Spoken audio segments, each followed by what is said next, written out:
Chapter 1, Cassini, Picard and La Haye, the Meridian Line and the Map of France, G. Delisle and Danville, the Shape of the Earth, Maupertuis in Lapland, Condamine at the Equator, Roman 2.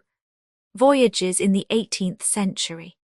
Expedition of Wood Rogers, Adventures of Alexander Selkirk, Galapagos Island, Puerto Seguro, Return to England, Expedition of George Anson, Staten Island, Juan Fernandez, Tinian, Macau, Taking of the Vessel, Canton River, Results of the Cruise. Chapter 2, Roggwin, Scanty information respecting him, the uncertainty of his discoveries, Easter Island, the Pernicious Islands, Borman Islands, New Britain, arrival at Batavia, Byron, stay at Rio Janeiro and Port Desire, entrance into Magellan's Strait, Falkland Islands and Port Egmont, the Fugians, Massa Furo, Disappointment Islands, Danger Islands, Tinian, return to Europe, Roman 2, Wallis and Carteret, preparations for the expedition, difficult navigation of the Strait of Magellan, separation of the Dauphin and Swallow,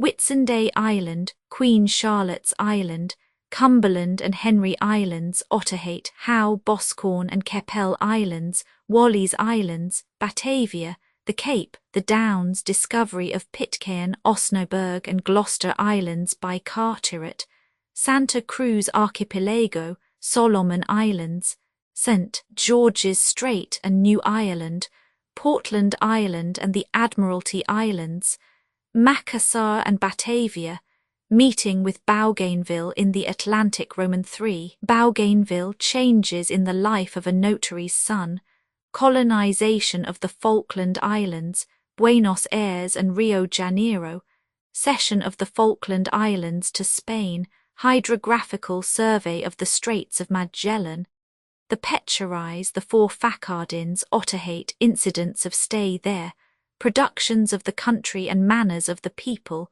Samone Islands, Tierra del Santo Espirito or the New Hebrides, the Louisiade, Anchorite Islands, New Guinea, Buoton, from Batavia to St. Malo. Chapter 3, the beginning of his maritime career, the command of the adventure entrusted to him, Tierra del Fuego, discovery of some islands in the Pomotou archipelago, arrival at Otaheite, manners and customs of the inhabitants, discovery of other islands in the Society Group, arrival off New Zealand, interview with the natives, discovery of Cook's Strait, circumnavigation of two large islands, manners of the people and productions of the country, Roman 2, survey of the eastern coast of Australia, Botany Bay, wreck of the Endeavour, crossing Torres Straits, return to England. Chapter 4,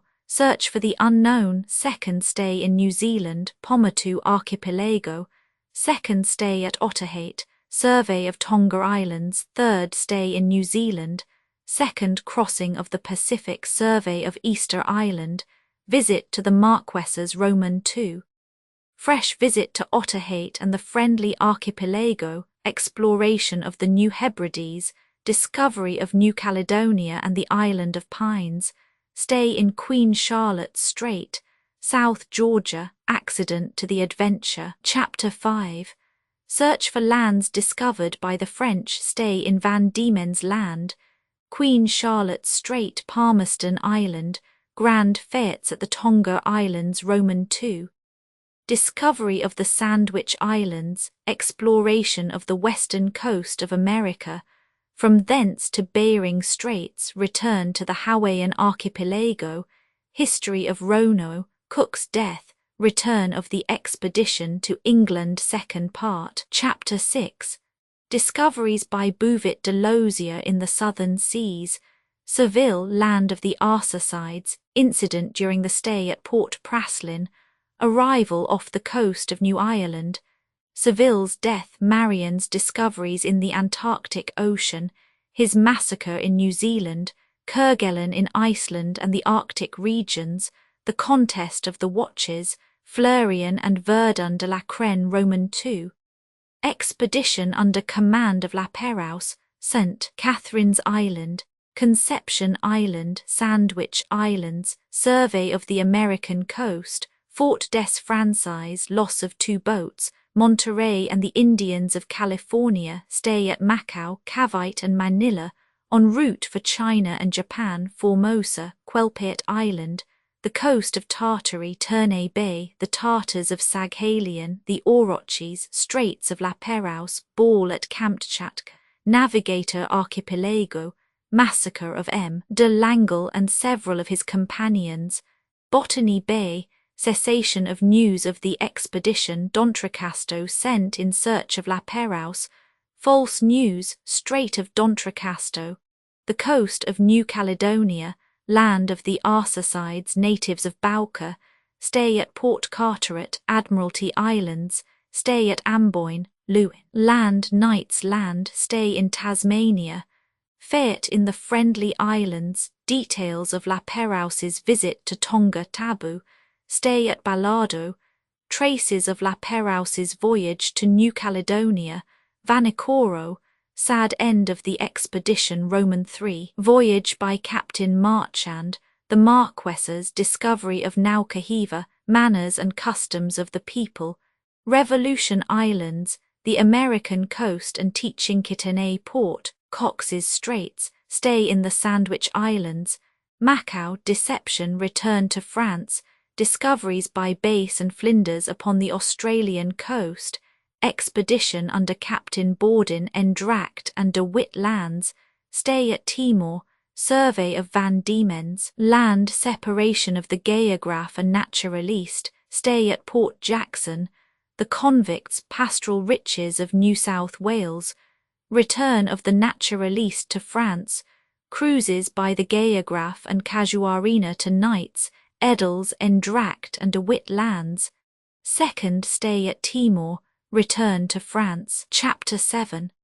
Shore in Algeria and Tunis, Horneman in the Fezzan, Adanson in Senegal, Horton in Senegambia, Mungo Park and his 2 journeys to the Jaliba or Niger, Sego and Timbuktu, Sparman and Levaillant at the Cape, at Natal, and in the interior, Lassiter at Mozambique and Kazan Bay, Bruce in Abyssinia, the sources of the Blue Nile, Tizana Lake, Brown's voyage in Darfur. Chapter 8. Tartary according to Whitson, China according to the Jesuits and Du Halde, Macartney in China, stay at Chusang, arrival in Nankin, negotiations, reception of the embassy by the emperor, fêtes and ceremonies at Jehol, return to Pekin and Europe, Volney, Choiseul Gouffia, Le Chevalier in the Trode, Olivier in Persia, a semi-Asiatic country, Russia according to Pallas. Chapter 9. The western coast of America, Juan de Fuca and de Font, the 3 voyages of Bering and Vancouver, the exploration of the Straits of de Fuca, survey of the archipelago of New Georgia and a portion of the American coast, exploration of the interior of America, Samuel Hearn, discovery of the Coppermine River, Mackenzie and the river named after him, Fraser River, journey of Humboldt and de Bonpland, Tenerife, Guachero Cavern, the Llanos, the electric eels, the Amazon, Negro and Orinoco rivers, the Earth Eaters, results of the journey, Humboldt's second journey, the Volcanitos or little volcanoes, the cascade at Tequendama, the bridges of Icononzo, crossing the Quindiu on men's backs, Quito and the Pinchincha, ascent of Chimborazo, the Andes, Lima, the transit of Mercury, exploration of Mexico, Puebla and Coffer de Perrot, return to Europe Part I. Chapter 10. Cassini, Picard and La Haya, the Arc of the Meridian and the Map of France, G. Delisle and Danville, the Shape of the Earth, Maupertuis in Lapland, Condamine at the Equator. Before we enter upon a recital of the great expeditions of the 18th century, we shall do well to chronicle the immense progress made during that period by the sciences. They rectified a crowd of prejudices and established a solid basis for the labours of astronomers and geographers. If we refer them solely to the matter before us, They radically modified cartography and ensured for navigation a security hitherto unknown.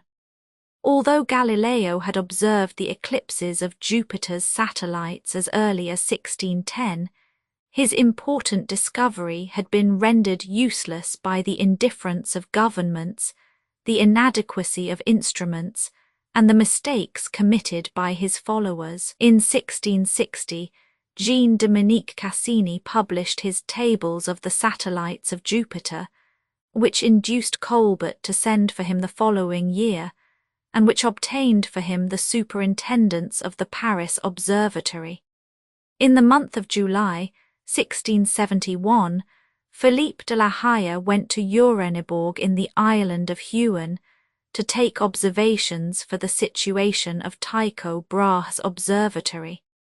In that spot he calculated with the assistance of Cassini's tables, and with an exactitude never before obtained, the difference between the longitudes of Paris and Uraniborg. The Academy of Sciences sent the astronomer Jean Richter the same year to Caen to study the parallaxes of the Sun and Moon, and to determine the distance of Mars and Venus from the Earth. This voyage, which was entirely successful, was attended with unforeseen consequences, and resulted in inquiries shortly after entered into as to the shape of the Earth. Richter noticed that the pendulum lost 2 minutes, 28 seconds at Caen, which proved that the momentum was less at this place than at Paris. From this fact, Newton and Huygens deduced the flatness of the globe at the poles. Shortly afterwards, however, the computation of a terrestrial degree given by Abbé Picard and the determination of the meridional arc arrived at by the Cassinis, father and son, led scientific men to an entirely different result, and induced them to consider the Earth an elliptical figure, elongated towards the polar regions. Passionate discussions arose from this decision, and in them originated immense undertakings from which astronomical and mathematical geography profited. Picard undertook to estimate the space contained between the parallels of Amiens and Malvoisin, which comprises a degree and a third. The Academy, however, decided that a more exact result could be obtained by the calculation of a greater distance, and determined to portion out the entire length of France from north to south in degrees. For this purpose, they selected the meridian line which passes the Paris Observatory. This gigantic trigonometrical undertaking was commenced 20 years before the end of the 17th century, was interrupted and recommenced, and finally finished towards 1720. At the same time, Louis Roman XIV, urged by Colbert, gave orders for the preparation of a map of France. Men of science undertook voyages from 1679 to 1682, and by astronomical observations found the position of the coasts on the ocean and Mediterranean. But even these undertakings, Picard's computation of the meridional arc, the calculations which determined the latitude and longitude of certain large cities in France, and a map which gave the environs of Paris in detail with geometrical exactitude, were still insufficient data for a map of France. As in the measurement of the meridional arc, the only course to adopt was to cover the whole extent of the country with a network of triangles.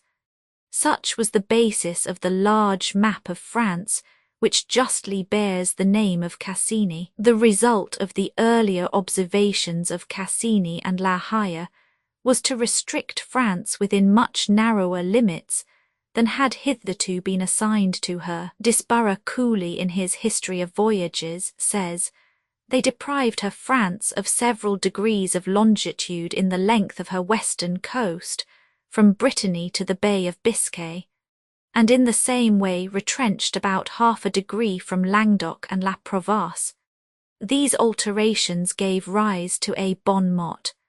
Louis the Roman XIV, in complimenting the academicians upon their return, remarked, "I am sorry to see, gentlemen, that your journey has cost me a good part of my kingdom." So far, however, cartographers had ignored the corrections made by astronomers. In the middle of the 17th century, Peiresc and Gassendi had corrected upon the maps of the Mediterranean a difference of 500 miles of distance between Marseille and Alexandria.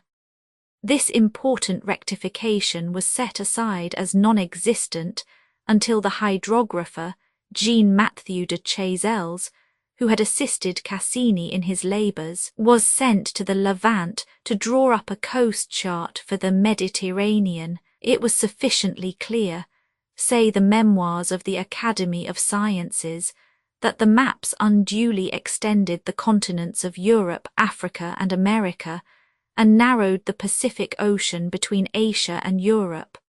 These errors had caused singular mistakes. During M. de Chaumont's voyage, when he went as Louis Roman XIV's ambassador to Siam, the pilots, trusting to their charts, were mistaken in their calculations, and both in going and in returning went a good deal further than they imagined. In proceeding from the Cape of Good Hope to the island of Java, they imagined themselves a long way from the Strait of Sunda, when in reality they were more than 60 leagues beyond it, and they were forced to put back for 2 days with a favourable wind to enter it.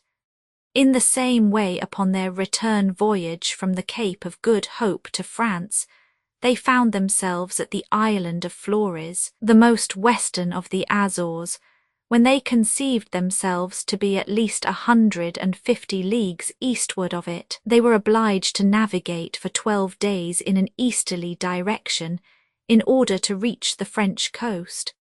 As we have already said, the corrections made in the map of France were considerable. It was recognized that Perpignan and Collares more especially were far more to the east than had been supposed. To gain a fair idea of the alteration, one has only to glance at the map of France published in the first part of the 7th volume of the Memoirs of the Academy of Sciences. All the astronomical observations to which we have called attention are noted in it, and the original outline of the map, published by Sanson in 1679, makes the modification apparent. Map of France, corrected by order of the King, in accordance with the instructions of the members of the Academy of Sciences. Facsimile of early engraving. Cassini was right in saying that cartography was no longer at its height as a science. In reality, Sanson had blindly followed the longitudes of Ptolemy, without taking any note of astronomical observations. His sons and grandsons had simply re-edited his maps as they were completed, and other geographers followed the same course. William de Lisle was the first to construct new maps, and to make use of modern discoveries. He arbitrarily rejected all that had been done before his time. His enthusiasm was so great that he had entirely carried out his project at the age of 25. His brother, Joseph Nicholas, who taught astronomy in Russia, sent William materials for his maps. At the same time, his younger brother, de Lisle de la Sierra, visited the coast of the Arctic Ocean and astronomically fixed the position of the most important points. He embarked on board de Bering's vessel and died at Kamchatka. That was the work of the 3 de Lisles, but to William belongs the glory of having revolutionized geography. He succeeded, says Cooley, in reconciling ancient and modern computations and in collecting an immense mass of documents. Instead of limiting his corrections to any one quarter of the earth, he directed them to the entire globe. By this means he earned the right to be considered the founder of modern geography. Peter the Great, on his way to Paris, paid a tribute to his merit by visiting him and placing at his disposal all the information he himself possessed of the geography of Russia. Could there be a more conclusive testimony to his worth than this from a stranger? And if French geographers are excelled in these days by those of Germany and England, is it not consolatory and encouraging to them to know that they have excelled in a science in which they are now struggling to regain their former superiority? Delisle lived to witness the success of his pupil, J. B. Danville. If the latter is inferior to Adrien Valois in the matter of historical science, he deserved his high fame for the relative improvement of his outlines and for the clear and artistic appearance of his maps. It is difficult, says M. E. Desjardins in his Géographie de la Gaule romaine, to understand the slight importance which has been attributed to his works as a geographer, mathematician, and draftsman. The latter more especially do justice to his great merit. Danville was the first to construct a map by scientific methods, and that of itself is sufficient glory. In the department of historical geography, Danville exhibited unusual good sense in discussion, and a marvellous topographical instinct for identifications, but it is well to remember that he was neither a man of science, nor even well versed in classic authorities. His most beautiful work is his map of Italy, the dimensions of which, hitherto exaggerated, extended from the east to the west in accordance with the ideas of the ancients. In 1735, Philip Buach, whose name as a geographer is justly celebrated, inaugurated a new method in his chart of the depths of the English Channel, by using contour levels to represent the variations of the soil. 10 years later, D'Après de Manivelet published his Neptune Oriental, in which he rectified the charts of the African, Chinese, and Indian coasts. He added to it a nautical guide, which was the more precious at this period, as it was the first of the kind. Up to the close of his life he amended his manual, which served as a guide for all French naval officers during the latter part of the 18th century. Of English astronomers and physicists, Halley was the chief. He published a theory of magnetic variations and a history of the monsoons, which gained for him the command of a vessel that he might put his theory into practice. That which D'Après achieved for the French, Alexander Dalrymple accomplished for the English. His views, however, bordered on the hypothetical, and he believed in the existence of an Antarctic continent. He was succeeded by Horsburgh, whose name is justly dear to navigators.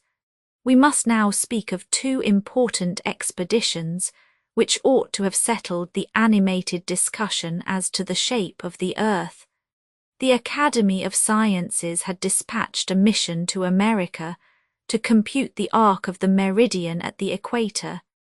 It was composed of Godin, Bauger, and La Condamine. It was decided to entrust a similar expedition to the north to Maupertuis, Pierre-Louis Moreau de Maupertuis. If, said this scientific man, the flatness of the earth be not greater than Huygens supposed, the margin between the degrees of the meridian measured in France and the first degrees of the meridian near the equator would not be too considerable to be attributed to possible errors of the observers or to the imperfection of instruments.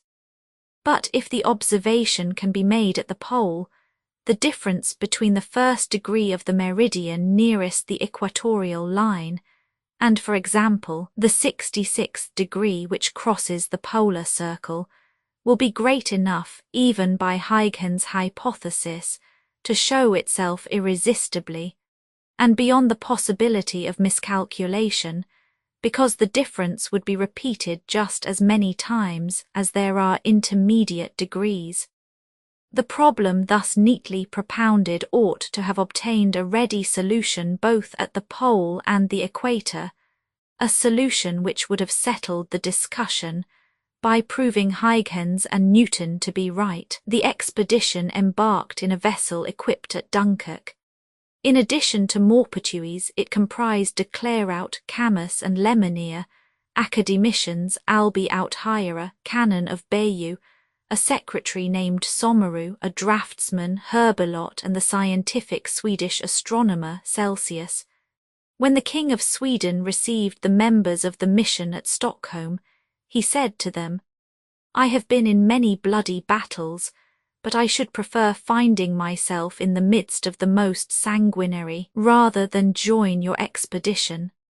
Certainly, it was not likely to prove a party of pleasure. The learned adventurers were to be tested by difficulties of every kind, by continued privation, by excessive cold. But what comparison can be made between their sufferings and the agonies, the trials and the dangers which were to be encountered by the Arctic explorers, Ross, Parry, Hall, Peyer and many others? Damien in his eulogy of Maupertuis says, "The houses at Tornia, north of the Gulf of Bothnia, almost in the Arctic Circle, are hidden under the snow. When one goes out, the air seems to pierce the lungs. The increasing degrees of frost are proclaimed by the incessant crackling of the wood, of which most of the houses are built. From the solitude which reigns in the streets, one might fancy that the inhabitants of the town were dead.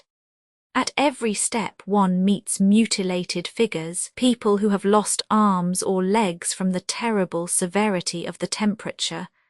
And yet the travellers did not intend pausing at Tornia.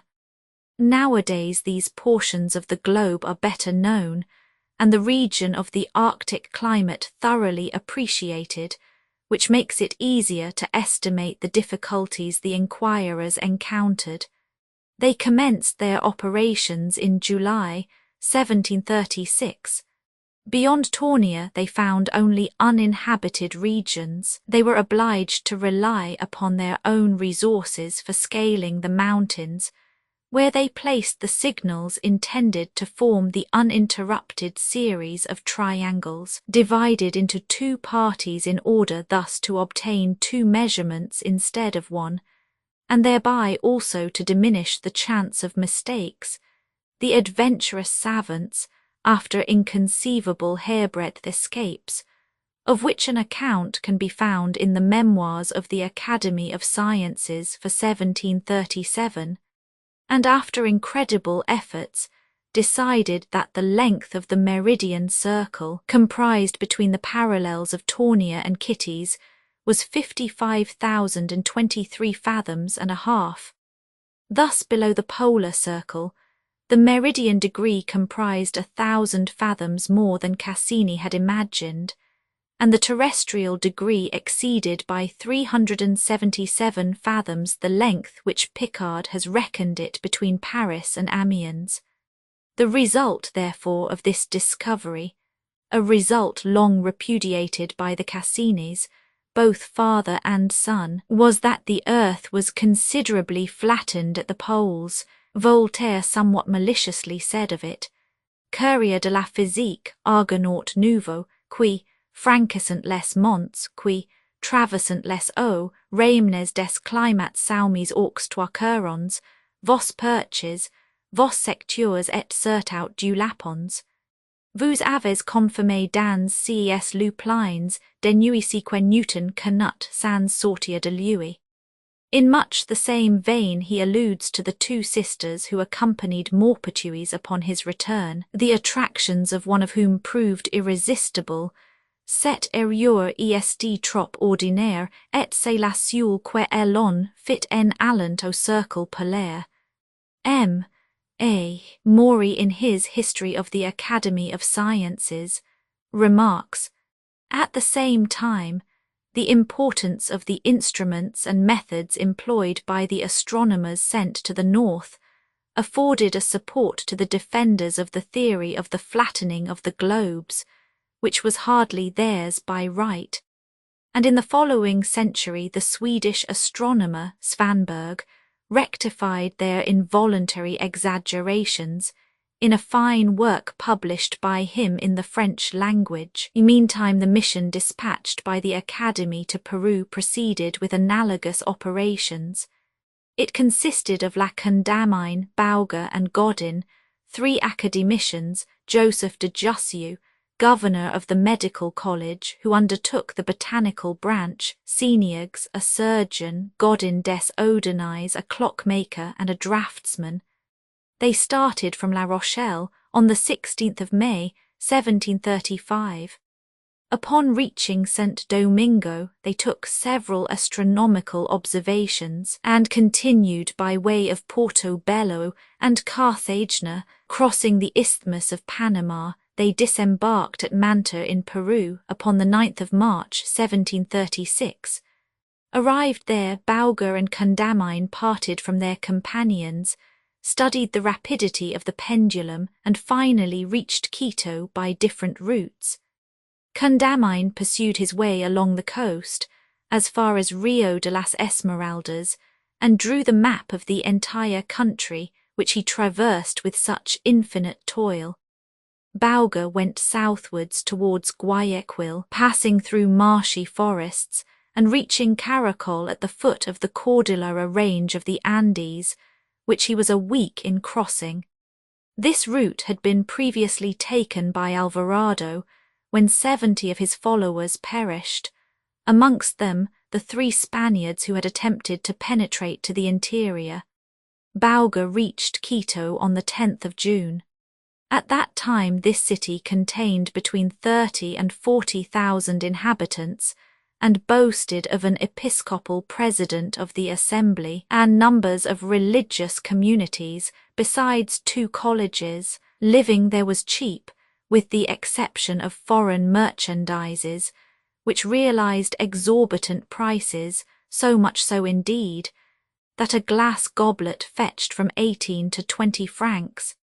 The adventurers scaled the Pichincha, a mountain near Quito, the eruptions from which had more than once been fatal to the inhabitants, but they were not slow in discovering that they could not succeed in carrying their implements to the summit of the mountains, and that they must be satisfied with placing the signals upon the hills. An extraordinary phenomena may be witnessed almost every day upon the summit of these mountains, said Bauger in the account he read before the Academy of Sciences, which is probably as old as the world itself, but what it appeared was never witnessed by any one before us. We first remarked it when we were all together upon a mountain called Pamba Marca. A cloud in which we had been enveloped, and which dispersed, allowed us a view of the rising sun, which was very brilliant. The cloud passed on. It was scarcely removed 30 paces when each of us distinguished his own shadow reflected above him, and saw only his own, because the cloud presented a broken surface. The short distance allowed us fully to recognize each part of the shadow. We distinguished the arms, the legs, the head, but we were most amazed at finding that the latter was surrounded by a glory, or aureole formed of 2 or 3 small concentric crowns of a very bright colour, containing the same variety of hues as the rainbow, red being the outer one. The spaces between the circles were equal, the last circle the weakest, and in the far distance we perceived one large white one which surrounded the whole. It produced the effect of a transfiguration upon the spectator. The instruments employed by these scholars were not as accurate as more modern ones, and varied with changes of temperature, in consequence of which they were forced to proceed most carefully, and with most minute accuracy, lest small errors accumulating should end by leading to greater ones. Thus, in their trigonometrical surveys, Bauger and his associates never calculated the third angle by the observation of the 2 first, but always observed all 3, having calculated the number of fathoms contained in the extent of country surveyed. The next point was to discover what part this was of the earth's circumference, which could only be ascertained by means of astronomical observations. After numerous obstacles, which it is impossible to give in detail, after curious discoveries, as for example the attraction exercised on the pendulum by mountains, the French inquirers arrived at conclusions which fully confirmed the result of the expedition to Lapland. They did not all return to France at the same time. Jussieu continued his search after facts in natural history, and La Condamine decided to return by way of the Amazon River, making an important voyage, to which we shall have occasion to refer later. II. Voyages in the 18th century, Expedition of Wood Rogers, Adventures of Alexander Selkirk, Galapagos Island, Puerto Seguro, Return to England, Expedition of George Anson, Staten Island, Juan Fernandez, Tinian, Macau, taking of the vessel Canton River, results of the cruise. The War of the Spanish Succession was at its height, when some privateers of Bristol determined to fit out ships to attack the Spanish vessels in the Pacific Ocean and to devastate the coasts of South America. The two vessels chosen, the Duke and Duchess under Captains Rogers and Courtenay, were carefully equipped and stocked with everything necessary for so long a voyage. The famous Dampier, who had acquired a great reputation by his daring adventures and piracies, did not disdain to accept the title of chief pilot, and although this trip was richer in material results than in geographical discoveries, the account of it contains a few curious particulars worthy of preservation. The Duke and Duchess set sail from the royal port of Bristol on the 2nd April, 1708. To begin with, we may note one interesting fact. Throughout the voyage, a register was at the service of the crew, in which all the incidents of the voyage were to be noted, so that the slightest errors and the most insignificant oversights could be rectified before the facts of the case faded from memory. Nothing of note occurred on this voyage till the 22nd December, when the Falkland Islands, previously noticed by few navigators, were discovered. Rogers did not land on them, but contented himself with observing that the coast, although less precipitous, resembled that of Portland. All the hills, he added, with their well-wooded and gradually sloping sides, appeared fertile, and the shore is not wanting in good harbours. Now these islands do not possess a single tree, and the good harbours, as we shall presently see, are anything but numerous, so we can judge of the exactitude of the observations made by Rogers. Navigators have done well not to trust to them. After passing this archipelago, the two vessels steered due south and penetrated as far as South Lat. 60 degrees 58. Here there was no night, the cold was intense, and the sea so rough that the Duchess sustained a few injuries. The chief officers of the two vessels assembled in council, agreed that it would be better not to attempt to go further south, and the course was changed for the west. On the 15th January 1709, Cape Horn is said to have been doubled and the Southern Ocean entered. Up to this date the position of the island of Juan Fernandez was differently given on nearly all maps, and Wood Rogers, who intended to harbour there, take in water and get a little fresh meat, came upon it almost unawares. On the 1st February he embarked in a little boat to try and find an anchorage. Whilst his people were awaiting his return, a large fire was noticed on shore. Had some Spanish or French vessels cast anchor here, would it be necessary to fight for the water and food required? Every preparation was made during the night, but in the morning no ship was in sight. Conjectures were already being hazarded as to whether the enemy had retired, when the end was put to all surmises by the return of the boat, bringing in it a man clad in goatskins, whose personal appearance was yet more savage than his garments. It was a Scotch mariner, Alexander Selkirk by name, who in consequence of a quarrel with the captain of his ship, had been left on this desert island 4 years and a half before. The fire which had attracted notice had been lighted by him. During his stay on the island of Juan Fernandez, Selkirk had seen many vessels pass, but only 2, both Spanish, had cast anchor. Discovered by the sailors, Selkirk had been fired upon and only escaped death by the agility with which he managed to climb into a tree and hide. He told how he had been put ashore with his clothes, his bed, a pound of powder, some bullets, a little tobacco, a hatchet, a knife, a kettle, a Bible, with a few other devotional books, his nautical instruments and books. Poor Selkirk provided for his wants as best he could, but during the first few months he had great difficulty in conquering the sadness and mastering the horror consequent upon his terrible loneliness. He built 2 huts of willow, which he covered with a sort of rush, and lined with the skins of the goats he killed to satisfy his hunger, so long as his ammunition lasted. When it was likely to fail, he managed to strike a light by rubbing 2 pieces of pimento wood together. When he had quite exhausted his ammunition, he caught the goats as they ran. His agility had become so great by dint of constant exercise that he scoured the woods, rocks, and hills with a perfectly incredible speed. We had sufficient proof of his skill when he went hunting with us. He outran and exhausted our best hunters and an excellent dog which we had on board. He easily caught the goats and brought them to us on his back.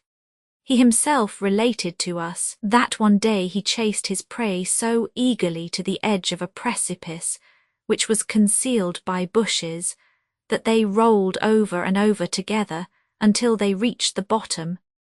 He lost consciousness through that fall, and upon discovering that the goat lay under him quite dead after remaining where he was for 24 hours, he with the utmost difficulty succeeded in crawling to his cabin, which was about a mile distant, and he was unable to walk again for 6 days. Selkirk falling over the precipice with his prey, this deserted wretch managed to season his food with the turnips sown by the crew of a ship, with cabbages, capsicums, and allspice. When his clothes and shoes were worn out, a process which occupied but a short time, he ingeniously constructed new ones of goatskin, sewing them together with a nail which served him as a needle. When his knife was useless, he constructed a new one from the cask hoops he found on the shore. He had so far lost the use of speech that he could only make himself understood by an effort. Rogers took him on board and appointed him boatswain's mate. Selkirk was not the first sailor abandoned upon the island of Juan Fernandez. It may be remembered that Dampier had already rescued an unfortunate Mosquito man, who was abandoned from 1681 to 1684. Sharp and other buccaneers have related that the sole survivor of a crew of a vessel wrecked on this coast lived there for 5 years, until he was rescued by another ship. Saintine, in his recent novel, Alone, has detailed Selkirk's adventures. Upon the 14th of February, the Duke and Duchess left Juan Fernandez and commenced their operations against the Spaniards. Rogers seized Guayaquil, for which he obtained a large ransom, and captured several vessels, which, however, provided him with more prisoners than money. This part of his voyage concerns us but little, and a few particulars only are interesting, as, for instance, his mention of a monkey in the Gorgas Island who was so lazy that he was nicknamed the Sluggard, and of the inhabitants of Tequames, who repulsed the newcomers with poisoned arrows and guns. He also speaks of the Galapagos Island, situated 2 degrees of northern latitude. According to Rogers, this cluster of islands was numerous, but out of them all one only provided fresh water. Turtle doves existed there in great quantities, and tortoises and sea turtles of an extraordinary size abounded, thence the name given by the Spaniards to this group. Sea dogs also were common. One of them had the temerity to attack Rogers. "I was walking along the shore," he says, "when it left the water, his jaws gaping, as quickly and ferociously as a dog escaping from his chain. 3 times he attacked me. I plunged my pike into his breast, and each time I inflicted such a wound that he fled howling horribly. Finally, turning towards me, he stopped to growl and show his fangs. Scarcely 24 hours earlier, one of my crew had narrowly escaped being devoured by a monster of the same family. I plunged my pike into his breast."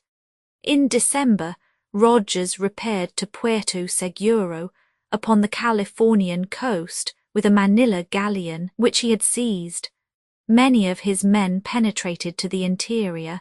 He found large forest trees, but not the slightest appearance of culture, although smoke indicated the existence of inhabitants. The inhabitants, according to Albie Presort's History of Voyages, were straight-built and powerful, blacker than any Indian tribe hitherto met within the Pacific Ocean seas. They had long black hair plaited, which reached below the waist. All the men went about naked, but the women wore a garment, either composed of leaves or of stuff made from them, and sometimes the skins of beasts and birds. Occasionally they wore necklaces and bracelets made of bits of wood or shells. Others adorned their necks with small red berries and pearls. Evidently they did not know how to pierce holes in them, for they notched them and joined them by a thread.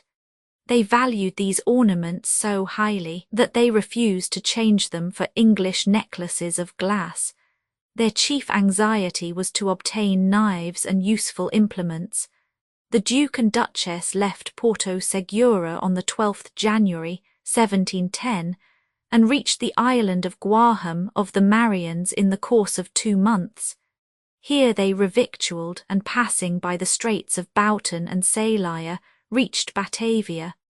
After a necessary delay at the latter place, and at the Cape of Good Hope, Rogers cast anchor in the Downs upon the 1st of October, in spite of Rogers' reticence with regard to the immense riches he brought with him. A good idea of their extent may be gathered from the account of ingots, vessels of silver and gold, and pearls, with which he delighted the shipowners. We now come to our account of Admiral Anson's voyage, which almost belongs to the category of naval warfare, but with it we may close the list of piratical expeditions, which dishonoured the victors without ruining the vanquished, and if he brought no new acquisition to geography, his account teems with judicious observations and interesting remarks about a country then little known. The merit of them, however, if we are to believe Nichol's literary anecdotes, rests rather with Benjamin Robins than, as the title would appear to indicate, with the chaplain of the expedition, Richard Walter. George Anson was born in Staffordshire in 1697. A sailor from his childhood, he early brought himself into notice. He was already well known as a clever and fortunate captain, when in 1739 he was offered the command of a squadron. It consisted of the Centurion, 60 guns, the Gloucester and Severe, each 50 guns, the Pearl 40 guns, the Wager 28 guns. To it were attached also the sloop Trial, and 2 transports carrying food and ammunition. In addition to the crew of 1460, a reinforcement of 470 marines was added to the fleet. Leaving England on the 18th September 1740, the expedition proceeded by way of Madeira, past the island of St. Catharine along the Brazilian coast by St. Julian Harbour, and finally crossed the Strait of Le Maire. Terrible, said the narrative, As the aspect of Tierra del Fuego may be, that of Staten Island is more horrible still. It consists of a series of inaccessible rocks, crowned with sharp points. Prodigiously high, they are covered with eternal snow and edged with precipices. In short, it is impossible to conceive anything more deserted or more wild than this region. Scarcely had the last vessels of the squadron filed through the strait than a series of heavy gales, squalls, and storms caused the oldest sailors to vow that all they had hitherto known of tempests were nothing in comparison. This fearful experience lasted 7 weeks without intermission. It is needless to state that the vessels sustained great damage, that many men were swept away by the waves, numbers destroyed by illnesses occasioned by the exposure to constant damp and want of sufficient nourishment. 2 of the vessels, the Severe and the Pearl, were engulfed, and 4 others were lost sight of. Anson was unable to reach Valdivia, the rendezvous he had selected in case of separation. Carried far to the north, he could only arrest his course at Juan Fernandez, which he reached upon the 9th of June. The Centurion had the greatest need of rest. She had lost 80 of her crew, her supply of water had failed, and the sailors were so weakened by scurvy that 10 only of the remaining number were available for the watch. The other vessels, in an equally bad plight, were not long in regaining her. The first care was to restore the exhausted crews and to repair the worst injuries sustained by the vessels. Anson sent the sick on shore and installed them in a sheltered hospital in the open air. Then, putting himself at the head of the most enterprising sailors, he scoured the entire island and thoroughly examined its roads and shores. The best anchorage, according to his report, was in Cumberland Bay, the southeastern portion of Juan Fernandez. A little island scarcely 5 leagues by 2 in extent, is dry, rocky, treeless. The ground lies low and is level in comparison with the northern portion. It produces watercresses, purslane, sorrels, turnips, and Sicilian radishes in abundance, as well as oats and clover. Anson sowed carrots and lettuces, and planted plums, apricots, and peaches. He soon discovered that the number of goats left by the buccaneers, and which had multiplied marvellously, had since decreased. The Spaniards, eager to deprive their enemies of this valuable resource, had let loose a quantity of famished dogs upon the island, who chased the goats, and devoured so many of them that at the time of Anson's visit scarcely 200 remained.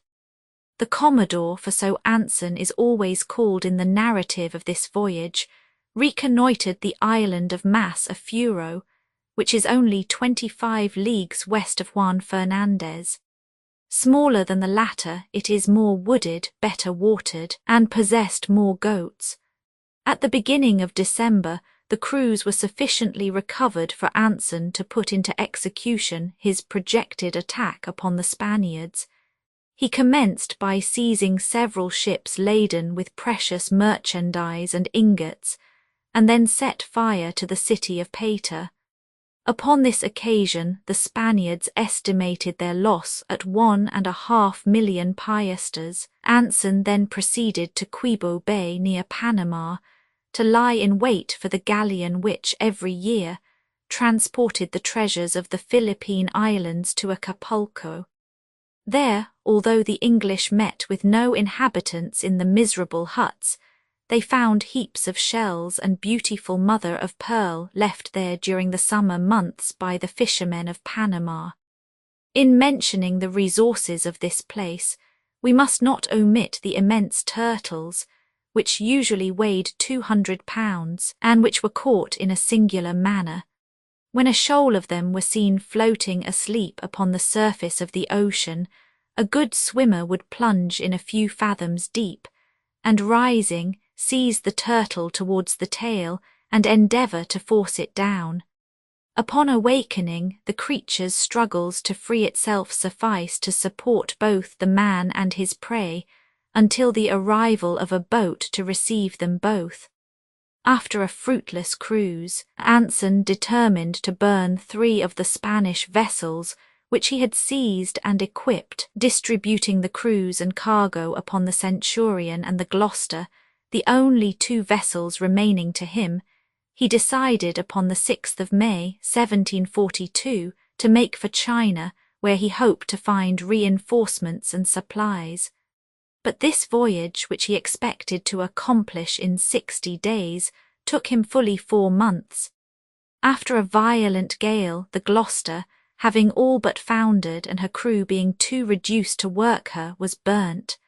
Her cargo of silver and her supplies were transshipped to the Centurion, which alone remained of all that magnificent fleet which 2 years earlier had set sail from England. Thrown out of his course far to the north, Anson discovered on the 26th of August the isles of Atanakan and Serigan, and the following day those of Saipan, Tinian and Agnigan, which form a part of the Marian archipelago. A Spaniard, a sergeant whom he captured in a small bark in these seas, told him that the island of Tinian was inhabited, and abounded with cattle, fowls, and excellent fruits, such as oranges, lemons, limes, breadfruit, and sea. Nowhere could the Centurion have found a more welcome port for her exhausted crew, now numbering only 71 men, worn out by privation and illness, the only survivors of the 2,000 sailors who had manned the fleet at its departure. The soil of this island, says the narrative, is dry and somewhat sandy, which makes the verdure of the meadows and woods more delicate and more uniform than is usually the case in tropical climates. The ground rises gently from the English encampment to the centre of the isle, but before its greatest height is reached, one meets with sloping glade, covered with fine clover and many brilliant flowers, and bordered by beautiful fruit trees. The animals, who, for the greater part of the year, are the only lords of this beautiful retreat, add to its romantic charm, and contribute not a little to its marvellous appearance. Thousands of cattle may be seen grazing together in a vast meadow, and the sight is the more singular as the animals are all of a milk-white colour, with the exception of their ears, which are generally black. Although it is a desert island, the sight and sound of such a number of domestic animals, rushing in crowds through the woods, suggest the idea of farmhouses and villages. Truly an enchanting description, but has not the author rather drawn upon his imagination for the charming details of his description? After so long a voyage, after so many storms, it is little to be wondered at if the verdant woods, the exuberant vegetation, and the abundance of animal life profoundly impressed the minds of Anson's companions. Well, we shall soon learn whether his successors at Tinian found it as wonderful as he did. Meanwhile, Anson was not altogether free from anxiety. It was true that his ships were repaired, but many of his men remained on land to recover their strength, and but a small number of able-bodied seamen remained on board with him. The roadstead being lined with coral, great precautions were necessary to save the cables from being cut, but in spite of them, at new moon, a sudden tempest arose and broke the ship loose. The anchors held well, but the hawsers gave way, and the Centurion was carried out to sea. The thunder growled ceaselessly, and the rain fell with such violence that the signals of distress which were given by the crew were not even heard. Anson, most of his officers, and a large part of the crew, numbering 113 persons, remained on land and found themselves deprived of the only means they possessed of leaving Tinian. Their despair was great, their consternation inexpressible. But Anson, with his energy and endless resources, soon roused his companions from their despair. One vessel, that which they had captured from the Spaniards, still remained to them, and it occurred to them to lengthen it until it could contain them all with the necessary provisions for a voyage to China. However, after 19 days, the Centurion returned, and the English, embarking in her upon the 21st of October, were not long in reaching Macao, putting into a friendly and civilized port for the first time since their departure from England 2 years before. Macao, says Anson, formerly rich, well populated, and capable of self-defense against the Chinese government, is greatly shorn of its ancient splendor. Although still inhabited by the Portuguese and ruled by a governor nominated by the King of Portugal, it is at the mercy of the Chinese, who can starve the inhabitants or take possession of it, for which reasons the Portuguese governor is very careful not to offend them. Anson was forced to write an imperious letter to the Chinese governor before he could obtain permission to buy, even at high prices, the provisions and stores he required. He then publicly announced his intention of leaving for Batavia and set sail on the 19th of April, 1743. But instead of steering for the Dutch possession, he directed his course towards the Philippine Islands, where, for several days, he awaited the arrival of the galleon returning from Acapulco, laden with the proceeds of the sale of her rich cargo. These vessels usually carried 44 guns and were manned by a crew of over 500 men. Anson had only 200 sailors, of whom 30 were but lads, but this disproportion did not deter him, for he had the expectation of rich booty, and the cupidity of his men was sufficient guarantee of their courage. "Why," asked Anson one day of his steward, "why do you no longer give us mutton for dinner? Have we eaten all the sheep we bought in China?" "Pray excuse me, Commodore," replied the steward, "but I am reserving the only 2 which remain for the captain of the galleon." No one, not even the steward, doubted of success. Anson well understood how to secure it, and the efficiency of his men compensated for their reduced numbers. The struggle was hot. The straw mats which filled the rigging of the galleon took fire, and the flames rose as high as the mizzen mast. The Spaniards found the double enemies too much. After a sharp contest of 2 hours, during which 67 of their men were killed and 84 wounded, they surrendered. Fight between the Centurion and a Spanish galleon. Facsimile of early engraving. It was a rich prize, 1,313,842 pieces of 8, 135,682 ounces of ingot silver, with other merchandise of little value in comparison with the money. This booty, added to others, amounted to nearly 400,000 L, without taking into account the vessels, goods, and sea.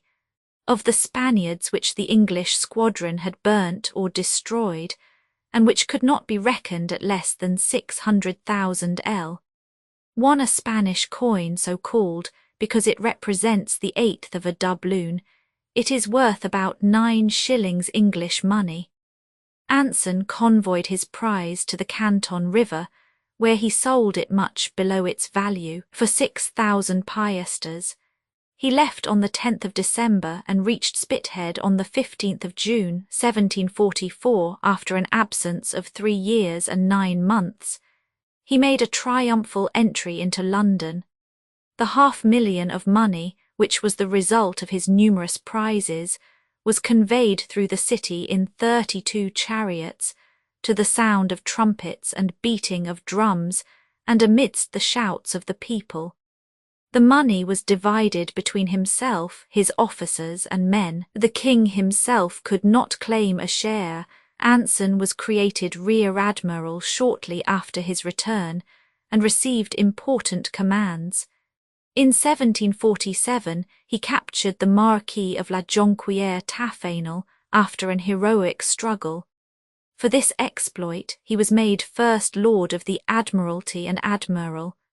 In 1758, he covered the attempted descent of the English near St. Malo, and died in London a short time after his return. Chapter 11. Rogwin, the little that is known of him, the uncertainty of his discoveries, Easter Island, the Pernicious Islands, the Bormans, New Britain, arrival in Batavia, Byron, stay at Rio Janeiro and Port Desire, entrance into Straits of Magellan, Falkland Islands and Port Egmont, the Fugians, Mass of Furo, Disappointment Islands, Danger Islands, Tinian, return to Europe. As early as 1669, Rogwin the Elder had petitioned the Dutch West India Company for 3 armed vessels in order to prosecute his discoveries in the Pacific Ocean. His project was favourably received, but a coolness in the relations between Spain and Holland forced the Batavian government to relinquish the expedition for a time. Upon his deathbed, Rogwin forced from his son Jacob a promise to carry the plan he had conceived into execution. Circumstances over which he had no control for a long time hindered the fulfilment of his promise. It was only after several voyages in the Indian seas, after having even been judge in the Batavian Justice Court, that at length Jacob Rogwin was in a position to take the necessary steps with the West India Company. We have no means of finding out Rogwin's age in 1721, or of ascertaining what were his claims to the command of an expedition of discovery. Most biographical dictionaries honour him with but a slight mention, perhaps of a couple of lines, and Fleurieu, in his learned and exhaustive account of the Dutch navigator, was unable to find out anything certain about him. Moreover, the narrative of the voyage was written not by Rogwin, but by a German named Behrens. We may, therefore, with some justice, attribute the obscurities and contradictions of the particulars given, and their general want of accuracy, rather to the narrator than to the navigator. It even appears sometimes, and this is far from improbable, that Rogwin was ignorant of the voyages and discoveries of his predecessors and contemporaries. Upon the 21st of August, 1721, 3 vessels set sail from Texel under his command. They were the Eagle of 36 guns, and with a crew of 111 men, the Tinehoven of 28 guns and 100 men, Captain James Borman, and the galley African of 14 guns and a crew of 60 men, Captain Henry Rosenthal. Their voyage across the Atlantic afforded no particulars of interest. Touching at Rio, Rogwin went in search of an island which he named Auks Magdeland, and which would appear to be the same as the land of the Virgin, Hawkins, Virginia, and the archipelago of the Falkland or Malouine Islands, unless indeed it was southern Georgia. Although these islands were then well known, it would appear that the Dutch knew little of their whereabouts, as after vainly seeking the Falkland Isles, they set to work to look for the island St. Louis belonging to the French, apparently quite unaware that they belonged to the same group. There are few lands indeed which have borne so many different names as Pepys Isles, Conti Isles, and many which we need not mention.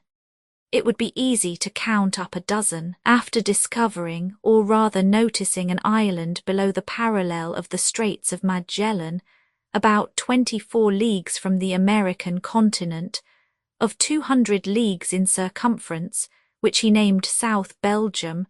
Rogwin passed through the Straits of Le Maire, or possibly was carried by the current to 62 degrees of southern latitude. Finally, he regained the coast of Chile, and cast anchor opposite the island of Mocha, which he found deserted. He afterwards reached Juan Fernandez, where he met with the Tienhoven, from which he had been separated since the 21st of December. The vessels left this harbour before the end of March and steered to the west-northwest in search of the land discovered by Davis between 27 degrees and 28 degrees south. After a search of several days, Roggwin sighted an island upon the 6th of April, 1722, which he named Easter Island. We will not stop to enumerate the exaggerated dimensions claimed for this island by the Dutch navigator, nor to notice his observations of the manners and customs of the inhabitants. We shall have occasion to refer to them in dealing with the more detailed and reliable accounts of Cook and La Pérouse.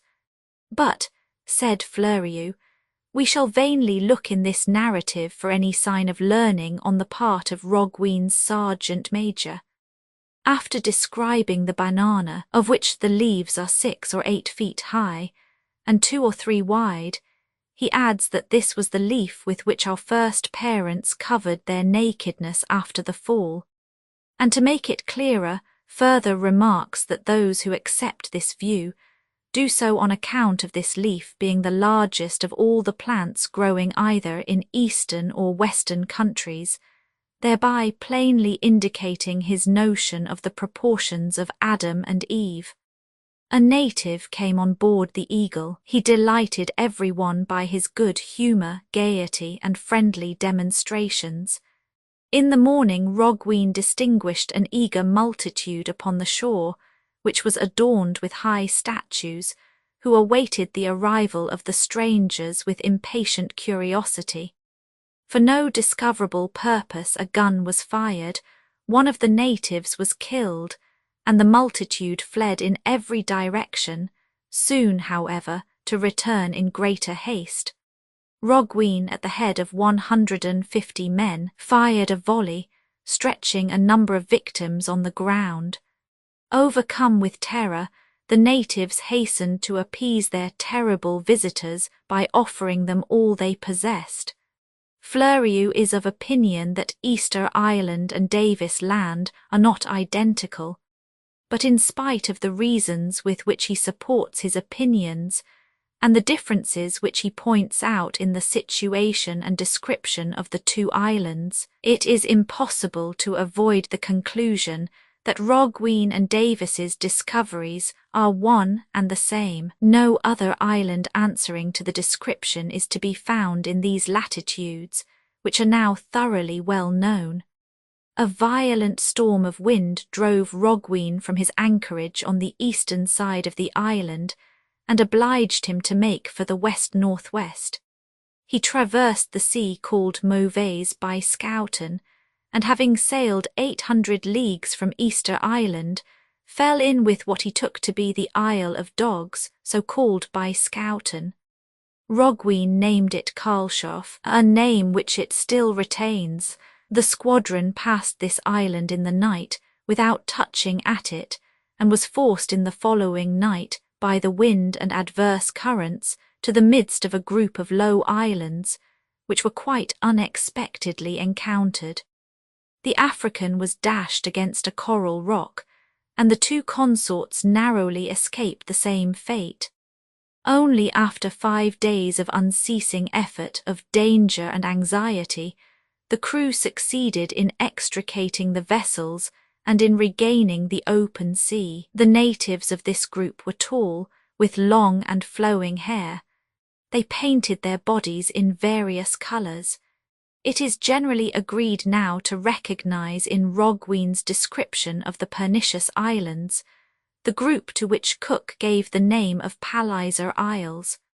On the morning succeeding the day in which he had so narrowly escaped the dangers of the Pernicious Islands, Roggwin discovered an island to which he gave the name of Aurora. Lying low, it was scarcely visible above the water, and had the sun not shone out, the Tienhoven would have been lost upon it.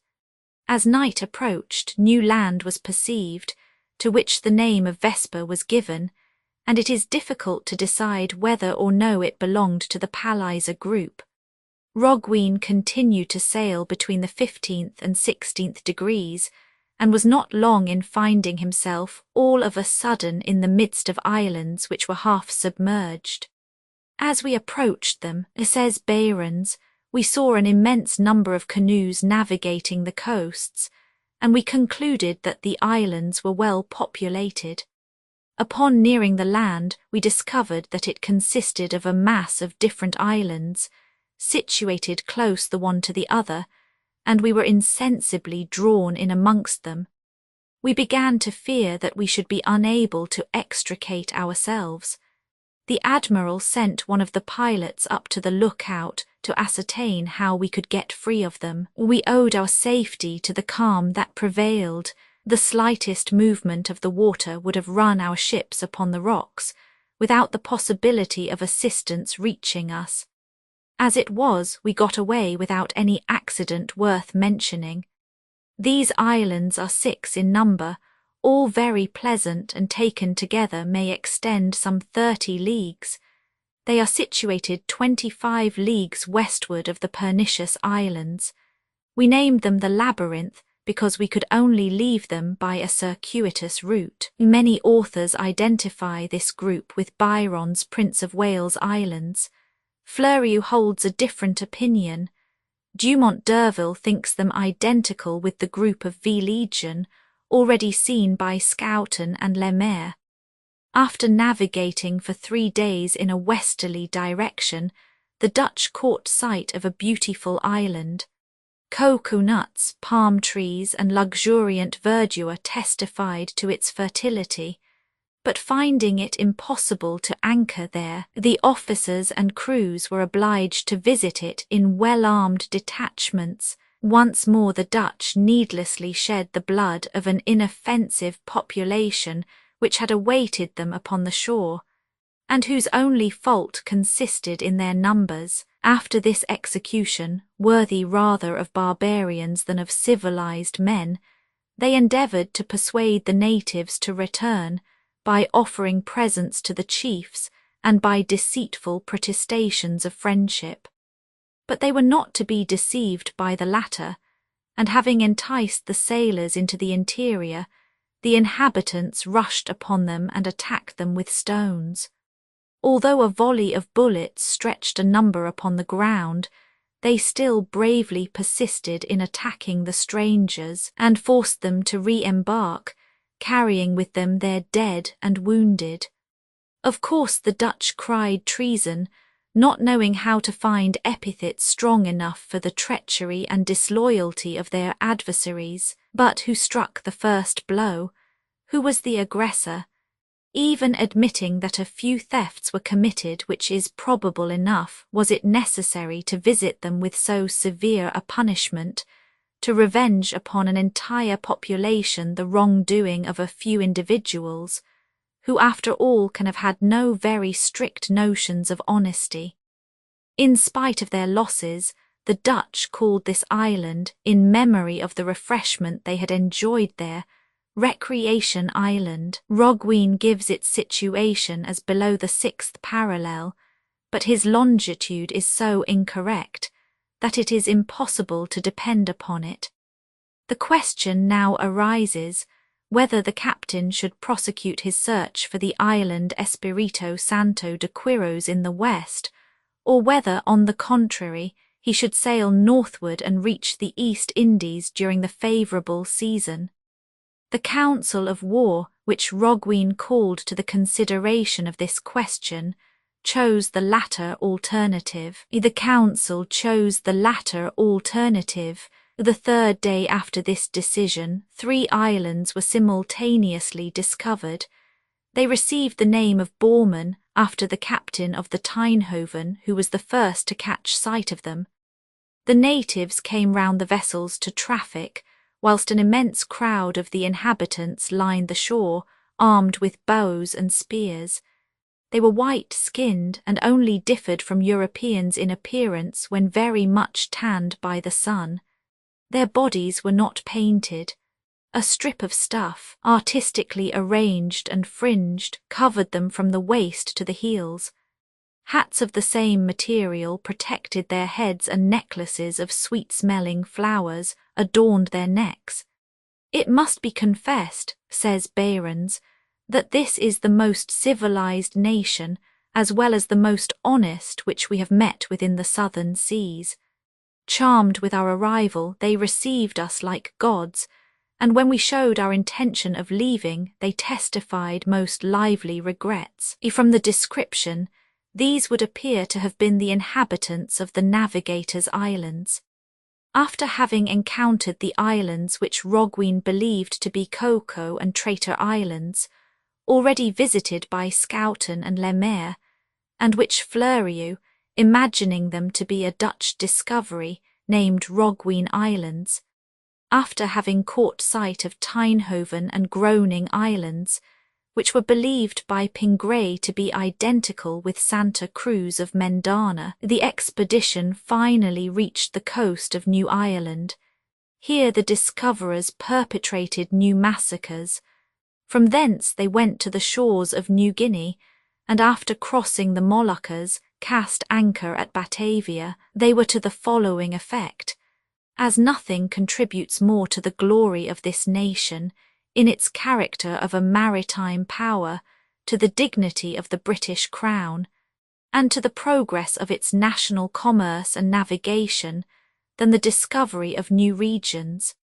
And as there is every reason for believing in the existence of lands and islands in great numbers, between the Cape of Good Hope and the Straits of Magellan, which have been hitherto unknown to the European powers, and which are situated in latitudes suitable for navigation, and in climates productive of different marketable commodities.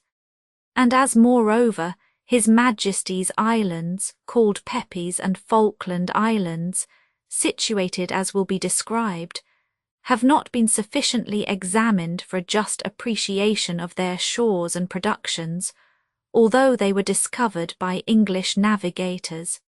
His Majesty, taking all these considerations into account, and conceiving the existing state of profound peace now enjoyed by his subjects, especially suitable for such an undertaking, has decided to put it into execution. Their fellow countrymen, less humane than many of the tribes they had visited, confiscated the 2 vessels, imprisoned the officers and sailors indiscriminately, and sent them to Europe to take their trial.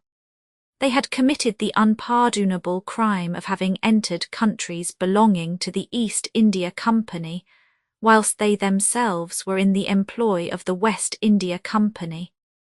The result was a trial, and the East India Company was compelled to restore all that it had appropriated and to pay heavy damages.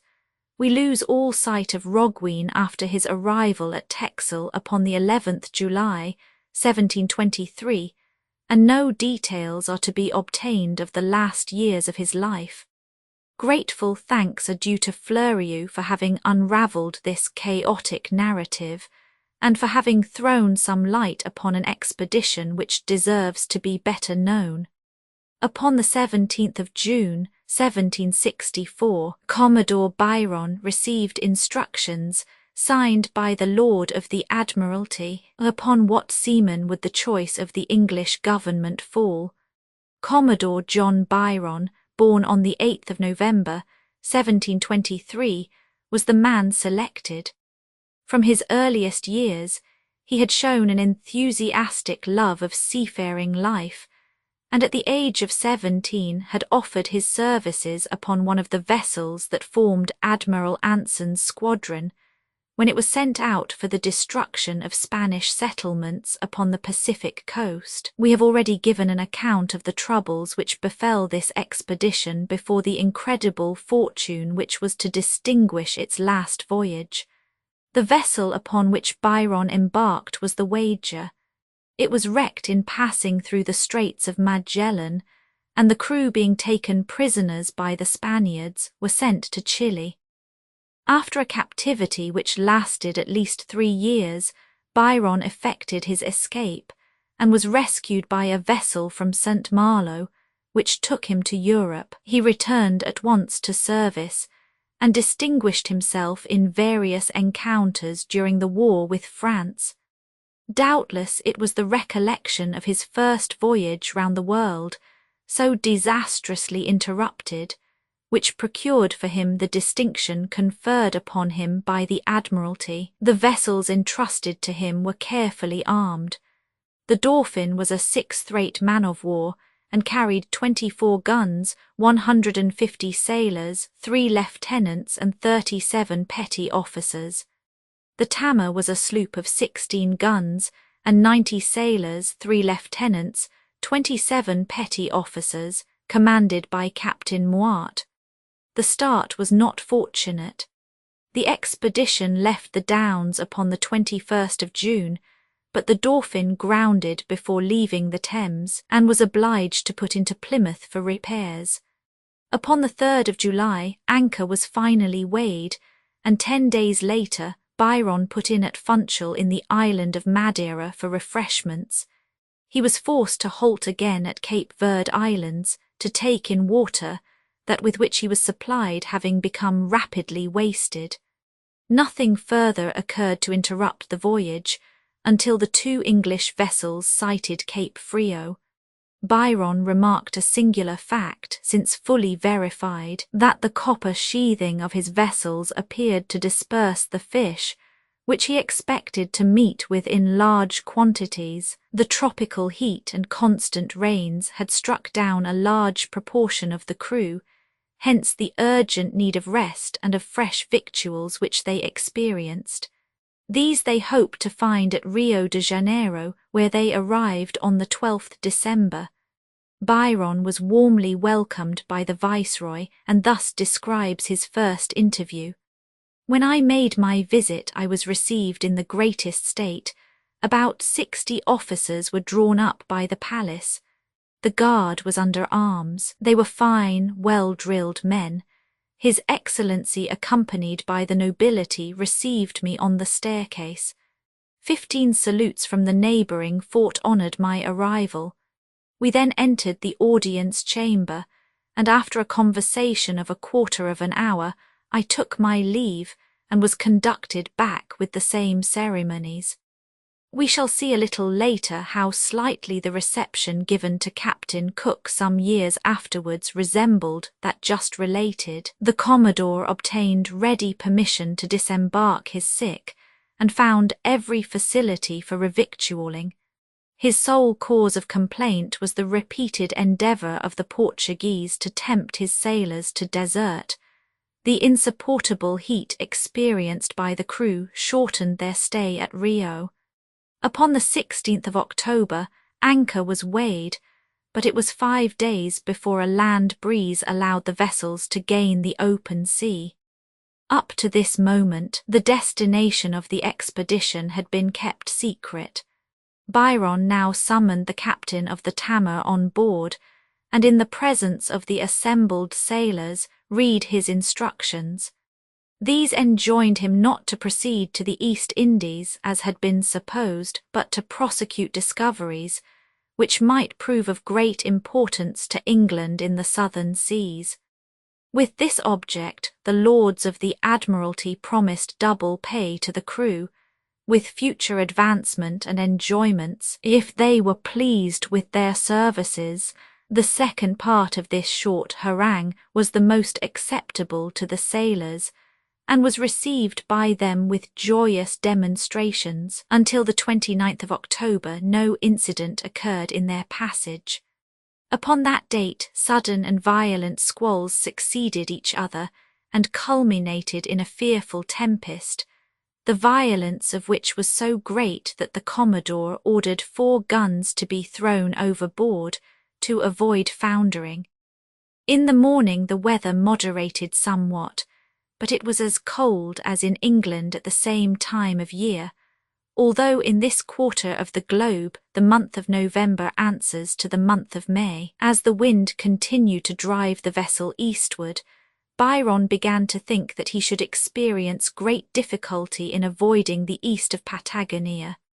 Suddenly, upon the 12th of November, although no land was marked on the chart in this position, a repeated cry of land, land ahead, arose.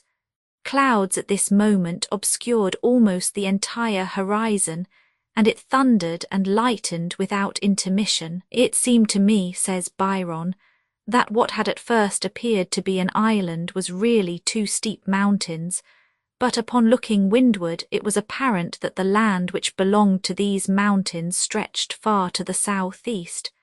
Consequently, he steered southwest. I sent some officers to the masthead to watch the wind and to verify the discovery. They unanimously asserted that they saw a great extent of country. We then went east. The land appeared to present entirely the same appearance. The mountains looked blue, as is often the case in dark and rainy weather when one is near them. Shortly afterwards, several of our number fancied they could distinguish waves breaking upon a sandy shore, but after steering with the utmost caution for an hour, that which we had taken for land disappeared suddenly, and we were convinced to our amazement that it had been only a land of fog.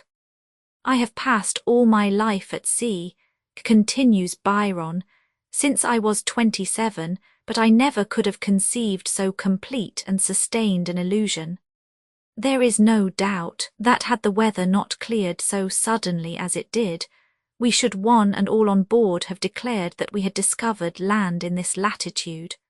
We were then in latitude 43 degrees 46 S and longitude 60 degrees 5 W. The next morning a terrible gale of wind arose, heralded by the piercing cries of many hundred birds flying before it. It lasted only 20 minutes, sufficiently long, however, to throw the vessel on its beam end before it was possible to let go the halyards. At the same moment, a blow from the sheet of the mainsail overthrew the first lieutenant and sent him rolling to a distance, while the mizzen mast, which was not entirely lowered, was torn to pieces. The following days were not much more favourable. Moreover, the ship had sunk so little that she drifted away as the wind freshened. After such a troublesome voyage, we may guess how gladly Byron reached Penguin Island and Port Desire on the 24th of November, but the delights of this station did not by any means equal the anticipations of the crew. The English sailors landed and upon advancing into the interior, met only with a desert country and sandy hills without a single tree.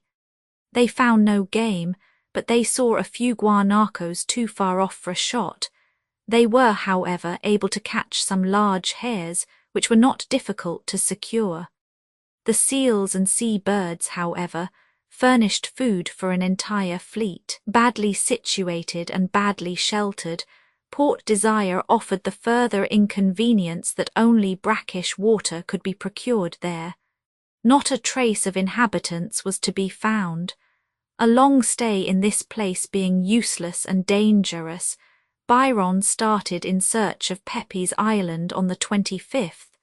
The position of this island was most uncertain. Halley placed it 80 degrees east of the continent. Cowley, the only person who asserted that he had seen it, declared it was about 47 degrees latitude S, but did not fix its longitude. Here then was an interesting problem to solve.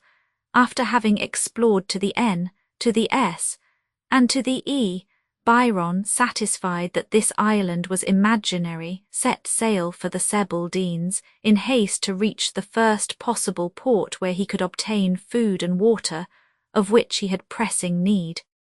A storm overtook him, during which the waves were so terrific that Byron declared he had never seen them equalled. Even when he doubled Cape Horn with Admiral Anson, this danger surmounted, he recognized Cape Virgin, which forms the northern entrance to the Straits of Magellan. As soon as the vessels neared the shore, the sailors distinguished a crowd of men on horseback, who set up a white tent and signed to them to land. Curious to see these Patagonians, about whom preceding navigators had so disagreed, Byron landed with a strong detachment of armed soldiers. He found nearly 500 men, most of them on horseback, of gigantic stature and looking like monsters in human shape. Their bodies were painted in the most hideous manner, their faces traced with various coloured lines, their eyes encircled with blue, black or red, so that they had the appearance of wearing enormous spectacles. Almost all were naked, with the exception of a skin thrown over their shoulders, the wool inside, and a few of them wore boots. Truly a singular costume, primitive and not expensive, most of them on horseback. With them were numbers of dogs and of very small horses, excessively ugly, but not the less extremely swift. The women rode on horseback like the men without stirrups, and all galloped on the shore, although it was covered with immense stones and very slippery. The interview was friendly. Byron distributed numbers of toys, ribbons, glass trinkets and tobacco to the crowd of giants. As soon as he had brought the Dauphin to the wind, Byron entered the Straits of Magellan with the tide. It was not his intention to cross it, but merely to find a safe and commodious harbour, where he might secure wood and water before starting in his search for the Falkland Islands. On leaving the second outlet, he met with St. Elizabeth, St. Bartholomew and St. George Islands and Sandy Point. Near the last he found a delicious country, springs, woods, fields covered with flowers, which shed an exquisite perfume in the air. The country was swarming with hundreds of birds, of which one species received the name of the painted goose, from the exceeding brilliancy of its plumage. But nowhere could a spot be found where the ship's boat could approach without extreme danger. The water was shallow everywhere and the breakers were heavy. Fish of many kinds, more especially mullets, geese, snipe, teal and other birds of excellent flavour, were caught and killed by the crew. Byron was obliged to continue his voyage to Port Famine, which he reached on the 27th of December. We were sheltered from all winds, he says, with the exception of the southeast, which rarely blows, and no damage could accrue to vessels which might be driven on shore in the bay, because of the profound calm that prevails. Wood enough floated near the shore to stock 1,000 vessels, so we had no need to go and cut it in the forest. The river Sedja ran at the bottom of the bay, the water of which is excellent. Its banks are planted with large and beautiful trees, excellent for masts. Parrots and birds of brilliant plumage thronged the branches. Abundance reigned in Famine Port during Byron's stay. As soon as his crew were completely recovered from their fatigue and the ships well provisioned, the Commodore, on the 5th of January, 1765, resumed his search for the Falkland Islands. 7 days later he discovered a land in which he fancied he recognised the islands of Sebald de Weert, but upon nearing them he found that what he had taken for 3 islands was in reality but one which extended far south. He had no remaining doubt that he had found the group marked upon the charts of the time as New Ireland, 51 degrees south latitude, and 63 degrees, 32 west longitude. First of all, Byron steered clear of them, fearing to be thrown upon a coast with which he was unacquainted, and after this summary bearing, a detachment was selected to skirt the coast as closely as possible, and look for a safe and commodious harbour, which was soon met with. It received the name of Port Egmont in honour of Earl Egmont, First Lord of the Admiralty.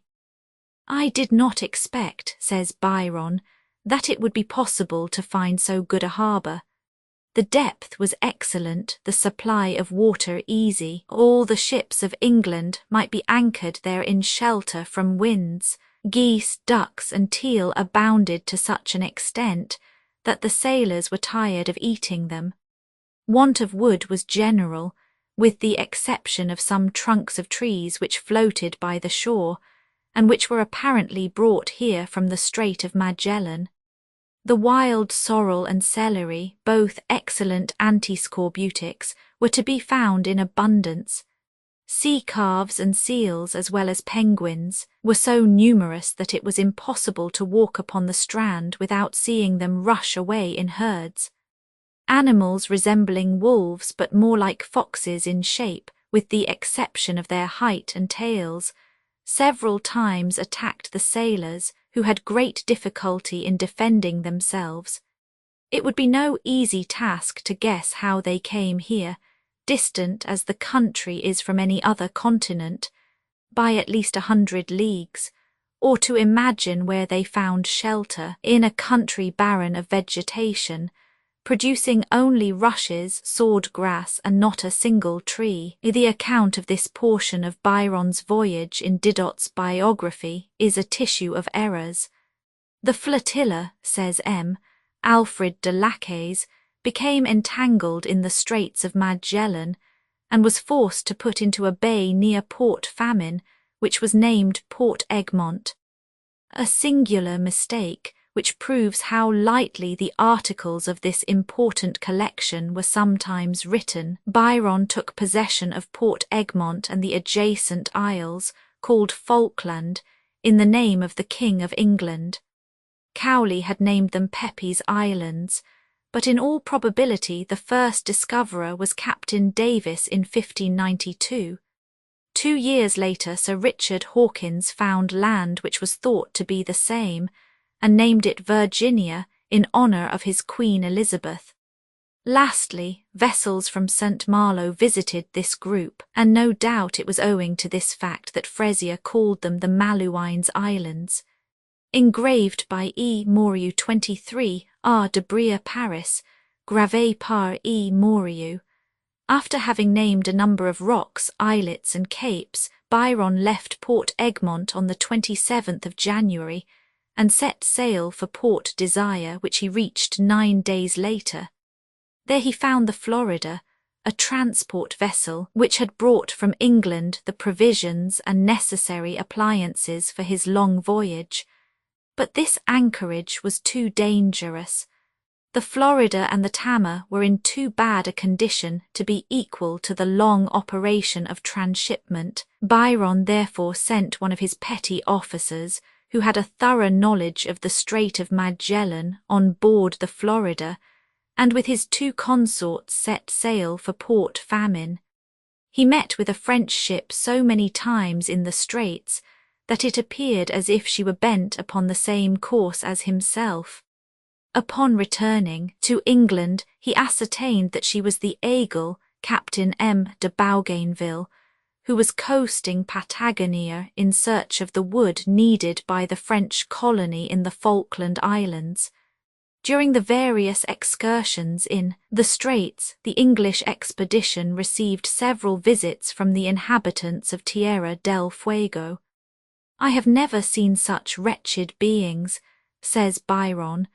"They were entirely naked, with the exception of a skin thrown across the shoulders. They offered me the bows and arrows with which they were armed in exchange for beads, necklaces, and other trifles. Their arrows, which were 2 feet long, were made of cane, and pointed with greenish stone. The bows were 3 feet long and were furnished with catgut for strings.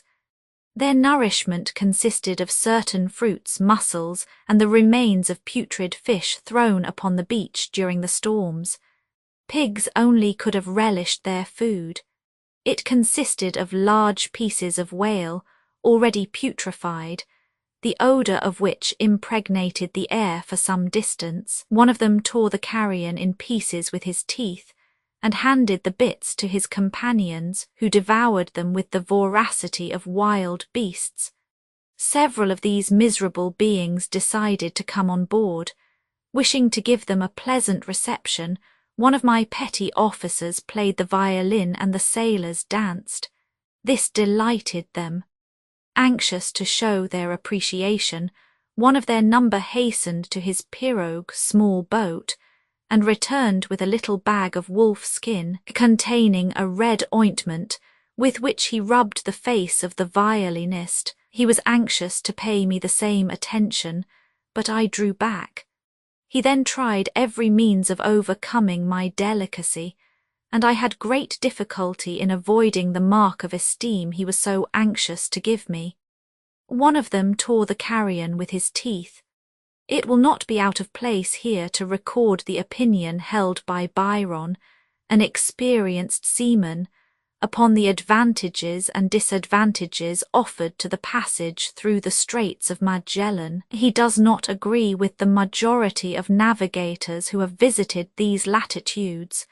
He says, our account of the difficulties and dangers we encountered may lead to the idea that it is not prudent to attempt this passage, and that ships leaving Europe for the southern seas should prefer to double Cape Horn.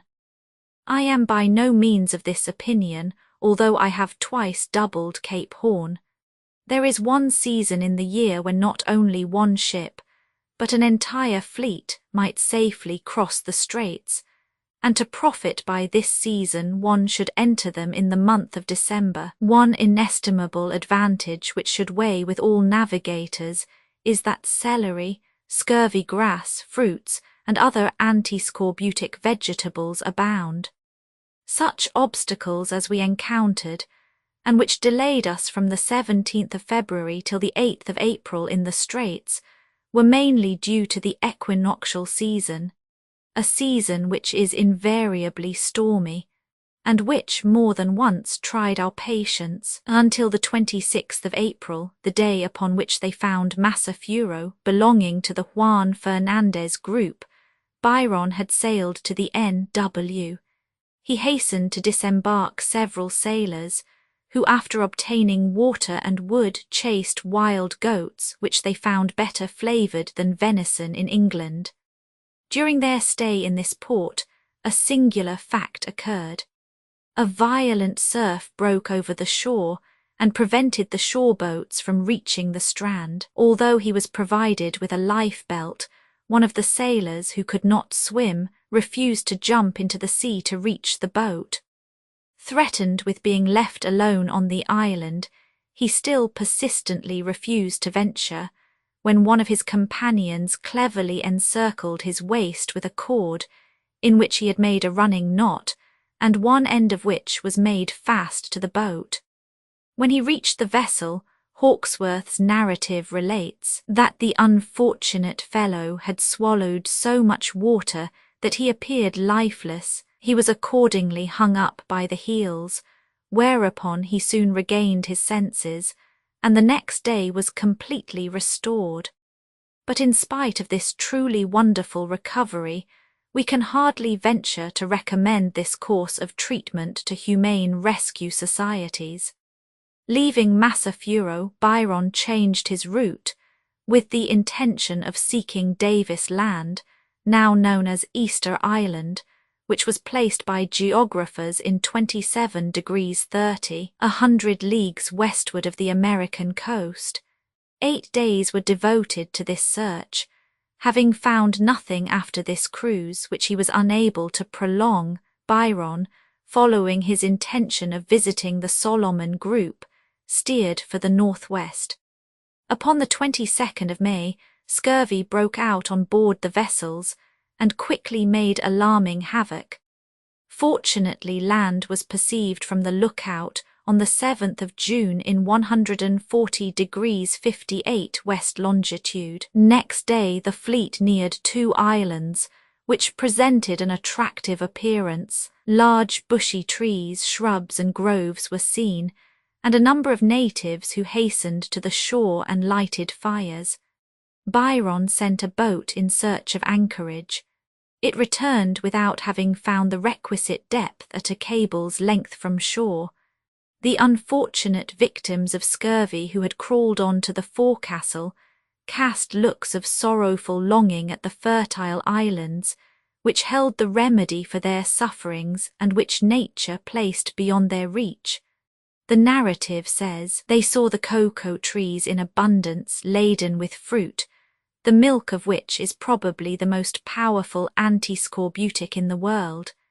They had reason for supposing that limes, bananas, and other tropical fruits abounded, and to add to their torments, they saw the shells of tortoises floating on the shore. All these delights, which would have restored them to vigour, were no more attainable than if they had been separated by half the globe, but the sight of them increased the misery of their privations. Byron was anxious to curtail the tantalizing misery of his unfortunate crew, and giving the name of Disappointment Islands to the group, he set sail once more on the 8th of June. The very next day he found a new land, long, flat, covered with cocoa-nut trees. In its midst was a lake with a little islet. This feature alone was indicative of the madreporic formation of the soil simple deposit, which was not yet, but which in time would become, an island. The boat sent to sound met in every direction with a coast as steep as a wall. Meanwhile the natives made hostile demonstrations. 2 men entered the boat. One stole a sailor's waistcoat, another put out his hand for the quartermaster's cocked hat, but not knowing how to deal with it, pulled it towards him instead of lifting it up, which gave the quartermaster an opportunity of interfering with his intention. 2 large pirogues, each manned by 30 paddlers, showed an intention of attacking the vessels, but the latter immediately chased them. Just as they were running ashore, a struggle ensued, and the English, all but overwhelmed by numbers, were forced to use their arms. 3 or 4 natives were killed. Next day the sailors and such of the sick as could leave their hammocks landed. The natives, intimidated by the lesson they had received in the evening, remained in concealment, whilst the English picked cocoa-nuts and gathered antiscorbutic plants. These timely refreshments were so useful that in a few days there was not a sick man on board. Parrots, rarely beautiful and tame doves, and several kinds of unknown birds composed the fauna of the island, which received the name of King George. That which was discovered afterwards was called Prince of Wales Island. All these lands belonged to the Pomotou group, which is also known as the Low Islands, a very suitable name for this archipelago. On the 21st again a new chain of islands surrounded by breakers was sighted. Byron did not attempt a thorough investigation of these, as to do so he would have incurred risks out of proportion to the benefit to be gained. He called them the Dangerous Islands. 6 days later, Duke of York Island was discovered. The English found no inhabitants, but carried off 200 cocoa-nuts, which appeared to them of inestimable value. A little farther, in latitude 1 degrees 18 south, longitude 173 degrees 46 west, a desert island received the name of Byron. It was situated eastward of the Gilbert group.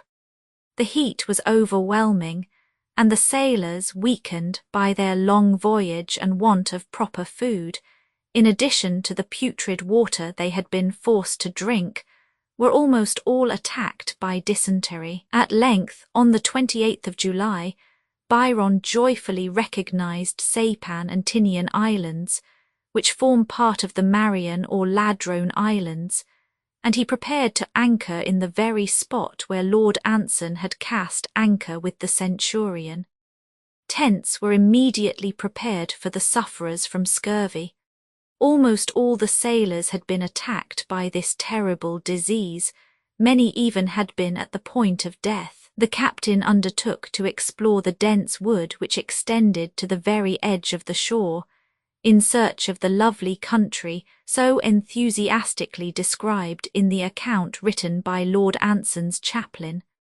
How far were these enchanting descriptions from the truth? Impenetrable forests met him on every side, overgrown plants, briars, and tangled shrubs, at every step caught and tore his clothes. At the same time, the explorers were attacked and stung by clouds of mosquitoes. Game was scarce and wild, the water detestable. The roadstead was never more dangerous than at this season. The halt was made, therefore, under unfortunate auspices. Still, in the end, limes, bitter oranges, cocoa-nuts, breadfruits, guavas, and others were found. But although these productions were beneficial to the invalids, who were shortly restored to vigour, the malarious atmosphere caused such violent fever that 2 sailors succumbed to it. In addition, the rain fell unceasingly, and the heat was overpowering. Byron says that he never experienced such terrific heat, even in his visits to the coast of Guinea, the East Indies, or St. Thomas Island, which is immediately below the equator. Fowls and wild pigs, which weighed about 2 cwt, each were easily procurable, but had to be eaten immediately, as in less than an hour decomposition took place. Lastly, the fish caught upon this shore was so unwholesome that even those who ate it in moderation became dangerously ill and risked their lives.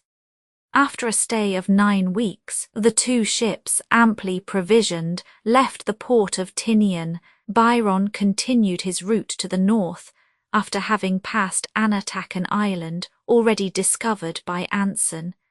He hoped to meet the N.E. monsoon before reaching the Bashies, which form the extreme north of the Philippines. Upon the 22nd he perceived Grafton Island, the most northerly of this group, and upon the 3rd of November he arrived at Timon, which had been mentioned by Dampier as a favourable place for procuring provisions. The natives, however, who are of Malay descent, refused the offer of hatchets, knives, and iron instruments in exchange for fowls. They demanded rupees. Finally, they accepted some handkerchiefs in payment of 12 fowls, a goat and its kid. Fortunately, fish was abundant, as it would have been impossible to procure fresh victuals.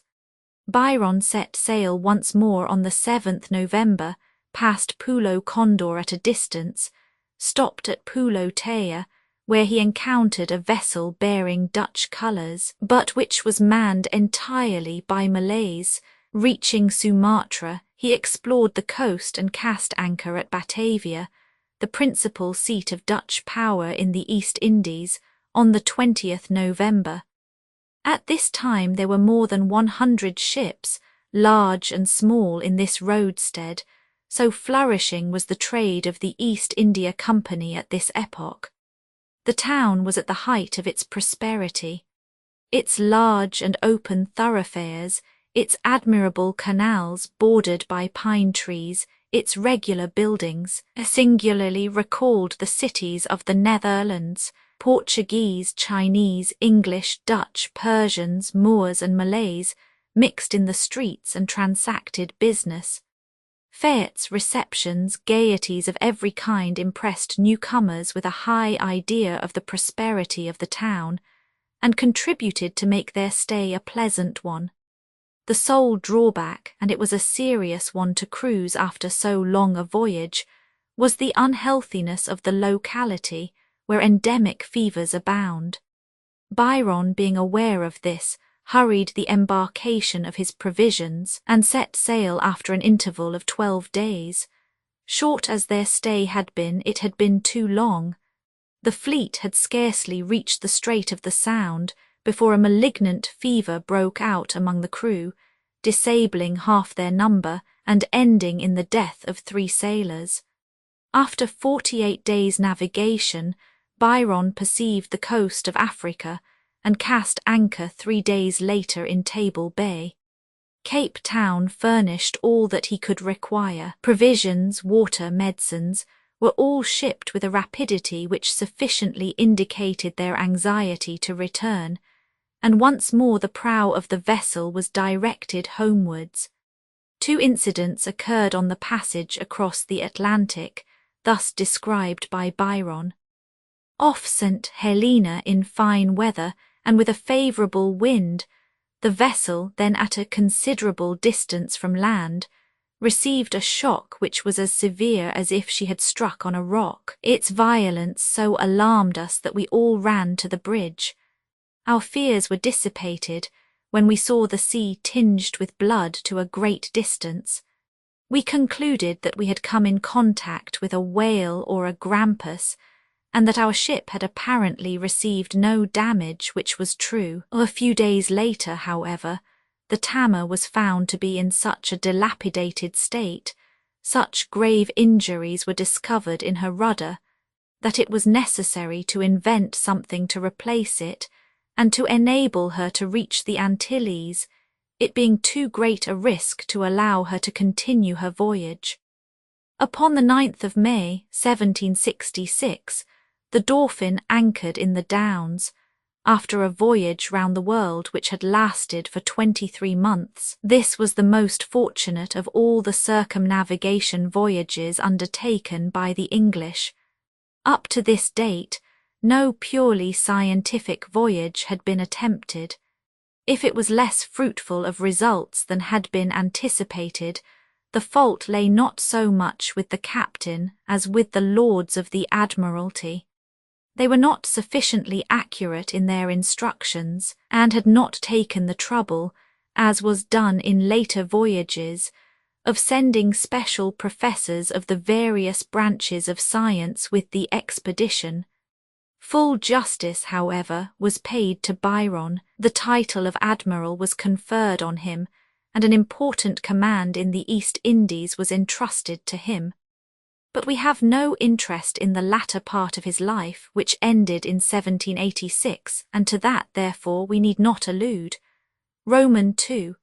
Wally's and Carteret preparations for the expedition, difficult navigation of the Strait of Magellan, separation of the Dauphin and the Swallow, Whitsunday Island, Queen Charlotte's Island, Cumberland, Henry Islands and C, Tahiti, Howe, Boscawen and Keppel Islands, Wally's Island, Batavia, the Cape, the Downs, discovery of Pitcairn, Osnaburg and Gloucester Islands by Carteret, Santa Cruz Archipelago, Solomon Islands, St. George's Canal and New Ireland, Portland and Admiralty Islands, Batavia and Macassar, meeting with Bougainville in the Atlantic. The impulse once given, England inaugurated the series of scientific expeditions which were to prove so fruitful of results, and to raise her naval reputation to such a height.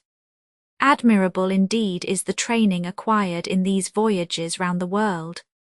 In them the crew, the officers and sailors, are constantly brought face to face with unforeseen difficulties and dangers, which call forth the best qualities of the sailor, the soldier, and the man. If France succumbed to the naval superiority of Great Britain during the Revolutionary and Imperial Wars, was it not fully as much owing to this stern training of the British seamen, as to the internal dissensions which deprived France of the services of the greater part of her naval staff?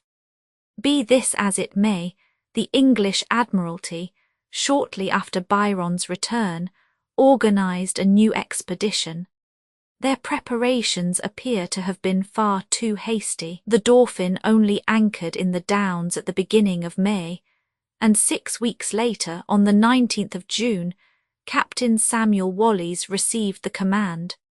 This officer, after attaining the highest rank in the military marine service, had been entrusted with an important command in Canada, and had assisted in the capture of Louisbourg. We cannot tell what qualities commended him to the Admiralty in preference to his companions in arms, but in any case, the noble lords had no reason to regret their decision. Wallis hastened the needful preparations on board the Dauphin, and on the 21st of August, less than a month after receiving his commission, he joined the sloop Swallow and the Prince Frederick in Plymouth Harbour.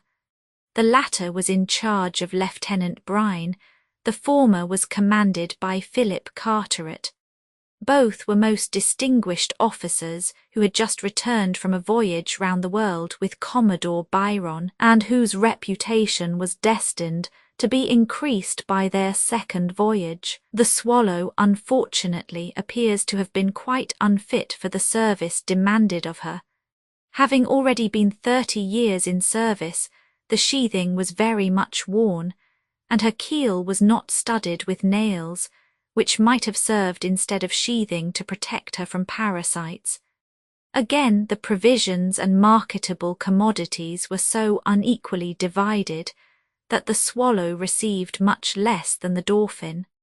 Carteret begged in vain for a rope yarn, a forge, and various things which his experience told him would be indispensable. This rebuff confirmed Carteret in his notion that he should not get further than the Falkland Isles, but none the less he took every precaution which his experience dictated to him. As soon as the equipment was complete, on the 22nd of April 1766, the vessels set sail. It did not take Wallis long to find out that the Swallow was a bad sailor, and that he might anticipate much trouble during his voyage. However, no accident happened during the voyage to Madeira, where the vessels put in to revictual.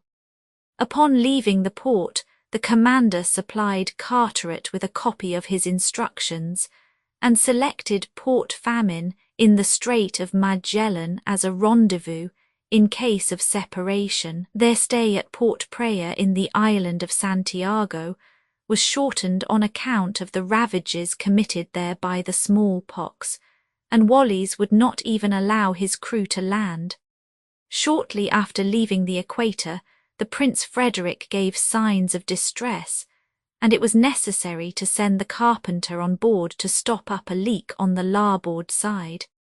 This vessel, which was provided with inferior provisions, counted already a number of sick among her crew. Towards 8 o'clock in the evening of the 19th of November, the crews perceived in the N.E. a meteor of extraordinary appearance, moving in a straight line towards the S.W. with marvellous rapidity.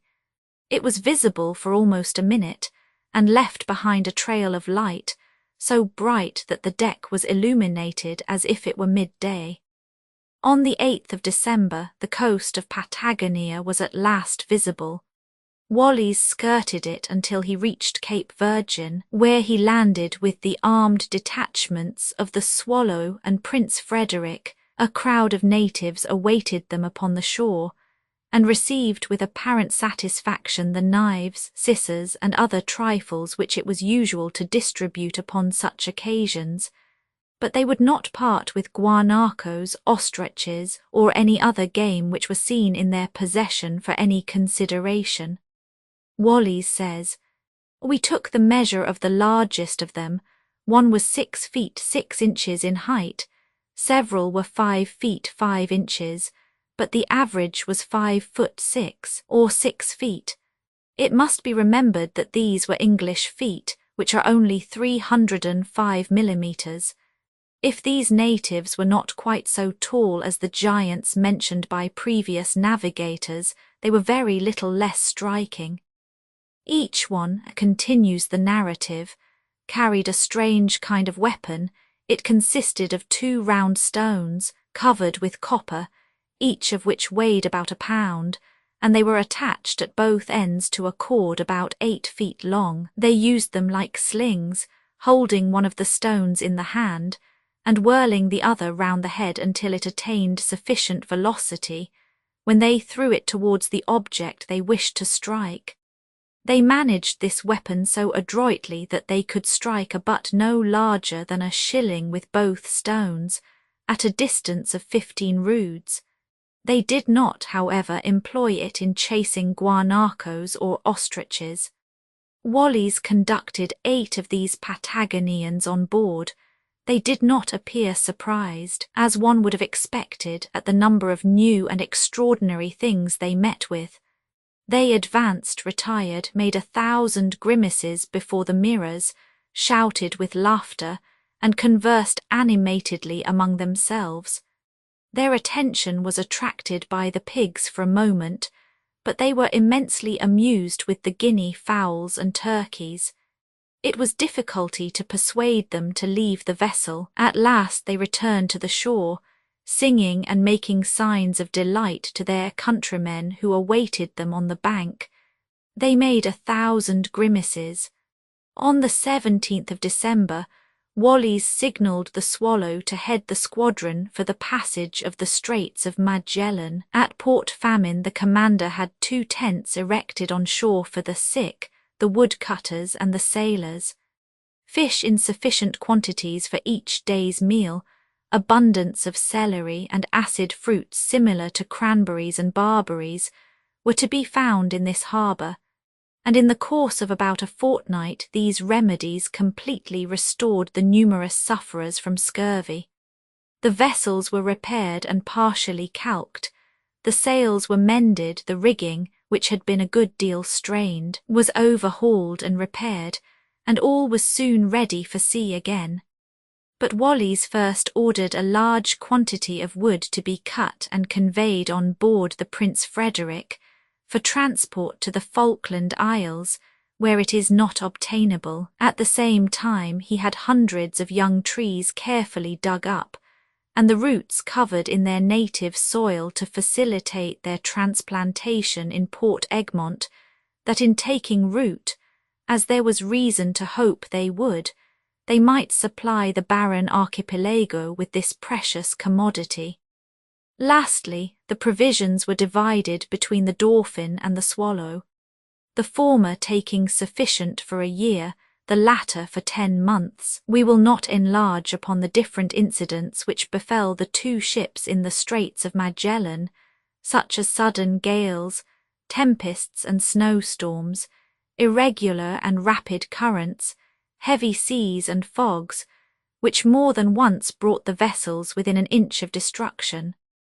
The Swallow especially was in such a dilapidated condition that Carteret besought Wallis to consider his vessel no longer of any use in the expedition, and to tell him what course should best be pursued for the public good. Wallis replied, "The orders of the Admiralty are concise, and you must conform to them and accompany the Dolphin as long as possible. I am aware that the Swallow is a bad sailor. I will accommodate myself to her speed and follow her movements, for it is most important that in case of accident to one of the ships, the other should be within reach, to give all the assistance in her power." Carteret had nothing to urge in reply, but he augured badly for the result of the expedition. As the ships approached the opening of the straits on the Pacific side, the weather became abominable. A thick fog, falls of snow and rain, currents which sent the vessels on to the breakers, a chopping sea, contributed to detain the navigators in the straits until the 10th of April. On that day the Dolphin and Swallow were separated off Cape Pillar, and could not find each other, Wallis not having fixed a rendezvous in case of separation. Before we follow Wallis on his voyage across the Pacific, we will give a short account of the wretched natives of Tierra del Fuego and of the general appearance of their country. These wretches, who were as miserable and debased as possible, subsisted upon the raw flesh of seals and penguins. One of our men, says Wallis, who fished with a line, bestowed a live fish which he had just caught, and which was about the size of a herring, upon one of these Americans. He took it with the eagerness of a dog snatching a bone. He commenced operations by killing the fish with a bite near the gills, and proceeded to devour it, beginning at the head and finishing at the tail, without rejecting the bones, fins, scales, or entrails. In fact, these people swallowed everything that was offered to them, cooked or uncooked, fresh or salt, but they refused all drink but water. Their sole covering was a miserable sealskin reaching to the knees. Their weapons were javelins tipped with a fish bone. They all suffered from bad eyes, which the English attributed to their custom of living in smoke to protect themselves from mosquitoes. Lastly, they emitted a most offensive smell, only to be likened to that of foxes, which doubtless arose from their excessively filthy habits. Although certainly not inviting, this picture is graphic, as all navigators testify. It would appear that progress is not possible to these savages, so nearly allied to brutes. Civilization is a dead letter to them, and they still vegetate like their forefathers, with no wish to improve and with no ambition to attain a more comfortable existence. Wallis continues, "Thus we quitted this savage and uninhabitable region, where for 4 months we had been in constant danger of shipwreck, where in the height of summer the weather is foggy, cold, and stormy, where almost all the valleys are without verdure, and the mountains without woods, in short, where the land which one can see rather resembles the ruins of a world than the abode of living creatures."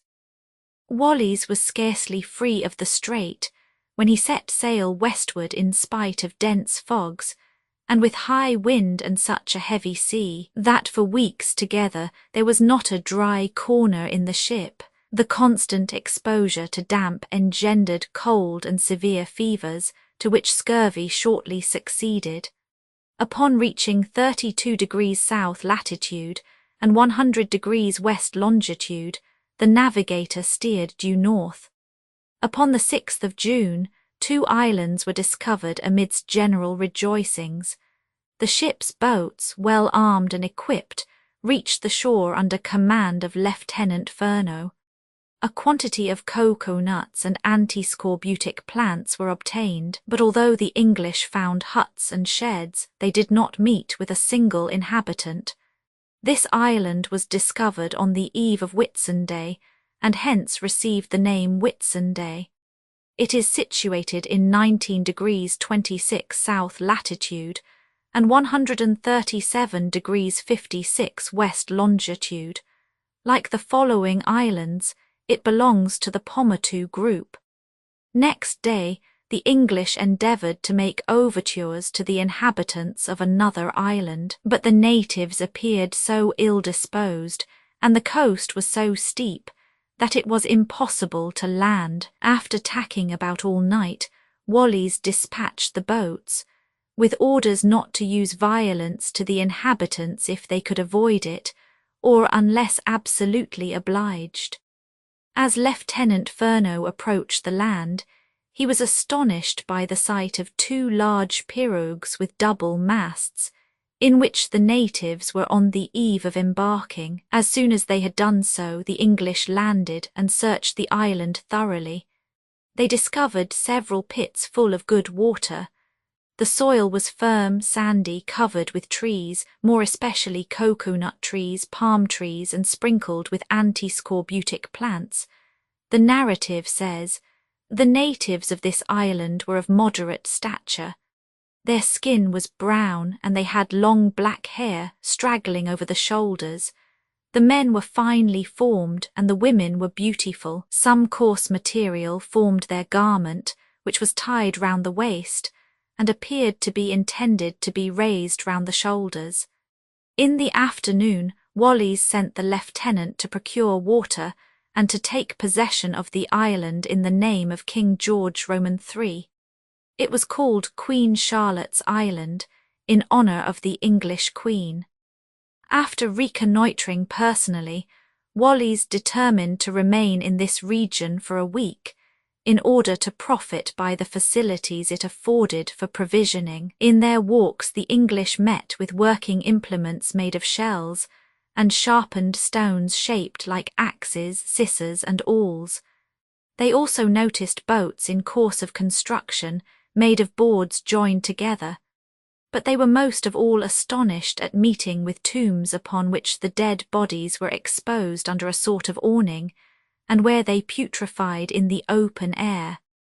When they quitted the island, they left hatchets, nails, bottles, and other things as reparation for any damage they might have committed.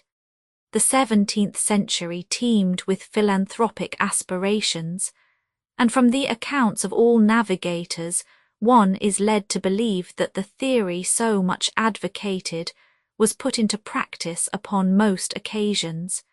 Humanity had made great strides.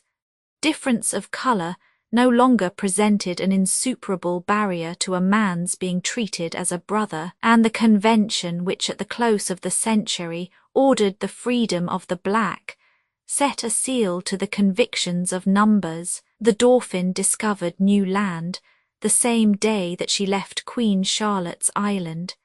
It lay to the westward, but after cruising along the coast, the vessel was unable to find anchorage. Lying low, it was covered with trees. Neither cocoa-nuts nor inhabitants were to be found, and it evidently was merely a rendezvous for the hunters and fishers of the neighbouring islands. Wallis therefore decided not to stop. It received the name of Egmont in honour of Earl Egmont, then Chief Lord of the Admiralty. The following days brought new discoveries. Gloucester, Cumberland, William, Henry, and Osnaburg Islands were sighted in succession. Lieutenant Verne was able to procure provisions without landing at the last named. Observing several large pirogues on the beach, he drew the conclusion that other and perhaps larger islands would be found at no great distance, where they would probably find abundant provisions, and to which access might be less difficult. His prevision was right. As the sun rose upon the 19th, the English sailors were astonished at finding themselves surrounded by pirogues of all sizes, having on board no less than 800 natives. After having consulted together at some distance, a few of the natives approached, holding in their hands banana branches. They were on the point of climbing up the vessels when an absurd accident interrupted these cordial relations. The natives waving palm leaves as a sign of welcome, one of them had climbed into the gangway when a goat ran at him. Turning, he perceived the strange animal upon its hind legs preparing to attack him again. Overcome with terror, he jumped back into the sea, an example quickly followed by the others. It recalled the incident of the sheep of Panurge. Recovering from this alarm, they again climbed into the ship and brought all their cunning to bear upon petty thefts. However, only one officer had his hat stolen. The vessel all the time was following the coast in search of a fitting harbour, whilst the boats coasted the shore for soundings. The English had never found a more picturesque and attractive country in any of their voyages. On the shore, the huts of the natives were sheltered by shady woods, in which flourished graceful clusters of cocoa-nut trees. Graduated chains of hills with wooded summits, and the silver sheen of rivers glistening amid the verdure as they found their way to the sea, added to the beauty of the interior. The boats sent to take soundings were suddenly surrounded at the entrance of a large bay by a crowd of pirogues. Wallis, to avoid a collision, gave the order for the discharge from the swivel gun above the natives' heads, but although the noise terrified them, they still continued their approach. The captain accordingly ordered his boats to make for the shore, and the natives, finding themselves disregarded, threw some sharp stones which wounded a few sailors, but the captains of the boats replied to this attack by a volley of bullets which injured one of them, and was followed by the flight of the rest.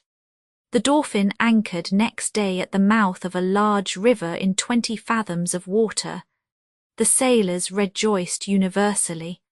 The natives immediately surrounded them with pirogues, bringing pigs, fowls, and various fruits, which were quickly exchanged for hardware and nails. One of the boats employed in taking soundings, however, was attacked by blows from paddles and sticks, and the sailors were forced to use their weapons. One native was killed, a second severely wounded, and the rest jumped into the water. Seeing that they were not pursued, and conscious that they themselves had been the aggressors, they returned to traffic with the Dauphin as if nothing had happened. Upon returning on board, the officers reported that the natives had invited them to land, more especially the women, with unequivocal gestures, and that, moreover, there was excellent anchorage near the shore within reach of water. The only inconvenience arose from a considerable swell. The Dauphin accordingly weighed anchor and proceeded into the open sea to run with the wind, when all at once Wallis perceived a bay 7 or 8 miles distant, which he determined to reach. The captain was soon to experience the truth of the proverb which asserts that one had better leave well alone. Although soundings were taken by the boats as they advanced, the Dauphin struck on a rock and damaged her forepart. The usual measures in such a case were taken immediately, but outside the chain of madreporic rocks no depth could be sounded. It was consequently impossible to cast anchor or to use the capstan. What course had best be pursued in this critical situation? The vessel beat violently against the rocks, and a host of pirogues waited in expectation of a shipwreck, eager to clutch their prey. Fortunately, at the end of an hour, a favourable breeze rising disengaged the Dauphin and wafted her into good anchorage. The damage done was not serious and was as easily repaired as forgotten. Wallis, rendered prudent by the constant efforts of the natives, divided his men into 4 parties, one of which was always to be armed, and he ordered guns to be fired.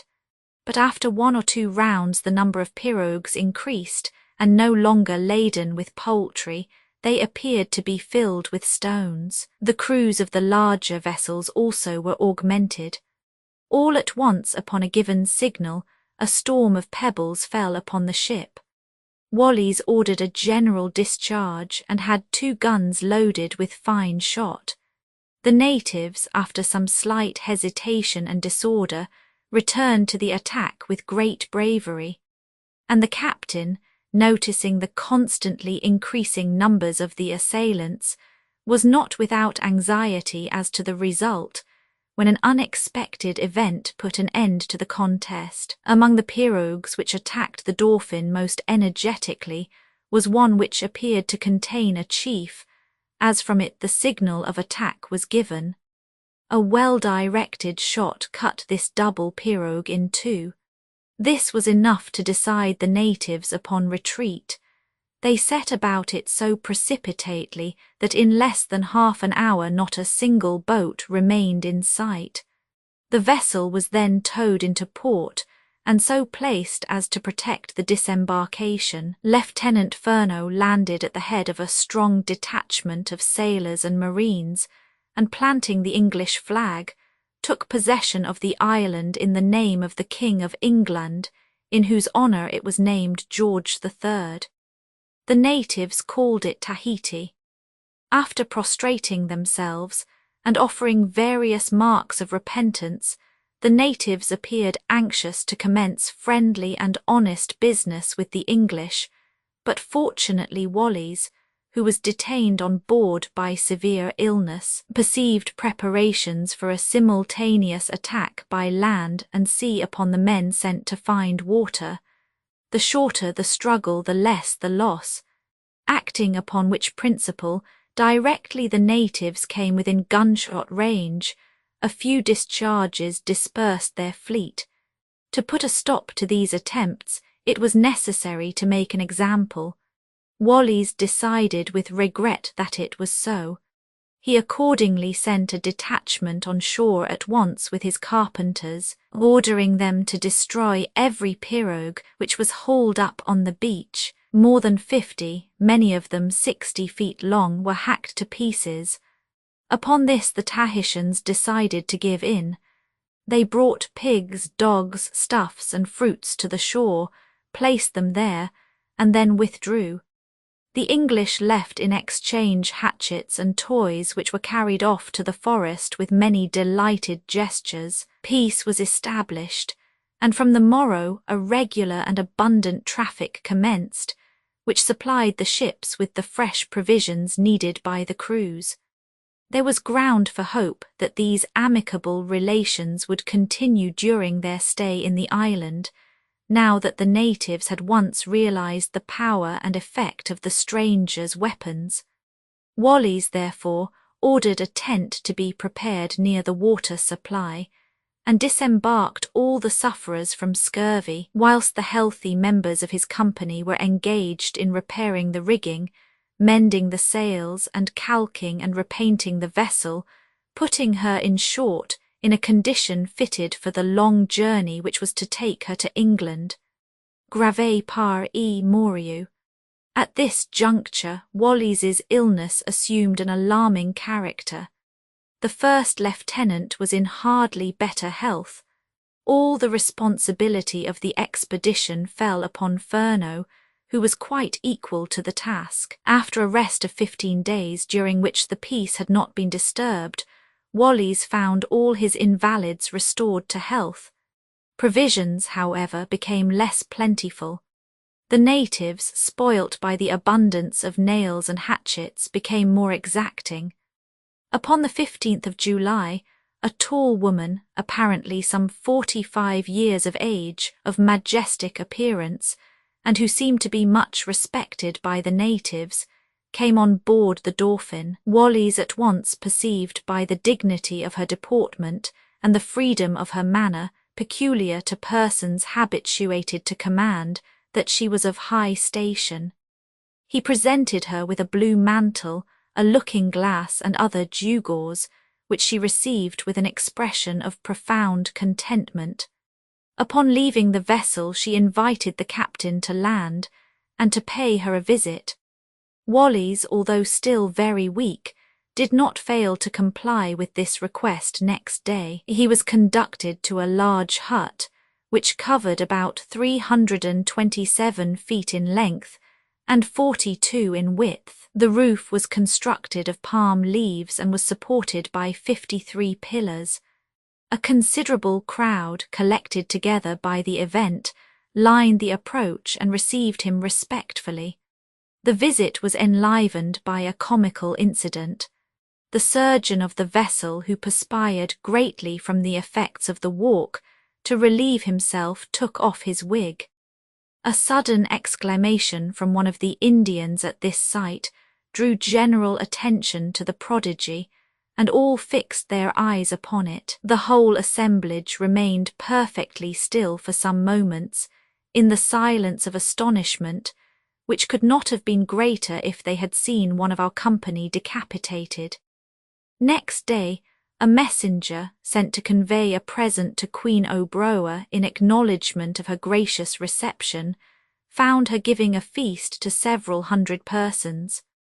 Her servants carried the dishes to her already prepared, the meat in cocoa-nut shells, and the shell fish in a sort of wooden trough, similar to those used by our butchers. She herself distributed them with her own hands to each of her guests, who were sitting and standing all round the house. When this was over, she seated herself upon a sort of raised dais, and 2 women beside her gave her food. They offered the viands to her in their fingers, and she had only to take the trouble to open her mouth. The consequences of this exchange of civilities were speedily felt. The market was once more fully supplied with provisions, although no longer at the same low price as upon the first arrival of the English. Lieutenant Furneaux reconnoitred the length of the coast westward, to gain an idea of the island, and to see what it was possible to obtain from it. The English were everywhere well received. They found a pleasant country, densely populated, whose inhabitants appeared in no hurry to sell their commodities. All their working implements were either of stone or of bone, which led Lieutenant Furneaux to infer that the Tahitians possess no metals. As they had no earthenware vessels, they had no idea that water could be heated. They discovered it one day when the Queen dined on board. One of the principal members of her suite, having seen the surgeon pour water from the boiler into the teapot, turned the tap and received the scalding liquor upon his hand. Finding himself burnt, he uttered most frightful screams, and ran round the cabin making most extravagant gestures. His companions, unable to imagine what had happened to him, stared at him with mingled astonishment and fear. The surgeon hastened to interfere, but for a long time the poor Tahitian refused to be comforted.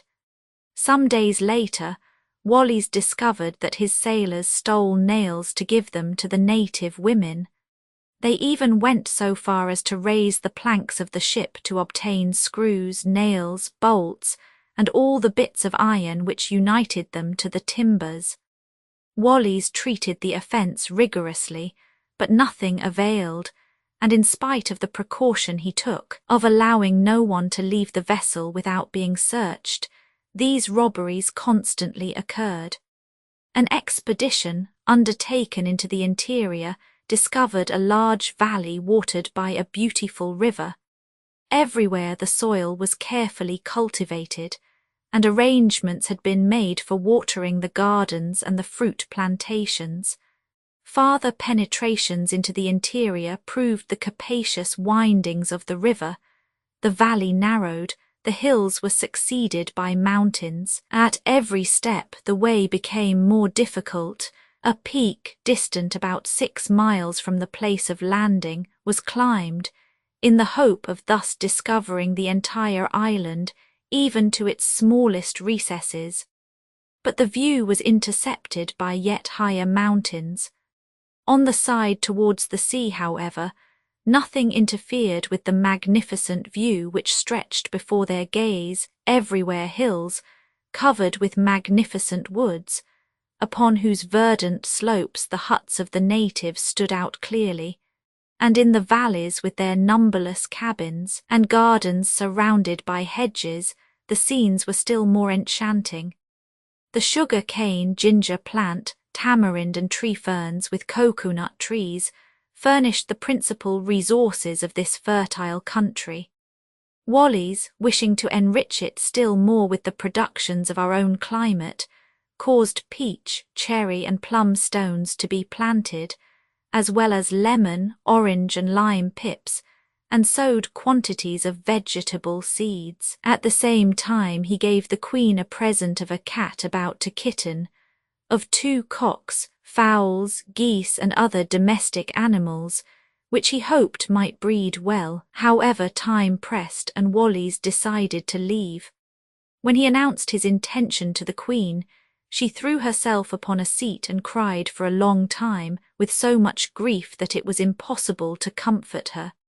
She remained upon the vessel up to the last moment, and as it set sail embraced us, says Wallis, in the tenderest way, weeping plenteously, and our friends the Tahitians bade us farewell, with so much sorrow, and in so touching a manner that I felt heavy-hearted, and my eyes filled with tears. The uncourteous reception of the English and the repeated attempts made by the natives to seize the vessel would hardly have led to the idea of a painful separation. However, as the proverb has it, all's well that ends well. Of Wallis' observations of the manners and customs of the island, we shall only enumerate the few following, as we shall have occasion to return to them again in relating the voyages undertaken by Bougainville and Cook. Tall, well-built, active, slightly dark in complexion, the natives were clothed in a species of white stuff made from the bark of trees. 2 pieces of stuff completed their costume. One was square and looked like a blanket. The head was thrust through a hole in the center, and it recalled the zarapo of the Mexicans and the poncho of the South American Indian. The second piece was rolled round the body without being tightened. Almost all men and women tattoo their bodies with black lines close together, representing different figures. The operation was thus performed. The pattern was pricked in the skin, and the holes filled with a sort of paste composed of oil and grease which left an indelible mark. Head-dresses of natives of Tahiti. Facsimile of early engraving. civilization has little advanced. We have already stated that the Tahitians did not understand earthenware vessels. Wallis therefore presented the Queen with a saucepan, which everybody flocked to inspect with extreme curiosity. As to religion, the captain found no trace of that. He only noticed that upon entering certain places which he took to be cemeteries, they maintained a respectful appearance and wore mourning apparel. One of the natives, more disposed than his companions to adopt English manners, was presented with a complete suit of clothes, which became him very well. Jonathan, so they had named him, was quite proud of his new outfit. To put the finishing touch to his manners, he desired to learn the use of a fork, but habit was too strong for him. His hands always went to his mouth, and the bit of meat at the end of the fork found its way to his ear. It was the 27th of July when Wallis left the George Roman III Island. After coasting Duke of York Island, he discovered several islands or islets in succession, upon which he did not touch. For example, Charles Saunders, Lord Howe, Scilly, Boscawen and Keppel Islands, where the hostile character of the natives and the difficulty of disembarkation prevented his landing. Winter was now to begin in the southern region. The vessel leaked in all directions.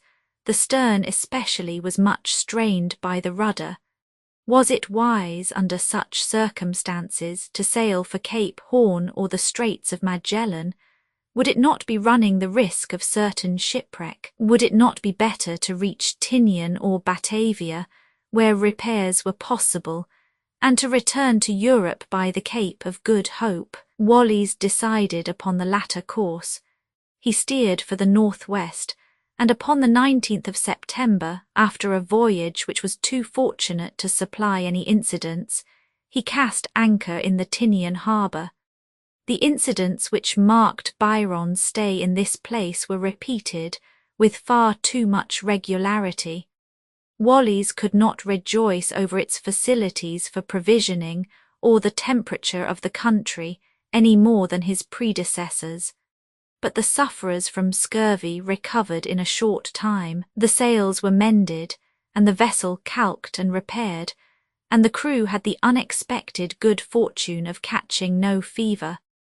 On the 16th October 1769, the Dauphin returned to sea, but this time she encountered a succession of frightful storms, which tore the sails, reopened the leakage, broke the rudder, and carried away the poop with all that was to be found on the forecastle. However, the bashies were rounded, and Formosa straight crossed, Sandy Isle, Small Key, Long Island and New Island were recognized, as also Condor, Timor, Arrows and Pisang, Pulotea, Pulotate and Sumatra, before the arrival at Batavia, which took place upon the 30th of November.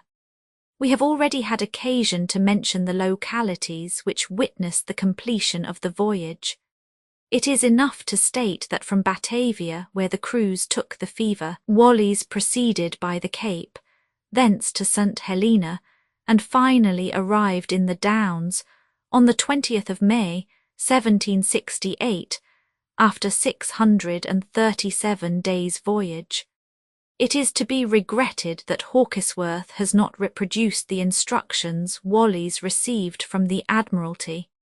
Without knowing what they were, we cannot decide whether this brave sailor carried out the orders he had received au pied de la lettre. We have seen that he followed with little variation the route traced by his predecessors in the Pacific Ocean. In fact, nearly all had approached by the dangerous archipelago, leaving unexplored that portion of Oceania where islands are most numerous and where Cook was later to make such important discoveries. Clever as a navigator, Wallis understood how to obtain from a hasty and incomplete equipment unexpected resources, which enabled him to bring an adventurous enterprise to a successful close. He is equally to be honoured for his humanity and the efforts he made to collect reliable information of the countries he visited. Had he only been accompanied by special men of science, there is no doubt that their scientific harvest would have been abundant. The fault lay with the Admiralty. We have related how, on the 10th of April, 1767, as the Dolphin and the Swallow entered the Pacific, the former, carried away by a strong breeze, had lost sight of the latter and had been unable to follow her. This separation was most unfortunate for Captain Carteret. He knew better than any of his crew the dilapidated condition of his vessel and the insufficiency of his provisions. In short, he was well aware that he could only hope to meet the Dolphin in England, as no plan of operation had been arranged, and no rendezvous had been named, a grave omission on Wally's part, who was aware of the condition of his consort. Nevertheless, Carteret allowed none of his apprehensions to come to the knowledge of the crew. At first the detestable weather experienced by the Swallow upon the Pacific Ocean, most misleading name, allowed no time for reflection. The dangers of the passing moment, in which there was every prospect of their being engulfed, hid from them the perils of the future. Carteret steered for the north by the coast of Chile.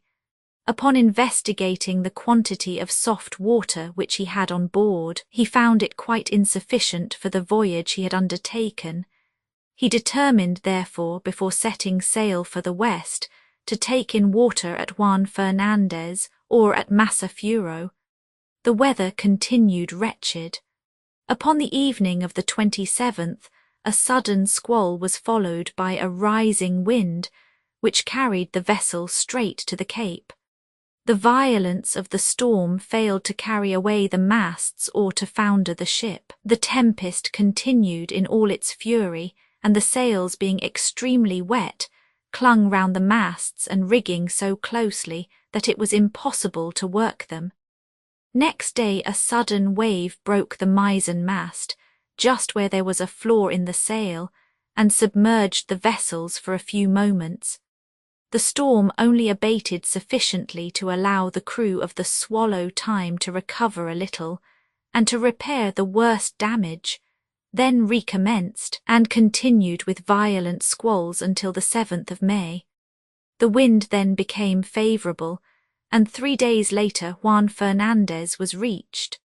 Carteret was not aware that the Spaniards had fortified this island. He was, therefore, extremely surprised at seeing a large number of men upon the shore, and at perceiving a battery of 4 pieces on the beach and a fort, pierced with 20 embrasures and surmounted by the Spanish flag, upon a hill. The rising wind prevented an entrance into Cumberland Bay, and after cruising about for an entire day, Carteret was obliged to content himself with reaching Masafuro. But he met the same obstacles, and the surge which broke upon the shore interfered with his operations, and it was only with the utmost difficulty that he succeeded in shipping a few casks of water. Some of the crew, who had been forced by the state of the sea to remain on land, killed guinea fowls enough to feed the entire crew. These, with the exception of some seals and plenty of fish, were the sole result of a stay, marked by a succession of squalls and storms, which constantly placed the ship in danger.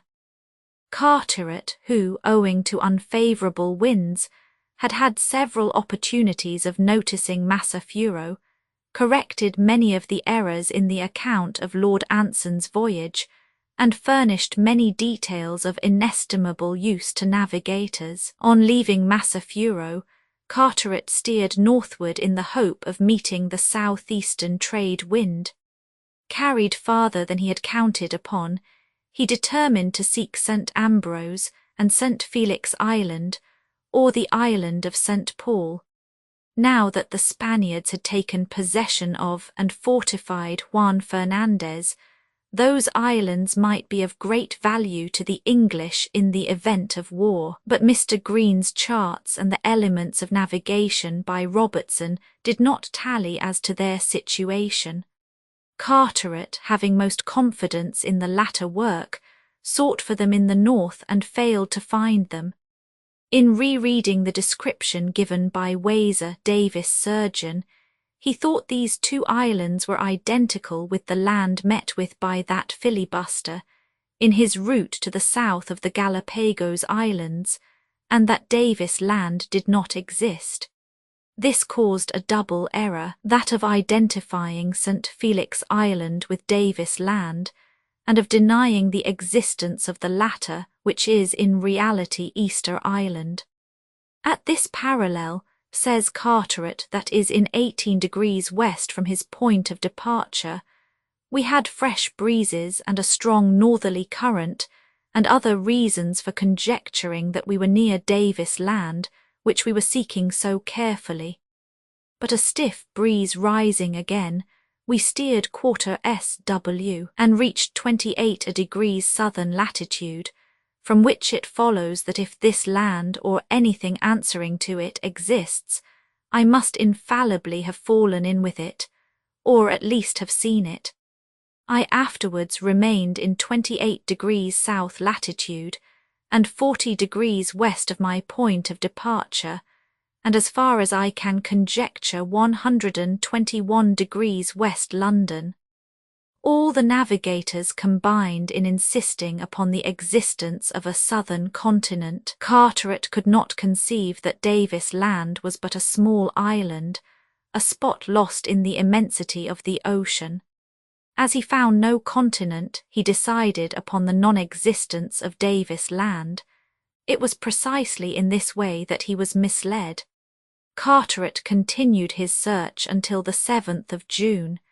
He was in 28 degrees south latitude and 112 degrees west longitude, that is to say, he was in the immediate neighbourhood of Easter Island. It was still the depth of winter. The sea ran continually high, violent and variable winds. Dull, foggy and cold weather was accompanied by thunder, rain and snow. No doubt it was owing to the great darkness, and to the thick fog which hid the sun for several days, that Carteret failed to perceive Easter Island, for many signs, such as the number of birds, floating seaweeds and sea, announced the neighbourhood of land. These atmospheric troubles again retarded the voyage, in addition to which the Swallow was as bad a sailor as possible, and one may guess at the weariness, the preoccupation, even the mental suffering of the captain, who saw his crew on the point of starvation. But in spite of all, the voyage was continued by day and night in a westerly direction until the 2nd of July. Upon this day land was discovered to the north, and on the morrow Carteret was sufficiently close to recognize it. It was only a great rock 5 miles in circumference, covered with trees which appeared uninhabited, but the swell, so prevalent at this time of year, prevented the vessel coming alongside. It was named Pitcairn, after the first discoverer. In these latitudes, the sailors, previously in good health, felt the first attacks of scurvy. Upon the 11th, a new land was seen in 22 degrees southern latitude and 145 degrees 34 longitude. It received the name of Osnaburg in honour of the king's second son. Next day Carteret sent an expedition to 2 more islands, where neither eatables nor water were found. The sailors caught many birds in their hands, as they were so tame that they did not fly at the approach of man. All these islands belonged to the dangerous group, a long chain of low islands, clusters of which were the despair of all navigators, for the few resources they offered. Carteret thought he recognized Quiros in the land discovered, but this place, which is called by the natives Tahiti, is situated more to the north. Sickness, however, increased daily. The adverse winds, but especially the damage the ship had sustained, made her progress very slow. Carteret thought it necessary to follow the route upon which he was most likely to obtain provisions and the needful repairs. "My intention in the event of my ship being repaired," says Carteret, "was to continue my voyage to the south upon the return of a favourable season, with a view to new discoveries in that quarter of the world. In fact, I had settled in my own mind, if I could find a continent where sufficient provisions were procurable, to remain near its coast until the sun had passed the equator, then to gain a distant southern latitude, and to proceed westward towards the Cape of Good Hope, and to return eastward after touching at the Falkland Islands, should it be necessary, and thence to proceed quickly to Europe." These laudable intentions show Carteret to have been a true explorer, rather stimulated than intimidated by danger, but it proved impossible to carry them into execution. The trade wind was only met on the 16th, and the weather remained detestable. Above all, although Carteret navigated in the neighbourhood of Danger Island, discovered in 1765 by Byron, and by others he saw no land. "We probably were close by land," he says, "which the fog prevented our seeing, for in these waters numbers of birds constantly flew round the ship." Commodore Byron in his last voyage had passed the northern limits of this portion of the ocean, in which the Solomon Islands are said to be situated, and as I have been myself beyond the southern limit without seeing them, I have good reasons for thinking that if these islands exist, they have been badly marked on all the charts. This last supposition is correct, but the Solomon Islands do exist, and Carteret stopped there a few days later without recognizing them. The victuals were now all but consumed or tainted, the rigging and the sails torn by the tempest, half the crew on the sick list, when a fresh alarm for the captain arose. A leak was reported just below the load water line. It was impossible to stop it as long as they were in the open sea. By unexpected good fortune land was seen on the morrow. Needless to say what cries of delight, what acclamations followed this discovery. To use Carteret's own comparison, the feelings of surprise and comfort experienced by the crew can only be likened to those of a criminal, who at the last moment on the scaffold receives a reprieve. It was Nightingale Island, already discovered by Mendana.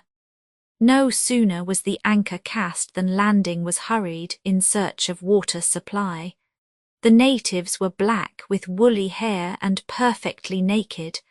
They appeared upon the shore, but fled again before the boat could come up with them. The leader of the landing party described the country as wild, bristling with mountains and impenetrable forests of trees and shrubs reaching to the shore itself, through which ran a fine current of fresh water. The following day, the master was sent in search of an easier landing place, with orders to propitiate the natives if possible by presents. He was expressly enjoined not to expose himself to danger, to return if several pirogues advanced against him, not to leave the boat himself, and not to allow more than 2 men to land at once, whilst the remainder held themselves on the defensive. Carteret at the same time sent his ship's boat on shore for water. Some natives attacked it with arrows which fortunately hit no one. Meantime the sloop regained the Swallow. The master had 3 arrows in his body, and half his crew were so dangerously wounded that 3 sailors and he himself died a few days later. This is what had happened. Landing the 5th in succession in a spot where he had noticed huts, he entered into friendly traffic with the natives. The latter soon increased in numbers, and several large pirogues advanced towards his sloop, and he was unable to rejoin it until the very moment when the attack commenced. pursued by the arrows of the natives, who waded up to their shoulders into the water, chased by pirogues. He only succeeded in escaping after having killed several natives and foundered one of their boats. Pursued by the arrows of the natives, this effort to find a more favourable spot where he might run the Swallow ashore, having ended so unfortunately, Carteret heaved his ship down where he was, and efforts were made to stop the leak. If the carpenter, the only healthy man on board, did not succeed in perfectly stopping it, he at least considerably diminished it. Whilst a fresh landing for water was sought, the fire of the guns was directed upon the woods as well as volleys of musketry from the sloop. Still the sailors worked for a quarter of an hour when they were attacked by a shower of arrows which grievously wounded one or two in the breast. The same measures were necessary each time they fetched water. At this juncture, 30 of the crew became incapable of performing their duty. The master died of his wounds. Lieutenant Gower was very ill. Carteret himself, attacked by a bilious and inflammatory illness, was forced to keep his bed. These 3 were the only officers capable of navigating the Swallow to England, and they were on the point of succumbing. To stay the ravages of disease, it was necessary to procure provisions at all costs, and this was utterly impossible in this spot. Carteret weighed anchor on the 17th of August after calling the island Egmont in honour of the Lord of the Admiralty, and the bay where he had anchored, Swallow, although convinced that it was identical with the land named Santa Cruz by the Spaniards. The navigator nevertheless followed the prevailing mania of giving new appellations to all the places he visited. He then coasted the shore for a short distance, and ascertained that the population was large. He had many a crow to pick with the natives. These obstacles, and moreover the impossibility of procuring provisions, prevented Carteret's reconnoitring the other islands of this group, upon which he bestowed the name of Queen Charlotte, map of Queen Charlotte Islands, facsimile of early engraving. The inhabitants of Egmont Isle, he says, are extremely agile, active, and vigorous. They appear to live as well in water as on land, for they are continually jumping from their pirogues into the sea.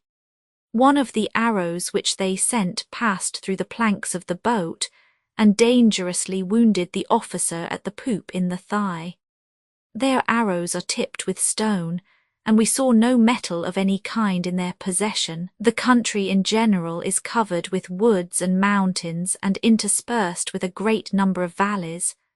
On the 18th of August, 1767, Carteret left this group with the intention of regaining Great Britain. He fully expected to meet with an island on his passage where he might be more fortunate, and on the 20th he actually did so, discovering a little low island which he named Gower, where cocoa nuts were procurable. Next day he encountered Simpson and Carteret Islands, and a group of new islands which he took to be the Ohang Java, discovered by Tasman. Then successively Sir Charles Hardy and Winchelsea Islands, which he did not consider as belonging to the Solomon Archipelago, the island of St. John, so called by Schouten, and finally that of New Britain, which he gained on the 28th of August.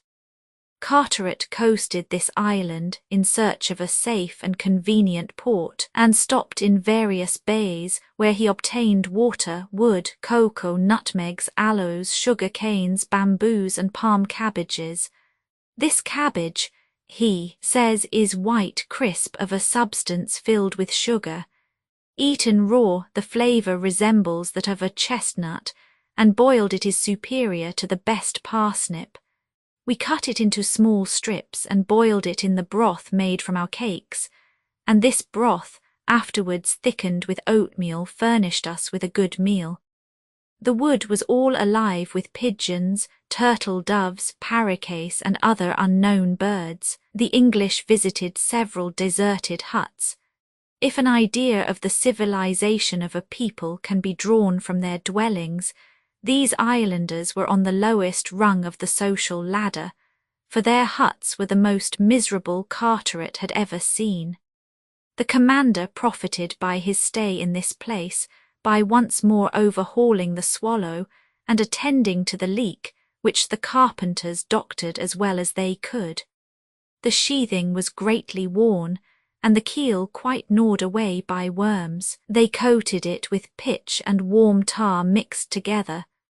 On the 7th of September, Carteret accomplished the ridiculous ceremony of taking possession of the country in the name of George III. He then dispatched one of his boats upon a reconnoitring expedition, which returned with a quantity of cocoa and palm cabbages, most precious provision for the sick on board, in spite of the fact that the monsoon would soon blow from the east for a long time. Carteret, alive to the dilapidated condition of his ship, determined to start for Batavia, where he hoped to make up his crew and to repair the Swallow. Upon the 9th September, therefore, he left Carteret Harbour, the best which he had met with since leaving the Straits of Magellan. He soon penetrated to a gulf to which Dampier had given the name of St. George Bay, and was not long in reconnoitring for a strait which separated New Britain and New Ireland. This passage he found, and named St. George. He describes it in his narrative with a care which should certainly have earned for him the thanks of all his contemporary navigators. He then followed the coast of New Ireland to its southern extremity. Near a little island, which he named Sandwich, Carteret had some dealings with the natives. These natives, he says, are black and have woolly hair like Negroes, but they have not flat noses or large lips. We imagine them to be of the same race as the inhabitants of Egmont Island. Like them, they are entirely naked, if we except some ornaments of shells which they attach to their arms and legs.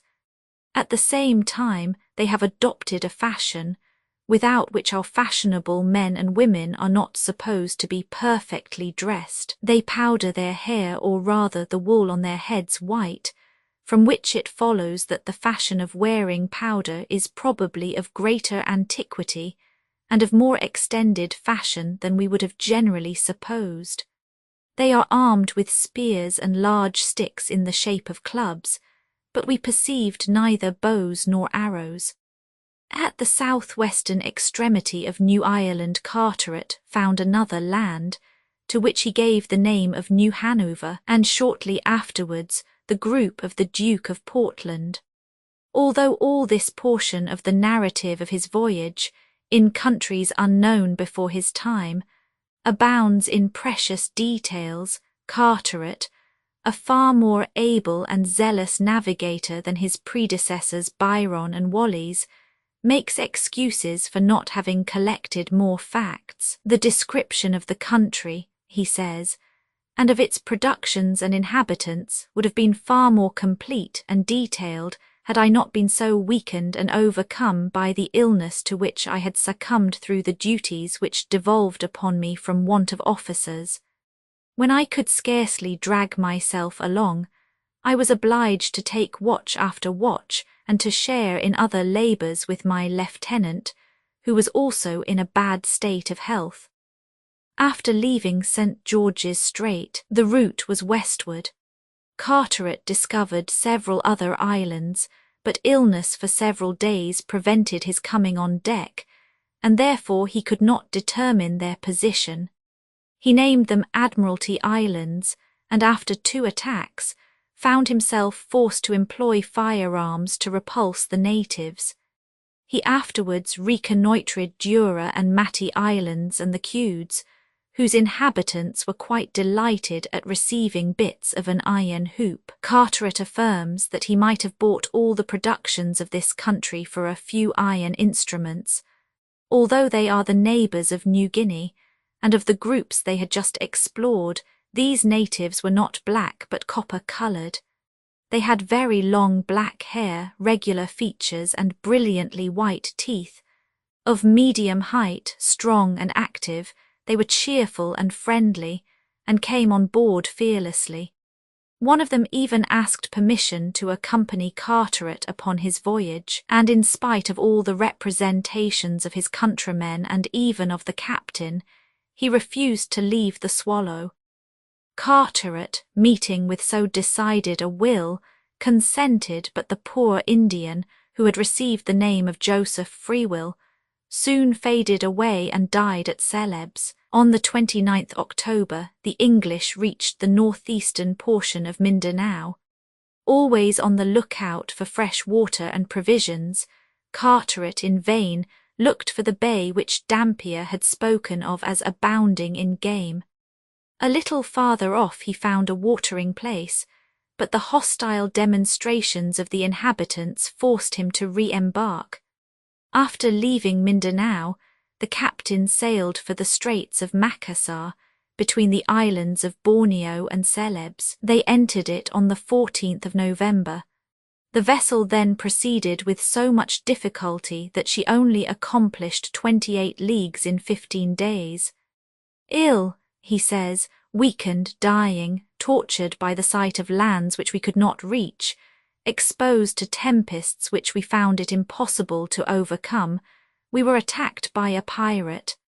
The latter, hoping to find the English crew asleep, attacked the Swallow in the middle of the night, but far from allowing themselves to be cowed by this new danger, the sailors defended themselves with so much courage and skill that they succeeded in foundering the Malay prah. A struggle between the Swallow and a Malay prah. On the 12th of December, Carteret sorrowfully perceived that the western monsoon had commenced. The Swallow was in no condition to struggle against this wind and current to reach Batavia by the west.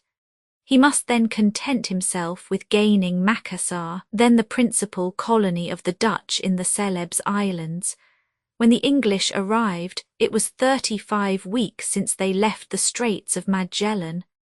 Anchor was scarcely cast when a Dutchman, sent by the governor, came on board the Swallow. He appeared much alarmed on finding that the vessel belonged to the English Marine Service. In the morning, therefore, when Carteret sent his lieutenant, Mr. Gower, to ask for access to the port in order to secure provisions for his dying crew, and to repair his dilapidated ship, and await the return of the monsoon, not only could he not obtain permission to land, but the Dutch hastened to collect their forces and arm their vessels. Finally, after 5 hours, the governor's reply was brought on board. It was a refusal couched in terms as little polite as they were equivocal. The English were simultaneously forbidden to land at any port under Dutch government. All Carteret's representations, his remarks upon the inhumanity of the refusal, even his hostile demonstrations, had no other result than the sale of a few provisions and permission to proceed to a small neighbouring bay. He would find there, he was told, certain shelter from the monsoon, and might set up a hospital for his sick. That indeed he could procure more plentiful provisions there than in Macassar, from whence they would send him all that he could need. Fearing death by starvation and foundering, it was necessary to overlook these exactions, and Carteret proceeded to the roadstead of Bontyne. There the sick, installed in a house, found themselves prohibited from going more than 30 roods from their hospital. They were kept under guard and could not communicate with the natives. Lastly, they were forbidden to buy anything excepting through the agency of the Dutch soldiers, who strangely abused their power, often making more than 1,000% profit. All the complaints of the English were useless. They were forced to submit during their stay to a surveillance to the last degree humiliating. It was only on the 22nd of May, 1768, on the return of the monsoon, that Captain Carteret was able to leave Bontyne, after a long series of annoyances, vexations, and alarms, which it is impossible to give in detail, and which had sorely tried his patience. Celebes, he says, is the key to the Moluccas or Spice Islands, which are necessarily under the power of the people who are masters of this island. The town of Macassar is built upon a promontory, and is watered by 1 or 2 rivers which cross it or flow in its vicinity. The ground is even and beautiful in appearance. There are many plantations and cocoa-nut woods, interspersed with houses which convey the idea that it is well populated. At Bontyne the beef is excellent, but it is difficult to procure enough of it to feed a fleet. Fowls and as much rice and fruits as can be wished are procurable. The woods abound with wild pigs, which are to be had cheap because the natives, being Mohammedans, do not eat them. These details, however incomplete, had great interest at the time they were collected, and we go so far as to believe that even now, some 100 years since they were first written, they yet contain a certain amount of truth. No incident marked the voyage to Batavia. After several delays, caused by the desire of the Dutch company to make Carteret give them a testimonial as to the treatment he had met with from the government of Macassar, and which he steadily refused, Carteret at last obtained permission to repair his vessel. On the 15th of September, the Swallow, partially refitted, set sail. She was reinforced with a supplementary number of English sailors, without which it would have been impossible to regain Europe. 80 of her original crew were dead, and 80 more were so reduced that 7 of their number died before they reached the Cape. After a stay in this port, a most salutary one for the crew, which lasted until the 6th of January, 1769, Carteret set out once more, and a little beyond Ascension Island at which he had touched, he met a French vessel. It was the frigate La Boudeuse with which Bougainville had just been round the world. On the 20th of March, the Swallow anchored in Spithead roadstead, after 31 months of a voyage as painful as it had been dangerous. All Carteret's nautical ability, all his sang-froid, all his enthusiasm were needed to save so inefficient a vessel from destruction, and to make important discoveries. Under such conditions, if the perils of the voyage add lustre to his renown, the shame of such a miserable equipment falls upon the English Admiralty, who, despising the representations of an able captain, risked his life and the lives of his crew upon so long a voyage.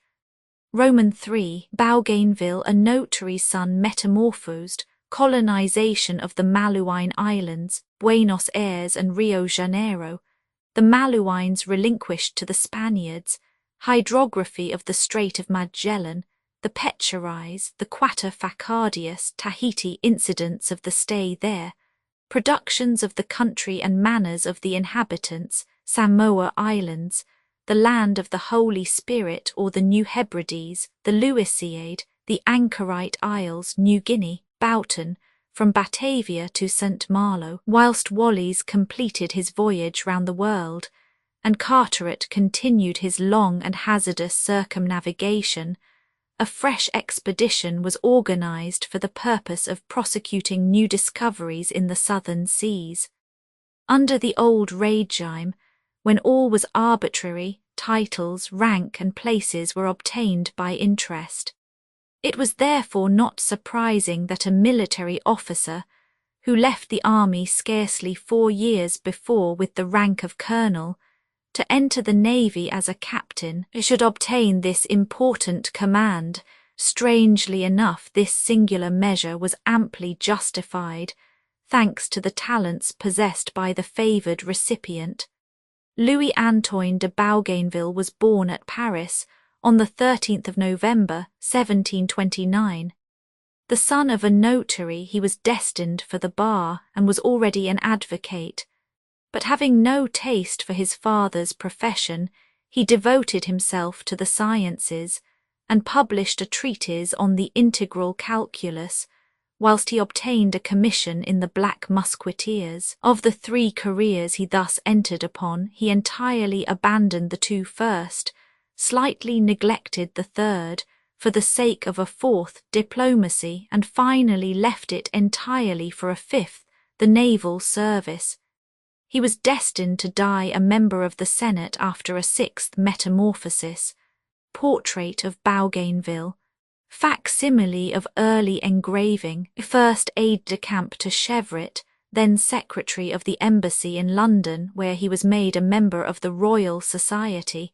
He left Brest in 1756, with the rank of captain of dragoons, to rejoin Montcalm in Canada.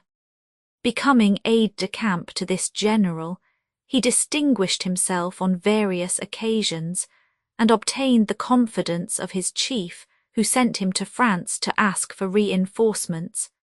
That unhappy country was just then overwhelmed with reverses in Europe, and had need of all her resources.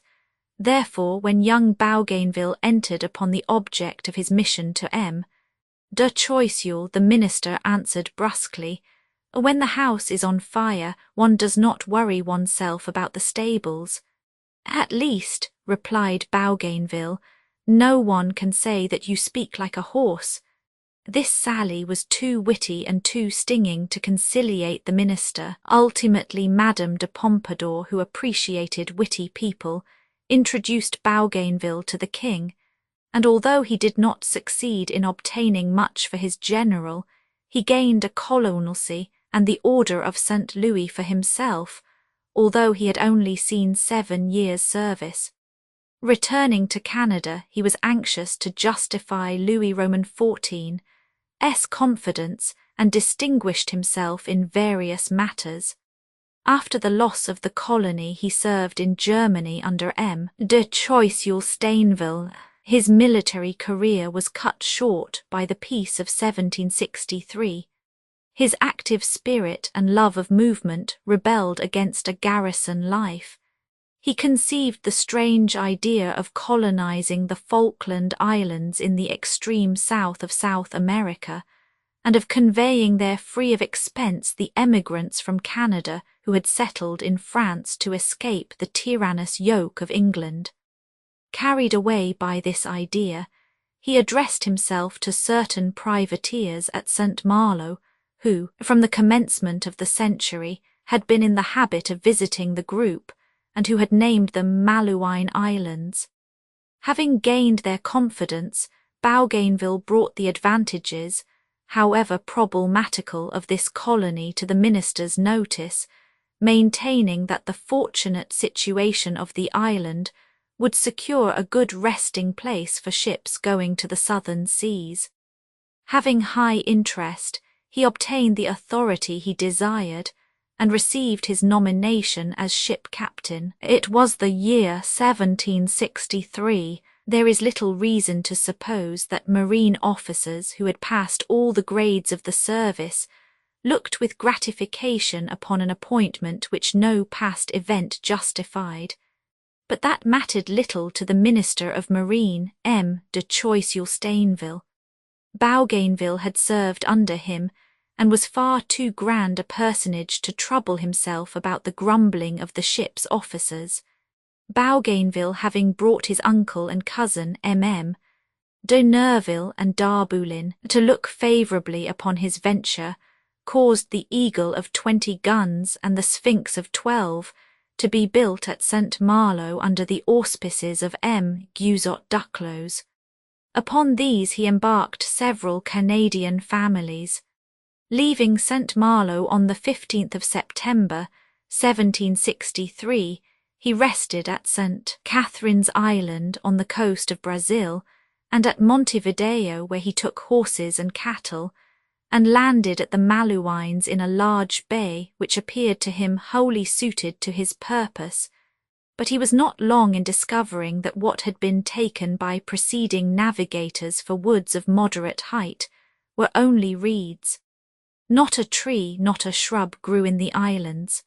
Fortunately, an excellent turf did for fuel in their stead, whilst fish and game offered good resources. The colony consisted at first of only 29 persons, for whom huts were built and also a provision warehouse.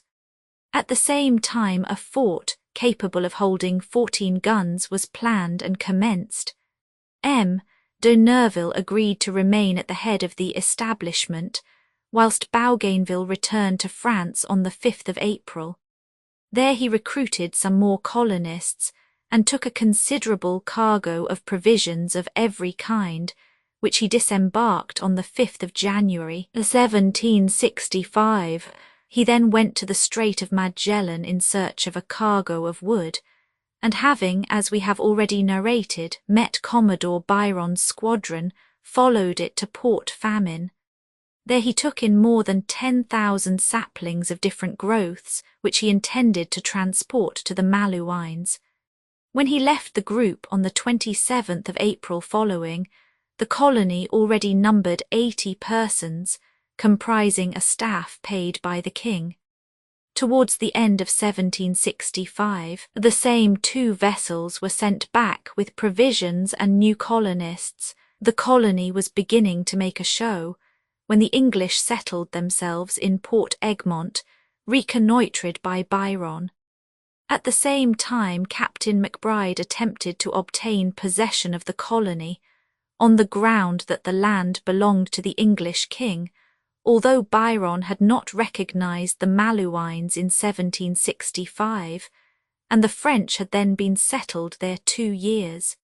In the meantime, Spain laid claim to it in her turn, as a dependency of Southern America. England and France were equally adverse to a breach of the peace, for the sake of this archipelago, which was of so little commercial value, and Bougainville was forced to relinquish his undertaking on condition that the Spanish government indemnified him for his expenses.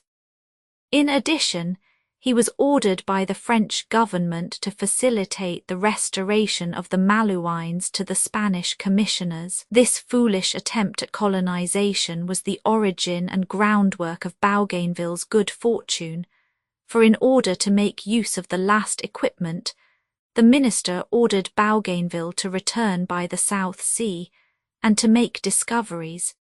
In the early days of November 1766, Bougainville repaired to Nantes, where his second-in-command, M. Duclos Guillot, captain of the fireship and an able and veteran sailor, who grew grey in the inferior rank because he was not noble, superintended the equipment of the frigate La Boudeuse of 26 guns. Bougainville left the roadstead of Minden at the mouth of the Loire on the 15th of November for the La Plata River, where he hoped to find 2 Spanish vessels, the Esmeralda and the Liber. But scarcely had the Boudeuse gained the open sea when a furious tempest arose. The frigate, the rigging of which was new, sustained such serious damages that it was necessary to put for repairs into Brest, which she entered on the 21st November. This experience sufficed to convince the captain that the Boudeuse was but little fitted for the voyage he had before him. He therefore had the masts shortened and changed his artillery for less heavy pieces, but in spite of these modifications, the Boudeuse was not fit for the heavy seas and storms of Cape Horn. However, the rendezvous with the Spaniards was arranged, and Bougainville was obliged to put to sea. The staff of the frigate consisted of 11 officers and 3 volunteers, among whom was the Prince of Nassau-Siegen. The crew comprised 203 sailors, boys and servants. As far as La Plata, the sea was calm enough to allow of Bougainville's making many observations on the currents, a frequent source of the errors made by navigators in their reckonings. On the 31st of January, La Boudeuse anchored in Montevideo Bay, where the 2 Spanish frigates had been awaiting her for a month, under the command of Don Felipe Pelicis Puente. The long stay Bougainville made in this part, and also at Buenos Aires, enabled him to collect facts about the city and the manners of the inhabitants which are too curious to be passed over in silence. Buenos Aires appeared to them too large for its population, which amounted only to 20,000, the reason being that the houses are of only one story and have large courts or gardens. Not only has this town no fort, but it has not even a jetty. Thus ships are forced to discharge their cargoes onto lighters, which convey them to the little river, where carts come to take the bales and convey them to the town. The number of religious communities, both male and female, in Buenos Aires adds to the originality of its character. Bougainville says, "The year is full of saint days, which are celebrated by processions and fireworks. Religious ceremonies supply the place of theatres. The Jesuits incite the women to greater austerity in their piety than any other order. Attached to their convent they have an institution entitled Casa de los Ejercicios de las Mujeres, that is, House for the Devotion of Women. Women and girls, without the permission of husbands or fathers, enter the retreat for 12 days to increase their sanctity. They were lodged and boarded at the expense of the company. No man ever set foot in this sanctuary unless in the cowl of St. Ignatius. Servants even of the female sex were not allowed to accompany their mistresses. The devotional services consisted of meditation, prayer, catechizings, confession and flagellation. We were shown the stains on the walls of the chapel, made by the blood which flowed under the hands of these Magdalens as they did penance. The environs of the town were well cultivated and brightened by a large number of country houses named cuentas, but scarcely 2 or at most 3 leagues from Buenos Aires were immense plains, with scarcely a single undulation, given up to bulls and horses, which are almost the only inhabitants. Bougainville says, "These animals were so abundant that travellers, when they needed food, would kill a bull, consume what they could eat, and leave the rest to be devoured by wild dogs and tigers."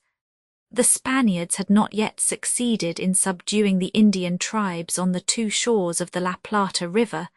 They were called Indios Bravos. They are of medium height, very ugly, and almost all infected with the itch. Their complexions are very dark, and the grease with which they perpetually rub themselves makes them even blacker. Their sole garment is the skin of the roebuck, which reaches to the heels, and in which they wrap themselves. These Indians pass their lives on horseback, at least near the Spanish settlement. They occasionally come there with their wives to buy eau de cologne, and they never cease drinking until drunkenness literally deprives them of the power to move. Sometimes they assemble in droves of 200 or 300 to carry off the cattle from the Spanish lands, or to attack the caravans of travellers. They pillaged, massacred, and carried off slaves. It was an evil without remedy. How was it possible to subdue a wandering nation in a vast and uncultivated country where it was difficult even to meet with them? Commerce was far from flourishing, as no European merchandise was allowed to pass by land to Peru or Chile. Nevertheless, Bougainville saw a vessel leaving Buenos Aires carrying 1,000,000 piastres, and if, adds he, all the inhabitants of this country had the traffic of their hides in Europe, that of itself would be enough to enrich them.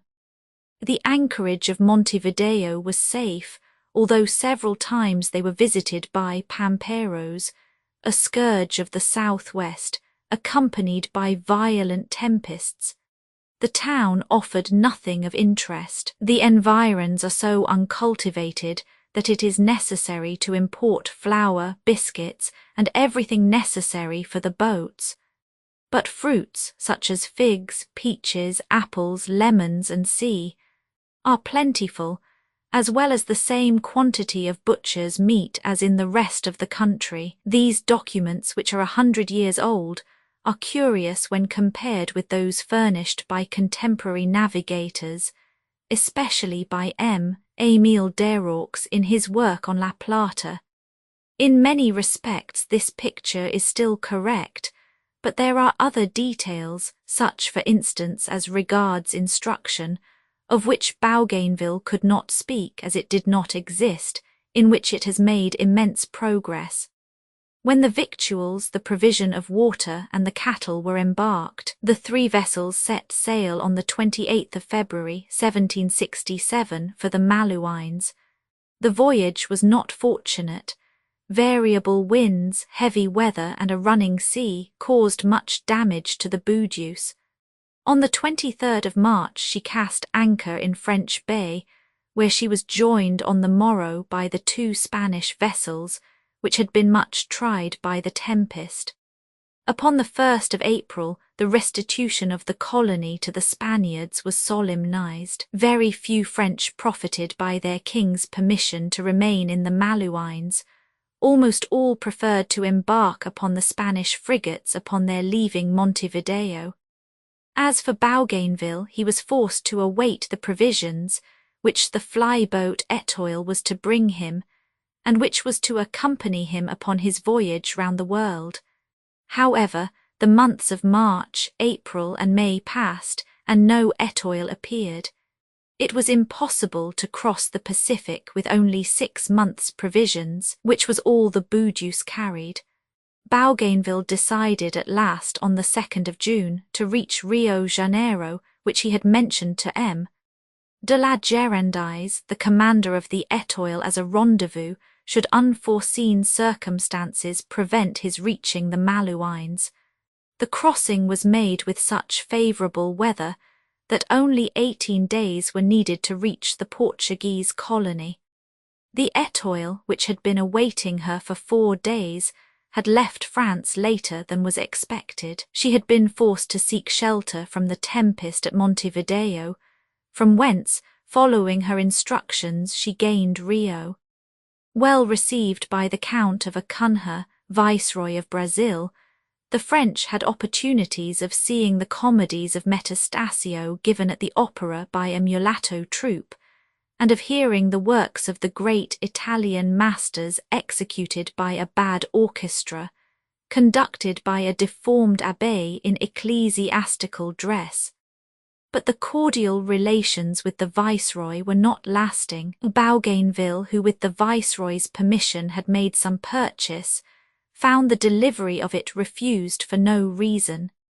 He was forbidden to take wood he needed from the royal timber yard, although he had concluded a contract for it, and lastly he was prevented from lodging with his staff during the repairs of the Boudius in a house near the town, placed at his disposal by a friend. To avoid altercation, Bougainville hurried the preparations for departure. Before leaving the capital of Brazil, the French commander entered into various details of the beauty of the port and the picturesque nature of its surroundings, and finished by a very curious digression upon the prodigious riches of the country, of which the port was the emporium. The mines called General, he says, are the nearest to the town, although they are 75 leagues away from it. They yield the king a yearly revenue by his right to a 5th share of at least 112 arrobas of gold. In 1762 they brought him in 119.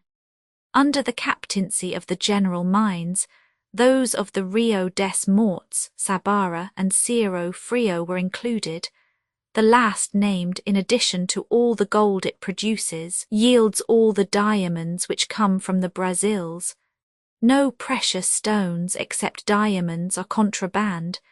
They belonged to the speculators, who were obliged to keep an exact account of the diamonds they find, and to restore them to the possession of an intendant named by the king for this purpose.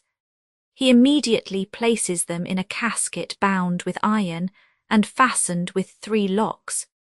He retains 1 key, the king has another, and the provedor de Hacienda Real the 3rd. This casket is enclosed in a second, stamped with the seals of the 3 persons named, and containing the 3 keys of the smaller one. But in spite of all these precautions, and the severe punishment visited upon diamond robberies, an enormous contraband trade was carried on. It was, however, not the only source of revenue, and Bougainville calculated that deducting the maintenance of troops, the pay of the civil officers, and all the expenses of the administration, the King of Portugal drew no less than 10 million francs from the Brazils. From Rio to Montevideo no incident occurred, but upon the Plata during a storm, the Etoile was run down by a Spanish vessel, which broke her bowsprit, her beak head, and much of her rigging. The damages and the shock increased the leak of the ship, and forced her to return to Ensenada de Barragan, where repairs were more easily managed than at Montevideo. It was impossible, therefore, to leave the river until the 14th of November. Gravé par e Moriu. 13 days later, both ships came in sight of Virgin Cape at the entrance to the Strait of Magellan, which they hastened to enter. Possession Bay, the first they met with, is a large space, open to all winds and offering very bad anchorage. From Virgin Cape to Orange Cape is about 15 leagues, and the strait is throughout 7 or 8 leagues wide. The first narrow entrance was easily passed, and anchor cast in Boucolt Bay, where half a score of officers and men landed. They soon made acquaintance with the Patagonians, and exchanged a few trifles precious to the natives for swansdown and guanaco skins. The inhabitants were tall, but none of them reached 6 feet. What struck me as gigantic in their proportions, says Bougainville, was their enormous breadth of shoulder, the size of their heads, and the thickness of their limbs. They are robust and well nourished, their muscles are sinewy, their flesh firm, and in fact they are men who, having lived in the open air and drawn their nourishment from juicy aliments, have reached their highest point of development. The distance from the first to the second opening may have been 6 or 7 leagues, and was passed without accident. This opening is only 1½ leagues in width, and 4 in length. In this part of the strait the ships easily reconnoitred St. Bartholomew and St. Elizabeth Islands. At the latter the French landed. They found neither wood nor water. It was an absolutely desert land. Leaving this place, the American side of the strait is amply furnished with wood. But although the first advances had been fortunate, Bougainville was to find plenty to try his patience. The distinctive character of the climate lies in the rapid atmospheric changes, which succeeded each other so quickly that it is quite impossible to forecast their sudden and dangerous variations. Hence the damages which it is impossible to foresee, which retard the passage of the ships, even if they do not force them to seek shelter for repairs. Guyot Duclos Bay provides an excellent anchorage, with 6 or 8 fathoms of water and sound bottom. Bougainville remained there long enough to fill several casks, and endeavoured to procure fresh meat, but he only met with a few wild animals. St. Anne's Point was reached. At that place Sarmiento had founded the colony of Philippeville in 1581. In a preceding volume, we have narrated the fearful catastrophe which procured the name of Port Famine for this spot. The French reconnoitred several bays, capes, and harbours at which they touched. They were Bougainville Bay, where the Etoile was repainted, Port Beau Bassin, Cormadière Bay, off the coast of Tierra del Fuego, and Cape Forward, which forms the most southerly point of the strait and of Patagonia, Cascade Bay in Tierra del Fuego. The safety, easy anchorage, and facilities for procuring water and wood of which render it a most desirable haven for navigators. The various ports which Bougainville discovered are particularly valuable, as they offer favourable points for doubling Cape Forward, one of the most difficult routes for sailors on account of the violent and contrary winds which prevail there. The year 1768 opened for the adventurers in Fortescue Bay, below which is Port Gallant, the plan of which had been taken with great exactitude by M. de Gens. Detestable weather, of which the worst winter in Paris can give no idea, detained the French expedition for 3 weeks. It was visited by a band of Pecheans, the inhabitants of Tierra del Fuego, who boarded the ship. We made them sing, says the narrative, dance, listen to instruments, and above all eat. Everything was pleasant to them, bread, salt meat, tallow. They devoured everything that was given them. They showed no surprise either at the sight of the vessels or that of the various objects which were shown to them, no doubt because to feel surprise at works of art, one must have elementary ideas. These men, akin to brutes, treated chef-d'oeuvres of human industry as they treated the laws and phenomena of nature. These savages are small, ugly, thin, and smell abominably. They are all but naked, having only clothing of sealskin too small to cover them. These women are hideous, and the men appear to care little for them. They live all together, men and women and children, in one hut, in the centre of which a fire is lighted. Their food is chiefly shellfish. Still they have dogs and snares set with whalebone. On the whole they appear to be a good sort of people, but so weak that one overlooks their faults. Of all the savages I have met with, the Pecherais are the most destitute. We made them sing. A painful event occurred whilst the crew were in this port. A child of about 12 years of age came on board, and glass beads and bits of glass were given to it, with no suspicion of the use to which they would be put. It would appear that these savages are in the habit of stuffing pieces of talc down their throats as talismans. This boy no doubt meant to do the same with the glass, for when they landed they found him vomiting violently and spitting blood. His throat and gums were lacerated and bleeding. In spite of the enchantments and violent rubbings of a juggler, or perhaps on account of this not too effective treatment, the poor child suffered dreadfully and died shortly afterwards. This was the signal for a precipitate flight of the Pecherais. They no doubt entertained a fear that the French had cast a spell upon them, and that they would all die in a similar manner. On the 16th of January, in endeavouring to reach Rupert Isle, the Boudeuse was driven by the currents half a cable's length from the shore. The anchor, which was then heaved, gave way, and without the least land breeze the vessel stranded. It was necessary to regain Gallant Harbour.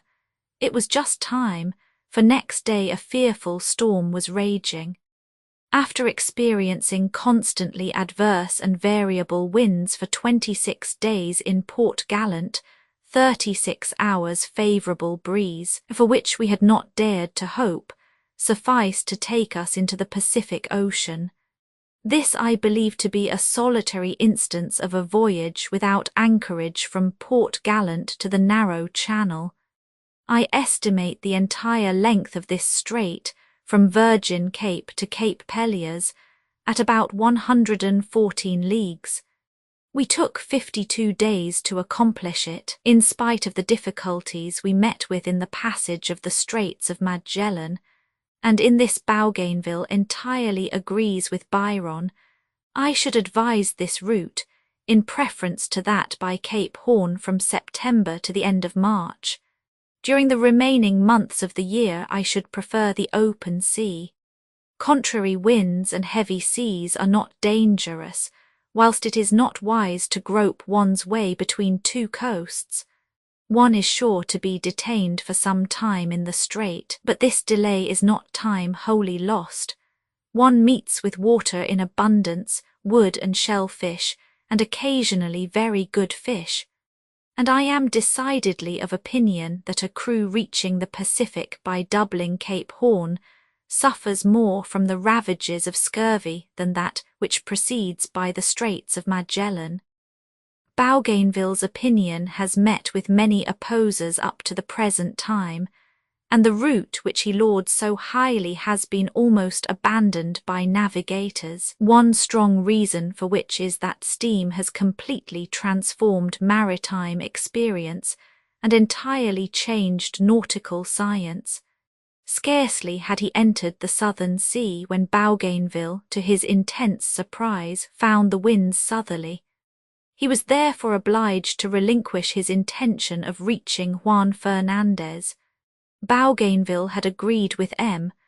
de la Gérardise, captain of the Étoile, that if a larger stretch of sea was discovered, the two vessels should separate, but not lose sight of each other, and that every evening the bugle should recall them within half a league of each other, so that in the event of the Boudius encountering danger, the Étoile might avoid it. Bougainville for some time sought Easter Island in vain. At last he fell in during the month of March with the lands and islands erroneously marked upon M. Bellin's chart as Quiros Islands.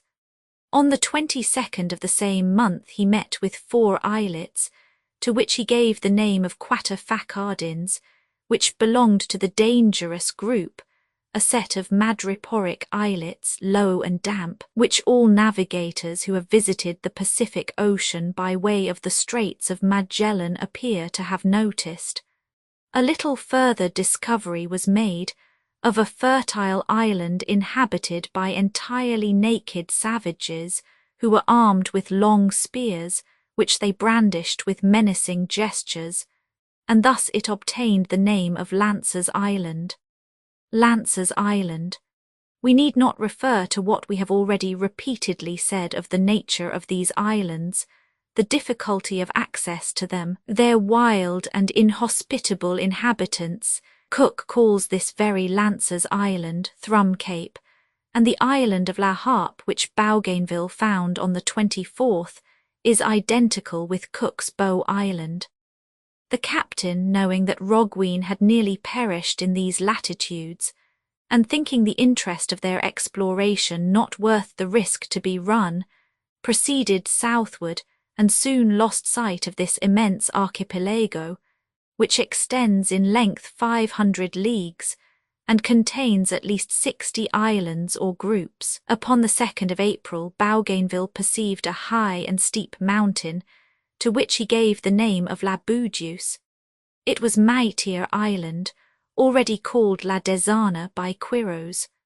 On the 4th at sunrise the vessel reached Tahiti, a long island consisting of 2 peninsulas, united by a tongue of land no more than a mile in width. More than 100 pirogues hastened to surround the 2 vessels. They were laden with cocoa nuts and many delicious fruits, which were readily exchanged for all sorts of trifles. When night fell, the shore was illuminated by 1,000 fires, to which the crew responded by throwing rockets. The appearance of this shore, says Bougainville, raised like an amphitheatre, offered a most attractive picture. Although the mountains are high, the land nowhere shows its nakedness, being covered with wood. We could scarcely credit our sight when we perceived a peak, covered with trees, which rose above the level of the mountains in the southern portion of the island. It appeared only 30 fathoms in diameter and decreased in size at its summit. At a distance it might have been taken for an immense pyramid, adorned with foliage by a clever decorator. The least elevated portions of the country are intersected by fields and groves, and the entire length of the coast, upon the shore below the higher level, is a stretch of low land, unbroken and covered by plantations. There, amid the bananas, cocoa nut and other fruit trees, we saw the huts of the natives. The whole of the morrow was spent in barter. The natives, in addition to fruits, offered fowls, pigeons, fishing instruments, working implements, stuffs and shells, for which they asked nails and earrings. Upon the morning of the 6th, after 3 days devoted to tacking about and reconnoitring the coast in search of a roadstead, Bougainville decided to cast anchor in the bay he had seen the first day of his arrival. The number of pirogues round our vessels, he says, was so great that we had immense trouble in making way through the crowd and noise. All approached crying, "Teo, friend," and offering 1,000 marks of friendship. The pirogues were full of women who might vie with most Europeans in pleasant features, and who certainly excelled them in beauty of form. Bougainville's cook managed to escape in spite of all prohibitions and gained the shore, but he had no sooner landed than he was surrounded by a vast crowd, who entirely undressed him to investigate his body. Not knowing what they were going to do with him, he thought himself lost when the natives restored his clothes and conducted him to the vessel more dead than alive. Bougainville wished to reprimand him, but the poor fellow assured him that however he might threaten him, he could never equal the terrors of his visit on shore. As soon as the ship could heave to, Bougainville landed with some of his officers to reconnoitre the watering place. An enormous crowd immediately surrounded him and examined him with great curiosity, all the time crying, "Teo, Teo." One of the natives received them in his house and served them with fruits, grilled fish, and water. As they regained the shore, a native of fine appearance, lying under a tree, offered them a share of the shade. "We accepted it," says Bougainville, and the man at once bent towards us, and in a gentle way sung, to the sound of a flute which another Indian blew with his nose, a song which was no doubt anacreontic. It was a charming scene, worthy of the pencil of Boucher. 4 natives came with great confidence to sup and sleep on board. We had the flute, bassoon, and violin played for them, and treated them to fireworks composed of rockets and serpents. This display excited both surprise and fear. Before giving further extracts from Bougainville's narrative, it appears apropos to warn the reader not to accept these descriptions au pied de la lettre. The fertile imagination of the narrator embellished everything. Not content with the ravishing scenes under his eyes, the picturesque reality is not enough for him, and he adds new delights to the picture, which only overload it. He does this almost unconsciously. None the less his descriptions should be received with great caution. We find a strange example of this tendency of the age in the narrative of Cook's second voyage. Mr. Hodges, the painter who was attached to the expedition, wishing to reproduce the disembarkation of the English on the island of Middelburg, paints personages who have not the smallest resemblance to the dwellers in the ocean regions, and whose togas give them the appearance of being contemporaries of Caesar or of Augustus. Yet he had the originals before his eyes, and nothing could have been easier to him than to depict the scene as it really was. We know better how to respect truth in these days.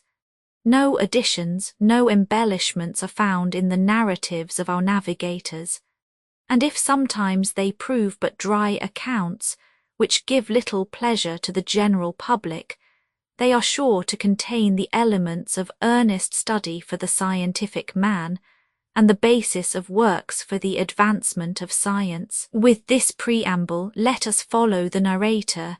Bougainville established his sick and his water casks upon the shore of a small river which ran at the bottom of the bay, under a guard for their security. These precautions were not taken without arousing the susceptibility and distrust of the natives. They had no objection to seeing the strangers walk about their island all day, but they expected them to return on board at night. Bougainville persisted, and at last he was obliged to fix the length of his stay. At this juncture, harmony was restored.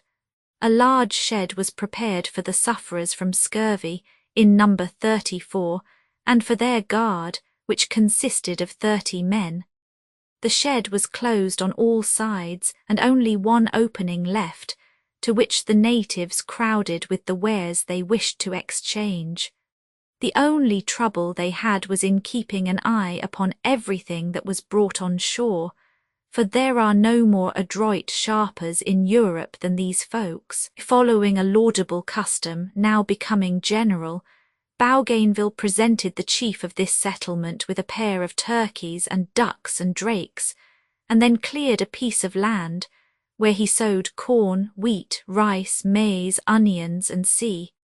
On the 10th, a native was killed by a gunshot. All Bougainville's inquiries failed to find out the perpetrator of this abominable assassination. Apparently the natives thought the victim in the wrong, for they continued to frequent the market with their former confidence. The captain, however, knew that the harbour was not well sheltered, and the bottom was entirely coral. On the 12th, during a storm of wind, the Jules, whose anchor cable had been cut by the coral, caused great injuries to the Etoile, upon which she was driven, whilst all on board were busily occupied in repairing these injuries, and a boat had been dispatched in search of a second passage, by means of which the ships might have left with any wind. Bougainville learned that 3 natives had been killed or wounded in their cabins by bayonets, and that owing to the general alarm all the inhabitants had hurried to the interior. In spite of the risk run by his ships, the captain at once landed and put the supposed perpetrators of this outrage, which might have brought the entire population upon the French into irons. Thanks to these rigorous measures the natives calmed down, and the night passed without incident. Still, Bougainville's worst apprehensions were not upon this score. He returned on board as soon as possible, but for a breeze which opportunely sprang up, both vessels would have been driven on shore by a strong squall, accompanied by a swell and thunder. The anchor cables broke, and the vessels had a narrow escape of striking on the breakers, where they must speedily have been demolished. Fortunately, the Etoile was able to gain the open, and was soon followed by the Jules, leaving in this foreign roadstead 6 anchors, which might have been of great use during the rest of the voyage. So soon as they perceived the approaching departure of the French, the natives came in crowds with provisions of every variety. One of them, named Aaturu, asked, and finally obtained, permission to accompany Bougainville on his voyage. After his arrival in Europe, Aaturu lived 11 months in Paris, where he was received with cordiality and welcome in the highest society. In 1770, when he returned to his native land, the government took an opportunity of conveying him to the Isle of France. He was to return to Tahiti as soon as the weather permitted, but he died in the island without, having been able to convey to his land the useful implements, grains, and cattle, which had been given to him by the French government. Tahiti, which was named Nouvelle Scytha by Bougainville, on account of the beauty of the women, is the largest of the society's group. Although it was visited, as we have already narrated, by Wallis, we will give a little information which we owe to Bougainville. The principal productions were cocoas, bananas, bread fruits, yams, sugar cane, and sea. M. de Commerson, naturalist who was on board the Etoile, recognized the Indian flora. The only quadrupeds were pigs, dogs, and rats who multiplied rapidly. Bougainville says, "The climate is so healthy that in spite of our fatigues, although our people were perpetually in the water, and under a burning sun, sleeping on the naked soil under the stars, no one was ill. The sufferers from scurvy whom we disembarked, and who had not enjoyed a single night's sleep, regained their strength, and were so soon restored that some of them were completely cured on board. In addition to this, the health and strength of the natives, who live in cabins open to every wind, and who scarcely cover the ground which serves them as a bed with a few leaves, the happy old age to which they easily attain, the sharpness of all their senses, and the singular beauty of their teeth, which they preserve to the greatest age, all testify to the salubrity of the climate and the efficiency of the rules followed by the inhabitants. In character the people seem gentle and good. It would not appear that they have civil wars among themselves, although the country is divided into little portions under independent chiefs.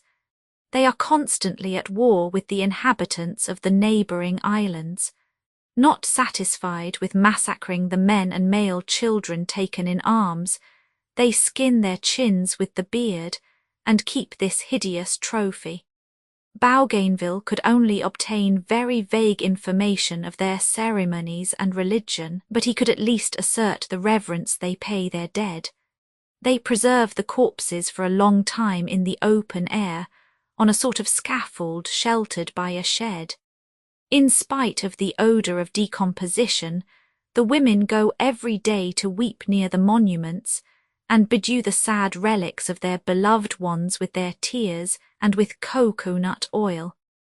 The soil is so productive, and requires so little cultivation, that men and women live in a state of almost entire idleness. Therefore it is not astonishing that the sole care of the latter is to be pleasing. Dancing, singing, long conversations, teeming with gaiety, have developed a mobility of expression among the Tahitans, surprising even to the French, a people who themselves have not the reputation of being serious, possibly because they are more lively than those who reproach them with levity. It is impossible to fix a native's attention. A trifle strikes them, but nothing occupies them. In spite of their want of reflection, they were clever and industrious. Their pirogues were constructed after a fashion equally ingenious and solid. Their fish-hooks and all their fishing implements were of delicate workmanship. Their nets were like those of Europeans. Their stuffs, manufactured of the bark of a tree, were generally woven and dyed of various colours. In fact, Bougainville's impression of the Tahitan people was that they were Lazzaroni. At 8 o'clock on the 16th of April, Bougainville was about 10 leagues north of Tahiti when he perceived land to windward. Although it had the appearance of 3 islands, it was in reality but one. It was named Aumata after Aaturu. The captain, not thinking it wise to stop there, steered so as to avoid the pernicious islands, of which Rogween's disaster had made him afraid. During the remainder of the month of April the weather was fine, with little wind. On the 3rd of May, Bougainville bore down towards a new land which he had just discovered, and was not long in finding others on the same day. The coasts of the largest one were steep. In point of fact, it was simply a mountain covered with trees to its summit, with neither valley nor sea coast. Some fires were seen there, cabins built under the shade of the cocoa-nut trees, and some 30 men running on the shore. In the evening several pirogues approached the vessels, and after a little natural hesitation, exchanges commenced. The natives demanded pieces of red cloth in exchange for cocoa-nuts, yams, and far less beautiful stuffs than those of the Tahitans. They disdainfully refused iron, nails, and earrings, which had been so appreciated elsewhere in the Bourbon archipelago, as Bougainville had named the Tahitan group. The natives had their breasts and thighs painted dark blue. They wore no beards. Their hair was drawn into tufts on the top of their heads. Pirogue of the Marquesas Islanders. Next day fresh islands belonging to the archipelago were seen. The natives, who appeared very savage, would not approach the vessels. The longitude of these islands, says the narrative, is pretty nearly similar to that which Abel Tasman reckoned it when he discovered Amsterdam and Rotterdam Islands, the Pilstars, Prince William Island, and the low lands of Vlemskirk. It is also approximate to that assigned for the Solomon Islands. besides the pirogues which we have seen rowing in the open sea, and to the south, indicate other islands in this locality. Thus it appears likely that these lands form an extended chain in the same parallel. The islands comprising the Navigator Archipelago lie below the 14th southern parallel, between 170 degrees and 172 degrees west longitude from Paris. As fresh victuals diminished, scurvy again began to appear. It was necessary to think of putting into a port again. On the 22nd and the following days of the same month, Pentecost Island, Aurora and Leper Islands, which belonged to the archipelago of New Hebrides, were reconnoitred. They had been discovered by Quiros in 1606. The landing appearing easy, the captain determined to send an expedition on shore, which would bring back cocoa nuts and other antiscorbutic fruits. Bougainville joined them during the day. The sailors cut wood and the natives aided in shipping it. But in spite of this apparent good feeling, the natives were still distrustful and carried their weapons in their hands.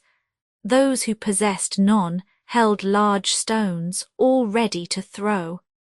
As soon as the boats were laden with fruit and wood, Bougainville re-embarked his men. The natives then approached in great numbers and discharged a shower of arrows, lances, and javelins. Some even entered the water, the better to aim at the French. Several gunshots fired into the air having no effect, a well-directed general volley soon put the natives to flight. A few days later, a boat seeking anchorage upon the coast of the Leper Islands was in danger of attack. 2 arrows aimed at them served as a pretext for the first discharge, which was speedily followed by a fire so well directed that Bougainville believed his crew in danger. The number of victims was very large. The natives uttered piercing cries as they fled to the woods. It was a regular massacre. The captain, uneasy at the prolonged firing, sent another boat to the help of the first. When he saw it doubling a point, he therefore signalled for their return.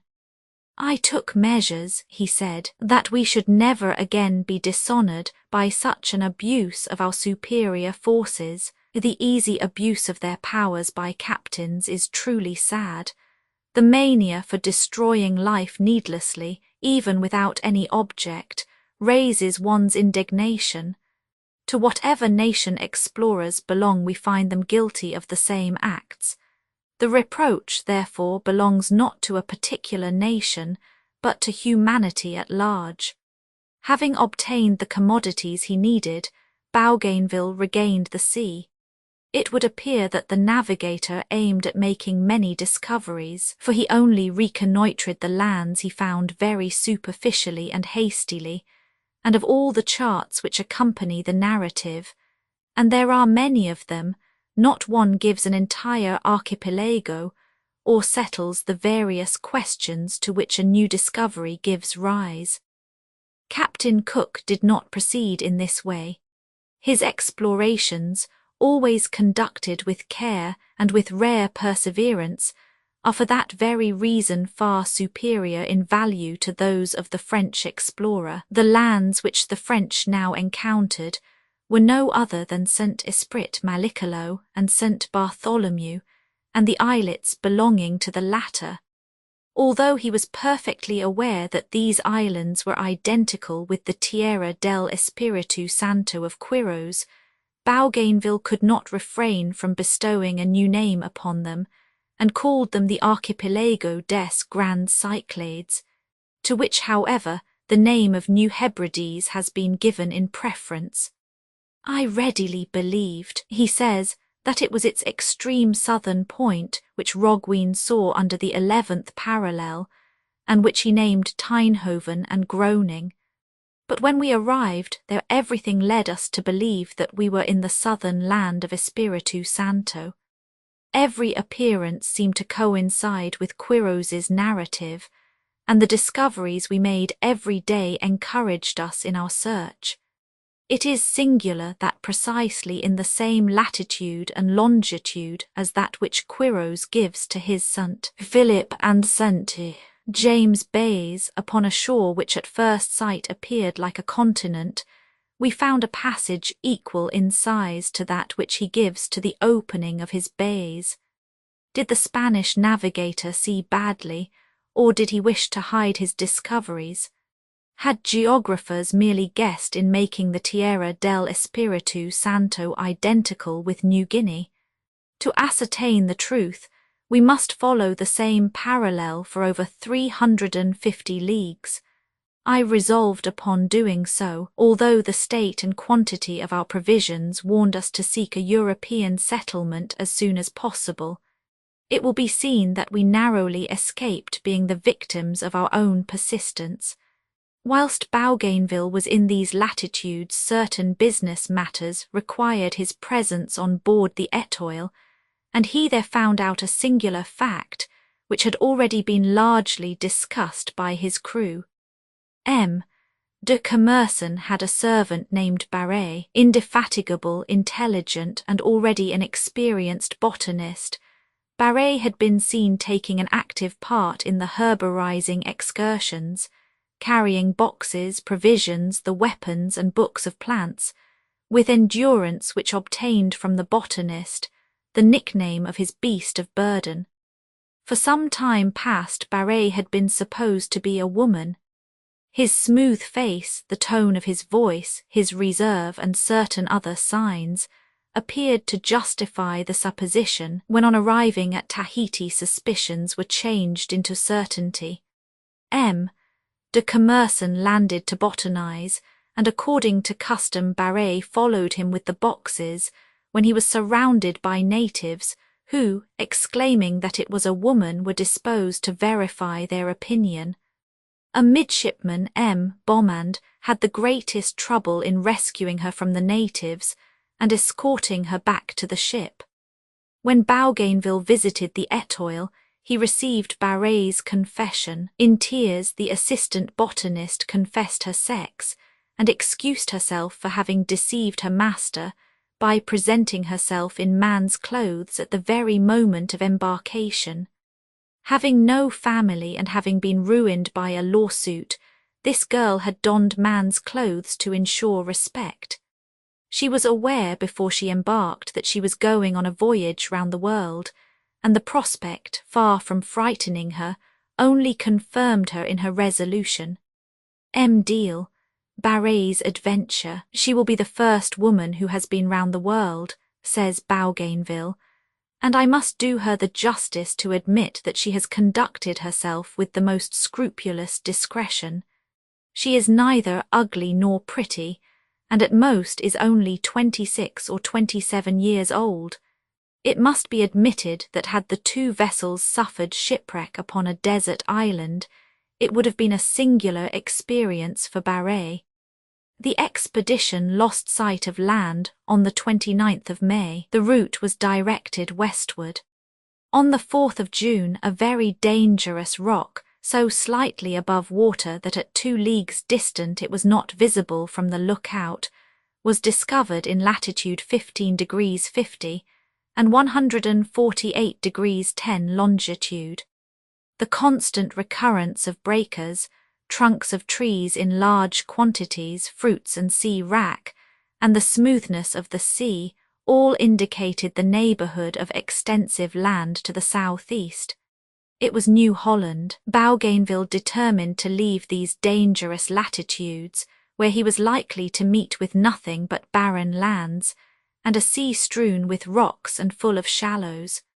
There were other urgent reasons for changing the route. Provisions were getting low.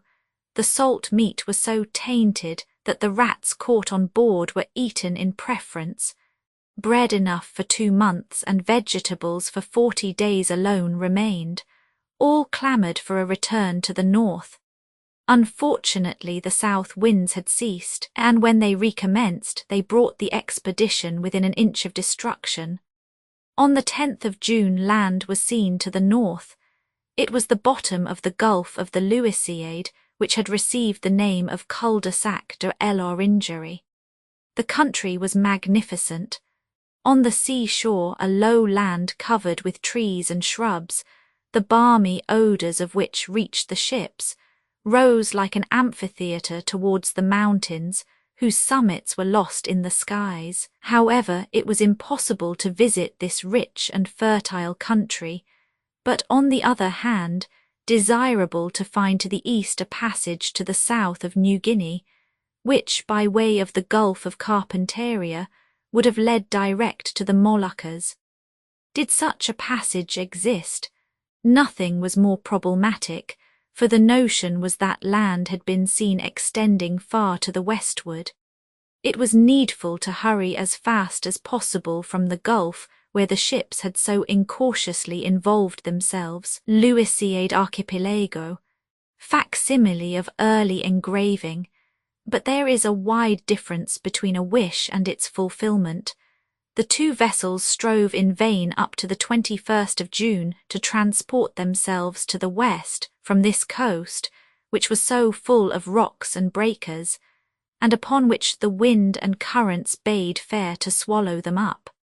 The fog and rain continued so closely with them that the frigate could only proceed in company with the Etoile by a constant firing of guns. When the wind changed, they profited by it and immediately proceeded to the open sea.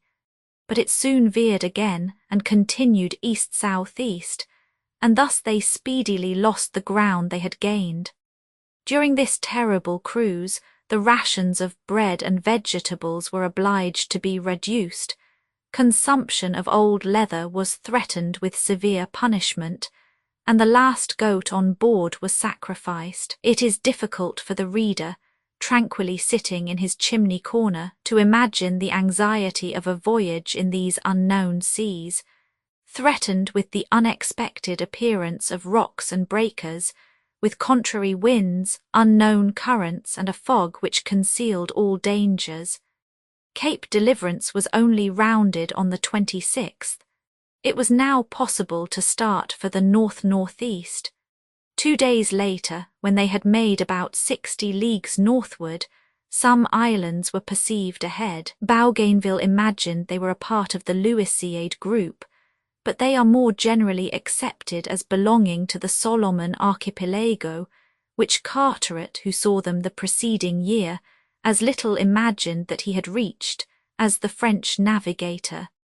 Several pirogues speedily surrounded the two ships. They were manned by natives, blacker than Africans, with long curling red hair.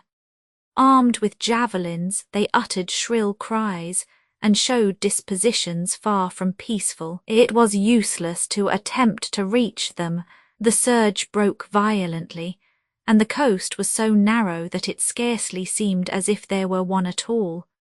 Surrounded on all sides by islands, and in a thick fog, Bougainville steered by instinct in a passage only 4 or 5 leagues in width, and with a sea so rough that the Etoile was forced to close her hatchways. Upon the eastern coast a pretty bay was perceived, which promised good anchorage. Boats were told off to sound it. Whilst they were thus engaged, 10 or more pirogues, upon which some 150 men armed with bucklers, lances, and bows were embarked, advanced against them.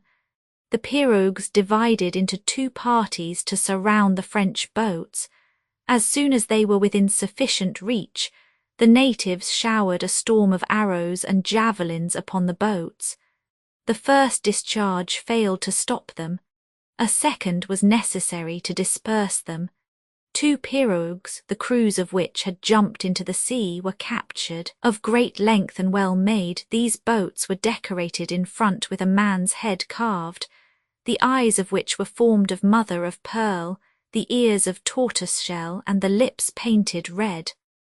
The water in which this combat took place was called the Warrior River, and the island received the name of Choiseul, in honour of the French Minister of Marine. On leaving this strait, a new land was discovered, Bougainville Island, the southern extremity of which, called Lavady Cape, appears to join Bowker Island.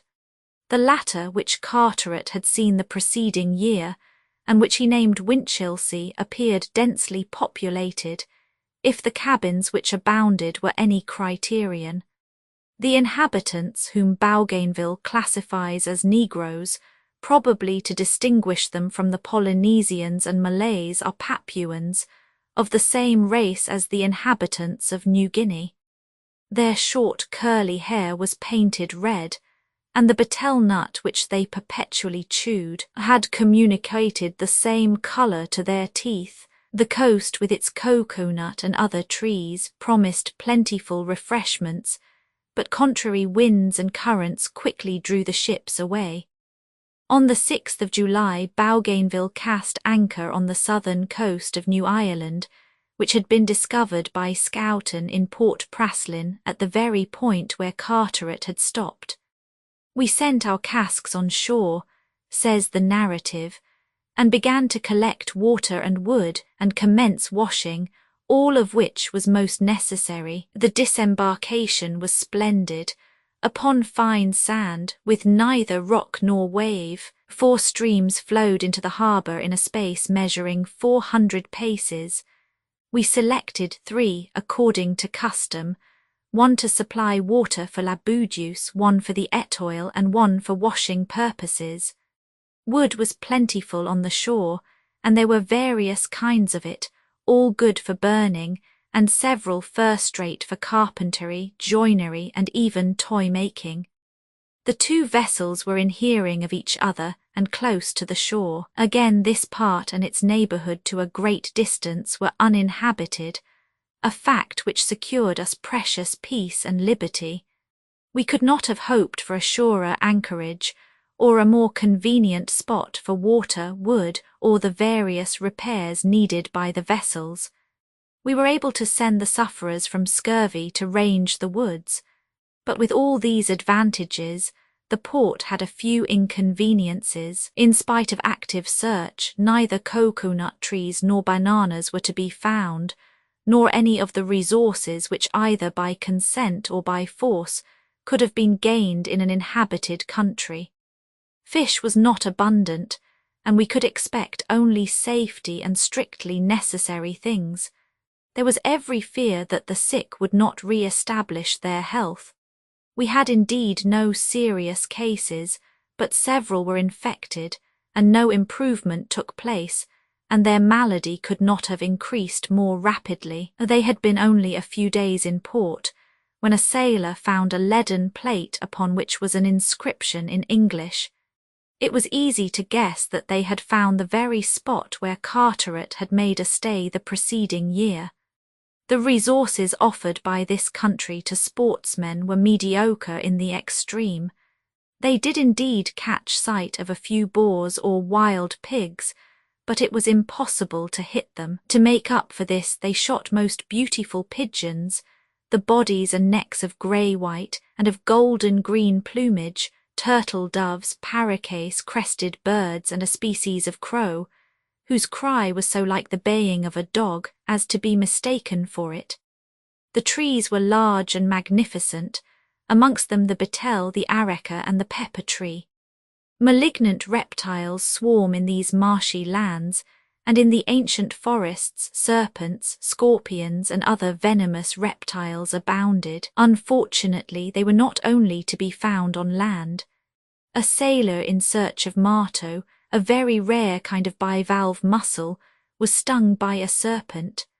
The fearful suffering and violent convulsions which followed only subsided at the expiration of 5 or 6 hours, and at last the theriac which was administered to him after the bite effected a cure. This accident was a sad damper to conchological enthusiasm. Upon the 22nd, after a severe storm, the ships were sensible of several slight earthquakes. The sea rose and fell several times in succession, which greatly alarmed the sailors who were occupied in fishing. In spite of the rain and ceaseless storms which continued daily, a detachment started to search the interior for Bourbon palms, palm trees, and turtle doves. They expected to find wonders, but returned oftenest empty-handed, and with the one result of being wet to the skin. A natural curiosity at some distance from the anchorage, 1,000 times more beautiful than the wonders invented for the ornament of kingly palaces, attracted numberless visitors who could never tire of admiring it. It was a waterfall too beautiful for description. To form any idea of its beauty, it would be necessary to reproduce by the brush the sparkling gleam of the spray lit up by the rays of the sun, the vaporous shade of the tropical trees which dipped their branches into the water, and the fantastic display of light over a magnificent country, not yet spoiled by the hand of man. As soon as the weather changed, the ships left Port Praslin to follow the coast of New Guinea until the 3rd of August. The Etoile was attacked by hundreds of pirogues, and forced to return the stones and arrows that assailed her by a few gunshots, which put the assailants to flight. On the 4th, the islands named Matthias and Stormy by Dampier were sighted. 3 days later, Anchorite Island was recognized, so called because a number of pirogues occupied in fishing took no notice of the Etoile and Boudius, disdaining to enter into relations with the strangers after passing a series of islets half under water, upon which the vessels nearly struck, and which were named the Echequers by Bougainville. The coast of New Guinea appeared. Steep and mountainous, it ran west-northwest. On the 12th a large bay was discovered, but the currents, which so far had been unfavourable, were equally so in carrying the boats far from it. It was visible at a distance of 20 leagues from 2 gigantic mountains, Cyclops and Bougainville, the Arimoa Islands, the largest of which is only 4 miles in length, were next seen, but the bad weather and the currents forced the 2 vessels to remain in the open sea and relinquish all exploration. It was necessary, however, to maintain a close watch in order to avoid missing the outlet into the Indian Ocean. Mispulu and Waigiu, the last at the extreme north of New Guinea, were passed in succession.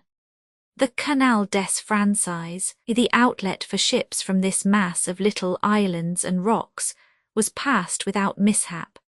From thence Bougainville penetrated to the Molucca archipelago, where he reckoned upon finding the fresh provisions requisite for the 45 sufferers from scurvy on board.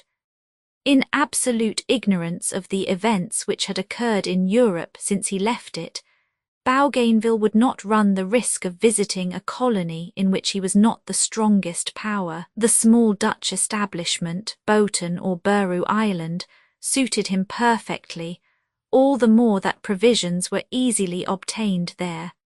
The crew received orders to enter the Gulf of Cajeti with the greatest delight. No one on board had escaped scurvy, and half the crew, Bougainville says, were quite unfit for duty. The victuals remaining to us were so tainted and ill-smelling that the worst moments of our sad days were those when we were obliged to partake of such disgusting and unwholesome viands. The charms of Boten Island were enhanced by our wretched situation. About midnight a delicious odour, emanating from the aromatic plants with which the Molucca Islands are covered, had been wafted several leagues out to sea, and was hailed by us as a forerunner of the end of our woes. The appearance of the moderately sized town, situated below the gulf, with vessels at anchor, and cattle grazing in the pastures that surrounded it, caused pleasure in which I participated, but which I cannot describe. Scarcely had the Boudius and the Etoile cast anchor than the resident governor sent 2 soldiers to inquire of the French captain what reason he could assign for stopping at this place, when he must be aware that entrance was permitted to the ships of the India Company only. Bougainville immediately sent an officer to explain that hunger and sickness forced him to enter the first port which presented itself in his route. Also that he would leave Bolton as soon as he had received the aid of which he had urgent need. The Resident at once sent him the order of the Governor of Amboyna, which expressly forbade his receiving any strange ship in his harbour, and begged Bougainville to make a written declaration of the reason for his putting into port, in order that he might prove to his superior that he had not infringed his orders, except under paramount necessity. As soon as Bougainville had signed a certificate to this effect, cordiality was established with the Dutch. The Resident entertained the officers at his own table, and a contract was concluded for provisions and fresh meat. Bread gave place to rice, the usual food of the Dutch, and fresh vegetables, which are not usually cultivated in the island, were provided for the crews by the Resident, who obtained them from the company's gardens. It would have been desirable for the re-establishment of the health of the crew that the stay at this port could have been prolonged, but the end of the monsoon warned Bougainville to set out for Batavia. The captain left Bolton on the 7th of September, convinced that navigation in the Molucca archipelago was not so difficult as it suited the Dutch to affirm. As for trusting to French charts, they were of no use, being more qualified to mislead vessels than to guide them.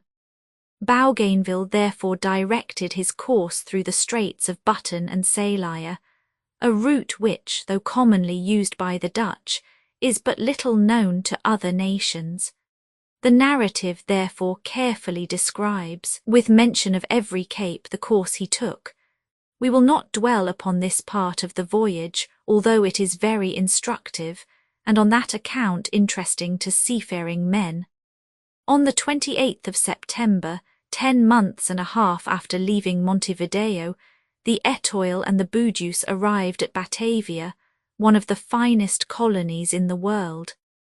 After touching at the Isle of France, the Cape of Good Hope and Ascension Island, near which he met Carteret, Bougainville entered St. Malo on the 16th of February, 1769, having lost only 7 men in the 2 years and 4 months which had elapsed since he left Nantes.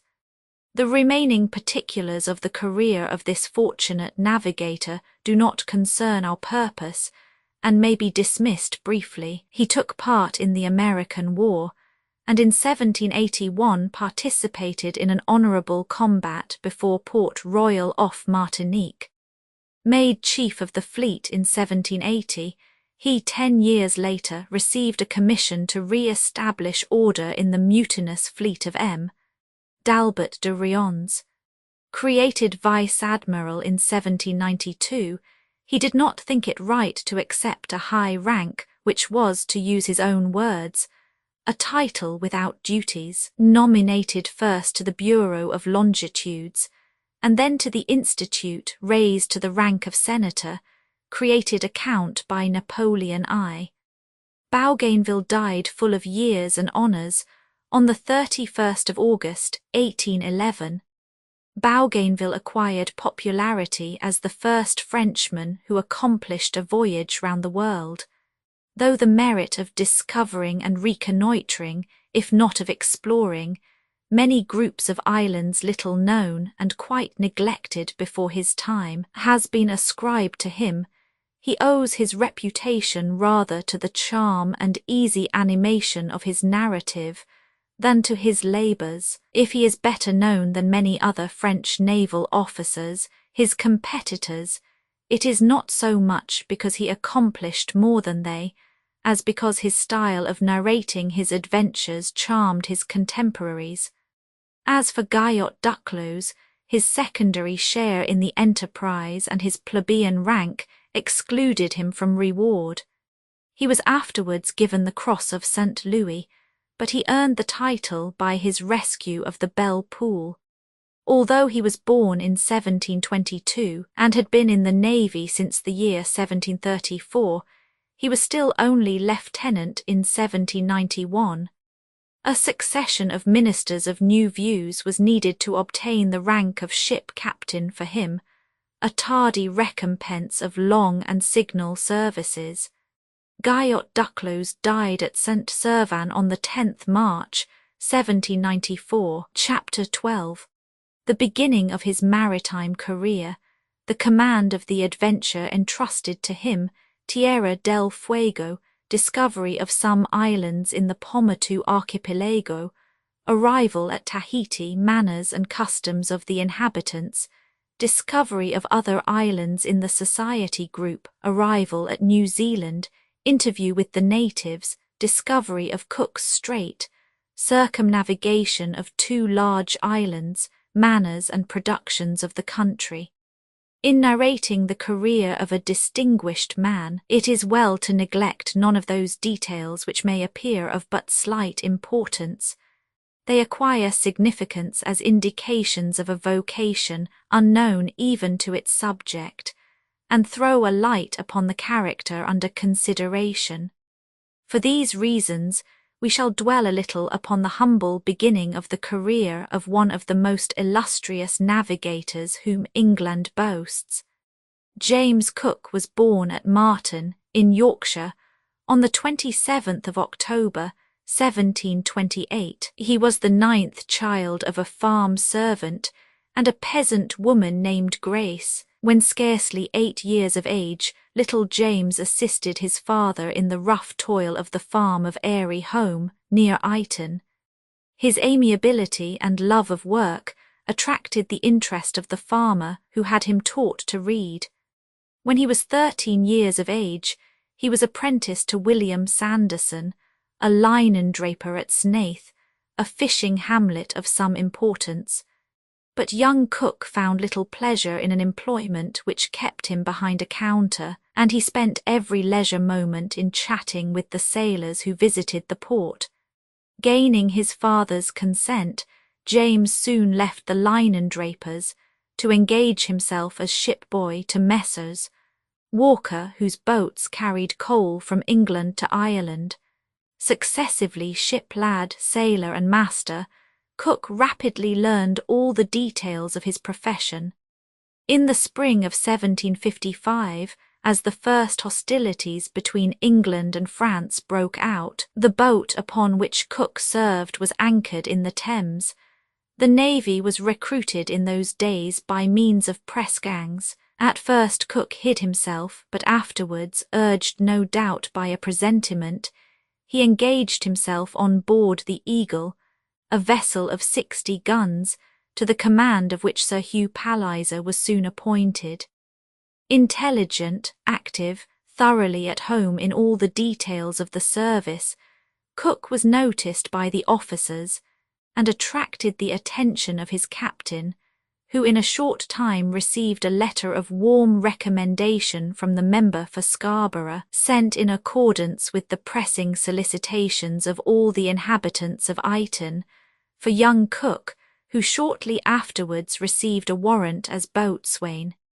He embarked upon the Mercury, bound for Canada, upon the 15th of May, 1759, and joined the fleet of Sir Charles Saunders, who, in conjunction with General Wolfe, conducted the siege of Quebec. In that campaign, Cook found the first opportunity of distinguishing himself. Ordered off to sound the St. Lawrence between Orleans Island and the northern shore of the river, he executed his task with much skill, and drew up a chart of the channel in spite of the difficulties and dangers of the enterprise. His hydrographical sketch was acknowledged to be so exact and complete that he received orders to examine the channels of the river below Quebec. This duty he performed so well that his chart of the St. Lawrence was published by the English Admiralty. After the capture of Quebec, Cook passed on to the Northumberland, under command of Lord Colville, and profited by his stay on the shores of Newfoundland to devote himself to astronomy. Important operations were now entrusted to him. He drew up the plan of Placentia and took the bearings of St. Peter and Miquelon. In 1764 he was made naval engineer for Newfoundland and Labrador, and was employed for 3 consecutive years in hydrographical tasks, which obtained for him the notice of the ministry, and helped to correct innumerable errors in the maps of America. At the same time, he addressed a treatise to the Royal Society of London upon an eclipse of the sun, which he had observed in Newfoundland in 1766. This document appeared in the Philosophical Transactions. Cook was not long in receiving a due reward for so much and such successful labour, and for his patient studies the more meritorious, as he had had few opportunities and was self-taught.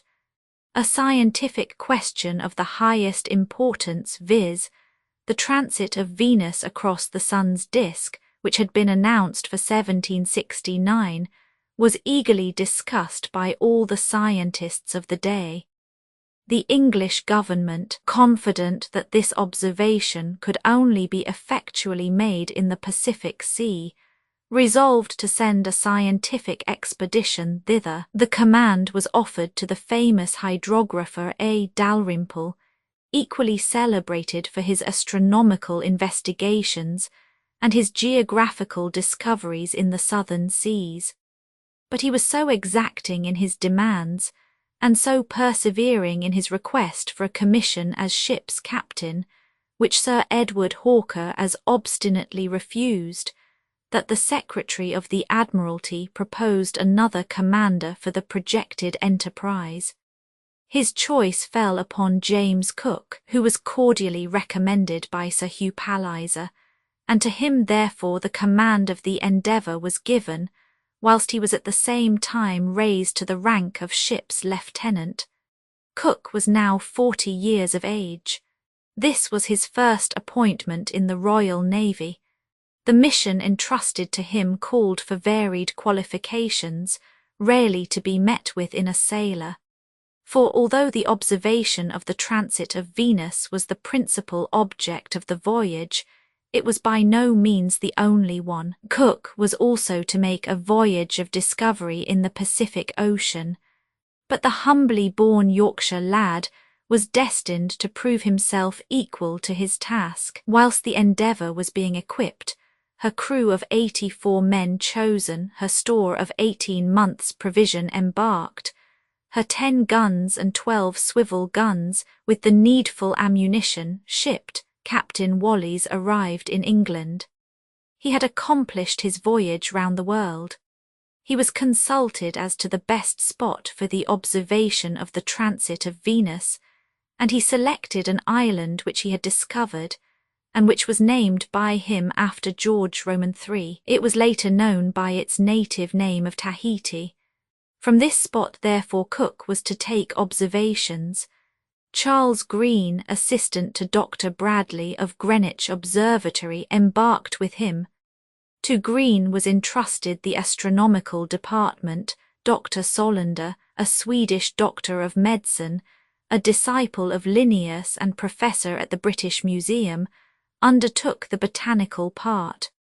Finally, Sir Joseph Banks joined the expedition, out of simple interest, anxious to employ his energy and fortune.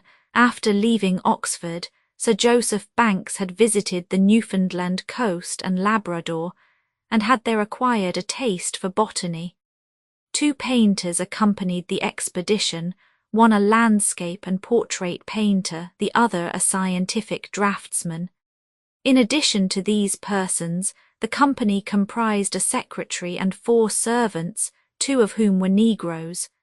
The Endeavour left Plymouth upon the 26th of August, 1768, and put into port at Funchal, in the island of Madeira, on the 13th of September, to obtain fresh fruit and make discoveries.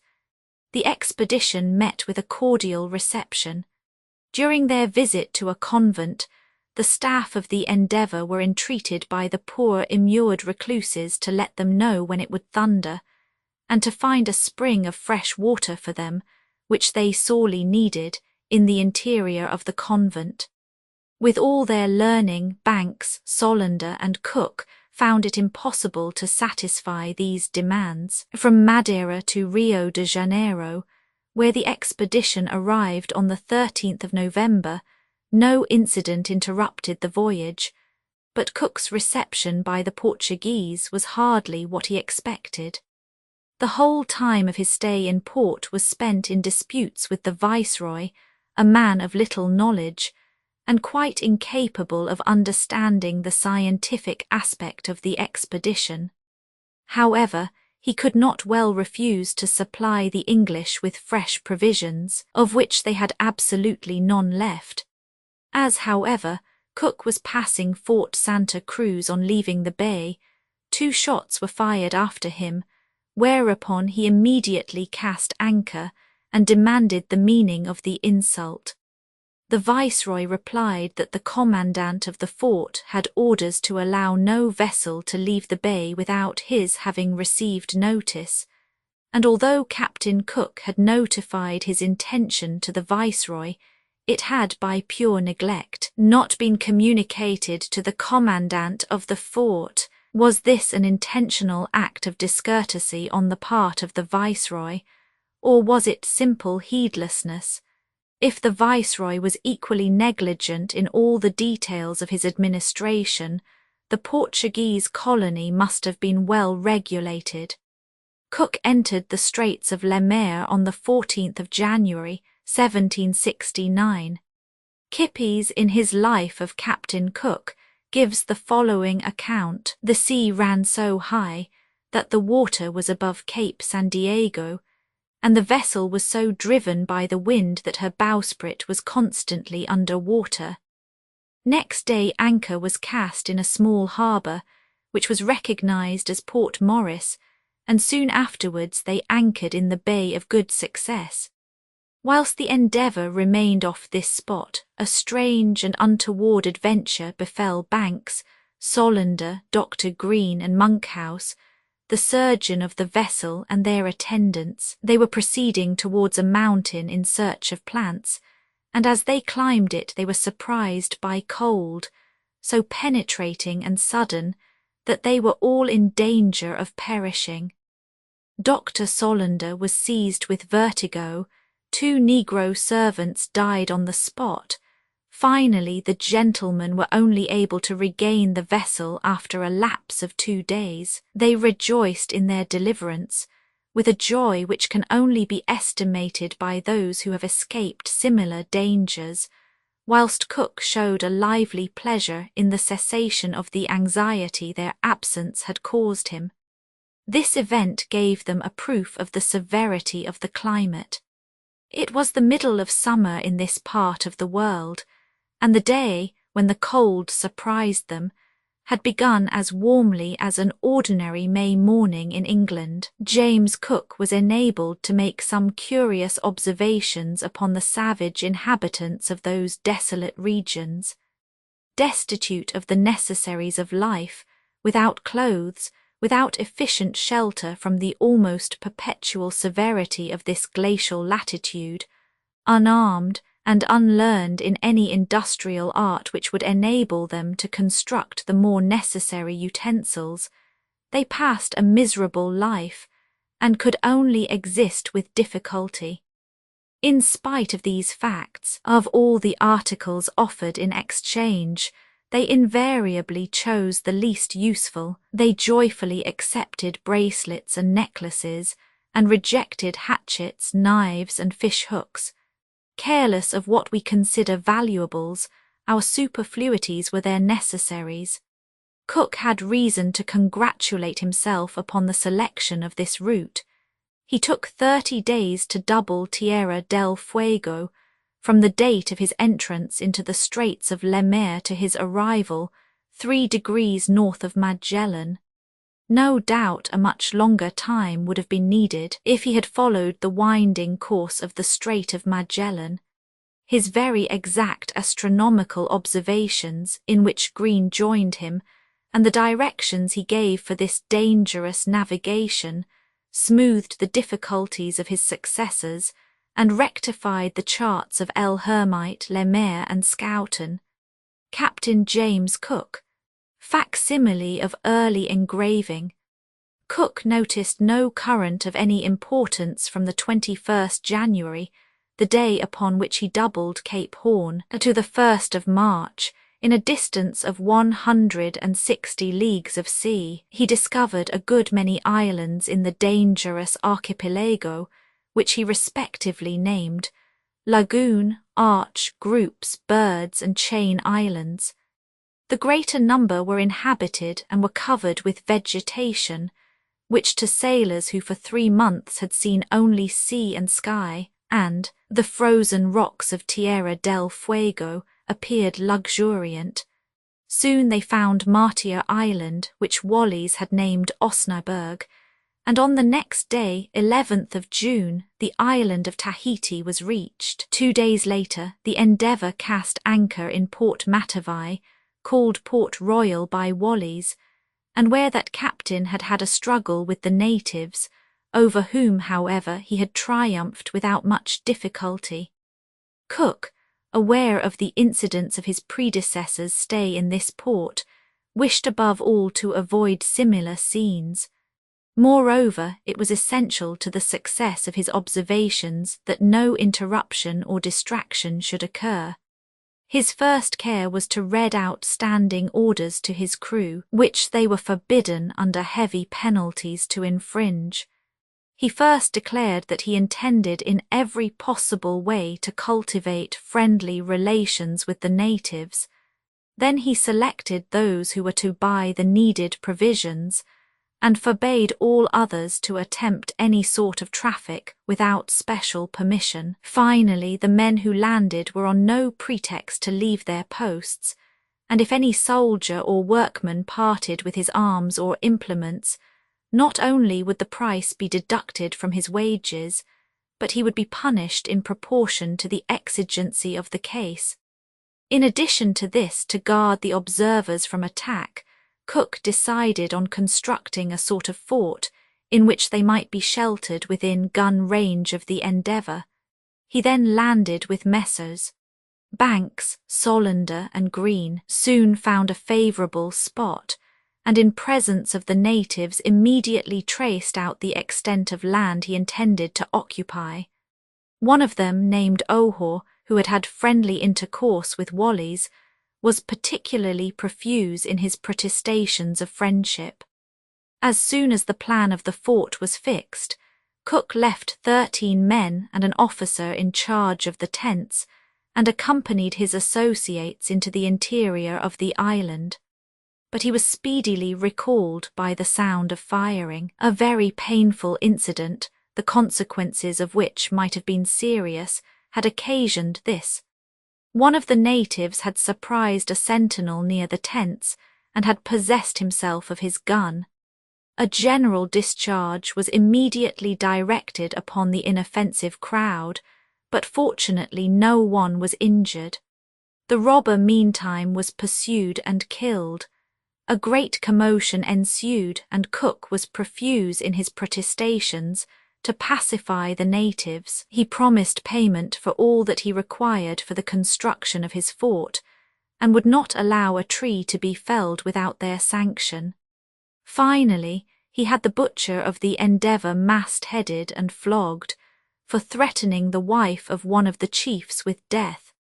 This proceeding effaced the recollection of the painful antecedents, and with the exception of some thieving by the natives, the friendly relations remained undisturbed. And now the moment for the execution of the primary object of the voyage approached. Cook accordingly took steps for putting the instructions he had received into effect. With this view, he dispatched observers with Sir Joseph Banks to Eimeo, one of the neighbouring isles.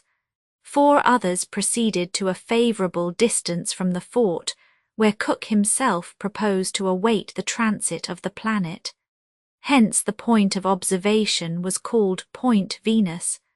The night preceding the observation passed with many fears of unfavourable weather, but on the 3rd of June the sun rose in all its glory, and not a cloud troubled the observers throughout the day. The observations, according to W. de Tunnel's article in Nature, for the 28th of March, 1874, were most fatiguing for the astronomers, for they began at 21 minutes after 9 in the morning and only terminated at 10 minutes after 3 in the afternoon, at which moment the heat was stifling. The thermometer registered 120 degrees Fahrenheit. Cook assures us, and we can readily believe it, that he himself was not certain of the end of his observation. In such thermetrical conditions, the human organism, admirable instrument as it is, loses its powers. On passing the sun, the rim of Venus was elongated as though attracted. A black point or dark ligament, a little less dark than the body of the star, was formed. The same phenomenon occurred upon the second interior contact. The observation, says Cook, was made with equal success at the fort and by those I had sent to the east of the island. From the rising to the setting of the sun, not a single cloud obscured the sky, and Mr. Green, Dr. Solander, and myself observed the entire transit of Venus with the greatest ease. Mr. Green's telescope and mine were of equal power, and that of Dr. Solander still stronger. We noted a luminous atmosphere or fog surrounding the planet, which rendered the actual moment of contact, and especially of interior contacts, somewhat indistinct. To this fact it is owing that our observations varied somewhat one from the other. Whilst the officers and savants were engaged in this important observation, some of the crew, forcing an entrance into the storeroom, stole 100 weight of nails. This was a grave offence, and one which might have had disastrous results for the expedition. The market was at once glutted with that one article of traffic, and as the natives testified an immoderate desire to possess it, there was every reason to anticipate an increase in their demands. One of the thieves was detected, but only 70 nails were found in his possession, and the application of 80 lashes failed to make him betray his accomplices. Other incidents of this kind constantly occurred, but friendly relations were not seriously disturbed. The officers were free to make incursions into the interior of the island to prosecute scientific investigations and to inquire into the manners of the inhabitants. In one of these excursions, Sir Joseph Banks met a band of itinerant musicians and improvisatori. They were somewhat surprised to find that the arrival of the English and the various incidents of their stay formed the subjects of native songs. Banks followed the river which flows into the sea at Matavai, some distance into the interior, and found traces of a long extinct volcano. He planted, and also distributed among the population a large number of kitchen garden seeds, such as watermelons, oranges, lemons, and and planned a garden near the fort, where he sowed many of the seeds he had selected at Rio Janeiro. Cook and his principal assistants wished to accomplish the circumnavigation of the island, which they estimated at 30 nautical leagues. During this voyage they entered into amicable relations with the chiefs of different districts, and collected a mass of information as to the manners and customs of the natives. A curious custom was that of allowing the dead to decompose in the open air, and of burying the bones only. The corpse was placed in a hut about 15 feet in length and 11 in height and of proportionate width. One end was closed up and the 3 other sides shut in by trellis work of twigs. The board upon which the corpse rested was 5 feet above the earth. There the dead body was laid, covered in stuffs, with its club and stone hatchet. Cocoa nuts, wreathed together, were hung at the open end of the tent. Half a cocoa nut filled with soft water was placed outside, and a bag containing some bits of toasted bread was attached to a post. This species of monument is called tupapau. Whence could that singular method of raising the dead above the ground until the flesh was decayed by putrefaction have been derived? It is quite impossible to find out. Cook could only ascertain that the cemeteries called morai are places where the natives observe certain religious customs, and that they always betrayed some uneasiness when the English approached. One of their most delicate dishes was dog. Those intended for the table never ate meat, but were fed upon bread fruits, cocoa nuts, yams, and other vegetables. The flesh placed in a hole upon hot stones covered with green leaves was stewed down in 4 hours. Cook, who partook of it, says it has a delicious flavour. On the 7th of July, preparations for departure began. In a short time the doors and palings were removed and the walls demolished. At this moment one of the natives, who had received the English with cordiality, came on board with a young lad of about 13 years of age, who acted as his servant. He was named Tupia. Formerly First Minister to Queen O'Bria, he was afterwards one of the principal priests of Tahiti. He asked to be allowed to go to England. Many reasons combined to decide Cook upon permitting this. Thoroughly acquainted, as a necessary consequence of his high functions, with all the particulars concerning Tahiti, this native would be able to give the most circumstantial details of his compatriots, and at the same time to initiate them into the civilized customs of the Europeans. Finally, he had visited the neighbouring islands and perfectly understood the navigation of those latitudes. On the 13th of July there was a crowd on board the Endeavour. The natives came to bid farewell to their English friends and to their countryman Tupia. Some overcome with silent sorrow shed tears, others, on the contrary, uttered piercing cries, with less of true grief than of affectation in their demonstrations. In the immediate neighbourhood of Tahiti were to be found, according to Tupia, 4 islands, Huahine, Ulieta, Otaha, and Bolabola. He asserted that wild pigs, fowls, and other needful provisions could easily be obtained there. These commodities had become scarce in the latter part of the stay at Matavai. Cook, however, preferred visiting a small island called Tethuaroa, about 8 miles north of Tahiti, but the natives had no regular settlement, and he therefore considered it useless to wait there. When they came in sight of Huahine, several pirogues approached the Endeavour, and it was only after they had recognized Tupia that the natives consented to come on board. King Oriar, who was among the passengers, was greatly surprised at all the vessel contained. Soon reassured by the welcome of the English, he became so familiar as to wish to exchange names with Cook. During the entire stay in port, he always called himself Cookie, and gave his own name to the captain. Anchor was cast in a convenient harbour, and the officers of this vessel on landing found the manners, the language, and the productions of this island identical with those of Tahiti. 7 or 8 leagues southwest lay Uliatea. Cook landed there also, and solemnly took possession of this and the 3 neighbouring isles.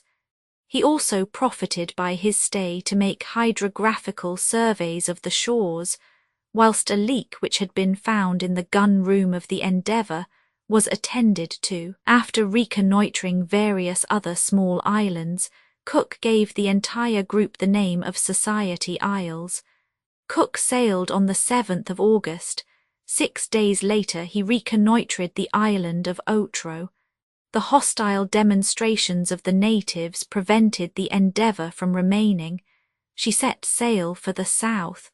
On the 25th of August, the anniversary of their departure from England was celebrated by the crew.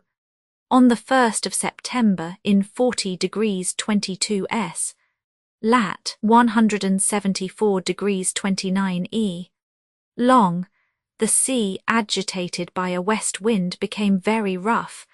The Endeavour was obliged to put her head to the north and to run before the storm. Up to the 3rd the weather continued the same, then it abated and it was possible to resume the westward route. In a few days, sundry indications of an island or a continent appeared, such as floating weeds, land birds, and sea. On the 5th of October the colour of the sea changed, and on the morning of the 6th, a coast running west by northwest was perceived.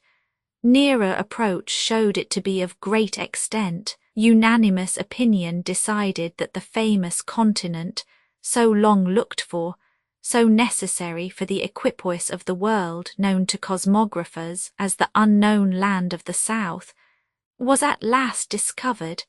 This land was the eastern shore of the most northerly of the 2 islands which have received the name of New Zealand. Smoke was perceived at different points, and the details of the shore were soon mastered. The hills were covered with verdure, and large trees were distinguishable in the valleys. Then houses were perceived, then pirogues, then the natives assembled on the strand. And lastly a palisade, high and regularly built, surrounded the summit of the hill. Opinions varied as to the nature of this object, some declaring it to be a deer park, others a cattle enclosure, not to speak of many equally ingenious surmises, which were all proved false, when later it turned out to be a par. Towards 4 o'clock on the afternoon of the 8th of October, anchor was cast in a bay at the mouth of a little river. On either side were white rocks, in the middle a brownish plain, rising by degrees and joining by successive levels a chain of mountains, which appeared far in the interior. Such was the aspect of this portion of the shore. Cook, Banks, and Solander entered 2 small boats, accompanied by a part of the crew.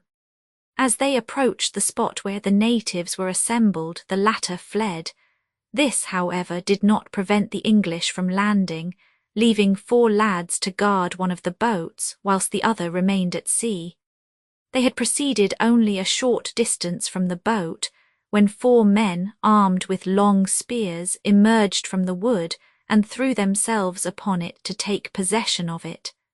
They would have succeeded with ease, had not the crew of the boat out at sea perceived them, and cried out to the lads to let it drift with the current.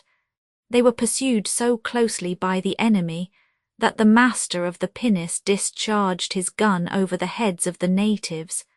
They were pursued so closely. After a moment's hesitation, the natives continued their pursuit, when a second discharge stretched one of them dead on the spot. His companions made an effort to carry him away with them, but were obliged to abandon the attempt as it retarded their flight. Hearing the firing, the officers who had landed went back to the vessel, whence they soon heard the natives returning to the shore, eagerly discussing the event. Still Cook desired to have friendly intercourse with them. He ordered 3 boats to be manned, and landed with Banks, Solander, and Tupia. 50 or more natives seated on the shore awaited them. They were armed with long lances, and an instrument made of green talc and highly polished, a foot long, which perhaps weighed 4 or 5 pounds. This was the patu-patu, or toki, a kind of battle-axe in talc or bone with a very sharp edge. All rose at once and signed to the English to keep their distance. As soon as the marines landed, Cook and his companions advanced to the natives, whom Tupia told that the English had come with peaceful intentions, that they only wished for water and provisions, that they would pay for all that was brought them with iron, of which he explained the use. They saw with pleasure that the people, whose language was only a dialect of that spoken by the Tahitans, perfectly understood them. After some parleying, about 30 of the natives crossed the river. The strangers gave them iron and glass wares on which they set no store, but one of them, having succeeded in possessing himself secretly of Mr. Green's cutlass, the others recommenced their hostile demonstrations, and it was necessary to fire at the robber who was hit, when they all threw themselves into the river to gain the opposite shore. Tahitian flute player. Facsimile of early engraving. The various attempts at commercial intercourse with the people ended too unfortunately for Cook to persevere in them any longer. He therefore decided to find a watering place elsewhere. Meanwhile, 2 pirogues which were trying to regain the shore were perceived. Cook took measures to intercept them. One escaped by rapid paddling, the other was caught, and although Tupia assured the natives that the English came as friends, they seized their weapons and commenced attacking them. A discharge killed 4, and 3 others who threw themselves into the sea were seized after a fierce resistance. The reflections which this sad incident suggested to Captain Cook are much to his honour. They are in strong contradistinction to the ordinary method of proceeding then in vogue, and deserve to be repeated verbatim. I cannot disguise from myself, he says, that all humane and sensible people will blame me for having fired upon these unfortunate Indians, and I should be forced to blame myself for such an act of violence if I thought of it in cold blood. They certainly did not deserve death for refusing to trust to my promises, and to come on board even if they suspected no danger.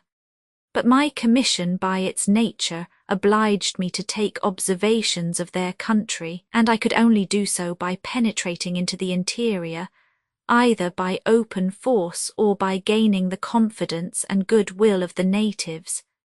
I had tried unsuccessfully by means of presents, and my anxiety to avoid new hostilities led me to attempt having some of them on board, as the sole method of persuading them that far from wishing to hurt them, we were disposed to be of use to them.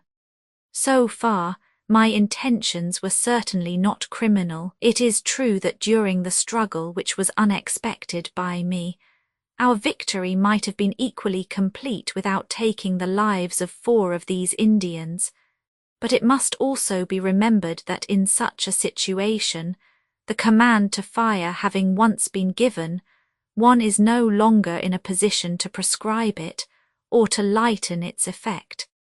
The natives were welcomed on board with every possible demonstration, if not to make them forget, at least to make them less sensible of the pain of remembering their capture.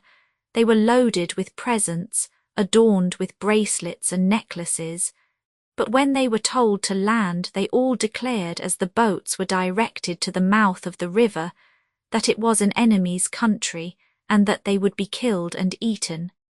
However, they were put on shore, and there is no reason to suppose that anything painful came of their adventure. Next day, the 11th of October, Cook left this miserable settlement.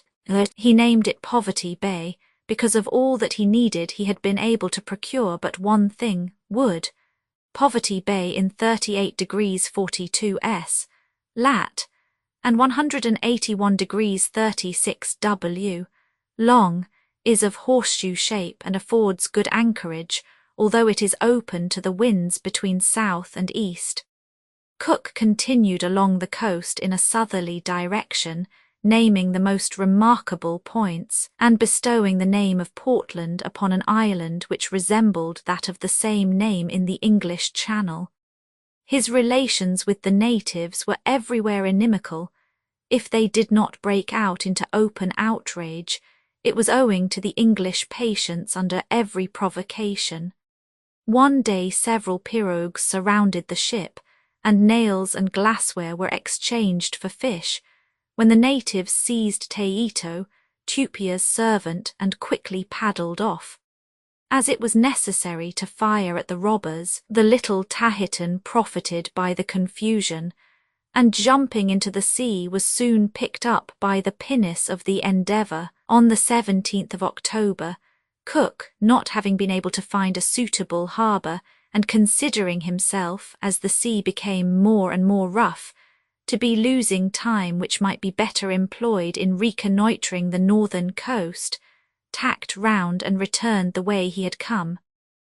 On the 23rd of October, the Endeavour reached a bay called Tedago, where no swell was perceptible. The water was excellent, and it was easy to procure provisions, the more so as the natives appeared friendly, after having arranged everything for the safety of the workers. Messrs. Banks and Solander landed and collected plants, and in their walk they found many things worthy of note. Below the valley, surrounded by steep mountains, arose a rock so perforated that from one side the sea could be seen through it, and from the other the long range of hills. Returning on board, the excursionists were stopped by an old man who insisted upon their taking part in the military exercises of the country with the lance and the patu-patu. In the course of another walk, Dr. Solander bought a top exactly resembling European tops, and the natives made signs to show him that he must whip it to make it go. Upon an island to the left of the bay, the English saw the largest pirogue they had yet met with. It was no less than 68 feet long, 5 wide, and 3 feet 6 inches high. It had in front a sculpture in relief of grotesque taste, in which the lines were spiral and the figures strangely contorted. On the 30th of October, as soon as he was supplied with wood and water, Cook set sail and continued along the coast towards the north.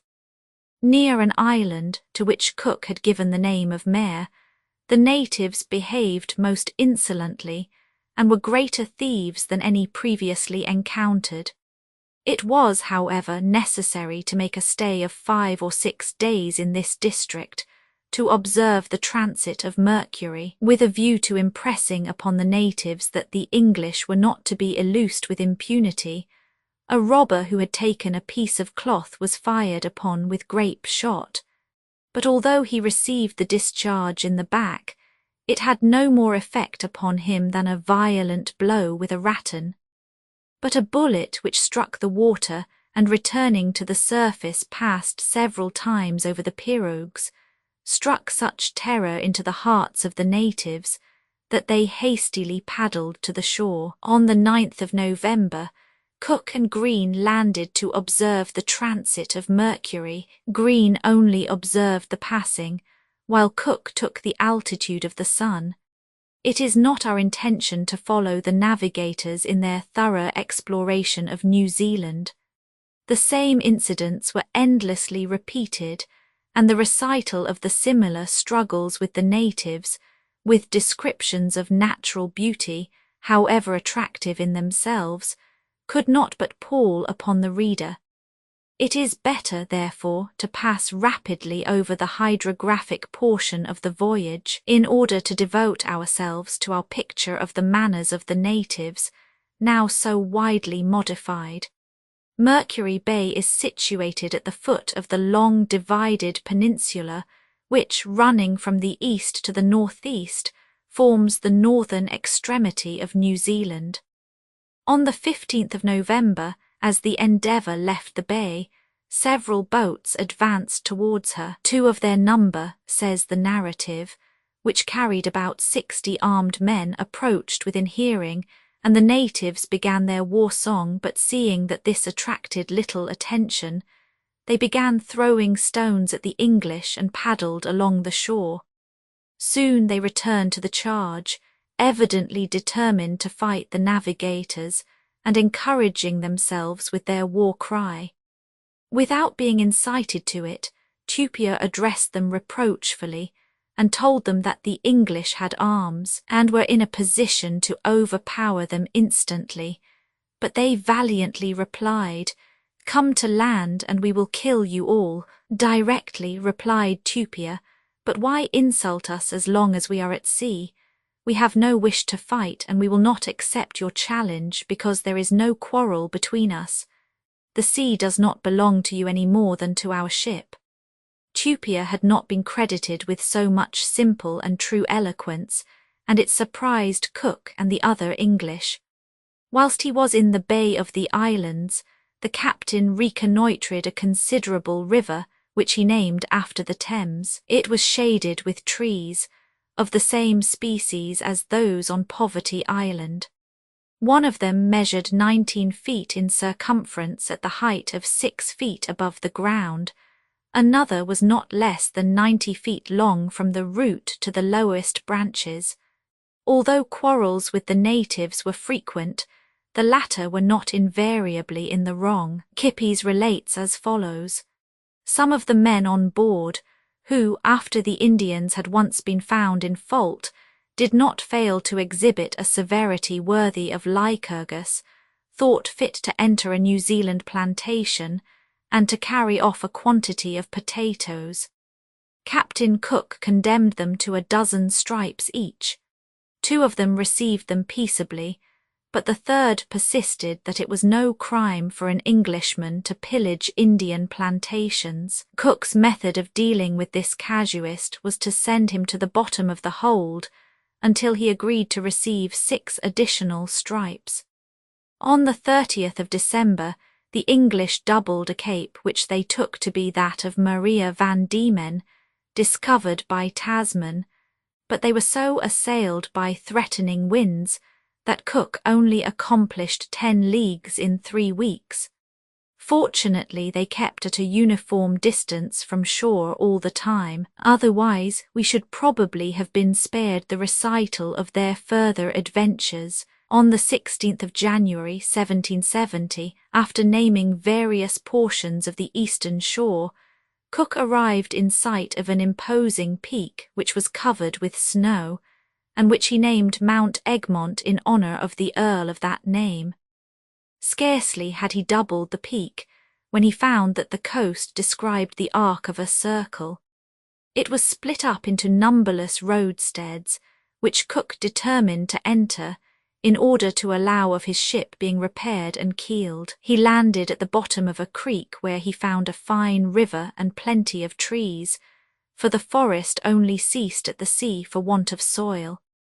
The amicable relations with the natives at this point enabled him to inquire if they had ever seen a vessel like the Endeavour, but he found that even the traditions of Tasman's visit were forgotten, although he was only 15 miles south of Assassin Bay. In one of the provision baskets of the Zealanders, 10 half-gnawed bones were found. They did not look like a dog's bones, and on nearer inspection they turned out to be human remains. The natives, in reply to the questions put to them, asserted that they were in the habit of eating their enemies. A few days later they brought on board the Endeavour 7 human heads, to which hair and flesh still adhered, but the brains, as being delicate morsels, were already picked. The flesh was soft, and no doubt was preserved from decay by some ingredient, for it had no unpleasant odour. Banks bought one of these heads after some difficulty, but he could not induce the old man who brought it to part with a second, probably because the New Zealanders considered them as trophies and testimonies to their bravery. The succeeding days were devoted to a visit to the environs and to some walks in the neighbourhood. During one of these excursions Cook, having climbed a high hill, distinctly perceived the whole of the strait to which he had given the name of Queen Charlotte, and the opposite shore, which appeared to him about 4 leagues distant. A fog made it impossible for him to see further to the southeast, but he had discerned enough to assure him that it was the final extent of the large island of which he had followed all the windings. He had now only to finish his discoveries in the south, which he proposed to do as soon as he had satisfied himself that Queen Charlotte's Sound was really a strait. Cook visited a par in the neighbourhood. Built upon a little island or inaccessible rock, the par was merely a fortified village. The natives most frequently add to the natural defences by fortifications, which render the approach still more perilous. Many were defended by a double ditch, the inner one having a parapet and double palisade. The second ditch was at least 80 feet in depth. On the inside of the palisade, at the height of 20 feet, was a raised platform 40 feet long by 6 wide. Supported on two large poles, it was intended to hold the defenders of the place, who from thence could easily overwhelm the attacking party with darts and stones, of which an enormous supply was always ready in case of need. These strongholds cannot be forced, unless by means of a long blockade the inmates should be compelled to surrender. It is surprising, as Cook remarks, that the industry and care employed by them in building places so well adapted for defence, almost without the use of instruments, should not by the same means have led them to invent a single weapon of any importance, with the sole exception of the spear they throw with the hand. They do not understand the use of a bow to throw a dart, or of a sling to fling a stone, which is the more astonishing as the invention of slings, and bows and arrows is far more simple than the construction of these works by the people, and moreover these two weapons are met with in almost all parts of the world, in the most savage countries. On the 6th of February, Cook left the bay and set sail for the east, in the hope of discovering the entrance to the strait before the ebb of the tide. At 7 in the evening the vessel was driven by the violence of the current to the close neighbourhood of a small island outside Cape Comoru. Sharply pointed rocks rose from the sea. The danger increased momentarily. One only hope of saving the ship remained. It was attempted and succeeded. A cable's length was the distance between the Endeavour and the rock when anchor was cast, in 75 fathoms of water. Fortunately, the anchor found a hold, and the current changing its direction after touching the island carried the vessel past the rock. But she was not yet in safety, for she was still in the midst of rocks and the current made 5 miles an hour. However, the current decreased, the vessel righted herself, and the wind becoming favourable, she was speedily carried to the narrowest part of the strait, which she crossed without difficulty. The most northerly island of New Zealand, which is named Iheinomau, was, however, as yet only partially known.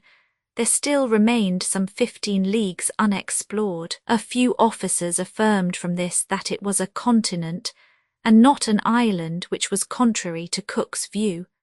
But although his own mind was made up, the captain directed his navigation with a view to clear up any doubt which might remain in the minds of his officers. After 2 days' voyage, in which Cape Palliser was passed, he called them up on the quarter-deck, and asked if they were satisfied. As they replied in the affirmative, Cook gave up his idea of returning to the most southerly point he had reached on the eastern coast of Iheinomau, and determined to prolong his cruise the entire length of the land which he had found, and which was named Tawaipaunamo. The coast was more sterile and appeared uninhabited. It was necessary to keep 4 or 5 leagues from the shore. On the night of the 9th of March, the Endeavour passed over several rocks, and in the morning the crew discovered what dangers they had escaped. They named these reefs the snares, as they appeared placed there to surprise unsuspecting navigators. A far toker, New Zealand. Next day Cook reconnoitred what appeared to him to be the extreme south of New Zealand, and called it South Cape. It was the point of Stewart Island. Great waves from the southwest burst over the vessel as it doubled this cape, which convinced Captain Cook that there was no land in that quarter. He therefore returned to the northern route to complete the circumnavigation of New Zealand by the eastern coast. Almost at the southern extremity of this coast, a bay was discovered, which received the name of Dusky. This region was sterile, steep, covered with snow. Dusky Bay was 3 or 4 miles in width at its entrance, and appeared as deep as it was wide. Several islands were contained in it, behind which a vessel would have excellent shelter. But Cook thought it prudent not to remain there, as he knew that the wind, which would enable him to leave the bay, blew only once a month in these latitudes. He differed upon this point with several of his officers who, thinking only of the present advantage, did not reflect upon the inconveniences of a stay in port, the duration of which would be uncertain. No incident occurred during the navigation of the eastern coast of Tawaipaunamo. From Dusky Bay, according to Cook, to 44 degrees 20 latitude, there is a straight chain of hills which rise directly from the sea and are covered with forests. Behind and close to these hills are mountains which form another chain of prodigious height, composed of barren and jagged rocks, excepting in the parts where they are covered with snow, mostly in large masses. It is impossible to conceive a wilder prospect, or a more savage and frightful one than this country from the sea, because from every point of view nothing is visible but the summits of rocks, so close to each other that in lieu of valleys there are only fissures between them. From 44 degrees 20 to 42 degrees 8 the aspect varies. The mountains are in the interior, hills and fruitful valleys border the coast. From 42 degrees 8 to the 41 degrees 30, the coast inclines vertically to the sea, and is covered with dark forests. The Endeavour, moreover, was too far from the shore, and the weather was too dark for it to be possible to distinguish minor details. After achieving the circumnavigation of the country, the vessel regained the entrance to Queen Charlotte Sound. Cook took in water and wood.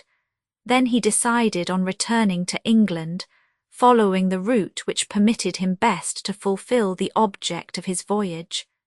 To his keen regret, for he had greatly wished to decide whether or no the southern continent existed, it was as impossible for him to return to Europe by Cape Horn as by the Cape of Good Hope. In the middle of winter, in an extreme southerly latitude, his vessel was in no condition to bring the enterprise to a successful issue. He had no choice, therefore, but to take the route for the East Indies, and to this end to steer westward to the eastern shores of New Holland, interior of a Morai in Hawaii. But before proceeding to the narration of the incidents of the second part of the campaign, it will be better to glance backward and to summarize the information upon the situation, productions, and inhabitants of New Zealand which the navigators had accumulated. We have already seen that this land had been discovered by Abel Tasman, and we have noted those incidents which were marked with traces of bloodshed when it was reconnoitred by the Dutch captain. With the exception of Tasman in 1642, no European captain had ever visited its shores. It was so far unknown that it was not even decided whether it formed a part of the southern continent, as Tasman supposed when he named it Staten Island. To Cook belongs the credit of determining its position and of tracing the coasts of these two large islands, situated between 34 degrees and 48 degrees S. Lat. 180 degrees and 194 degrees W. Long. Tawaipaunamo was mountainous, sterile, and apparently very sparsely populated.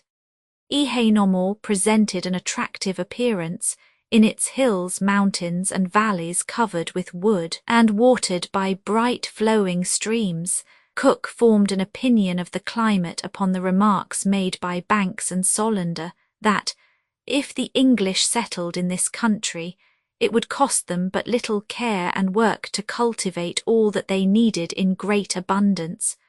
Tattooed head of a New Zealander. Facsimile of early engraving.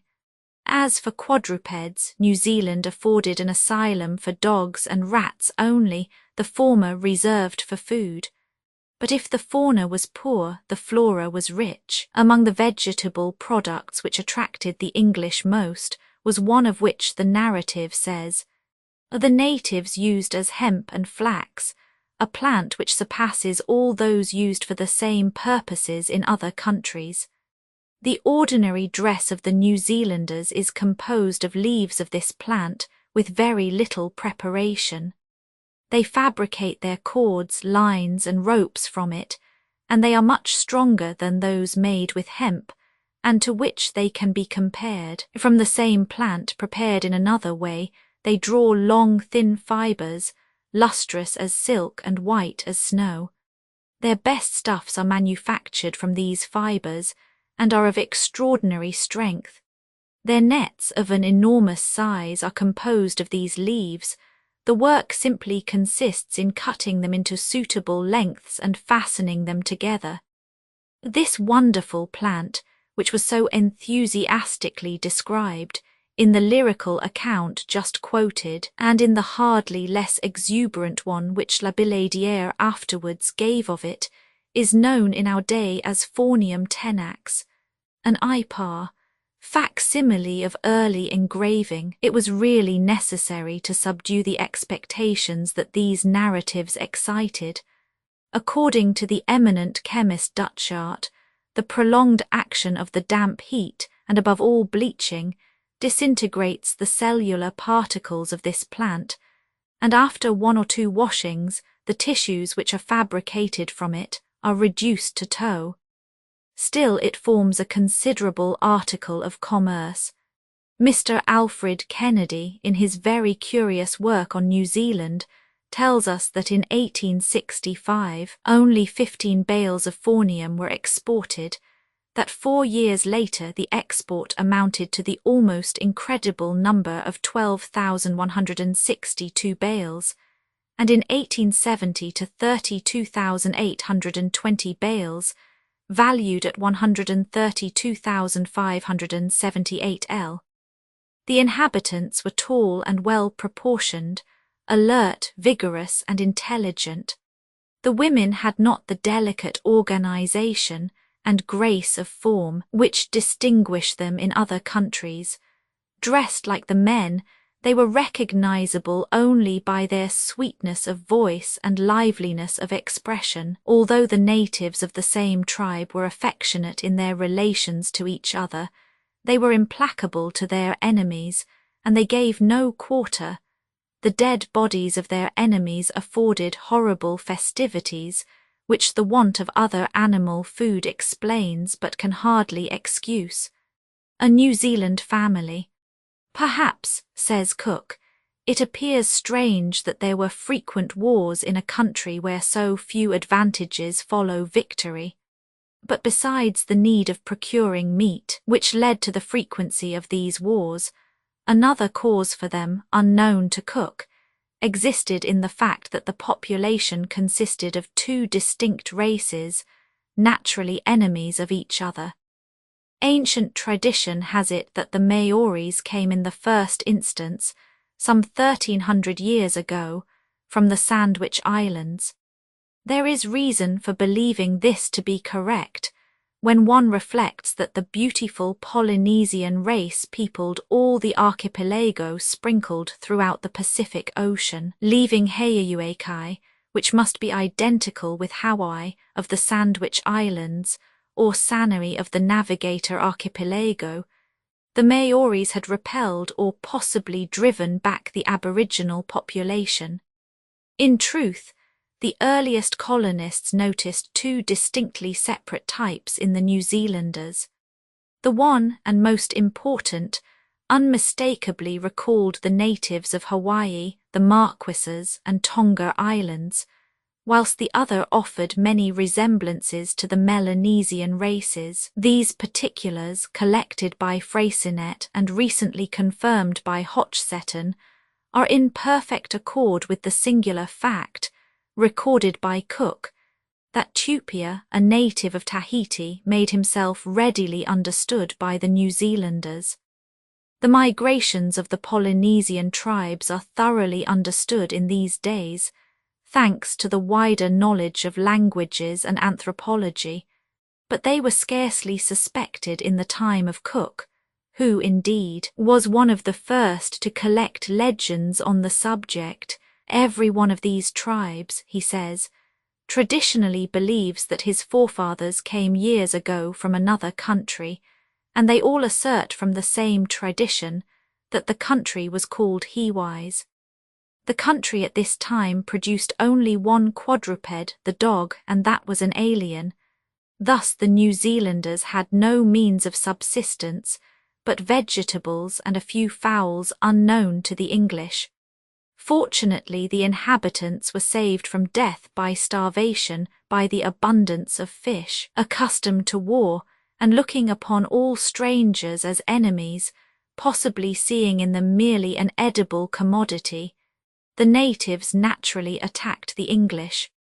Once convinced, however, of the utter inadequacy of their weapons and of the powers of their adversaries, once convinced that the newcomers avoided using those instruments which produced such terrific effects, they treated the navigators as friends, and conducted themselves towards them with surprising loyalty. If the natives usually met with by the navigators had little idea of decency or modesty, the same was not true of the New Zealanders, and Cook gives a curious example of this fact. Although not so clean as the natives of Tahiti, whose climate is much warmer, and although they bathed less often, they took a pride in their persons and showed a certain coquetry. For instance, they greased their hair with an oil or fat obtained from fishes or birds, which, becoming rank after a while, made them as disagreeable to a refined sense of smell as the Hottentots. They were in the habit of tattooing themselves, and some of their tattoo designs demonstrated wonderful skill, and taste certainly not to be expected among this primitive race. The English were greatly surprised to find that the women devoted less attention to their attire than the men.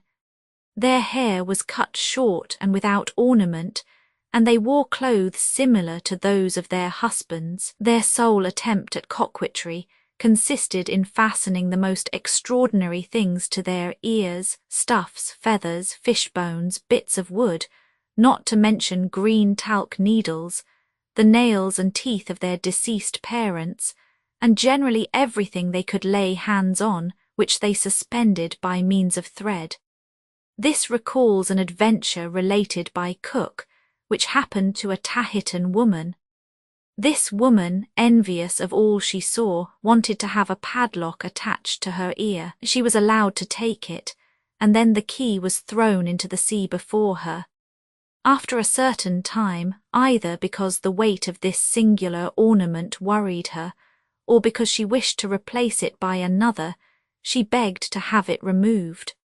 The request was refused upon the ground that her demand was foolish, and that as she had wished for this singular earring, it was fair that she should put up with its inconveniences. The clothing of the New Zealanders consisted of one piece of stuff, something between reed or cloth, attached to the shoulders and falling to the knees, and of a second rolled round the waist which reached to the ground. But the latter was not an invariable part of their dress. Thus, when they had on only the upper part of their costume and they squatted, they presented the appearance of thatched roofs. Their coverings were sometimes trimmed in a most elegant manner, by means of various coloured fringes, and more rarely with dogskin cut into strips.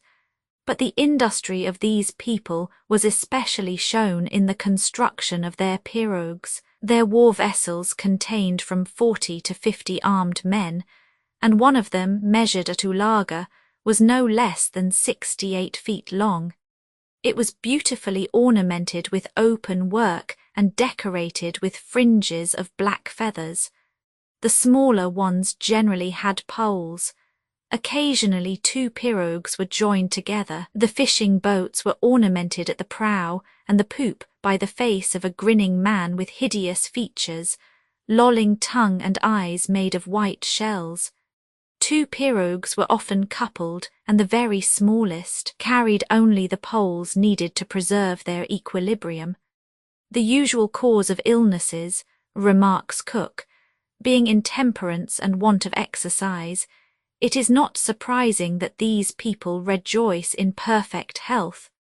Each time that we went to their settlements, men, women, and children surrounded us, excited by the same curiosity which caused us to look at them. We never saw one who appeared affected by illness, and amongst all that we saw naked we never remarked the smallest eruption on the skin, nor any trace of spots or sores. Roman 2, reconnoitring the eastern coast of Australia, remarks on the natives and productions of the country, the Endeavour stranded, perpetual dangers of navigation, crossing Torres Straits, the natives of New Guinea, returned to England. On the 31st of March, Cook left Cape Farewell and New Zealand, steering westward. On the 19th of April he perceived land which extended from northeast to west in 37 degrees 58 S, lat, and 210 degrees 39 W, long. In his opinion, judging by Tasman's chart, this was the country called Van Diemen's Land. In any case, he was unable to ascertain whether the portion of the coast before him belonged to Tasmania. He named all the points on his northern voyage: Hicks Point, Ram Head, Cape Howe, Dromedary Mount, Upright Point, Pigeon House and Sea. This part of Australia is mountainous and covered with various kinds of trees. Smoke announced it to be inhabited, but the sparse population ran away as soon as the English prepared to land. The first natives seen were armed with long lances and a piece of wood shaped like a scimitar. This was the famous boomerang, so effective a weapon in the hands of the natives, so useless in that of Europeans. The faces of the natives were covered with white powder, their bodies were striped with lines of the same colour, which, passing obliquely across the chest, resembled the shoulder belts of soldiers. On their thighs and legs they had circles of the same kind, which would have appeared like gaiters had not the natives been entirely naked. A little further on the English once more attempted to land, but 2 natives whom they had previously endeavoured to propitiate by throwing them nails, glassware and other trifles, made such menacing demonstrations that they were obliged to fire over their heads. At first they seemed stunned by the detonation, but as they found that they were not wounded, they commenced hostilities by throwing stones and javelins. A volley of bullets struck the oldest in his legs. The unfortunate native rushed at once to one of the cabins, but returned with a shield to continue the fight, which was shortly ended when he was convinced of his powerlessness. The English seized the opportunity to land and reach the houses, where they found several spears. In the same bay they landed some casks for water, but communication with the natives was hopeless. They fled immediately on the advance of the English. During an excursion on land, Cook, Banks and Solander found traces of various animals. The birds were plentiful and remarkably beautiful. The great number of plants discovered by the naturalists in this part induced Cook to give it the name of Botany Bay. This bay is, he says, large, safe and convenient. It is situated in 34 degrees S, lat, and 208 degrees 37 W, long. Wood and water were easily procurable there. The trees, according to Cook, were at least as large as the oaks of England, and I saw one which somewhat resembled them. It is that one which distills a red gum like dragon's blood. No doubt this was a species of eucalyptus. Among the various kinds of fishes which abound in these latitudes is the thornback skate, one of which, even after cleaning, weighed 336 pounds.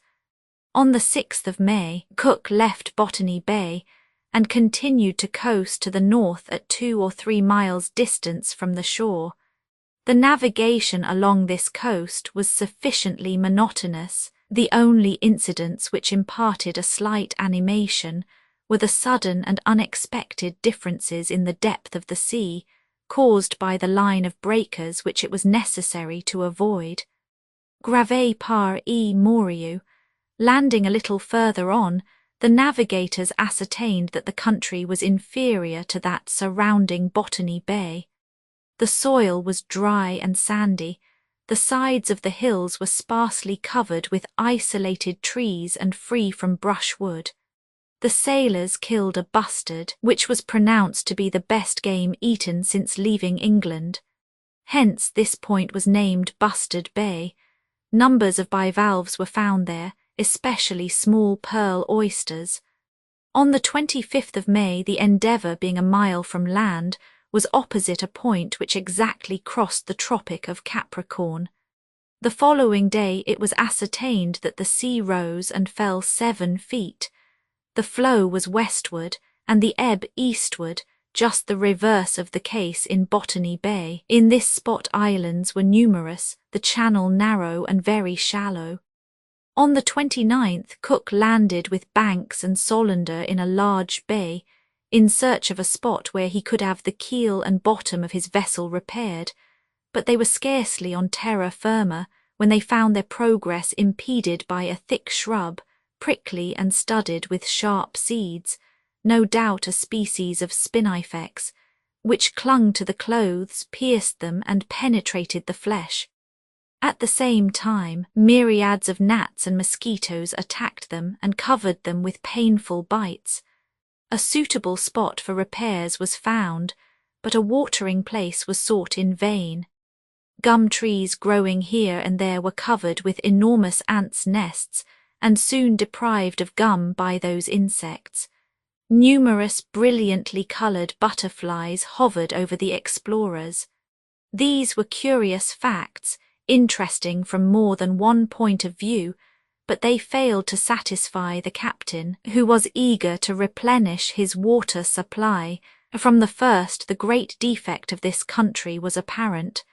It consists in the absence of streams, springs, and rivers. A second excursion made during the evening of the same day was equally barren of good results. Cook ascertained that the bay was very deep, and decided on making the circuit of it in the morning. He soon discovered that the width of the channel by which he entered increased rapidly, and that it ultimately formed a vast lake communicating with the sea to the northwest. Another arm stretched eastwards, and it was conceivable that the lake had a second outlet into the sea at the bottom of the bay. Cook named this part of Australia New South Wales. Sterile, sandy, dry, it lacked all that was most necessary for the establishment of a colony, and the English could not ascertain from their cursory inspection or hydrographical examination that, mineralogically speaking, it was one of the richest countries of the New World. The navigation was monotonously continued from the 31st of May to the 10th of June. On this latter date, the Endeavour, after passing safely along an unknown coast, in the midst of shallows and breakers, for a space of 22 degrees or 1,300 miles, was all at once exposed to a greater danger than any which had been apprehended. They were in 16 degrees S, lat, and 214 degrees 39 W, long, when Cook, seeing 2 islets lying low and covered with trees, gave orders to keep well out to sea during the night, so as to look for the islands discovered by Quiros in these latitudes. An archipelago which some geographers had maintained was united to the mainland. Shortly after 9 in the evening, the soundings taken every quarter of an hour showed constantly decreasing depth, all crowded to the deck. The water became deeper. It was concluded that the vessel had passed over the extremity of the sandbank seen at sunset, and all rejoiced at escape from danger.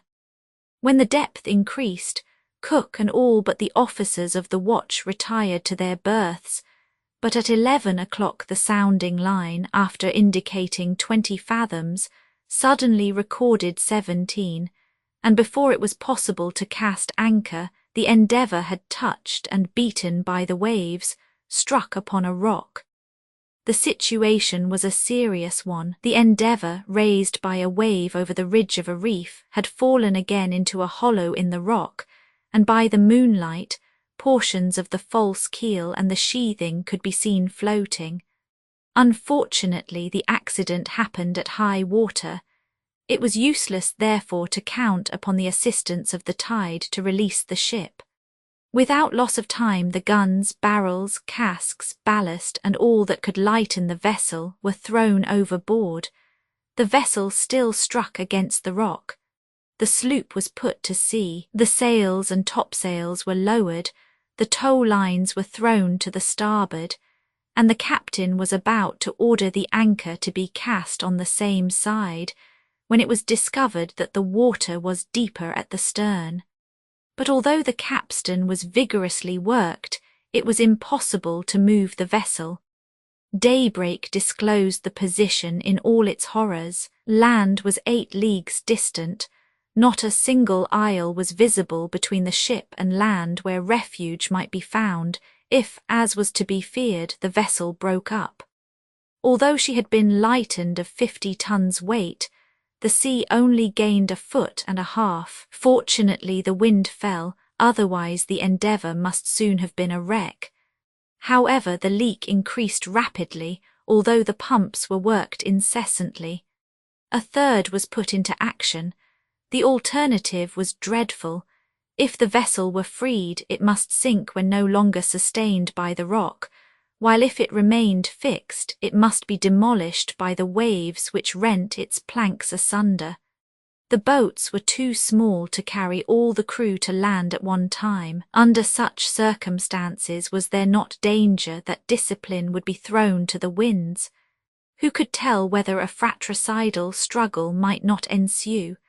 And even should some of the sailors reach land, what fate could be in store for them upon an inhospitable shore, where nets and firearms would scarcely procure them nourishment? What would become of those who were obliged to remain on board? Everyone shared these fears, but so strong a sense of duty prevailed, so much was the captain beloved by his crew, that the terrors of the situation evoked no single cry, no disorder of any kind. The strength of the men not employed at the pumps was wisely harboured for the moment when their fate should be decided. Measures were so skilfully taken that when the sea rose to its height, all the officers and crew worked the capstan, and as the vessel was disengaged from the rock, it was ascertained that she drew no more water than when on the reef. But the sailors were exhausted after 24 hours of such terrible anxiety.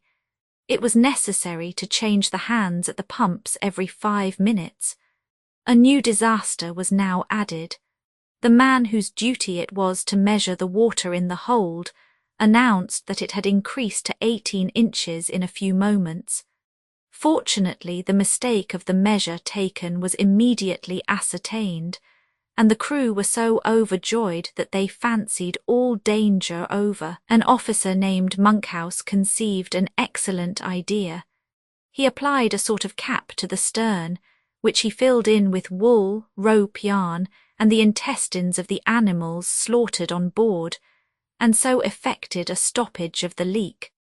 From this time the men, who spoke of driving the vessel on a coast to reconstruct another from its ruins, which might take them to the East Indies, thought only of finding a suitable harbour for the purpose. The desirable harbour was reached on the 17th of June, at the mouth of a current which Cook called Endeavour River. The necessary labours for the careening of the vessel were at once begun and carried on with the utmost rapidity. The sick were landed, and the staff visited the land several times in the hope of killing some game and procuring fresh meat for the sufferers from scurvy. Tupia saw an animal which Banks, from his description, imagined to have been a wolf, but a few days later several others were seen, who jumped upon their 4 feet and took enormous leaps. They were kangaroos, marsupial animals, only met with in Australia, and which had never before seen a European. The natives in this spot appeared far less savage than on other parts of the coast. They not only allowed the English to approach, but treated them cordially and remained several days with them. They were kangaroos. The narrative says they were usually of medium height, but their limbs were remarkably small. Their skin was the colour of soot, or rather it might be described as of deep chocolate colour. Their hair was black and not woolly and was cut short. Some wore it plaited, some curled. Various portions of their bodies were painted red, and one of them had white stripes on his lips and breast which he called carbander. Their features were far from disagreeable. They had very bright eyes, white and even teeth, and their voices were sweet and musical. Some among them wore a nose ornament which Cook had not met with in New Zealand. It was a bone as large as a finger passed through the cartilage. A little later a quarrel arose. The crew had taken possession of some tortoises which the natives claimed, without having in the least assisted in capturing them. When they found that their demand was not acceded to, they retired in fury and set fire to the shrubs, in the midst of which the English encampment was situated. The latter lost all their combustible commodities in the conflagration, and the fire, leaping from hill to hill, afforded a magnificent spectacle during the night. Meantime Messrs. Banks, Solander and others enjoyed many successful hunts. They killed kangaroos, opossums, a species of polecat, wolves and various kinds of serpents, some of which were venomous. They also saw numbers of birds, kites, hawks, cockatoos, orioles, parroquets, pigeons and other unknown birds. Tahitian fleet off Opary. Facsimile of early engraving. After leaving Endeavour River, Cook had good opportunities of testing the difficulties of navigation in these latitudes. Rocks and shallows abounded. It was necessary to cast anchor in the evening, for it was impossible to proceed at night through this labyrinth of rocks without striking. The sea, as far as the eye could reach, appeared to dash upon one line of rocks more violently than upon the others. This appeared to be the last. Upon arriving there, after 5 days' struggle with a contrary wind, Cook discovered 3 islands stretching 4 or 5 leagues to the north. But his difficulties were not over. The vessel was once more surrounded by reefs and chains of low islets, amongst which it was impossible to venture. Cook was inclined to think it would be more prudent to return and seek another passage, but such a detour would have consumed too much time, and have retarded his arrival in the East Indies. Moreover, there was an insurmountable obstacle to this course. 3 months' provisions were all that remained. The situation appeared desperate, and Cook decided to steer as far as possible from the coast, and to try and pass the exterior line of rocks. He soon found a channel which shortly brought them to the open sea. So happy a change in the situation, says Kippis, was received with delight. The English were full of it and openly expressed their joy. For nearly 3 months they had been in perpetual danger. When at night they rested at anchor, the sound of an angry sea forced them to remember that they were surrounded by rocks, and that, should the cable break, shipwreck was inevitable. They had travelled over 360 miles, and were forced to keep a man incessantly throwing the line and sounding the rocks through which they navigated. Possibly no other vessel could furnish an example of such continued effort. Had they not just escaped so terrible a danger, the English would have had cause for uneasiness in reflecting upon the length of way that remained to them across a sea but little known, upon a vessel which let in 9 inches of water in an hour. With pumps out of repair and provisions almost consumed, the navigators only escaped these terrible dangers to be exposed on the 16th of April to a peril of equal magnitude, carried by the waves to a line of rocks above which the sea spray washed to a prodigious height, making it impossible to cast anchor. Without a breath of wind, they had but one resource, to lower boats to tow the vessel off. In spite of the sailors' efforts, the Endeavour was still only 100 paces from the reef, when a light breeze, so slight that under better circumstances no one would have noticed it, arose and disengaged the vessel. But 10 minutes later it fell, the current strongly returned, and the Endeavour was once more carried within 200 feet of the breakers. After many unsuccessful attempts, a narrow opening was perceived. The danger it offered was less imminent than that of remaining in so terrible a situation, says the narrative. A light breeze which fortunately sprang up, the efforts of the boats and the tide, conveyed the ship to the opening, across which she passed with frightful rapidity.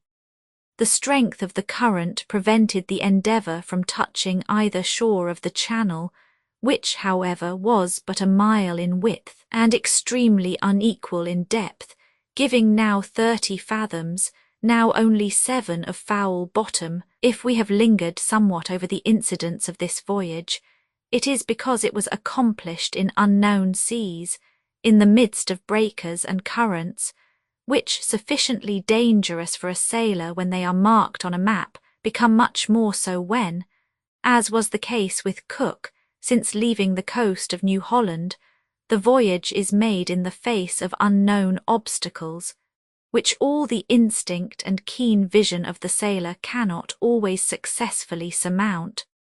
One last question remained to be solved. Were New Holland and New Guinea portions of one country?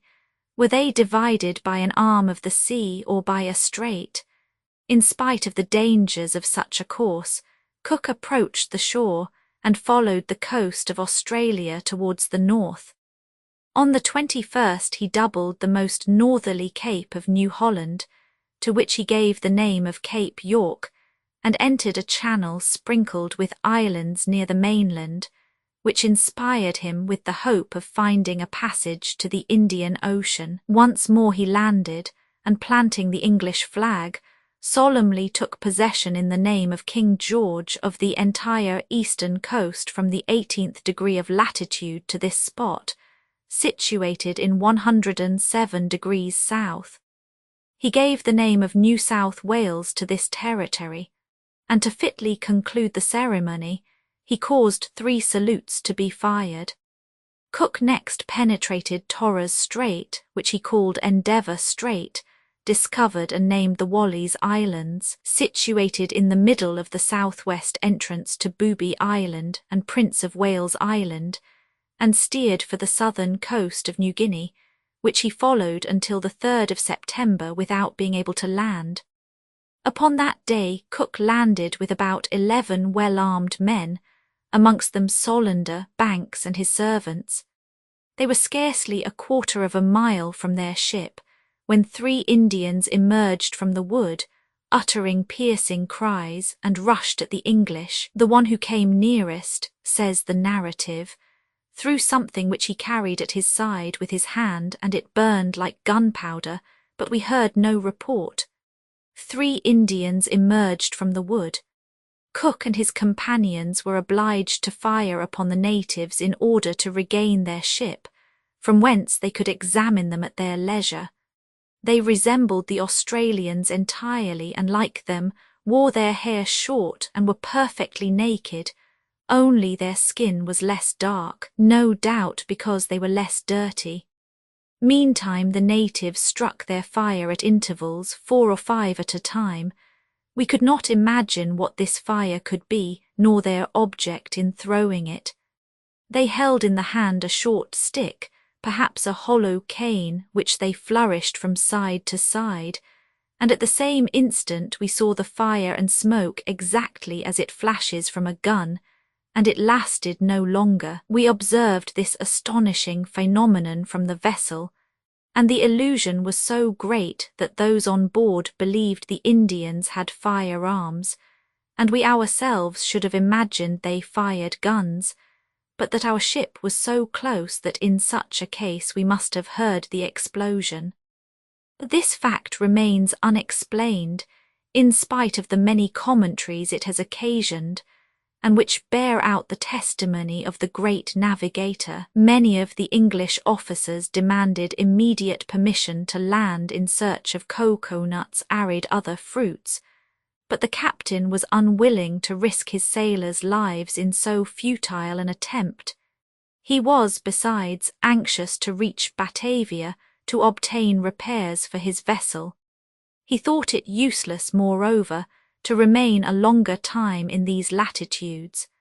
They had been so often visited by the Spanish and Dutch that there were no further discoveries to make. In passing Arrow and Wessel Islands he rectified their positions and, reaching Timor, put into port in Savu Island, where the Dutch had been settled for some time. Their cook revictualled, and by accurate observations settled its position at 10 degrees 35 southern latitude and 237 degrees 30 west longitude. After a short interval the Endeavour arrived at Batavia, where she was repaired, but the stay in that unhealthy country was fatal after such severe fatigue. Endemic fevers raged there, and Banks, Solander and Cook, as well as the greater part of the crew, fell ill. Many died, amongst them Monkhouse, the surgeon, Tupia and little Taito. 10 men only escaped the fever. The Endeavour set sail on the 27th of December, and on the 15th of January 1771 put into Prince of Wales Island for victuals. From that moment sickness increased among the crew. 23 men died, amongst them Green, the astronomer, who was much regretted. After a stay at the Cape of Good Hope, where he met with the welcome he so sorely needed, Cook re-embarked, touched at St. Helena and anchored in the Downs on the 11th of June 1772, after an absence of nearly 4 years. Thus, says Kippis, ended Cook's first voyage, a voyage in which he had experienced such dangers, discovered so many countries, and so often evinced his superiority of character. He was well worthy of the dangerous enterprise and of the courageous efforts to which he had been called. Chapter 13. Search for the Southern Continent, second stay at New Zealand, Pomotou Archipelago, second stay at Tahiti, reconnoitring Tonga Isles, third stay at New Zealand, second crossing of the Southern Ocean, Easter Island reconnoitred, visit to the Marquesas Islands. Had the government not been desirous of rewarding James Cook for the way in which he had fulfilled the mission entrusted to him, the unanimous voice of the public would have constrained them. On the 29th of August, he received the rank of Commander in the Royal Navy, but the great navigator, proud of the services he had rendered to England and to science, thought the reward less than his achievements merited. He would have delighted in an appointment as ship's captain, but Lord Sandwich, who was then at the head of the Admiralty, pointed out to him that it was not possible to gratify him without upsetting all established customs and injuring the discipline of the Royal Navy. However, Cook busied himself in putting together the necessary materials for the narration of his experiences, but being soon occupied with still more important matters, he placed them in the hands of Dr. Hawkesworth, who was to superintend their publication. At the same time, the observations he had taken on the transit of Mercury in concert with Mr. Green, his calculations and astronomical solutions, were submitted to the consideration of the Royal Society, and that learned body at once recognized his merit. In one respect, however, the important results obtained by Cook were incomplete. He had not perfectly proved the impossibility of an Antarctic continent. This chimera was still dear to the hearts of scientific men, although obliged to admit that neither New Zealand nor Australia made part of such a continent, and that the Endeavour had navigated in latitudes in which it might have been found, they still affirmed that it would be found still more south, and reiterated all those advantages which its discovery would entail. The government determined to settle a question which had been discussed for so many years, and to dispatch an expedition for the purpose. Its commander was easily selected. The nature of the voyage demanded vessels of peculiar construction. As the Endeavour had been sent to the Falkland Islands, the Admiralty gave orders for the purchase of the 2 suitable vessels for the purpose. Cook was consulted, and insisted that the ships should be solidly built, draw little water, and possess capacity for carrying provisions and ammunition in proportion to the number of the crew and the length of the voyage. The Admiralty accordingly bought 2 vessels, constructed at Whitby by the same shipbuilder as the Endeavour. The larger was of 462 tons burden and was named the Resolution. The second was only of 336 tons and was called the Adventure. Cook received command of the Resolution, and Captain Tobias Furneaux, 2nd Lieutenant of the Wallis, was raised to the command of the Adventure. The 2nd and 3rd officers and several of the crew had already served in the Endeavour. It may readily be imagined that every possible care was taken in the equipment of these ships. Lord Sandwich and Captain Palliser themselves superintended every detail.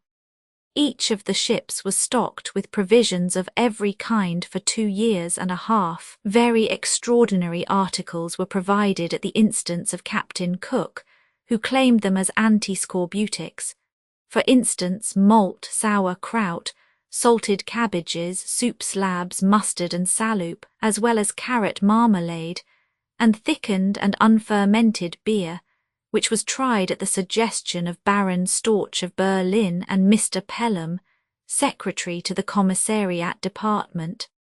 Equal care was taken to ship 2 small boats, each of 20 tons, intended to carry the crew in case of shipwreck. William Hodges, a landscape painter, 2 naturalists, John Reinhold Forster and his son George, 2 astronomers, W. Wales and W. Bailey, accompanied the expedition, provided with the best instruments for observation. Nothing that could conduce to the success of the adventure was neglected. It was to return with an immense amount of collected information, which was to contribute to the progress of the natural and physical sciences, and to the ethnology of navigation and geography. Cook says, I received my instructions at Plymouth dated 25th June. They enjoined my immediate departure for the island of Madeira, to ship wine there, and thence to proceed to the Cape of Good Hope, where I was to let the crew have a spree on shore, and obtain the provisions and other stores I needed. To advance southwards and endeavour to find Circumcision Cape, which was said to have been discovered by M. Bouvet in the 54 degrees southern parallel and about 11 degrees 20 east longitude, reckoning from Greenwich. If I found this cape, to ascertain whether it was part of the continent or an island. Should it prove the former, to neglect no opportunity of investigating its possible extent. To collect facts of every kind which might be useful to navigation and commerce, or would tend to the progress of the natural sciences. I was desired to observe the spirit, temperament, character, and means of the inhabitants, should there be any, and to use every fair means of forming friendly alliances with them. My instructions proceeded to enjoin me to seek discoveries in the east or west, according to the position in which I might find myself, and advised my nearing the South Pole as much as possible, and as long as the condition of the ships, the health of the crew, and the provisions allowed of my doing so. To be careful in any case to reserve sufficient provisions to reach some known port, where I might refit for my return to England. In addition, I was ordered, if I found Circumcision Cape to be an island, or if I did not succeed in finding it, in the first case to take the necessary bearings, and in both to sail southward as long as I still hoped to find the continent. Then to proceed eastward, to look for this continent, and to discover the islands which might be situated in this part of the southern hemisphere, to remain in high latitudes and to prosecute my discoveries, as had been already said, as near the pole as possible, until I had completed the navigation of the world, and finally to repair to the Cape of Good Hope, and from thence to Spithead. Cook left Plymouth Harbour on the 13th of July, and on the 29th of the same month he arrived at Funchal in Madeira. Here he took in provisions and continued his route southwards, but being shortly convinced that his supply of water would not hold out until he reached the Cape of Good Hope, he determined to break the voyage by putting in at Cape Verde Islands, and on the 10th of August he anchored in Praia Port, which he left 4 days later. Cook availed himself of his stay in this port, as he usually did, to collect every fact which might be useful to navigators. His description is the more valuable now, as these parts have completely changed in character, and the conditions of a stay in port have been greatly modified by the improvements accomplished there. On the 23rd of the same month, after violent squalls which had driven every one on deck, Cook, aware of the pernicious effect of the damp of warm climates, and always on the alert to keep his crew in good health, gave orders to renew the air in the between decks. He even had a fire lighted in order to smoke it and dry it quickly, and not only took the precautions advocated by Lord Sandwich and Sir Hugh Palliser, but also those which the experience of his last voyage suggested to him. Thanks to all these efforts at prevention, there was not a single sick case on board the Resolution when she arrived at the Cape of Good Hope on the 30th of October. Cook, in company with Captain Furneaux and Messrs. Foster, went to pay a visit to the Dutch governor, Baron de Plettenberg, who placed all the resources of the colony at his disposal. There he found that 2 French ships which had left the island of Mauritius in March had touched at the Cape before proceeding to the southern seas, where they were to prosecute discoveries under command of Captain Marion. During this stay in port, which was longer than they expected, Forster met the Swedish botanist Sparman, a pupil of Linnaeus, and engaged him to accompany him by promising him large pay. It is difficult to praise Forster's disinterestedness under these circumstances too highly. He had no hesitation in admitting a rival, and even paid his expenses in order to add completeness to the studies in natural history which he wished to make in the countries he was about to visit. Anchor was weighed on the 22nd of November, and the 2 ships resumed their course southwards in search of Cape Circumcision, discovered by Captain Bouvet on the 1st of January 1739.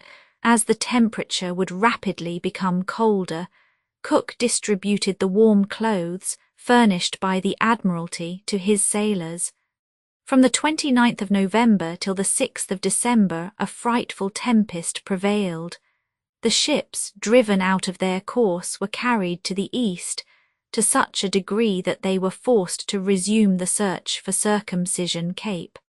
Another consequence of the bad weather and of the sudden change from heat to extreme cold was the death of all the animals embarked at the Cape. And lastly, the sailors suffered so much from the damp that it was necessary to increase the rations of brandy to stimulate them to work. On the 10th of December, in 50 degrees 40 southern latitude, the first ice was met with. Rain and snow succeeded each other uninterruptedly. The fog soon became so dense that the crews did not perceive a floating iceberg until they were a mile past it. One of these, says the narrative, was not less than 200 feet high, 400 wide and 2,000 long.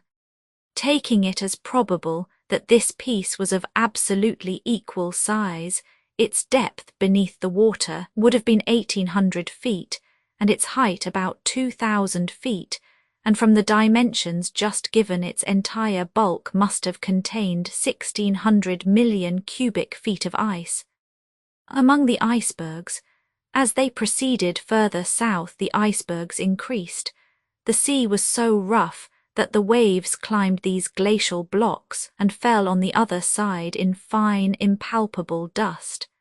The scene filled the observers with admiration, but this was soon succeeded by terror upon the reflection that if the vessel struck one of these enormous masses, she must be dashed to pieces. The presence of danger soon, however, produced indifference, and more thought was bestowed upon the sublime beauty than upon the strife with this terrible element.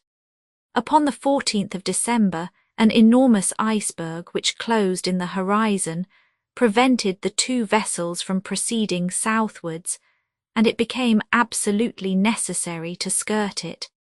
It did not present an unbroken surface, for hillocks were visible on it, similar to those met on the previous days. Some thought they distinguished land under the ice. Even Cook for the moment was deceived, but as the fog lifted, the mistake was easily rectified. Next day the vessels were driven before a strong current. The elder Forster and Wales, the astronomer, embarked in a small boat to ascertain its swiftness. Whilst thus engaged, the fog became so dense that they completely lost sight of the ship. In this miserable boat, without instruments or provisions, in the midst of the wide ocean, far from any coast, surrounded by ice, their situation was dreadful. They left off rowing lest they should get farther from the ship. They were losing all hope when the sound of a distant bell fell upon their ears. They rowed swiftly in the direction of the sound. The Adventure replied to their shouts and picked them up after several hours of terrible suspense. The generally received opinion was that the ice floats collected in the bays or mouths of rivers. The explorers, therefore, imagined themselves near land, which would prove to be situated in the south behind the vast iceberg. They were 30 leagues to the west of it, before they found an opening in the ice which might lead to the south. The captain then determined to steer an equal distance to the east. Should he not find land, he at least hoped to double the iceberg and penetrate in advance of it to the pole, and thereby settle the doubts of all the physicists. But although it was the middle of summer in this part of the world, the cold became daily more intense. The sailors complained of it, and symptoms of scurvy appeared on board. Warmer clothes were distributed, and recourse was had to the remedies usual in such cases, malt and lemon juice, which soon overcame the malady and enabled the crews to bear the severity of the temperature. On the 29th of December, Cook ascertained positively that the iceberg was joined to no land. He therefore decided to proceed eastward as far as the parallel of Cape Circumcision, that is, if no obstacle prevented him. He had scarcely put this resolve into execution when the wind became so violent, and the sea so rough, that navigation in the midst of floating ice which crashed with a fearful noise became most perilous. The danger increased when a field of ice extending beyond the range of vision was seen to the north. There seemed every prospect of the ships being imprisoned for many weeks, hemmed in, to use the expression of whalers, if indeed they did not run the risk of being crushed at once. Cook neither tried to run to the west or east, he steered straight for the south. He was now in the latitude attributed to Cape Circumcision, and 70 leagues south of the position assigned to it. Hence he concluded that if land existed as stated by Bouvet, which is now known to be a fact, it could only be an inconsiderable island and not a large continent. The captain had no further reason for remaining in these latitudes. In 67 degrees 15 southern latitude a new ice barrier, running from east to west, closed the passage for him, and he could find no opening in it. Prudence enjoined his remaining no longer in this region, for 2/3 of the summer were already past. He therefore determined to seek, with no further delay, the land recently discovered by the French. On the 1st of February 1773, the vessels were in 48 degrees 30 south latitude and 38 degrees 7 west longitude, very nearly the parallel attributed to St. Maurice Island. After a fruitless cruise productive of no results, they were forced to conclude that if there really were land in these latitudes, it could only be a small island, otherwise it could not have escaped their search. New Zealand war canoe, facsimile of early engraving. On the 8th of February, the captain found to his dismay that the Adventure was no longer sailing with him. He waited in vain for 2 days, firing at close intervals and keeping great fires upon the deck all night. The Resolution had to continue her voyage alone. On the morning of the 17th of February, between 12 and 3 o'clock, the crew witnessed a magnificent spectacle, then first seen by European eyes. It was an aurora borealis. The officer of the watch, says the narrative, noticed that from time to time rays left it in spiral and circular forms, and that then its brilliancy increased, which gave it an extremely beautiful appearance. It appeared to have no particular bearing, but remained motionless in the heavens, which it filled entirely from time to time, by throwing its light to all parts.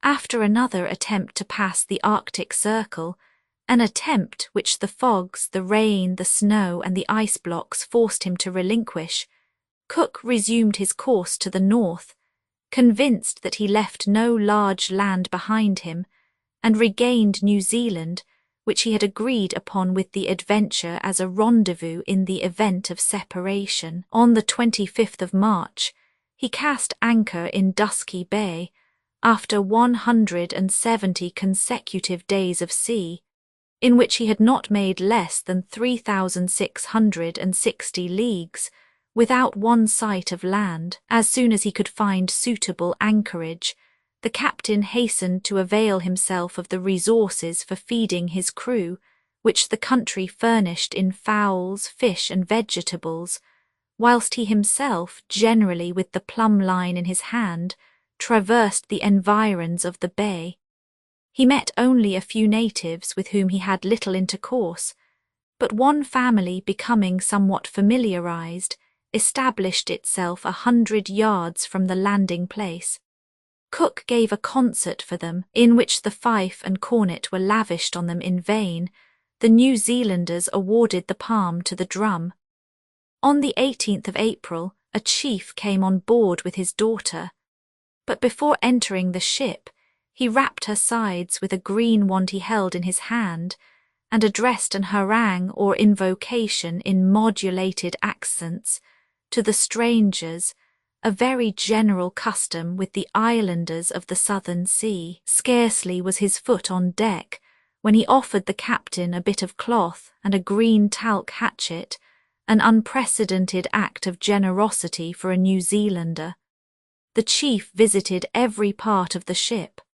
In order to testify his gratitude to the captain, he plunged his fingers into a bag at his waist and offered to anoint his hair with the tainted oil it contained. Cook had much difficulty in escaping from this proof of affection, which had not been very pleasing to Byron in the Strait of Magellan, but the painter Hodges was forced to submit to the operation, to the amusement of the entire crew. The chief then departed to return no more, taking with him 9 hatchets and 30 pairs of carpenter's scissors, which the officers had given him.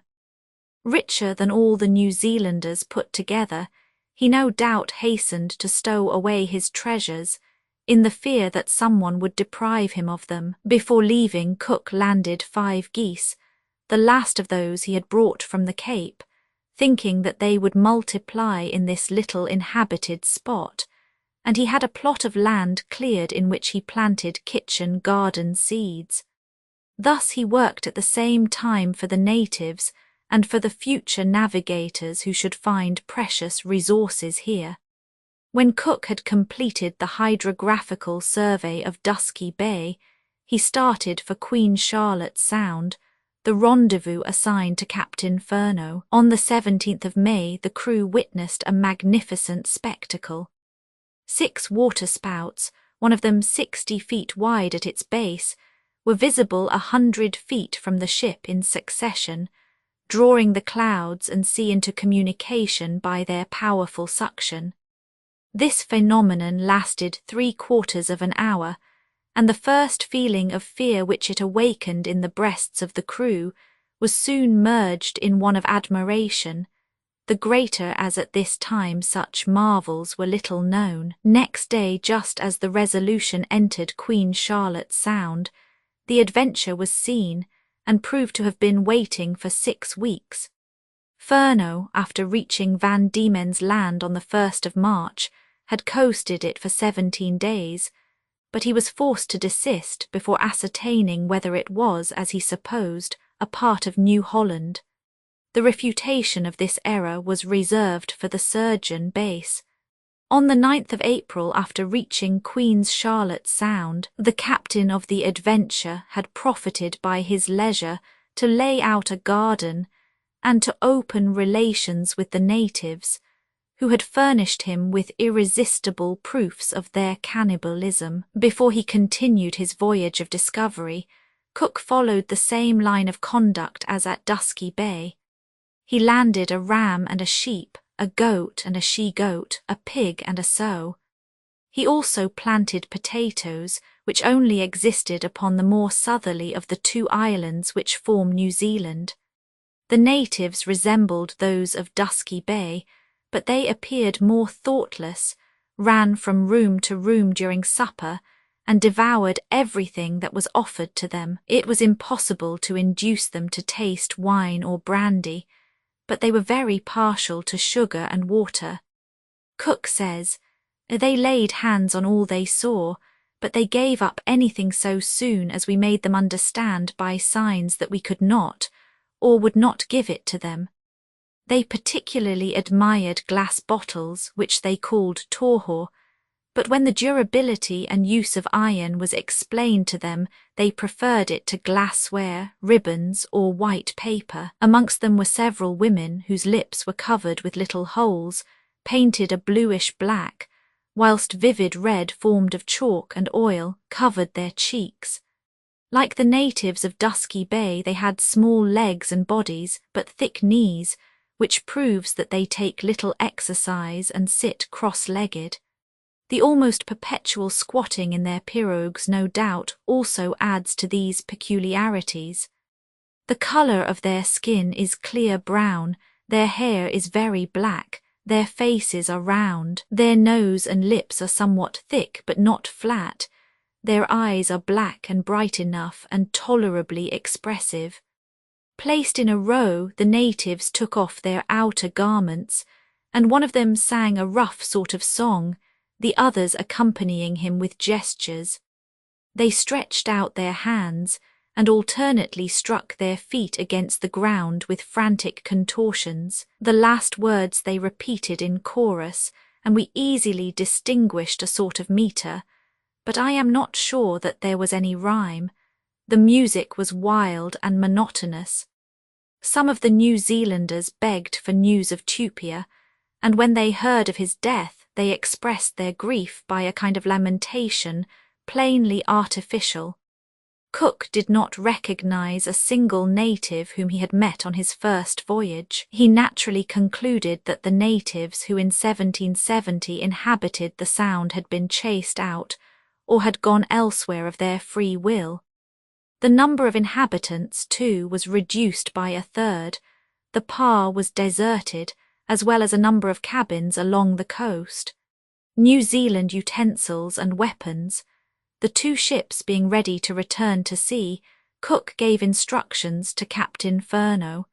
He wished to advance southward between 41 degrees to 46 degrees S, lat. Up to 140 degrees west longitude, and if he found no land, to steer towards Tahiti, which was appointed as the place of rendezvous. He then proposed to return to New Zealand and survey all the unknown parts of the sea between that island and Cape Horn. Towards the end of July, after a few days' hot weather, scurvy again broke out on board the Adventure. The Resolution escaped the scourge, owing to the precautions from which Cook never departed for a single day, and the example which he himself set of constantly eating celery and scurvy grass. On the 1st of July, the 2 vessels were in S. lat. 25 degrees 1 and 134 degrees 6 W. long, the situation which Carteret attributed to Pitcairn Island. Cook endeavoured to find it, but, to his great regret, the illness on board the Adventure shortened his cruise. He was anxious to verify or rectify the longitude of this island, and by so doing, that of all the surrounding lands discovered by Carteret, which had not been confirmed by astronomical observations. But having no longer any hope of finding an Antarctic continent, he set sail for the northwest, and soon reconnoitred several of the islands seen by Bougainville. The outlying islands with which the Pacific Ocean abounds between the tropics, he says, are on a level with the waves in the low parts, and raised only a rood or 2 above them in the others. Their shape is often circular. In the centre they contain a basin of sea water, and the depth of water all round is not to be sounded. They produce little.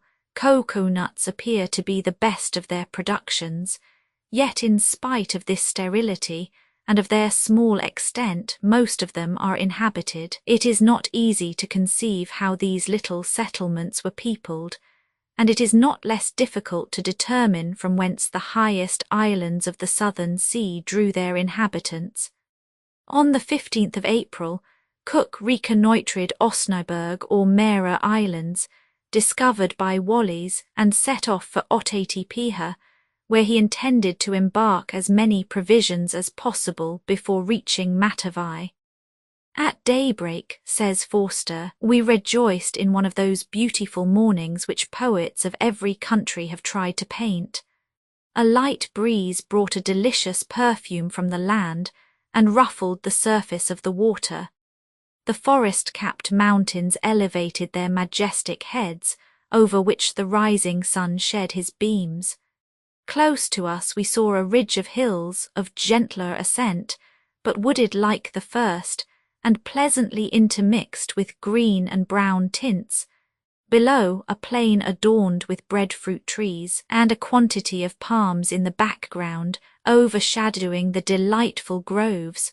All seemed still asleep. Dawn was but just breaking, and the country was wrapped in peaceful darkness. Yet we could perceive the houses amid the trees and the pirogues on the shore. Half a mile from the beach, the waves broke over a reach of rocks level with the sea, and nothing could equal the tranquillity of the interior flow of the harbour. The day-star shed its lustre on the plain, the natives rose, and by degrees added life to this charming scene.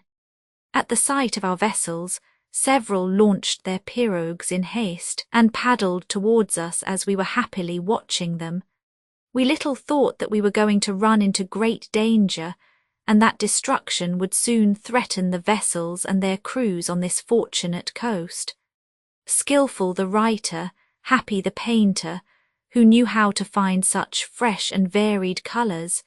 This enchanting picture is conveyed in a few words. One regrets not having accompanied this bold sailor, this scientist who so well understood Dame Nature. Unfortunately, we could not visit these innocent and peaceable inhabitants in that age of gold to which our own century offers a painful comparison. The vessels were half a league from a reef when the wind fell.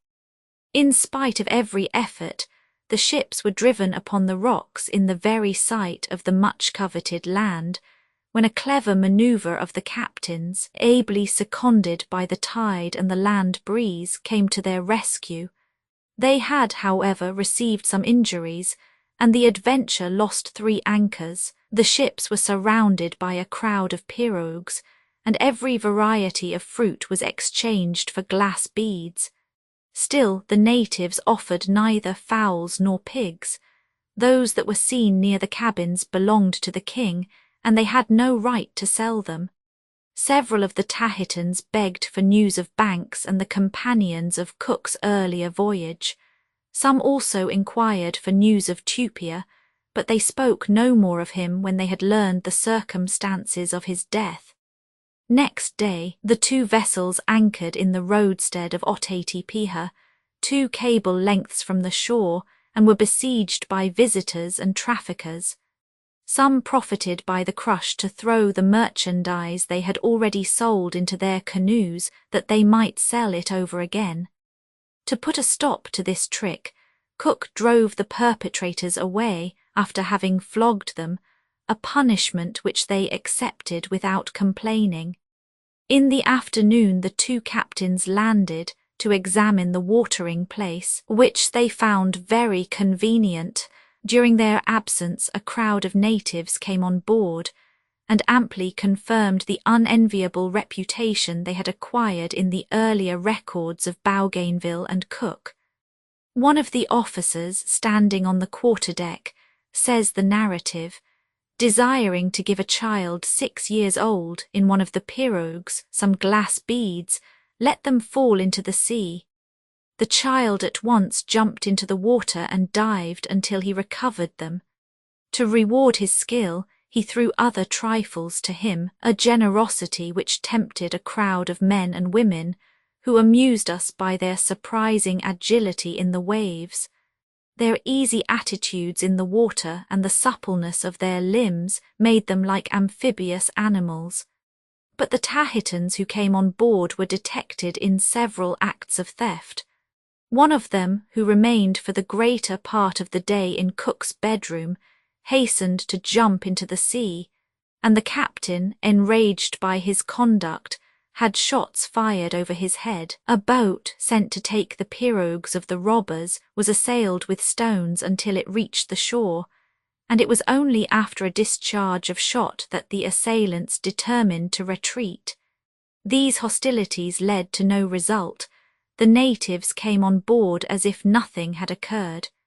Cook learned from them that the greater part of his old friends from the neighbourhood of Matavai had fallen in a battle between the inhabitants of the 2 peninsulas. The officers made many excursions on land. Forster, animated by an ardour for botanical research, missed none of them. In one of these he witnessed the method employed by the Tahitans in preparing their stuffs. We had gone but a few paces, he says, when a noise from the forest struck upon our ears. Following the sounds, we reached a little tent where 5 or 6 women sitting upon either side of a large square piece of wood were thrashing the fibrous bark of mulberry trees to fabricate their stuffs. For this purpose they used a bit of square wood, with long parallel grooves more or less hollowed, according to the different sides.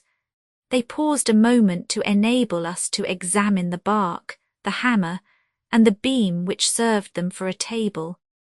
They also showed us a kind of gum water in a large cocoa nut, which they used from time to time to join the various bits of bark together. This glue, which appears to us to be obtained from the Hibiscus esculentus, is absolutely needful in the fabrication of the stuff, which being occasionally 2 or 3 yards wide and 50 long, are composed of small pieces of the bark. The women employed at this work wore very old and ragged clothes, and their hands were hard and knotted. The same day Forster saw a man with very long nails, of which he was immensely proud, as proving that he was not obliged to work for his bread. In Annam, in China and other countries, this singular and ridiculous fashion is common. A single finger is kept with a shorter nail, being the one used to scratch with, a very frequent occupation in the extreme East. In another of his walks Forster saw a native, who passed his days in being fed by his wives, quietly lying upon a carpet of thick shrubs. This melancholy person, who fattened without rendering any service to society, recalled Sir John Mandeville's anger at seeing such a glutton who passed his days without distinguishing himself by any feats of arms, and who lived in pleasure, as a pig which one fattens in a sty, who passed his days in being fed by his wives. On the 22nd of August, Cook, having learned that King Wahitua was in the neighbourhood, and being desirous of seeing him, landed with Captain Furneaux, the Forsters, and several natives. He met him advancing towards him with a numerous suite, and recognised him at once as he had seen him several times in 1769. This king was then a child and was called Te Are, but he had changed his name at the death of his father Wahitua. He made the captain sit down on his stool, and inquired solicitously for the various Englishmen he had known on the former voyage. Cook, after the usual compliments, presented him with a shirt, a hatchet, some nails, and other trifles, but of all his presents that which appeared most precious to him, and which excited most cries of admiration from his followers, was a tuft of red feathers mounted upon iron wire. Wahitua, king of Little Tahiti, was about 17 or 18 years of age. Tall and well made, his appearance would have been majestic but for a look of fear and distrust. He was surrounded by several chiefs and noble personages, remarkable for their height, and one of whom, tattooed in a peculiar manner, was enormously stout. The king, who showed him great deference, consulted him every moment. Cook then learned that a Spanish vessel had put into Tahiti a few months previously, and he afterwards ascertained that it was that of Domingo Buenechia, which came from Callao. Whilst Etier, the king's confidant, conversed with some officers upon religious subjects, and asked the English if they had a god, Wahitua amused himself with the captain's watch, astonished at the noise it made, and venting his surprise in the words, "It speaks." He inquired of what use it was. It was explained to him that it told the time, and in that respect resembled the sun. Wahitua gave it the name of the Little Sun, to show that he understood the explanation. The vessels sailed on the morning of the 24th, and were followed for a long time by numbers of pirogues bearing cocoa-nuts and fruit. Rather than lose this opportunity of obtaining European commodities, the natives parted with their wares very cheaply. A dozen cocoa-nuts could be obtained for 1 glass bead. The abundant fresh provisions soon restored the health of all on board the vessels, and most of the sailors, who on reaching Osnaburg could scarcely walk, could get about well when they left. The Resolution and Adventure reached Matavai Bay on the 26th. A crowd of Tahitians soon invaded the deck. Most of them were known to the captain, and Lieutenant Pickersgill, who had accompanied Wallis in 1767, and Cook 2 years later, received a warm welcome from them. Cook had tents erected for the sick, the sail menders and the coopers, and then left with Captain Furneaux and the 2 Forsters for Operier. The boat which took them soon passed a moorary of stones, and a cemetery known as the Morai of Tutaha. When Cook called it by this name, one of the natives who accompanied him interrupted him by saying that since Tutaha's death it was called O2, a fine lesson for princes, who thus in their lives are reminded that they are mortal, and that after their death the earth which contains their corpse will not be their own. The chief and his wife removed the upper garments from their shoulders as they passed, a mark of respect which natives of all ranks exhibit before a Morai, as they appear to attach a particular idea of sanctity to these places. Cook soon gained admittance to the presence of King O2. After many compliments, he offered him all that he thought he had which would please him, because he appreciated the advantage this man's friendship would be to him, for his every word showed timidity of disposition. Tall and well made, the king was about 30 years old. He inquired after Tupia and Cook's companions, although he had seen none of them. Many presents were distributed to those of his cortege who appeared the most influential. O2, King of Otaheite, a facsimile of early engraving, the women sent their servants to find large pieces of their finest stuffs, tinted scarlet, rose, and straw colour, and perfumed with the most odoriferous oil. They placed them over our outer clothing, and so loaded us that we could scarcely move. O2 paid the captain a visit on the morrow.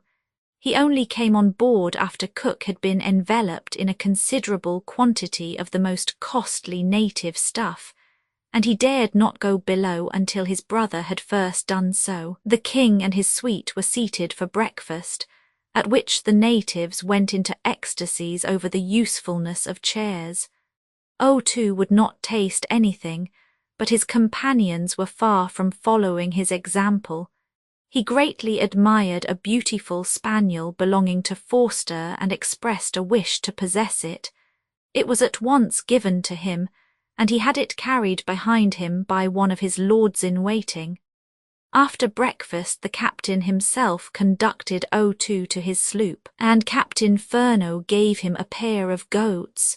Upon an excursion to the interior, Mr. Pickersgill met the aged O'Bria, who appeared to have lost all her honours, and she was so poor that it was impossible for her to give a present to her friends.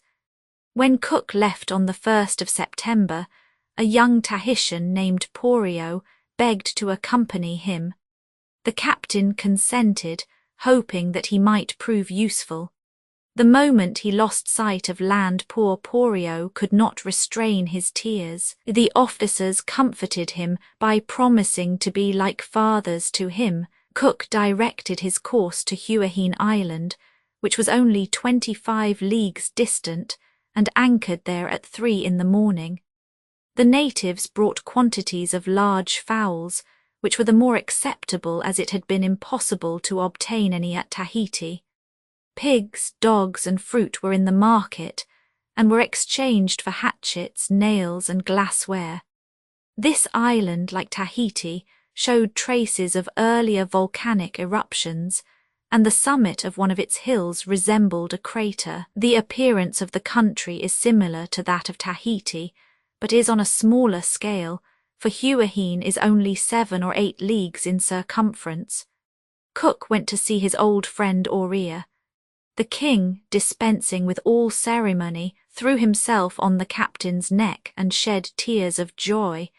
Then he presented him to his friends, to whom the captain gave presents. The king offered Cook all his most precious possessions, for he looked upon this man as a father. Aurea promised to supply the English with all they needed, and most loyally kept his word. However, on the morning of the 6th, the sailors who presided over the traffic were insulted by a native covered with red in war dress and holding a club, who threatened every one. Cook, landing at this moment, threw himself on the native, struggled with him, and finally possessed himself of his weapon, which he broke. The same day another incident occurred. Spearmen had imprudently penetrated to the interior of the island to make botanical researches. Some natives, taking advantage of the moment when he was examining a plant, snatched a dagger, which was the only weapon he carried, from his belt, gave him a blow on the head, and rushing upon him tore some of his clothes. Spearman, however, managed to rise and run towards the shore, but hampered by the bushes and briars, he was captured by the natives, who cut his hands to possess themselves of his shirt, the sleeves of which were buttoned until he tore the wristbands with his teeth. Others of the natives, seeing him naked and half dead, gave him their clothes and conducted him to the market-place, where there was a crowd assembled. When Spearman appeared in this plight, they all took flight, without waiting to be told. Cook at first thought they intended to commit a theft. Undeceived by the appearance of the naturalist, he recalled the other natives, assured them that he would not revenge it upon the innocent, and carried his complaint straight to Aurea. The latter, miserable and furious at what had occurred, loaded his people with vehement reproaches, and promised to do all in his power to find out the robbers and the stolen things. In spite of the prayers of the natives, the king embarked in the captain's vessel and entered upon a search for the culprits with him. The latter had removed their clothes, and for a while it was impossible to recognize them. Aurea therefore accompanied Cook on board, dined with him, and on his return to land was received by his people, who had not expected his return, with lively expressions of joy. One of the most agreeable reflections suggested by this voyage, says Forster, is that instead of finding the inhabitants of this island plunged in voluptuousness, as had been falsely affirmed by earlier navigators, we remarked the most humane and delicate sentiments among them. There are vicious characters in every society, but we could count 50 more sinners in England or any other civilized country than in these islands. As the vessels were putting off, Aurea came to announce that the robbers were taken, and to invite Cook to land and assist in their punishment. It was impossible. The king accompanied Cook half a league on his way and left him with friendly farewells. This stay in port had been very productive. The two vessels brought away more than 300 pigs and quantities of fowls and fruits. Probably they would not have procured much more, even had their stay been prolonged. Captain Furneaux had agreed to take a young man named Omai on board. His conduct and intelligence gave a favourable idea of the inhabitants of the Society Islands. Upon his arrival in England, this Tahitian was presented to the king by Earl Sandwich, First Lord of the Admiralty. At the same time, he found protectors and friends in Banks and Solander. They arranged a friendly reception for him among the first families of Great Britain. He lived 2 years in this country, and upon Cook's third voyage he accompanied him and returned to his native land. The captain afterwards visited Uliatia, where the natives gave him the most appreciative welcome. They inquired with interest about Tupia and the English they had seen in the Endeavour.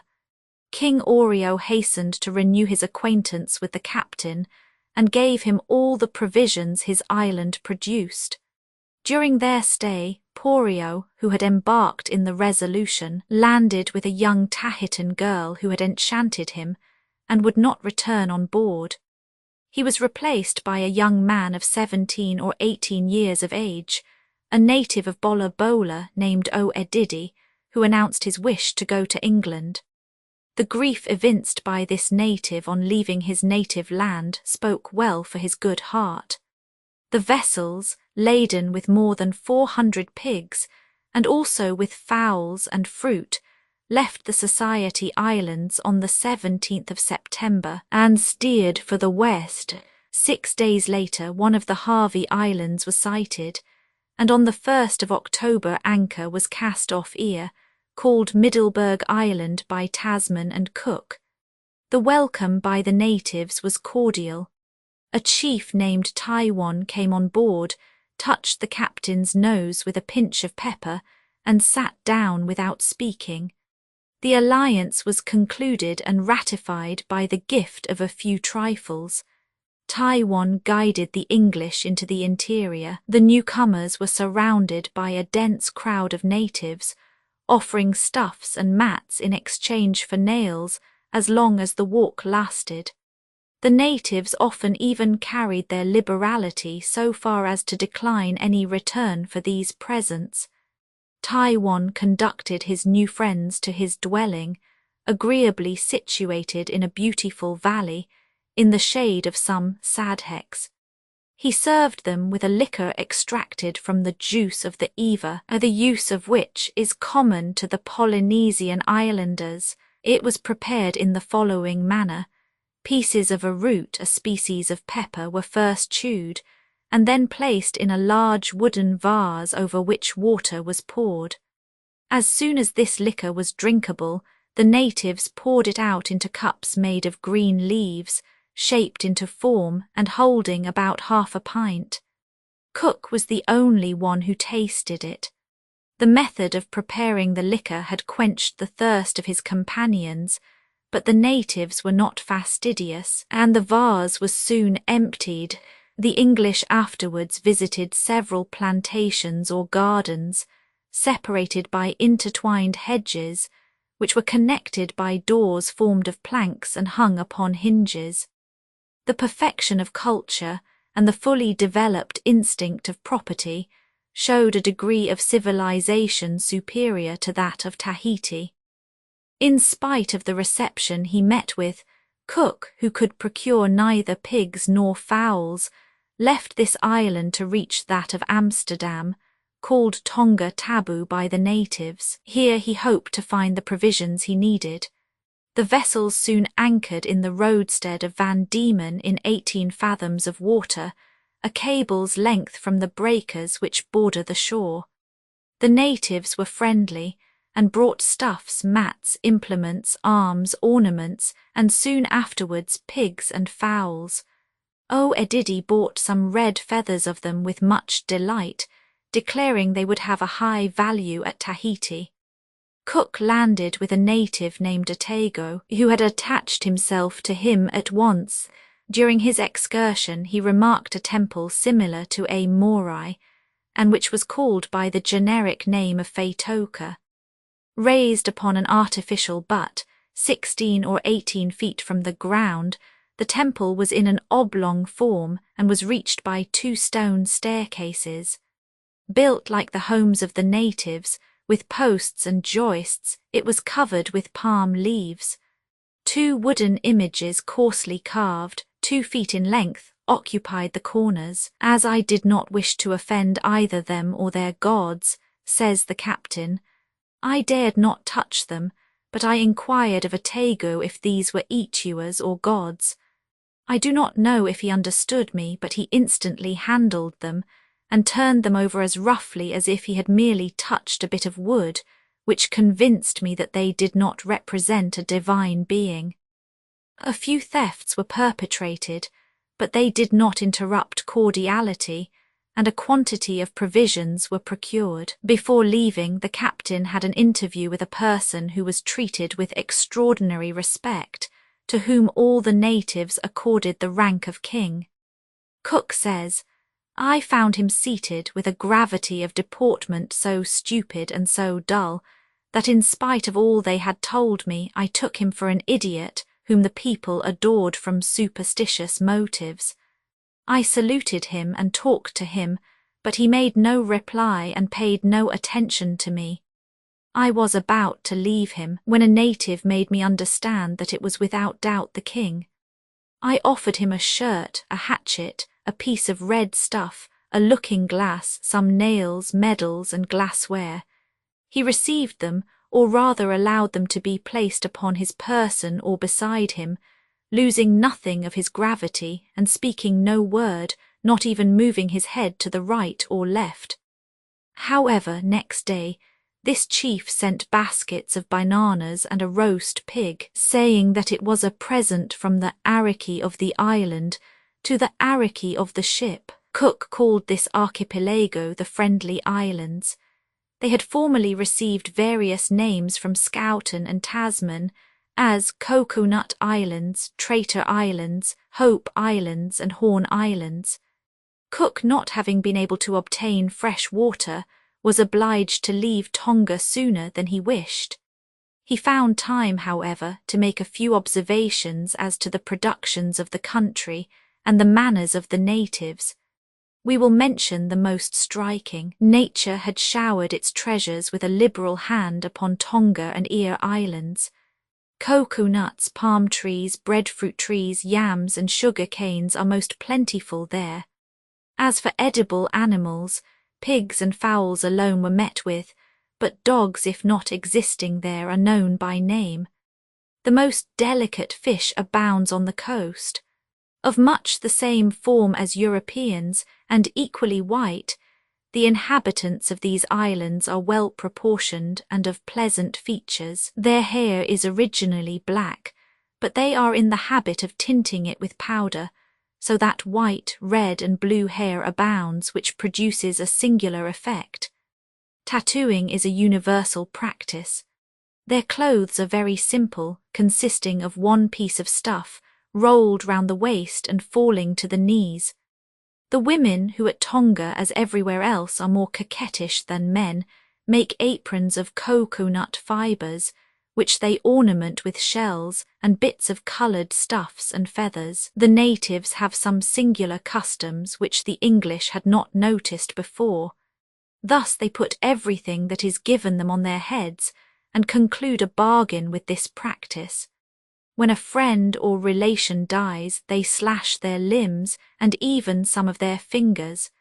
Their dwellings are not collected in villages, but are separate and dispersed among the plantations.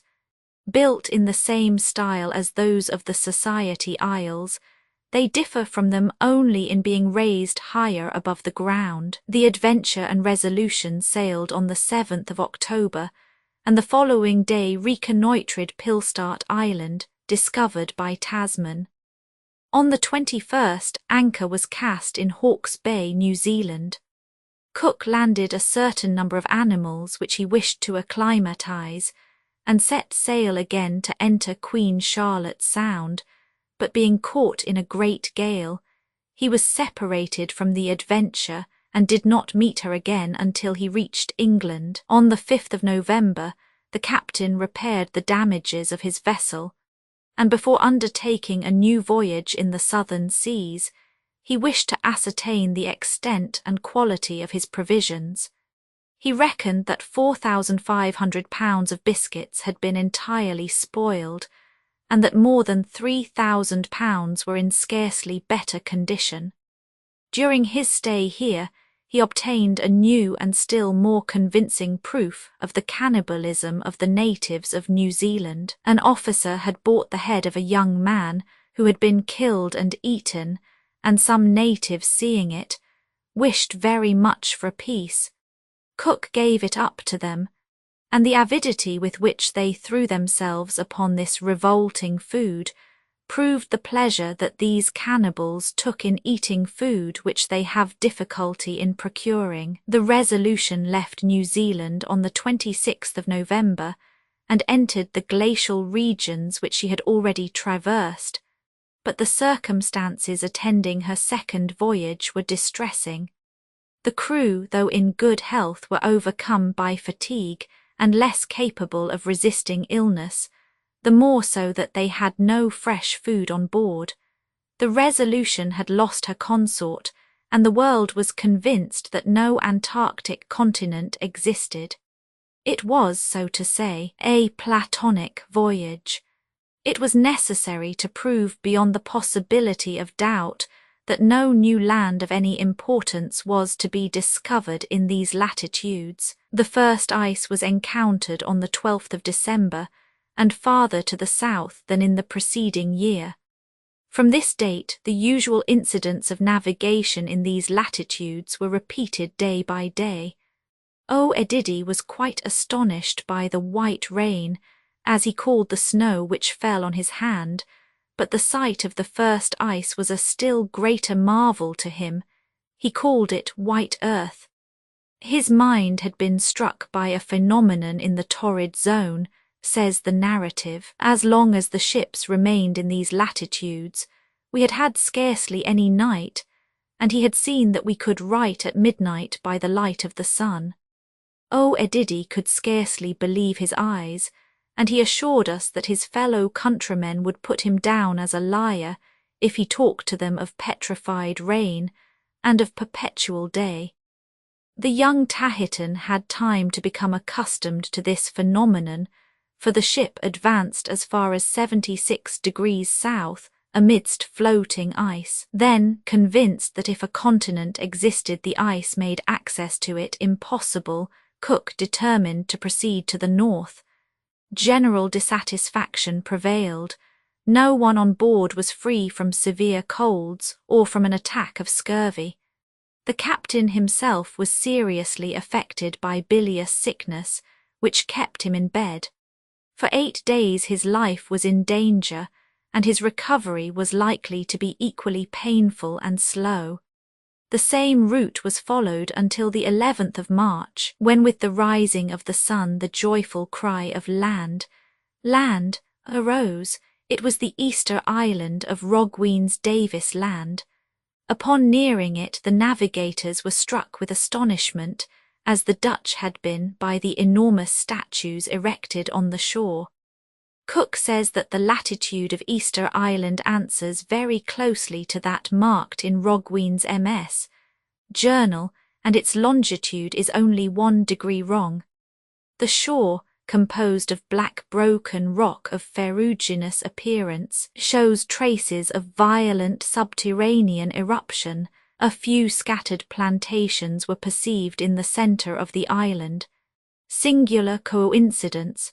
The first word spoken by the natives as the strangers approached the shore was to ask in the Tahitan tongue for a rope. This again suggested that the origin of both races was the same. Like the Tahitans, they were tattooed and clothed in stuffs similar to those of the Society Islands. The action of the sun on their heads, says the narrative, has forced them to find different means for protecting themselves. The greater number of the men wear a circular head covering about 2 inches thick, twisted with grass from one side to the other, and covered with a great quantity of those long black feathers which adorn the frigate bird. Others have enormous hats of brown gull's feathers, almost as large as the wigs of European lawyers, and many have a simple wooden hoop, surrounded with white gull's feathers, which wave in the air. The women wear large and wide hats of neat plaits, which come to a point in front, with a ridge along the top, and 2 great lobes on either side. The country was a picture of desolation. It was surveyed by 2 detachments, and was found to be covered with black and porous stones. The entire vegetation which could thrive on this mass of lava consisted of 2 or 3 kinds of rugose grass, which grew on the rocks, scanty bushes, especially the paper mulberry, the hibiscus and the mimosa, and some plantains. Close to the landing place is a perpendicular wall, constructed of square stones, compactly and durably joined in accordance with art rules, and fitting in a style of durability. Further on, in the centre of a well-paved area, a monolith is erected, representing a half-naked human figure, some 21 feet high and more than 5 wide, very roughly hewn. The head is badly designed, the eyes, nose and mouth scarcely indicated, but the ears are very long, as is the fashion in this country, and are better finished than the rest. One in the earlier editions of the French translation of Cook's Voyages, Paris, 1878, 7-4 to vols. The height of this statue is given as 2 feet, evidently by a typographical error. We now correct this mistake, which has been repeated in all subsequent editions. These monuments, which are numerous, do not appear to have been erected or hewn by the race the English found, or this race had degenerated, for these natives paid no respect to the statues, although they treated them with a certain veneration, and objected to anyone's walking on the pavement near them. It was not only on the seashore that these enormous sentinels were seen. Between the mountains, in the fissures of rocks, others existed, some erect or fallen to earth through some convulsion, others still imperfectly separated from the block from which they were being cut. What sudden catastrophe stopped the works? What do these monoliths represent? To what distant period do these testimonies of the industry of a race long disappeared, or the recollection of whom has perished, seem to point? This problem must remain forever insoluble. Monuments in Easter Island. Facsimile of early engraving. Traffic proceeded easily. It was only necessary to repress the marvellous dexterity of the natives in emptying pockets. The few possessions which had been obtained had been very useful, though the want of drinkable water prevented Cook remaining long in Easter Island. He directed his course to the archipelago of the Marquesas of Mendana, which had not been visited since 1595. But his vessel had no sooner been put to sea than he was again attacked by the bilious fever, from which he had suffered so severely. The sufferers from scurvy relapsed, and all who had undertaken long walks across Easter Island had their faces burnt by the sun. Natives of Easter Island, facsimile of early engraving. On the 7th of April 1774, Cook sighted the Marquesas group, after seeking them in vain for 5 consecutive days in the different positions assigned to them by geographers. Anchor was cast at Tau-Wati, the Santa Cristina of Mendana. The Resolution was soon surrounded by pirogues, the foremost of which was full of stones, every man on board having a sling round his hand. However, friendly relations were formed, followed by barter. These natives, says Forster, are well made, with handsome faces, yellowish or tanned complexions, and marks all over their bodies, which gives them an almost black appearance. The valleys of our harbour were filled with trees, and tallied in every particular with the description given by the Spaniards. We saw fire across the forests several times, very far from the shore, and concluded that the country was well populated. Natives of the Marquesas, the difficulty of procuring food decided Cook upon a hasty departure, but he had time to collect some interesting facts about the people whom he considered the handsomest in Oceania. These natives appear to surpass all others in the regularity of their features. The resemblance in their speech, however, to that of the Tahitans appears to point to a common origin.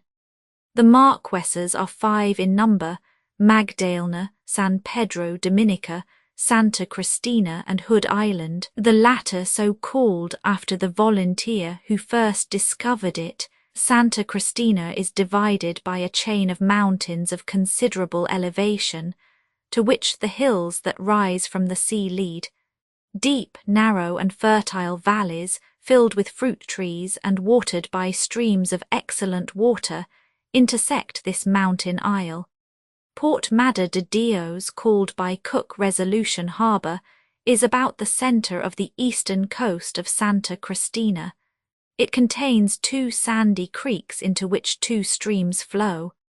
II. A fresh visit to Tahiti and the Friendly Islands, exploration of New Hebrides, discovery of New Caledonia and Pine Island, stay in Queen Charlotte's Sound, South Georgia, accident to the Adventure. After leaving these islands on the 12th of April and sailing for Tahiti, Cook fell in 5 days later with the Pomotou archipelago. He landed on the Tiaukia island of Byron. The inhabitants, who had cause to complain of earlier navigators, received the advances of the English coldly. The latter could only obtain about 2 dozen cocoa nuts and 5 pigs, which appeared plentiful in this island. In another settlement, a more friendly reception was met with. The natives embraced the newcomers and rubbed their noses in the same fashion as the New Zealanders. Edidi bought several dogs, the long and white hair of whose skins serves as an ornament for cuirasses in his native land. Forster relates, "The natives told us that they broke up scurvy grass, mixed it with shellfish, and threw it into the sea on the approach of a shoal of fish. This bait intoxicated the fish for a time, and when they came to the surface it was easy to take them. The captain afterwards saw several other islands of this immense archipelago, which were similar to those he had left, especially the Pernicious Islands, where Rogween had lost his sloop, the African, and to which Cook gave the name of Palliser Islands. He then steered for Tahiti, which the sailors, certain of the goodwill of the natives, regarded as a home. The Resolution cast anchor in Matavai Bay on the 22nd of April, and their reception was as friendly as had been anticipated. A few days later, King Otu and several other chiefs visited the English, and brought them a present of 10 or a dozen large pigs and some fruit. Cook's first idea was to remain in this spot only just long enough for Mr. Wales, the astronomer, to take observations, but the abundance of provisions induced him to prolong his stay. On the morning of the 26th, the captain, who had been to Opere with some of his officers to make a formal visit to the king, observed a fleet of more than 300 pirogues drawn up in order on the shore. They were all completely equipped. At the same time, a number of warriors assembled on the beach. The officers' suspicions were excited by this formidable armament, collected in one night, but they were reassured by the welcome they received. This fleet consisted of no less than 60 large double pirogues, decorated with flags and streamers, and 170 smaller ones, intended for the transport of provisions, and the flotilla was manned with no fewer than 60 men, warriors or paddlers. The sight of this fleet, says Forster, increased our ideas of the power and wealth of this island. The entire crew was astonished. When we reflect upon the implements possessed by this people, we can but admire the patience and toil necessary to cut down these enormous trees, separate and polish the branches, and then to carry the heavy constructions to such perfection. These works are produced by them by means of a stone hatchet and saw, a piece of coral and the hide of whales. The chiefs and all who occupied a prominent fighting rank were dressed in military style, that is to say, in a quantity of stuffs, turbans, helmets and breastplates. The height of some of the helmets was most embarrassing to the wearers. The entire equipment appeared more appropriate for scenic effect than suitable for a battlefield. But in any case it added to the grandeur of the display, and the warriors did not fail to show themselves with a view to the most striking effect. Upon reaching Matavai, Cook learned that this formidable armament was destined for an attack upon Eimeo, whose chief had revolted against the Tahitan yoke and become independent. During the following days the captain was visited by some of his old friends. All showed a desire to possess red feathers, which were of considerable value.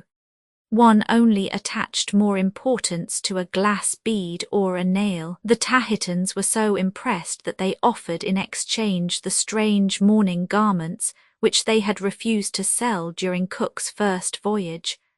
These garments are made of the rarest productions of the islands and the surrounding sea, and are worked with care and great skill, and no doubt are of great value to themselves. We bought no less than 10, which we brought to England. Edidi, who had taken good care to procure some feathers for himself, could indulge in any caprice he liked. The natives looked upon him as a prodigy, and listened eagerly to his tales, The principal personages of the island and even the king sought his society. He married a daughter of the chief of Matavai and brought his wife on board. Everyone was delighted to make him a present. Finally, he decided to remain at Tahiti, where he had found his sister married to a powerful chief. In spite of the thefts, which more than once caused unpleasantness, the English procured more provisions on their stay in this port than ever before. The aged Obria, who was like a queen in the island during the stay made by the Dauphin in 1767, herself brought pigs and fruits, in the secret hope of obtaining red feathers, which had so great a success. Presents were liberally given, and the Indians were amused with fireworks and military manoeuvres. Just before he left, the captain witnessed a curious naval review. Otoo ordered a sham fight, but it lasted so short a time that it was impossible to observe the movements. The fleet was to commence hostilities 5 days after Cook's departure, and he would much have liked to have waited for it, but fearing the natives might suspect him of an attempt to overcome both conquered and victors, he determined to leave. The Resolution had scarcely left the bay when one of the gunners, seduced by the delights of Tahiti and possibly by the promises of King Otoo, who no doubt thought a European might be of use to him, threw himself into the sea. But he was soon retaken by a boat launched by Cook in his pursuit. Cook very much regretted the fact that discipline obliged him to act in this way. The man had no relations or friends in England, and had he requested permission to remain in Tahiti, it would not have been refused. On the 15th, the Resolution anchored in Owa harbour in Huahine Island. The old chief Aurea was one of the first to congratulate the English upon their return, and to bring them presents. The captain presented him with red feathers, but the old chief appeared to prefer iron, hatchets, and nails. He seemed more indolent than upon the previous visit. His head was weaker, no doubt owing to his immoderate love for an intoxicating drink extracted from pepper by the natives. His authority was evidently despised, and Cook sent in pursuit of a band of robbers who had not refrained from pillaging the old king himself, and who had taken refuge in the centre of the island. Aurea showed himself grateful for the consideration the English had always shown him. He was the last to leave the vessel before she sailed on the 24th of April, and when Cook said that they should never meet again, he shed tears and replied, "Send your children here, we will treat them well." On another occasion, Aurea asked the captain where he should be buried. "At Stepney," said Cook. Aurea begged him to repeat the word until he could pronounce it. Then 100 voices cried at once, "Stepney Morai no Toot, Stepney the grave of Cook." In giving this reply, the great navigator had no prevision of his fate, or of the difficulty his fellow countrymen would have in finding his remains. O Edidi, who at the last moment had accompanied the English to Huahine, had not met with so cordial a welcome as at Tahiti. His riches had strangely diminished and his credit suffered in consequence. The narrative says, "He soon proved the truth of the proverb that a man is never a prophet in his own country.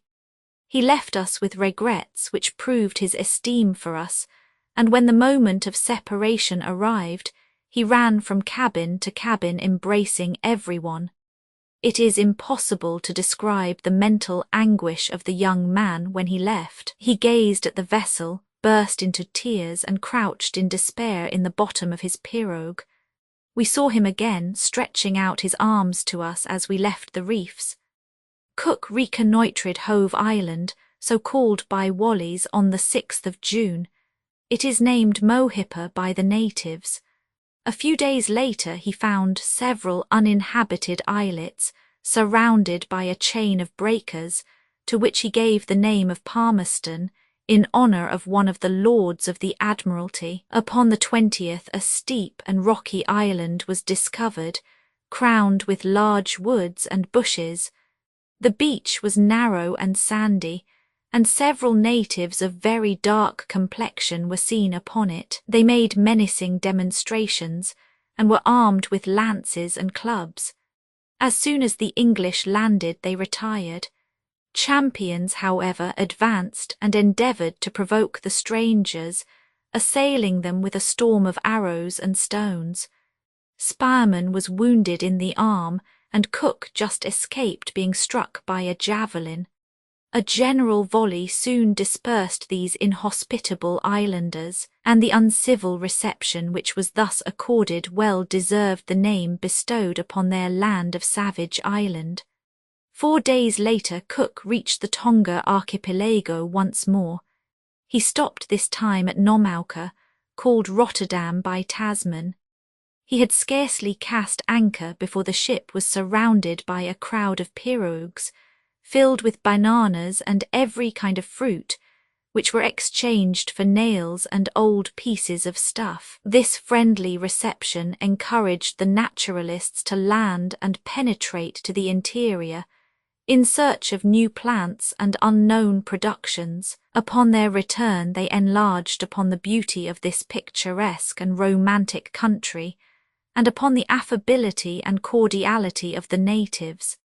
In spite of it, however, various thefts continued to take place, until a more important larceny than usual obliged the captain to resort to severity.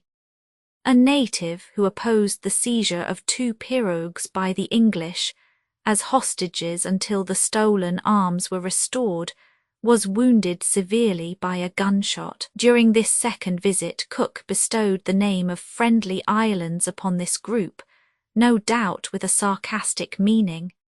Nowadays they are better known by the native name of Tonga. The indefatigable navigator continued his route in a westward direction, passed in succession Lepru, Aurora, Whitsunday and Malicolo Islands, to which archipelago Bougainville had given the name of the Grand Cyclades. Cook gave his usual order to enter into friendly and commercial relations with the inhabitants. The first day passed quietly, and the natives celebrated the visit of the English by games and dancing, but on the morrow an incident occurred which led to a general collision. A native who was refused access to the ship prepared to launch an arrow at one of the sailors. His fellow countrymen at first prevented him. At the same moment Cook appeared on deck, his gun in his hand. His first step was to shout to the native, who again aimed at the sailor. Without replying, the native was about to let his arrow fly at him, when a shot anticipated and wounded him. This was the signal for a general discharge of arrows, which struck on the vessel and did but little damage. Cook then ordered a gun to be fired over the natives' heads with a view to dispersing them.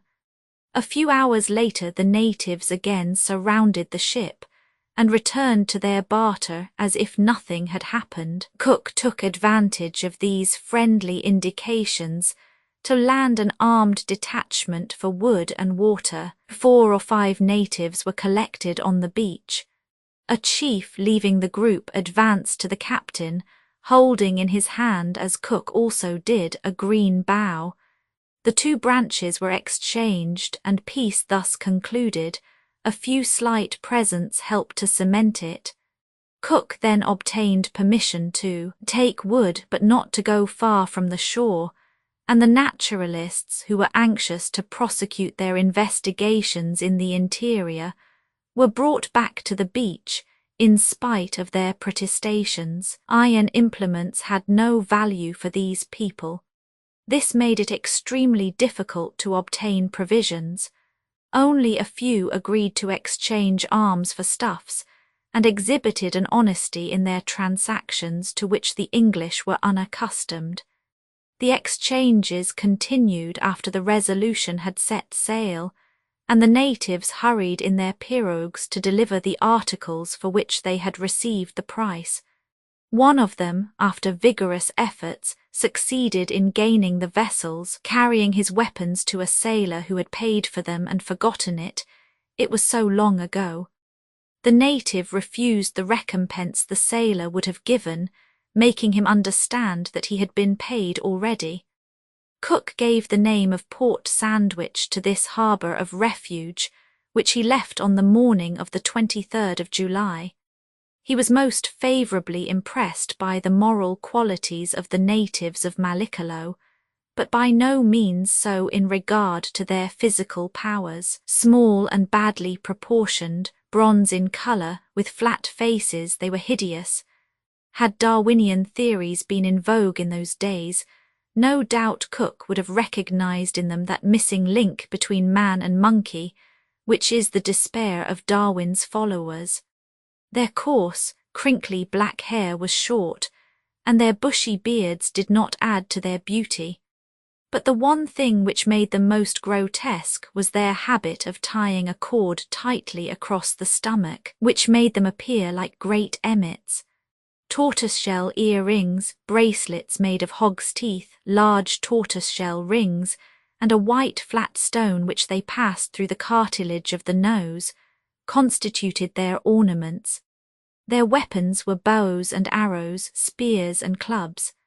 The points of their arrows, which were occasionally 2 or 3 in number, were coated with a substance which the English thought was poisonous, from observing the care with which the natives drew them out of a kind of quiver. The Resolution had only just left Port Sandwich when all the crew were seized with colic, vomiting, and violent pains in the head and back. 2 large fish had been caught and eaten by them, possibly whilst they were under the influence of the narcotic mentioned above. In every case, 10 days elapsed before entire recovery. A parrot and dog which had also eaten of the fish died next day. Quiro's companions had suffered in the same way, and since Cook's voyage similar symptoms of poisoning have been noticed in these latitudes. After leaving Mallicolo, Cook steered for Ambrim Island, which appeared to contain a volcano, and shortly afterwards discovered a group of small islands, which he named Shepherd Islands, in honour of the Cambridge professor of astronomy.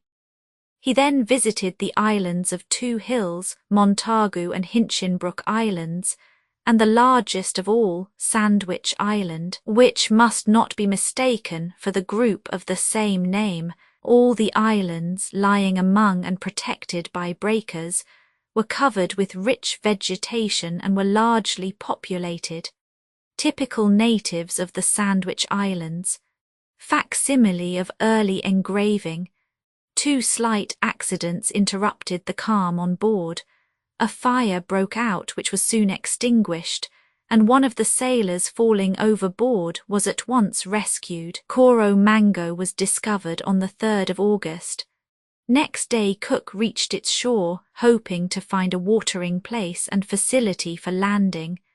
The greater part of the sufferers from the poisonous fish had not yet recovered their health, and they looked forward to its speedy re-establishment on shore. But the reception accorded to them by the natives, who were armed with clubs, lances, and arrows, seemed wanting in sincerity. Cook was on his guard. Finding that they could not lure the English into landing, the natives endeavoured to force them. A chief and several men tried to snatch the oars from the sailors. Cook wished to fire his musket, but the priming would not go off. The English were immediately overwhelmed with stones and arrows. The captain at once ordered a general volley. Fortunately, half of the shots missed, or the slaughter would have been terrific. Forster says, "These natives appear to be of different race to those living in Mallicolo. They speak a different language. They are of medium height but well-shaped, and their features are not disagreeable. They were bronze in complexion, and they paint their faces black or red. Their hair is somewhat woolly and curly. The few women I saw appeared very ugly. I have seen no pirogues on any part of the coast. They live in houses covered with palm leaves, and their plantations are in straight lines and are surrounded by a hedge of reeds. It was useless to make a second attempt to land. Cook, having bestowed the name of Cape Traitor upon the scene of the collision, reached an island which he had seen the previous evening, and which the natives called Tanna. The highest hill of the same range is of conical shape, says Forster, with a crater in the centre. It is reddish-brown and composed of a mass of burnt stones, perfectly sterile. From time to time it emitted a thick column of smoke like a great tree, increasing in width as it ascended. The Resolution was at once surrounded by a score of pirogues, the largest of which contained 25 men. The latter sought to appropriate everything within their reach, buoys, flags, the hinges of the rudder, which they tried to knock off. They only returned to the shore after a 4-pounder had been fired over their heads.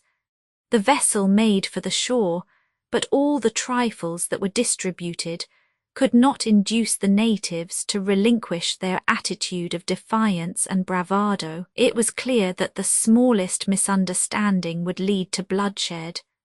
Cook imagined these people to be cannibals, although pigs, fowls, roots and fruits abounded.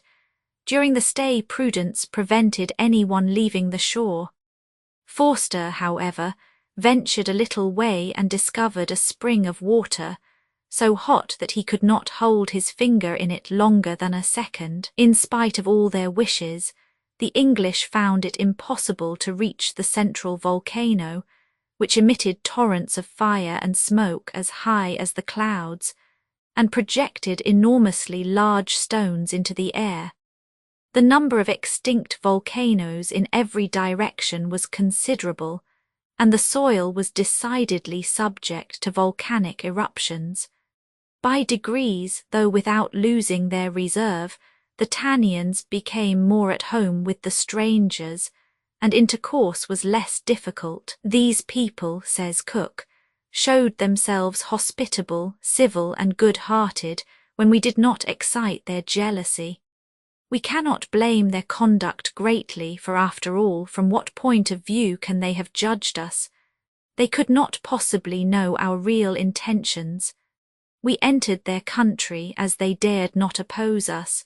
We endeavoured to disembark as friends, but we landed and maintained our superiority by force of arms. Under such circumstances, what opinion could the natives form of us? It doubtless appeared far more plausible that we came to invade their country than that we visited them as friends. Time only and intimate relations could teach them our good intentions. However that might be, the English were at a loss to guess why the natives prevented their penetrating to the interior of the country. Was it owing to a naturally shy nature, or possibly because they were threatened with constant inroads from their neighbours? Their address in the use of arms and their bearing supported this idea, but it was impossible to know with any certainty. As the natives did not value anything the English offered, they did not bring any great quantity of the fruits and roots the latter longed for. They would not consent to part with their pigs even for hatchets, the utility of which they had proved. The productions of the island included bread fruits, cocoa nuts, a fruit like a peach, called pa, yams, potatoes, wild pigs, nutmegs, and many others of which Forster did not know the names. On the 21st Cook left Tanna, discovered successively Eramam and Anatum Islands, and coasted Sandwich Island. He passed Malicolo and Quiro's land of the Holy Spirit, where he easily recognized St. James and St. Philip Bays, and left this archipelago after having named it New Hebrides, by which appellation it is now known. A new discovery was made on the 5th of September. No European foot had ever trodden the soil he now sighted. It was the northern extremity of New Caledonia. The first point recognized was called Cape Colnett, after one of the volunteers who saw it first. The coast was bordered by a chain of breakers, behind which 2 or 3 pirogues appeared to be paddling so as to reconnoitre the newcomers. But at sunrise they brailed their sails and were seen no more. Having cruised for 2 hours along the outer reefs, Cook perceived an opening which he thought would enable him to draw near. He steered for it and landed at Balade. The country appeared sterile and uniformly covered with a whitish grass. Some trees with white trunks like the willow in shape were seen here and there. They were nyaurules. At the same time, several houses like beehives were perceived. No sooner was anchor cast than 15 or more pirogues surrounded the vessel. The natives had sufficient confidence to approach and begin traffic. Some of them even entered the ship and inspected all the various parts of it with extreme curiosity. They refused to touch the dishes offered them, stewed peas, beef and salt pork, but they voluntarily tasted the yams. They were most surprised at the goats, pigs, dogs and cats, which were so strange to them that they had no words to designate them. Nails, all iron implements and red stuffs appeared precious to them. Tall, strong and well-proportioned, with curly hair and beard, and of dark chocolate colour, they spoke a language which bore no resemblance to any which the English had hitherto heard. The natives had sufficient confidence. When the captain landed, he was received with joyful demonstrations, and with the surprise natural to people who are brought face to face with objects of which they have had no previous idea.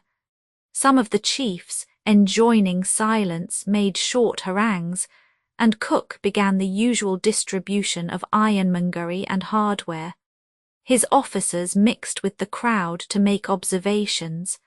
Many of the natives appeared afflicted with a kind of leprosy, and their arms and legs were greatly swollen. They were all but naked, wearing merely a cord tightened to the figure, from which hung scraps of stuff made from the fig tree. A few wore enormous cylindrical hats, open on 2 sides, like the hats of the Hungarian hussars. They hung tortoiseshell earrings or rolls of the leaves of the sugar cane in their ears, which were pulled out and split. The English soon perceived a little village above the mangroves which bordered the shore. It was surrounded by sugar-cane plantations, yams and banana trees, and watered by little canals, cleverly diverted from the large river. Cook soon discovered that he need expect nothing of this race but permission to survey the country. These natives, he says, taught us a few words of their language which bore no resemblance to that of any other tribe. They were mild and peaceable in character, but extremely lazy. If we addressed them, they replied, but if we continued our way, seldom joined us in our excursions. If we passed their cabins without remark, they took no notice of us. The women were slightly more curious, and hid themselves in the bushes to look after us, but they would only approach in the company of the men. They appeared neither vexed nor alarmed when we shot birds. Indeed, if we were near their huts, the young people would point them out to us, for the pleasure of seeing us fire. They appeared to have very little to do at this time of year. Having tilled the ground and sown roots and bananas, they awaited their crops next summer. Perhaps in this fact lay the explanation of their having no provisions to offer in traffic, for in other respects we found them fully alive to the hospitable instinct which more particularly commends the islanders of the southern seas to navigators. Cook's assertion of the indolence of the New Caledonians is perfectly true, but his stay amongst them was too short to enable him to appreciate their character thoroughly, and he certainly never suspected that they indulged in the horrible practice of cannibalism. He noticed no birds living in a wild state there excepting quails, turtle-doves, pigeons, turkeys, ducks, teal and a few smaller ones. He could not ascertain the presence of any quadrupeds, and he entirely failed in his endeavours to procure provisions. At Balade, the captain made several excursions into the interior, and climbed the mountains to gain a general view over the country. From the summit of a rock he clearly saw the two coasts, and ascertained that New Caledonia in this part was only 10 leagues in width. In its general features the country resembled various portions of New Holland, which is in the same latitude.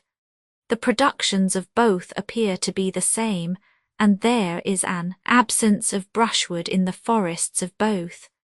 Cook also observed the presence of minerals on the hills, and his discovery has been verified in late years by the proved existence of gold, iron, copper, coal and nickel. A few of the crew met with a similar adventure here to that which had been almost fatal to some of them in the neighbourhood of Malicolo.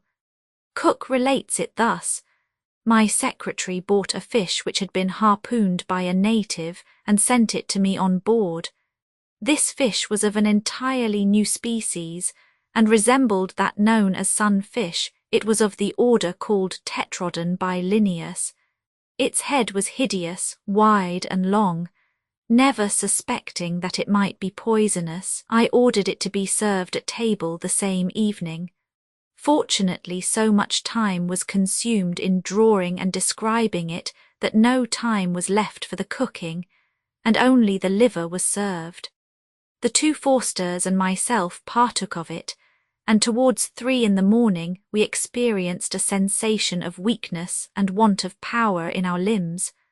I all but lost the sense of touch, and could no longer distinguish light from heavy objects when I desired to move them. A pot full of water and a feather appeared to me equally heavy. We first resorted to emetics, and afterwards we succeeded in inducing perspiration, which relieved us greatly.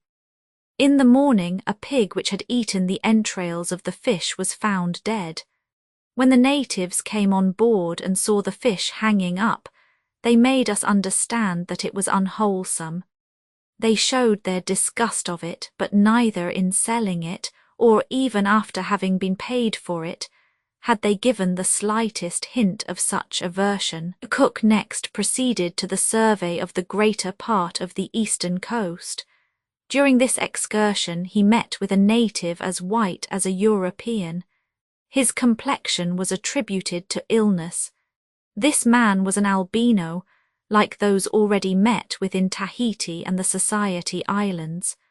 The captain was anxious to acclimatise pigs in New Caledonia, but he had the greatest difficulty in inducing the natives to accept a hog and a sow. He was forced to insist upon their usefulness, the facility of breeding them, and to exaggerate their value before the natives would consent to their being landed. Cook describes the New Caledonians as tall, robust, active, polite and peaceable. He gives them the rare character of honesty. But his successors in this country, more especially D'Entrecasteaux, discovered to their detriment that they did not preserve this quality. Some of them had the thick lips, flat nose, and general appearance of the Negro. Their naturally curly hair added to the resemblance.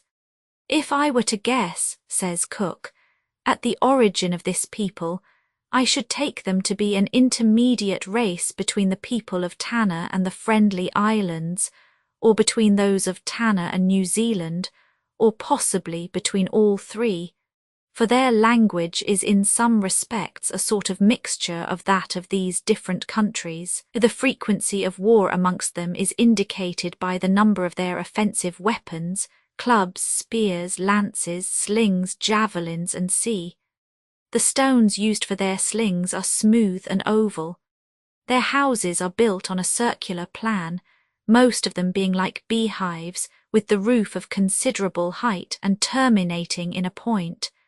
They always have 1 or 2 fires alight, but as there is only one outlet for the smoke, through the doorway no European could live in them. With the roof of considerable height, they subsisted entirely upon fish and roots, such as yams and the bark of a tree, which was but little succulent.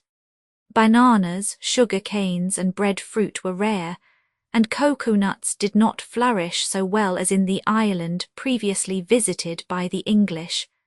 The number of inhabitants appeared considerable, but Cook justly remarked that his arrival had brought about a general reunion of all the tribes, and Lieutenant Pickersgill decided during his hydrographical excursions that the country was sparsely populated. The New Caledonians buried their dead.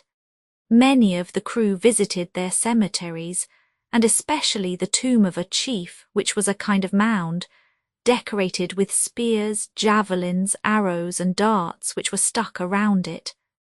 Cook left the harbour of Balade and continued to coast New Caledonia without finding fresh provisions. The aspect of the country was universally sterile, but quite to the south of this large land a smaller one was discovered, to which the name of Pine Island was given on account of the number of pine trees upon it.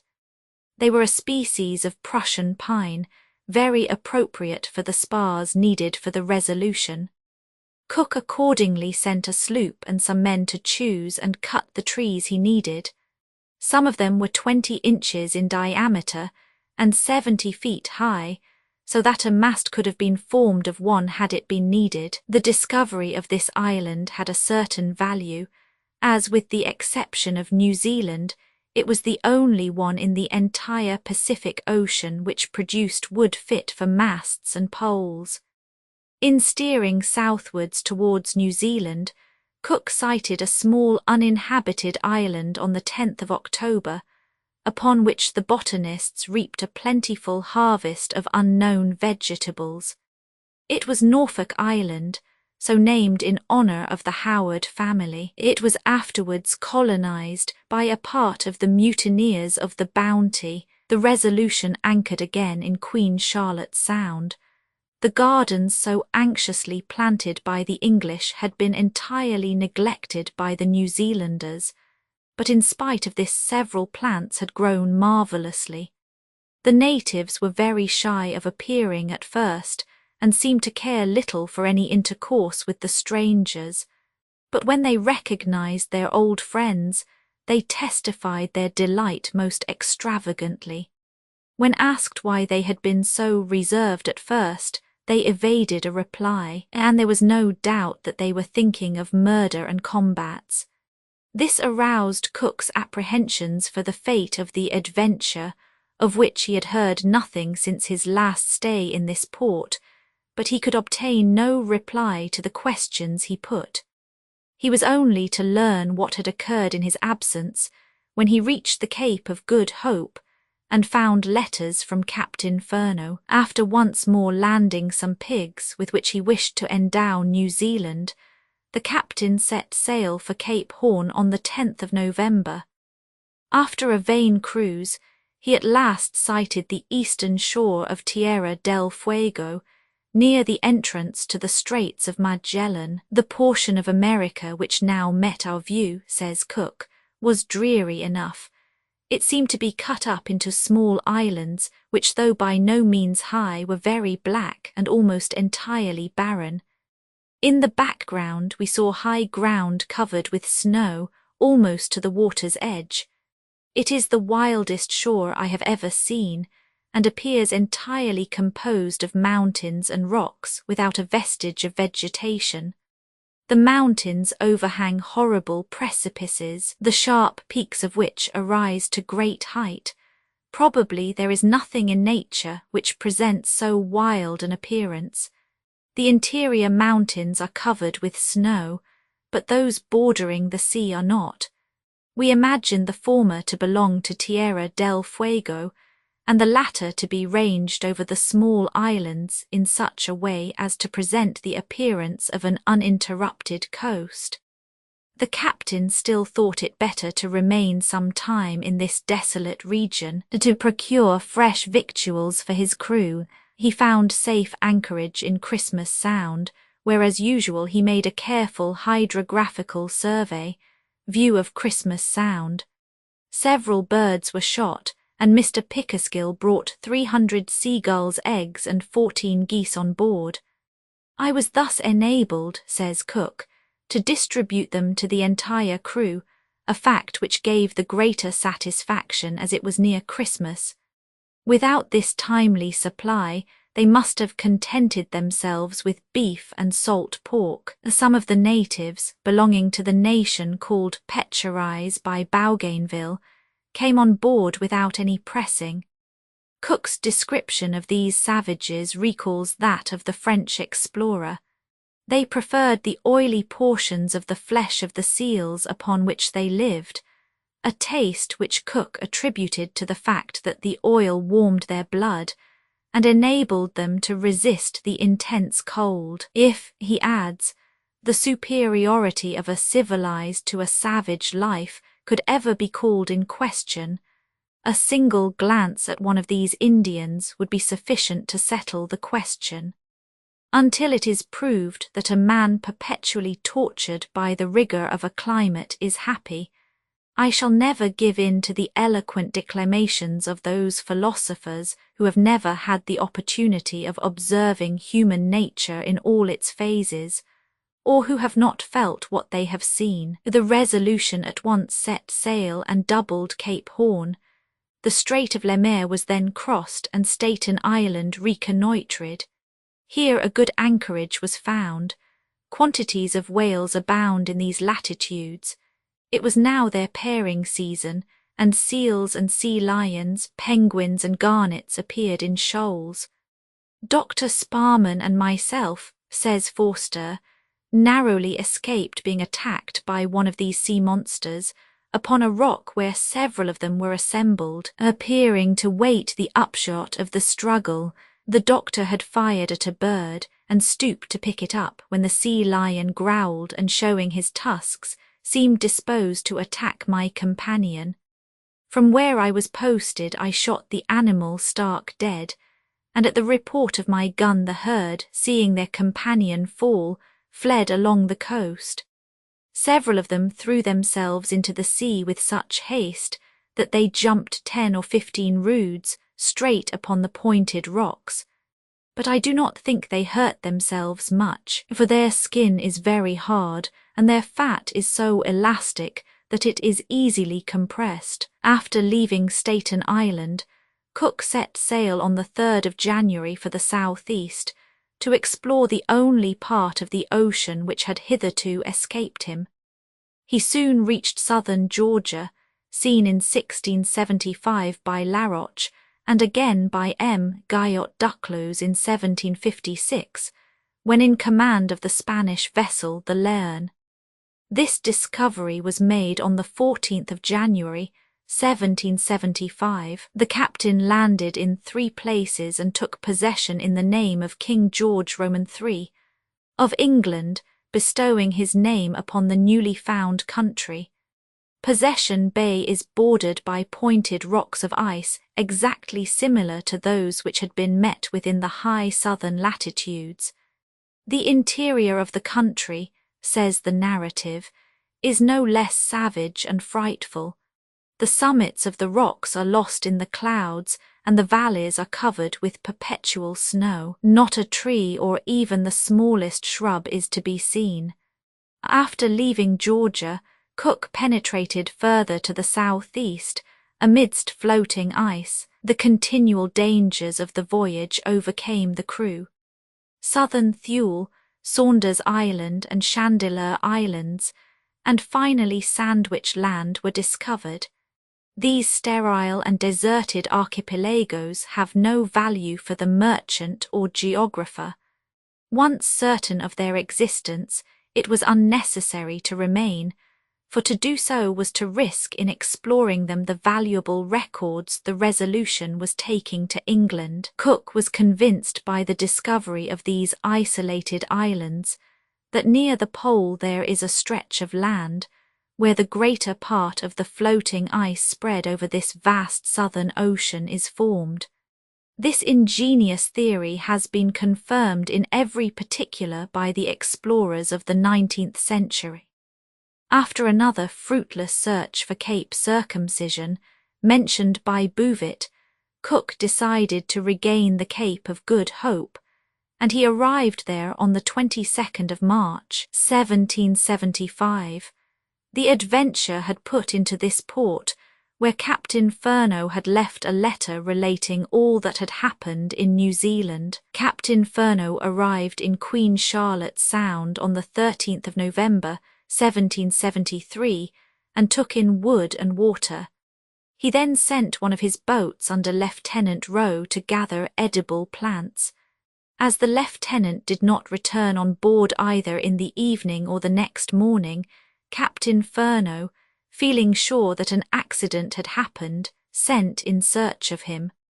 The following is a short account of what he learned. After various useless searchings, the officer in command of the sloop came upon some traces as he landed upon the shore near Grass Creek. Portions of a boat and some shoes, one of which had belonged to an officer of the watch, were found. A sailor at the same time noticed a piece of fresh meat, which was taken to be the flesh of a dog, for it was not known then that the people of the place were cannibals. We opened, says Furneaux, about 8 baskets which we found on the beach, tightly corded. Some were full of roast flesh, and others of roots used by the natives for bread. Continuing our search, we found more shoes and a hand which we recognized as that of Thomas Hill because T.H. was tattooed upon it in the Tahitan fashion. At a short distance an officer perceived 4 pirogues and a number of natives assembled round a large fire. The English landed and fired a regular volley, which put the Zealanders to flight, with the exception of 2 who left with the greatest sang-froid. One of them was severely wounded, and the sailors advanced up the beach. A frightful scene was soon presented before our eyes. We saw the heads, hearts, and lungs of many of the crew upon the sands, and at a little distance dogs were devouring the entrails. The officer had not a sufficient force with him, being backed by only 10 men, to meet this fearful massacre with fitting vengeance. The weather, too, became bad, and the savages collected in large numbers. It was necessary to regain the Adventure. I do not believe, says Captain Furneaux, that this butchery was premeditated on the part of the natives, for in the morning Mr. Rowe said that he observed 2 vessels pass us, and remain all the forenoon in sight of the ship. The bloodshed was most likely the result of a quarrel which was instantly fought out, or possibly as our men took no measures for their own safety. Their want of caution tempted the Indians. The natives, having heard one discharge, were encouraged by observing that a gun was not an infallible instrument, that it sometimes missed fire, and that once fired it was necessary to reload before firing again. In this fearful ambuscade the Adventure lost 10 of her best sailors. Furneaux left New Zealand on the 23rd of December, 1773, doubled Cape Horn, put into the Cape of Good Hope, and reached England on the 14th of July, 1774. After Cook had taken in provisions and repaired his vessel, he left False Bay on the 27th of May, put into St. Helena, Ascension Island, and Fernando de Noronha at Fayal, one of the Azores, and finally at Plymouth on the 29th of July, 1775. During his voyage of 3 years and 18 days, he had only lost 4 men, that is to say, without reckoning the 10 sailors who were massacred at New Zealand. No former expedition had reaped such a harvest of discoveries, and hydrographical, physical, and ethnological observations, the learned and ingenious investigations pursued by Cook, elucidated many of the difficulties of earlier navigators. He made various important discoveries, amongst others, that of New Caledonia and Easter Island. The non-existence of an Antarctic continent was definitely ascertained. The great navigator received the fitting reward of his labours almost immediately. He was nominated ship's captain 9 days after his landing and was elected a member of the Royal Society of London on the 29th of February, 1776, Chapter 14. Search for the lands discovered by the French Kerguelen Islands, stay at Van Diemen's Land, Queen Charlotte Strait, Palmerston Island, grand rejoicings in the Tonga Islands. At this date, the idea which had sent so many explorers to Greenland was in full force. The question of the existence of a northern passage between the Atlantic and the Pacific by way of the Asiatic or American coasts was eagerly discussed, and should such a passage exist, was it practicable for ships? The attempt had quite lately been made to discover this outlet in Hudson or Baffin Bays, and it was now determined to seek it in the Pacific. The task was an arduous one. The Lords of the Admiralty felt that it was essential to send out a navigator who had experience of the dangers of the polar seas, and one who had shown presence of mind in the face of danger, one, moreover, whose talents, experience, and scientific knowledge might be of use in the powerful equipment then in course of preparation. In Captain Cook alone were all the requisite qualities to be found. The command was offered to him, and although he might have passed the remainder of his days in peace at his post in the Greenwich Observatory, in the full enjoyment of the honour and glory he had gained by his 2 voyages round the world, he did not hesitate for a moment. 2 ships, the Resolution and the Discovery, were placed under his command. The latter was under the orders of Captain Clerke, and the equipment of both was similar to that of the last expedition. The instructions given to the commander of the expedition enjoined his reaching the Cape of Good Hope and steering south in search of the islands recently discovered by the French in 48 degrees of latitude, towards the meridian of the island of Mauritius. He was then to touch at New Zealand if he thought well, to take in refreshments at the Society Islands, and to land the Tahitan Mai there, then to proceed to New Albion, to avoid landing in any of the Spanish possessions in America, and from thence to make his way by the Arctic Ocean to Hudson and Baffin Bays. In other words, he was to look in an easterly direction for the Northwest Passage. This once effected, after a stay at Kamchatka, he was to make another attempt to reach England by the route he might judge most productive of good results for geography and navigation. The 2 vessels did not start together. The Resolution set sail from Plymouth on the 12th of July, 1776, and was rejoined at the Cape by the Discovery on the 10th of the following November, she having left England only on the 1st of August. The 2 ships were detained at the Cape until the 30th of November by the repairs needed by the Discovery. Much damaged by tempest, she required calking. The captain profited by this long delay to buy live stock, which he intended to land at Tahiti and New Zealand, and also to stock his vessels with the necessary stores for a 2 years' voyage. After steering southwards for 12 days, 2 islands were discovered in 46 degrees 53 south latitude and 37 degrees 46 east longitude.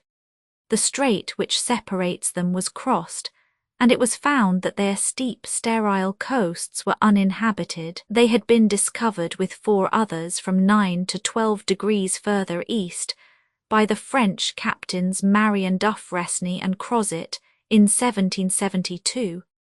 On the 24th of December, Cook found the islands which M. de Kerguelen had surveyed in his 2 voyages of 1772-1773. Kerguelen Islands. We will not here relate the observations made by Cook upon this group, as they agree in every particular with those of M. de Kerguelen. We can reserve them until we relate the adventures of that navigator, and content ourselves with remarking that Cook surveyed the coasts carefully and left them on the 31st of December. The vessels were enveloped in a thick fog, which accompanied them for more than 300 leagues. Anchor was cast in Adventure Bay in Van Diemen's Land on the 26th of January. It was the same spot at which Captain Furneaux had touched 4 years earlier. The English were visited by a few natives who received the presents offered to them without showing any satisfaction. The narrative says, "They were of ordinary height, but rather slightly built. Their skin was black and their hair of the same colour, and as woolly as that of the Negroes of New Guinea, but they had not the thick lips or flat noses of African Negroes. There was nothing disagreeable in their features, and their eyes struck us as beautiful, so did their teeth, but they were very dirty. Most of them anointed their hair and beards with a yellow ointment, and some even rubbed their faces with the same stuff." Concise as this account is, it is not the less valuable. The race of Tasmanians is extinct, the last of them died a few years ago. Cook weighed anchor on the 30th of January and took up his station at his usual point in Queen Charlotte's Strait. The vessels were soon surrounded by pirogues, but not a single native ventured to go on board. They were so fully persuaded that the English had come to avenge their murdered comrades.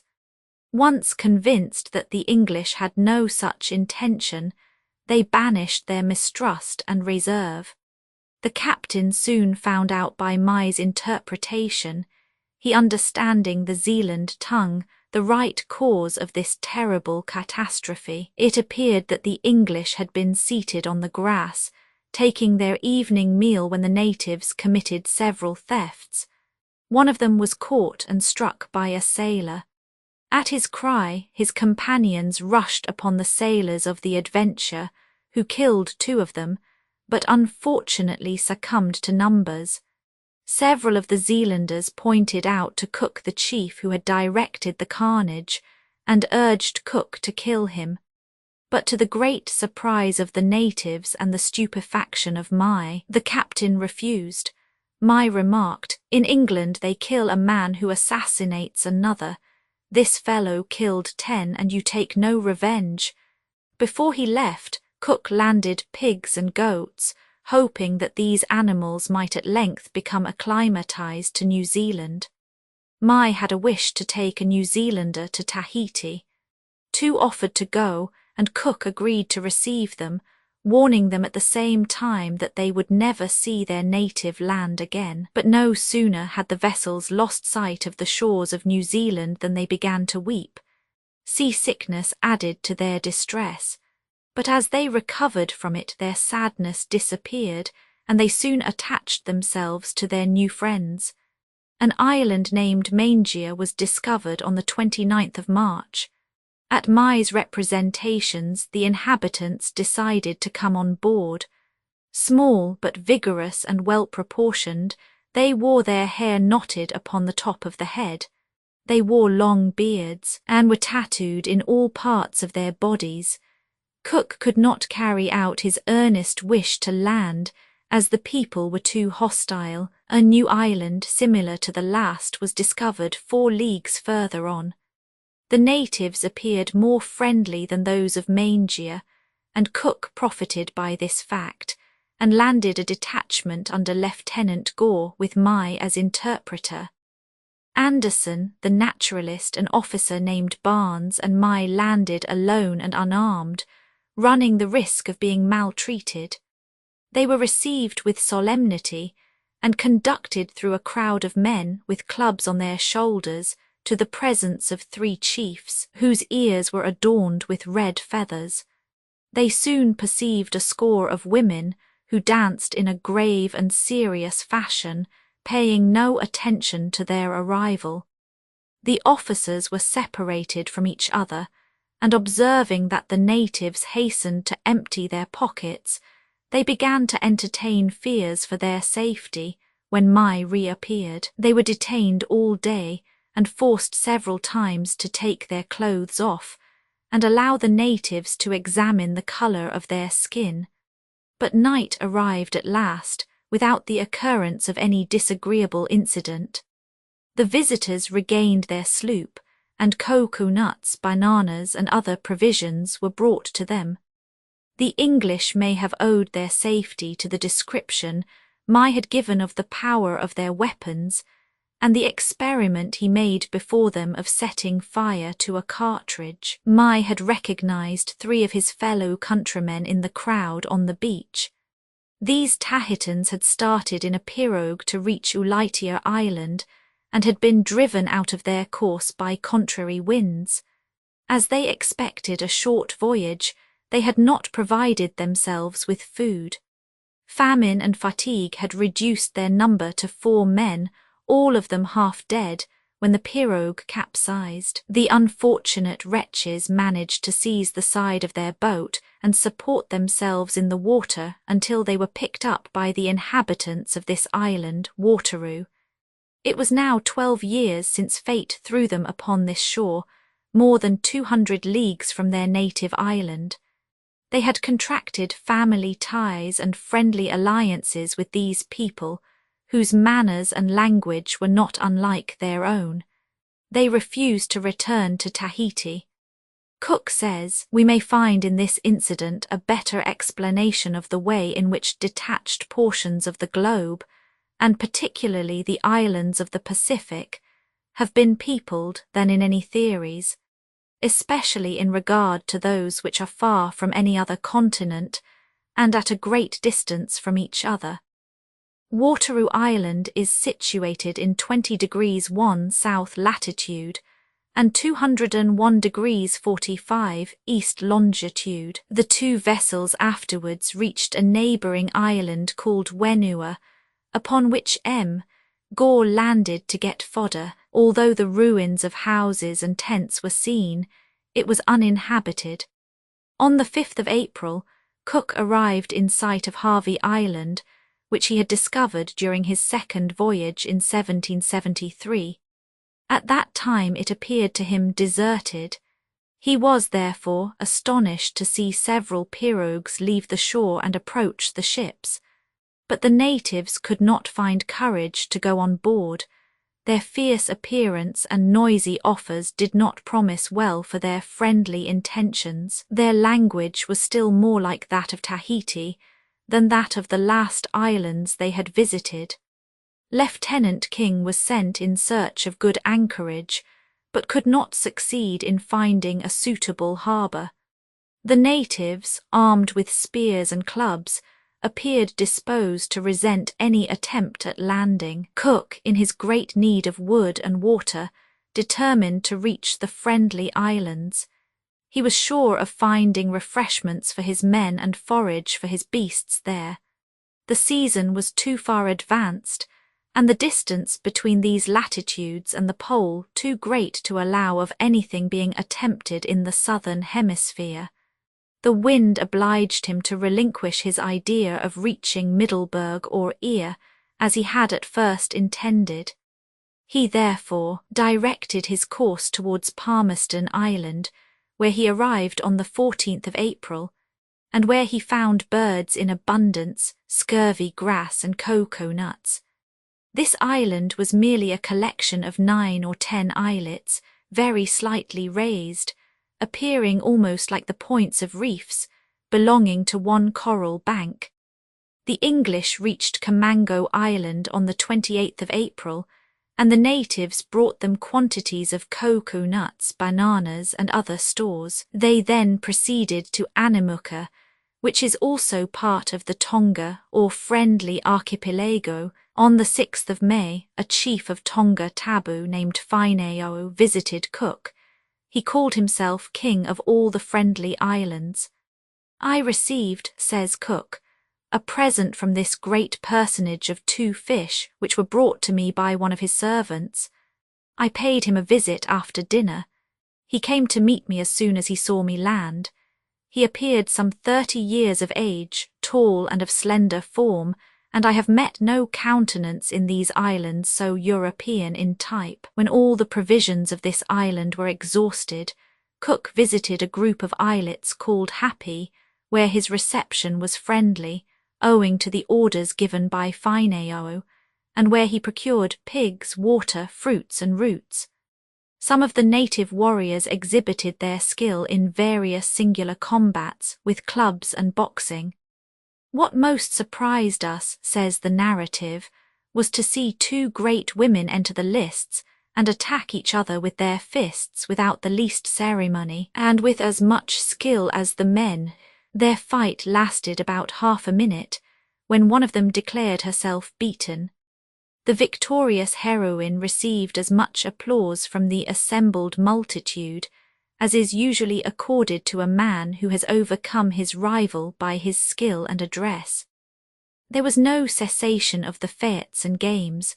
A dance was executed to the sound of 2 drums, or rather of 2 hollow trunks, by 105 performers, supported by a vocal choir. Cook reciprocated these demonstrations by putting his soldiers through their artillery exercises and letting off fireworks which produced indescribable astonishment in the minds of the natives.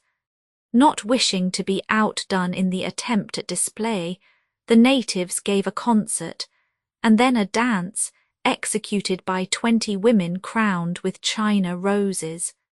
This magnificent ballet was followed by another performance by 15 men, but we shall never end if we attempt to give an account of the wonders of this enthusiastic reception. It justly gained for the Tonga archipelago the name of Friendly Islands.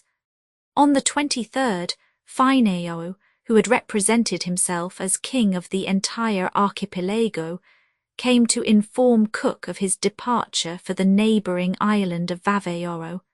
He had excellent reasons for this, as he had just heard of the arrival of the real sovereign, named Fatafe or Pulaho. Cook at first refused to recognise the newcomer in this character, but he soon had irrefutable proof that the title of king belonged to him. Pulaho was extremely stout, which with his short height made him look like a barrel.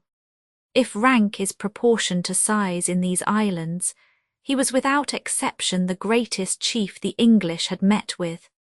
Intelligent, grave, and dignified, he examined the vessel and everything that was new to him in detail, put judicious questions, and inquired into the motives of the arrival of these vessels. His followers objected to his descending below decks, saying it was taboo, and that it was not allowed for anyone to walk over his head. Cook, however, promised through the interpreter Mai that no one should be allowed to walk over his cabin, and so Pulaho dined with the captain. He ate little and drank still less, and invited Cook to land with him. The marks of respect lavished upon Pulaho by all the natives convinced Cook that he had been entertaining the real sovereign of the archipelago. On the 29th of May, Cook set sail on his return to Anamuka, thence to Tonga Tabu, where a feast or kiva, more magnificent than any he had seen, was given in his honour. In the evening, he said, we had the spectacle of a bomai, that is to say, the dances of the night were performed in front of Whaineo's house. We saw 12 dances during the time. They were executed by women, and in the midst of them we noticed the arrival of a number of men, who formed a ring within that of the dancing women. 24 men who executed a third made a movement with the hands, which was greatly applauded, and which we had not previously seen. The orchestra was renewed once. Whaineo appeared upon the scene at the head of 50 dancers, most magnificently apparelled. His garment consisted of cloth and a large piece of gauze, and round his neck small figures were suspended. Fête in Cook's honour at Tonga. Cook, after a stay of 3 months, thought it well to leave these enchanting islands. He distributed a share of the cattle he had bought at the Cape, and explained through Mai the way to feed them and their utility. Before leaving, he visited a cemetery or fire tuka, belonging to the king, composed of 3 good-sized houses placed on the edge of a sort of hill. The planks of these buildings and the artificial hills which supported them were covered with pretty movable pebbles, and flat stones placed erect surrounded the whole. One thing which we had not previously seen was that the buildings were open on one side, and within there were 2 wooden busts, roughly carved, one at the entrance and the other a little within. The natives followed us to the door, but dared not pass the threshold. We asked them the meaning of the busts. They assured us that they did not represent any divinity, but were intended to recall 2 chiefs who were buried in the fire tuka. Leaving Tonga Tabu on the 10th of July, Cook repaired to the Small of Ear, where his old friend Taiwan received him cordially. The captain learned from him that the property of the various islands in the archipelago belonged to the chiefs of Tonga Tabu, which was known as the Land of the Chiefs. Thus Pulaho had 150 islands under his rule. The most important are Vavau and Hamau.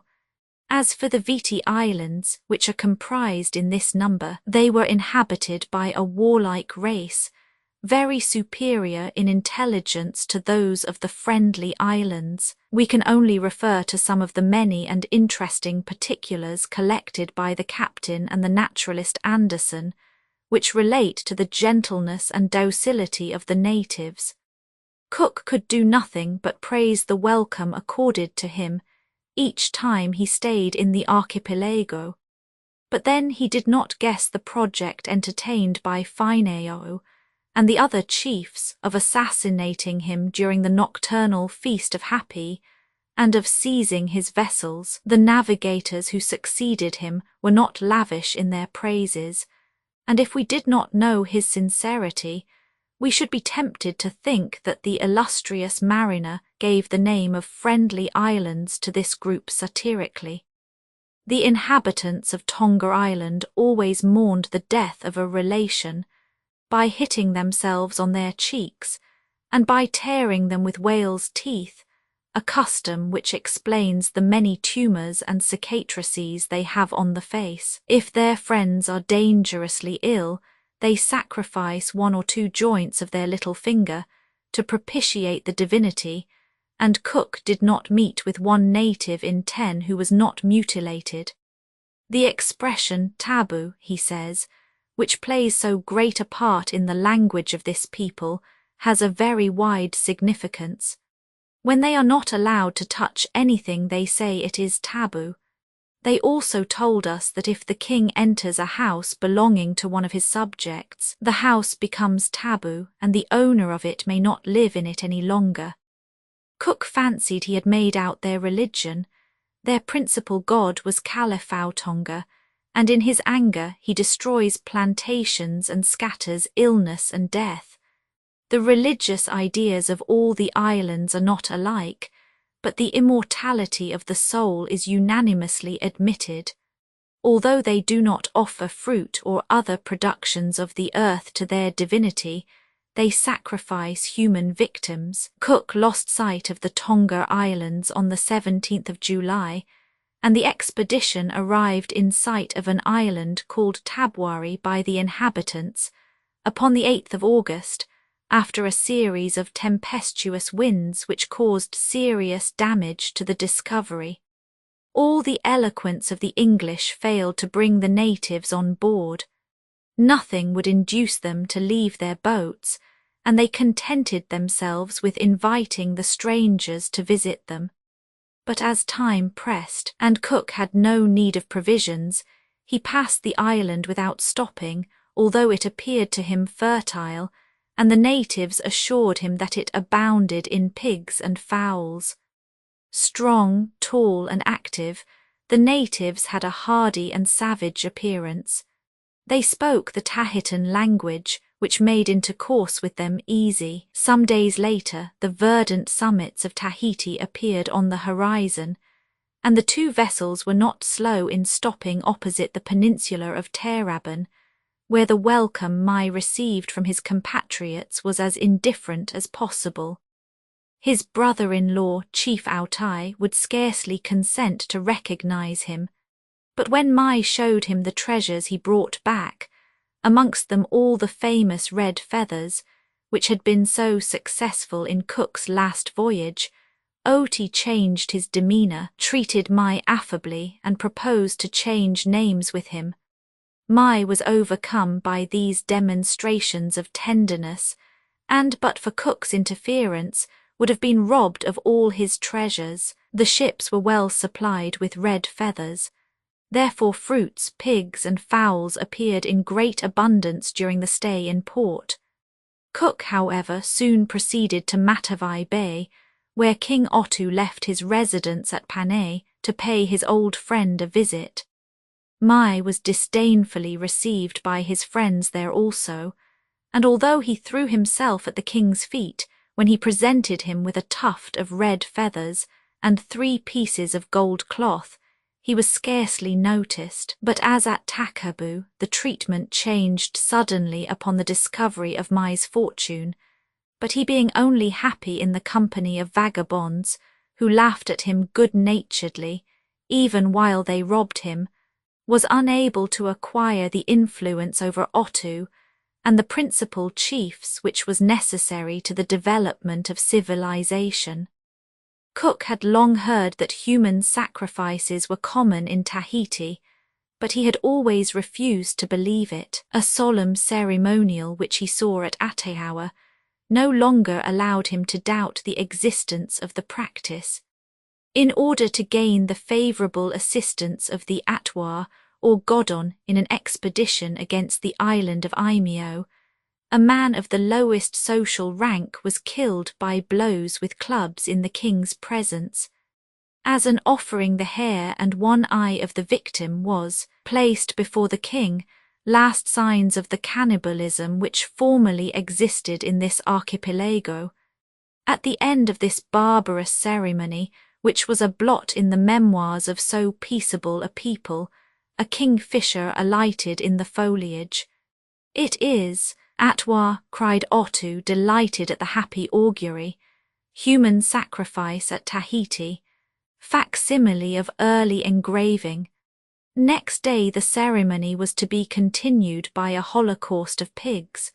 The priests, like the Roman augurs, sought to read the history of the expedition in the dying struggles of the victims. Cook, who had silently assisted at the ceremony, could not conceal the horror with which it inspired him. Mai interpreted for him eloquently and forcibly. Toha could scarcely contain his anger.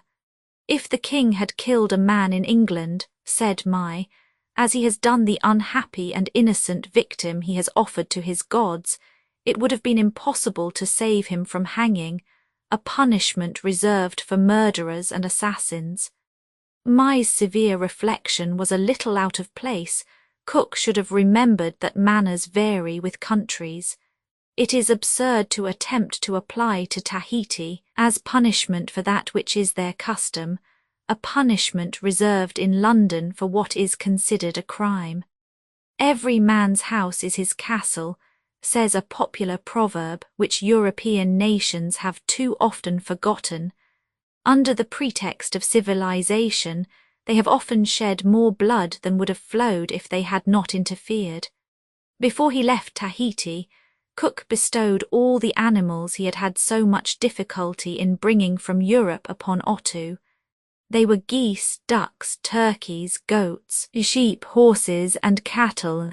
Otto was at a loss to express his gratitude to the Arik no Praton, King of Britain, especially when he found that the English could not take a large pirogue on board which he had constructed as an offering for his friend the King of England, it being too large.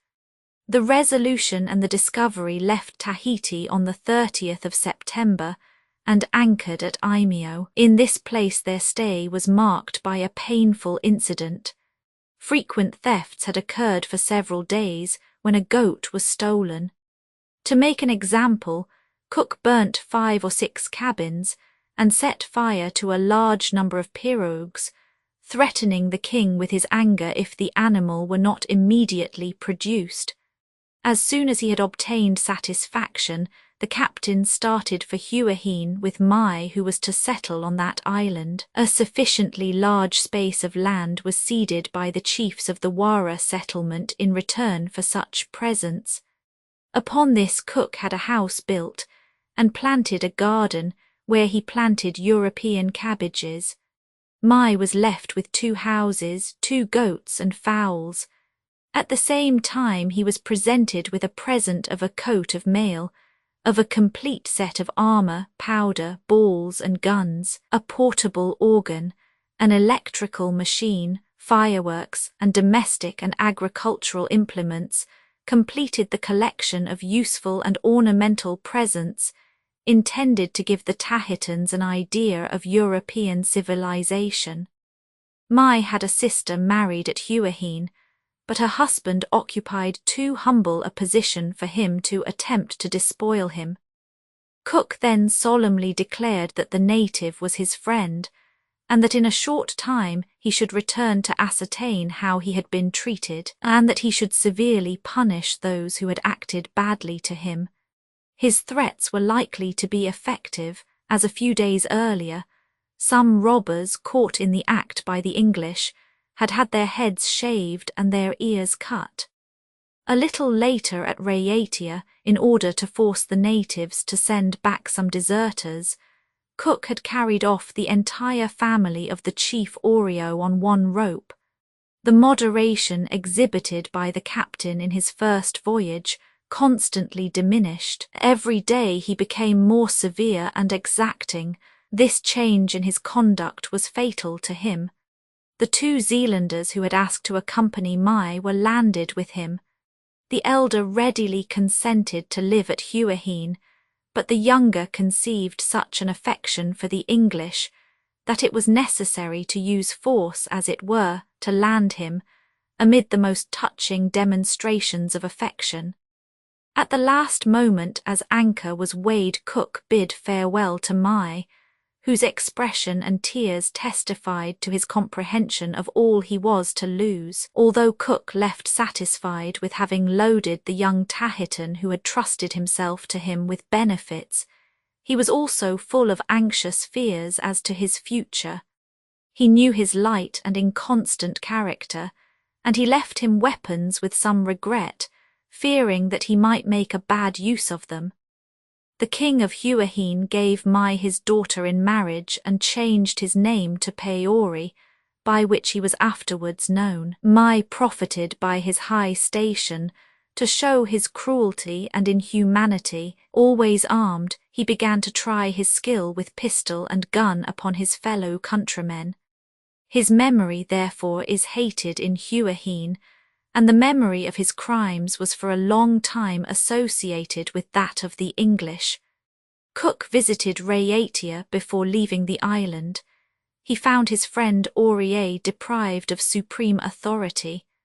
Then he went to Bolabole on the 8th of December and bought of the King Powney an anchor, which Bougainville had lost in the roadstead. During his long sojourns in the different islands of the Society Archipelago, Cook completed his geographical, hydrographical, and ethnological investigations, as well as his studies of natural history. In this difficult task he was seconded by Anderson and by his entire staff, who invariably showed the greatest zeal in their efforts for the advancement of science. Tree from beneath which Cook observed the transit of Venus. Facsimile of early engraving. On the 24th of December Cook discovered another low island. It was uninhabited, and the crew obtained abundance of turtle there. It was named Christmas Island, in honour of the solemn anniversary of the morrow. Although 17 months had passed since he left England, Cook considered his voyage as only begun. Indeed, he had not as yet been able to put the part of his instructions relating to the exploration of the southern Atlantic and the search for a north passage into execution. Roman II, discovery of the Sandwich Islands, exploration of the western shore of America, from thence to Bering Straits, return to the Hawaiian group, history of Rono, death of Cook, return of the expedition to England on the 18th of January, 1778, in longitude 160 degrees and latitude 20 degrees north, the two vessels perceived the first islands of the Sandwich or Hawaiian archipelago. It did not take long to convince the navigators that they were inhabited. A large number of pirogues left Atui or Tavai Island and surrounded the ships. The English were not a little surprised at hearing these natives speak in the Tahitan language. On this account the intercourse between them was soon friendly, and next day numbers of the islanders agreed to go on board. They showed their astonishment and admiration at the sight of so many unknown objects by their looks, gestures, and continual exclamations. Iron they were acquainted with and called hamate, but their covetousness was soon excited by so many curiosities and precious things, and they tried to appropriate them both by honest and by illicit means. Their cleverness and their taste for thieving was as keen as is usual with the natives of the southern seas. It was necessary to take 1,000 precautions, and they were often taken in vain to guard against their larceny. The English, when they approached the shore under charge of Lieutenant Williamson to sound and search for anchorage, were forced to repulse the attempts of the natives by force. The death of one of them repressed their turbulence in a measure, and gave them an exalted opinion of the strength of the new arrivals. As soon, however, as the Resolution and Discovery had cast anchor in Warimi Bay, Cook had himself taken on shore. He had scarcely touched land when the natives assembled in a crowd upon the strand, prostrated themselves at his feet and welcomed him with signs of the most profound respect. Cook's reception by the natives. This extraordinary reception gave promise of a pleasant stay, for provisions appeared to be abundant. Fruits, pigs, fowls began to arrive from all parts. At the same time, a party of natives assisted the English sailors in filling the casks with water, and in carrying them on board. Anderson and the draftsman Weller were encouraged by this friendly conduct to advance into the interior.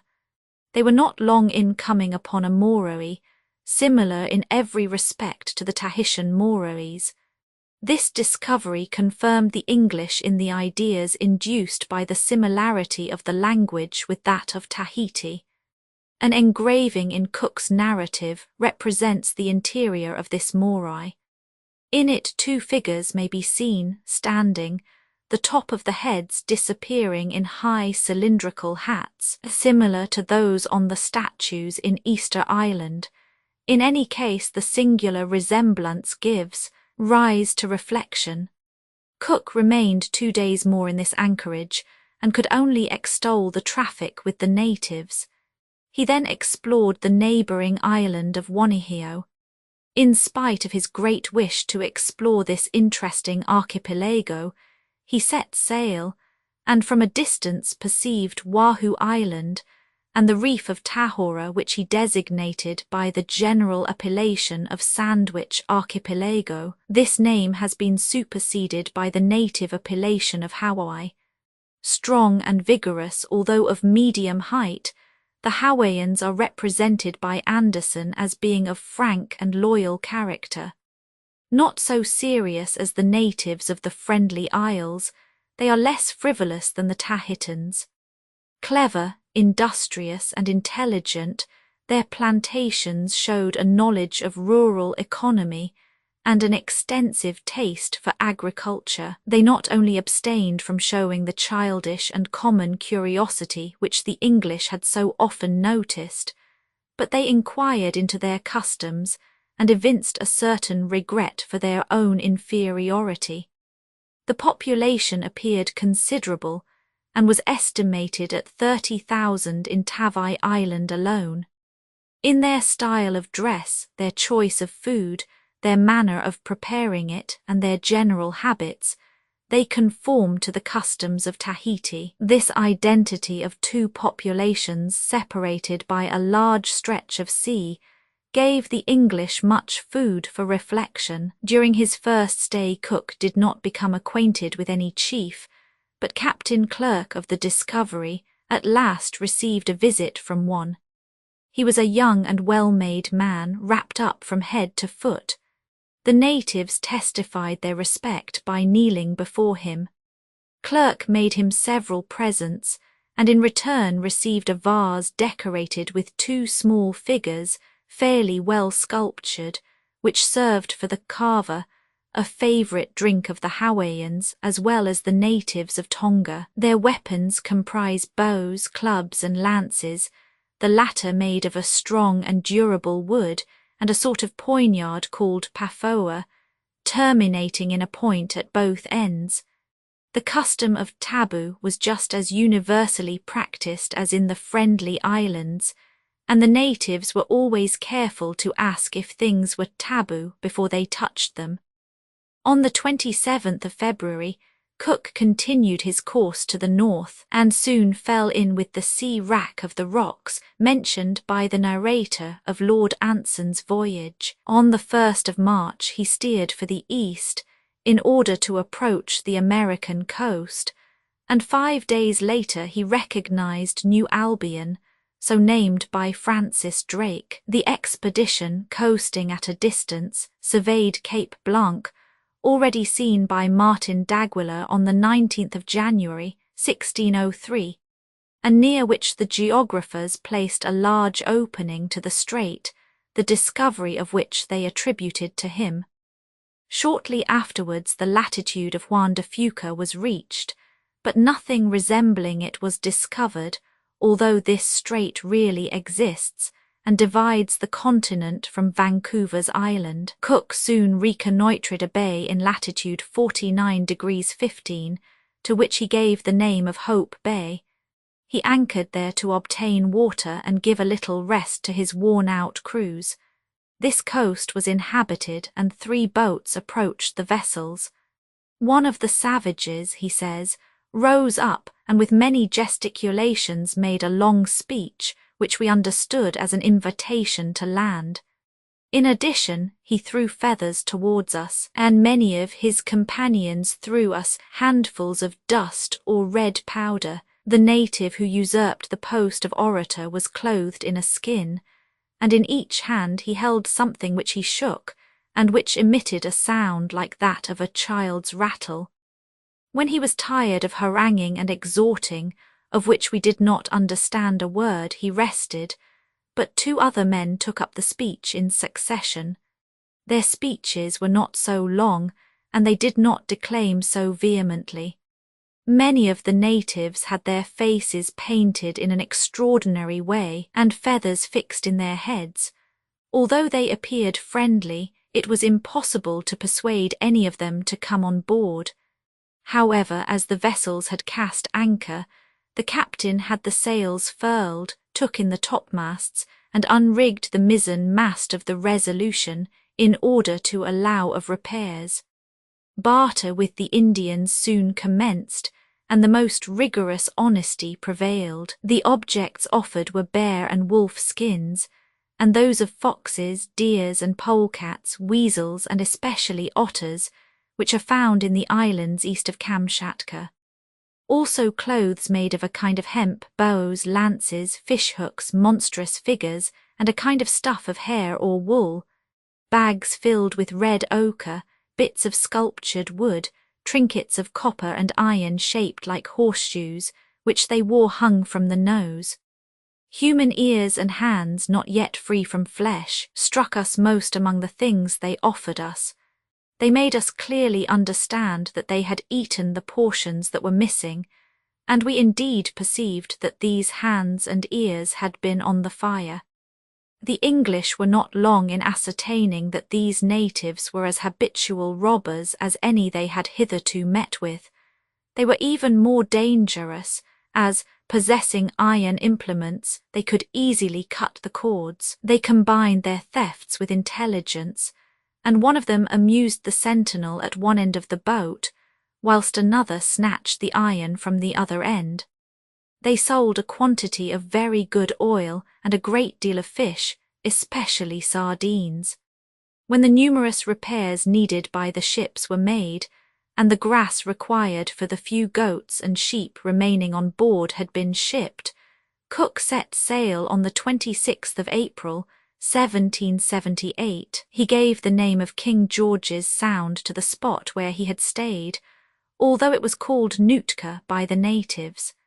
The vessels had scarcely gained the open sea when a violent tempest overtook them, during which the Resolution sprung a leak on the starboard side below the water line. Carried away by the storm, Cook passed the spot selected by geographers as the situation of the Strait of Admiral de Font, though he greatly wished to dispel all doubt on the subject.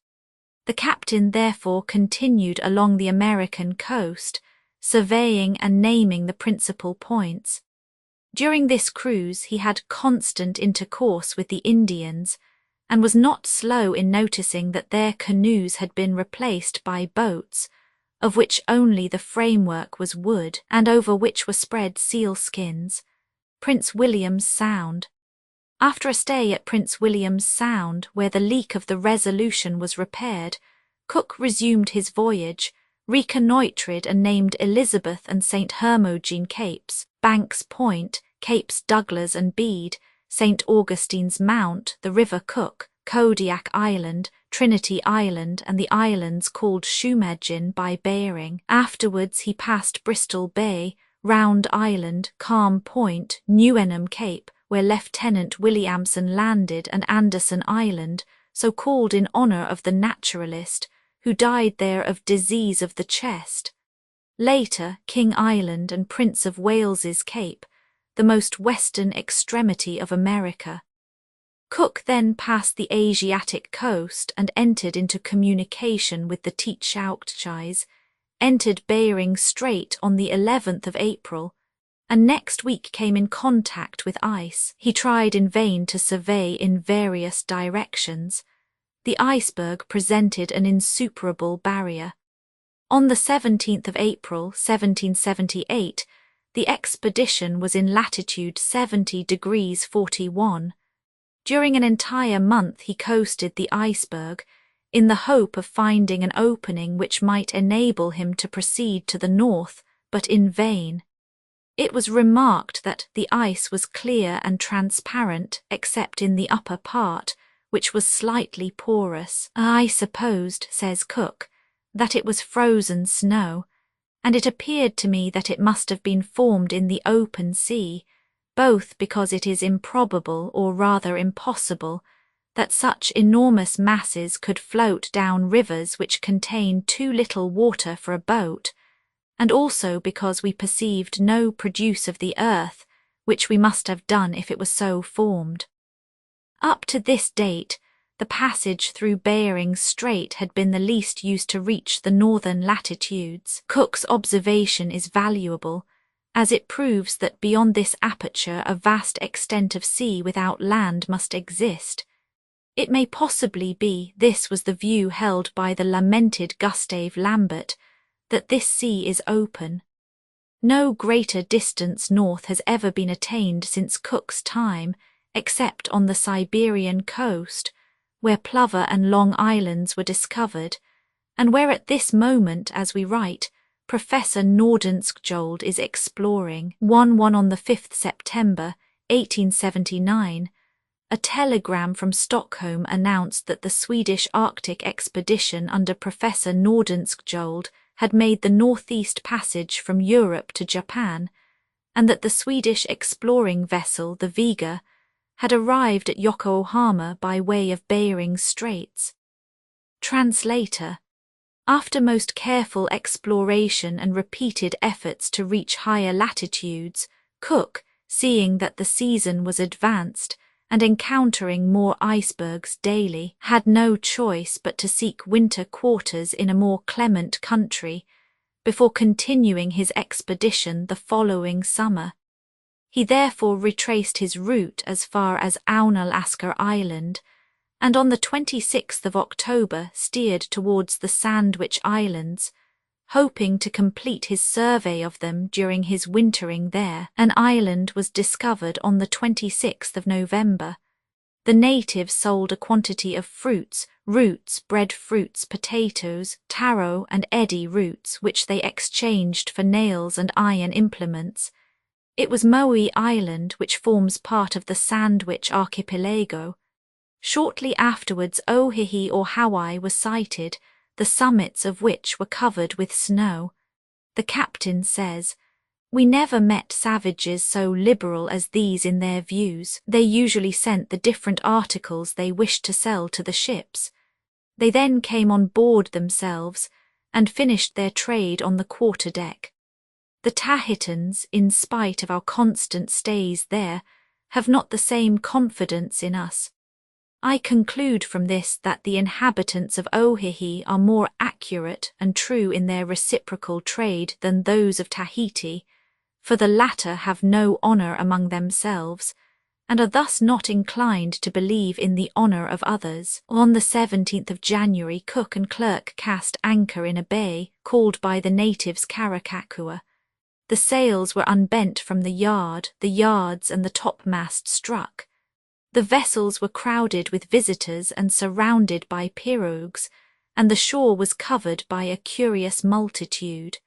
Cook had never previously seen so much excitement. Among the chiefs who came on board the Resolution, a young man named Paria was soon remarked. He said he was Ayakani, but it was not known that was his title of office, or if it suggested a degree of relationship or alliance with the king. However, he evidently had great authority over the common people. Some presents, opportunely given, attached him to the English, and he rendered them more than one service. If Cook on his first visit to Hawaii pronounced that the natives were little disposed to robbery, he was not of the same opinion this time. Their large numbers gave them many facilities for thieving trifles, and encouraged them to think that their larceny would not be punished. It became evident at last that they were encouraged by their chiefs, for several stolen objects were found in the possession of the latter. Paria and another chief named Kanina brought an old man on board whose name was Ko. He was very thin, and his body was covered with white scurf from immoderate use of ava. He was a priest. When he was presented to Cook, he put a sort of red mantle which he had brought upon his shoulders, and gravely delivered a long discourse as he gave him a little pig. It was soon proved that it was intended as a form of adoration, for all the idols were clothed in similar stuff. The English were immensely astonished at the whimsical ceremonies of homage presented to Cook. They only understood them later, through the researches of the learned missionary Ellis. We shall give a brief account of his interesting discovery. It will make the recital of the events that followed plainer. They gave him a little pig. According to tradition, a certain Rono who lived under one of the ancient kings of Hawaii had killed his wife, whom he tenderly loved, in a transport of jealousy. The grief and sorrow which followed upon his act drove him mad. He ran about the island, quarrelling with and striking everybody. At last, tired out but not satiated with murder, he embarked, promising to return one day, upon a floating island, bringing cocoa nuts, pigs and dogs. This legend had been embodied in a national song, and became an article of faith with the priests, who added Rono to their list of deities. Confident in the fulfillment of the prediction, they awaited his coming every year, with a patience which nothing could exhaust. Is not there a strange resemblance between this legend and that relating to the Mexican god Quetzalcoatl, who, forced to fly from the wrath of a more powerful god, embarked upon a skiff of serpent skin, promising those who accompanied him to return at some later time and visit the country with his descendants. As soon as the English ships appeared, the high priest Ko and his son Wanlad declared that it was Rono himself, fulfilling his prediction. From that moment Cook was a divinity for the entire population. As he went about, the natives prostrated themselves. The priests made him speeches or addressed prayers to him. They would have sprinkled him with incense had that been fashionable at Hawaii. The captain felt that there was something extraordinary in these demonstrations, but unable to understand it, he resigned himself for the sake of his crew, and for the advancement of science to the mysterious circumstances he was unable to unravel. He was obliged to give himself up to all kinds of ceremonies, which appeared to him at least ridiculous. Thus he was taken to a Moroi, a solid construction of stone 40 roods long and 14 high. The summit was well built and was surrounded by a wooden balustrade, upon which were hung the ears of the captives sacrificed to the gods. At the opening of the platform were 2 large wooden figures with grinning faces and bodies draped in red stuff, the heads surmounted by a large piece of sculptured wood, the shape of a reversed cone. Their co-mounted with Cook upon a sort of table, under which lay a rotten pig and a quantity of fruit. Some men brought a living pig in a procession, and some scarlet cloth in which it was wrapped. The priests then sang some religious hymns, while the assistants were devoutly prostrated at the entrance of the Moroi. After various ceremonies which it would take too long to describe, a pig cooked in the oven was presented to the captain, with fruits and the roots which were used in the preparation of ava. The ava, says Cook, was then handed round, and when we had tasted it, Ko and Paria divided the flesh of the pig into several pieces, which they placed in our mouths. I felt no repugnance when Paria, who is very clean, gave me something to eat, says Lieutenant King. But Cook, to whom Ko offered the same attention, could not swallow a morsel as he thought of the putrid pig. The old man, wishing to redouble his politeness, tried to give him pieces already chewed, and one can easily imagine that the disgust of our captain increased. After this ceremony Cook was conducted to his boat by 4 men carrying sticks, who repeated the same words and phrases as at the landing, in the midst of a kneeling host of the natives. The same ceremonies were observed every time the captain landed. One of the priests always walked before him, announcing that Rono had landed and ordering the people to prostrate themselves. If the English had reason to feel satisfied with the priests, who loaded them with attentions and presents, it was otherwise with the Carries, or warriors. The latter encouraged the robberies which were perpetrated daily, and in other ways exhibited disloyalty. Still, up to the 24th of January, 1779, no important event occurred. Upon that day the English were surprised to see that none of the pirogues left the river to trade with the ships. The arrival of Teriobu had made the bay taboo, and prevented any communication with the strangers. Upon the same day the chief, or rather king, went without ceremony to the ships. He had but 1 pirogue in which were his wife and children. On the 26th, Teriobu paid a second visit which was official. Cook, says the narrative, noticing that the prince landed, followed him and arrived about the same time. He conducted them to the tent. They were scarcely seated when the prince rose, and in a graceful manner threw his mantle over the captain's shoulders. He further placed a hat of feathers upon his head, and a curious fan in Cook's hands, at whose feet he also spread 5 or 6 very pretty mantles of great value. Teriobu and the principal chiefs of his suite, asked many questions of the English as to the time of their leaving. The captain wished to ascertain the opinion the Hawaiians had formed of the English, but he could only learn that they supposed them to be the natives of a country where provisions were scarce, and that they had simply come there to fill their stomachs. This conviction arose from the emaciated appearance of some of the sailors, and from the desire to ship fresh victuals.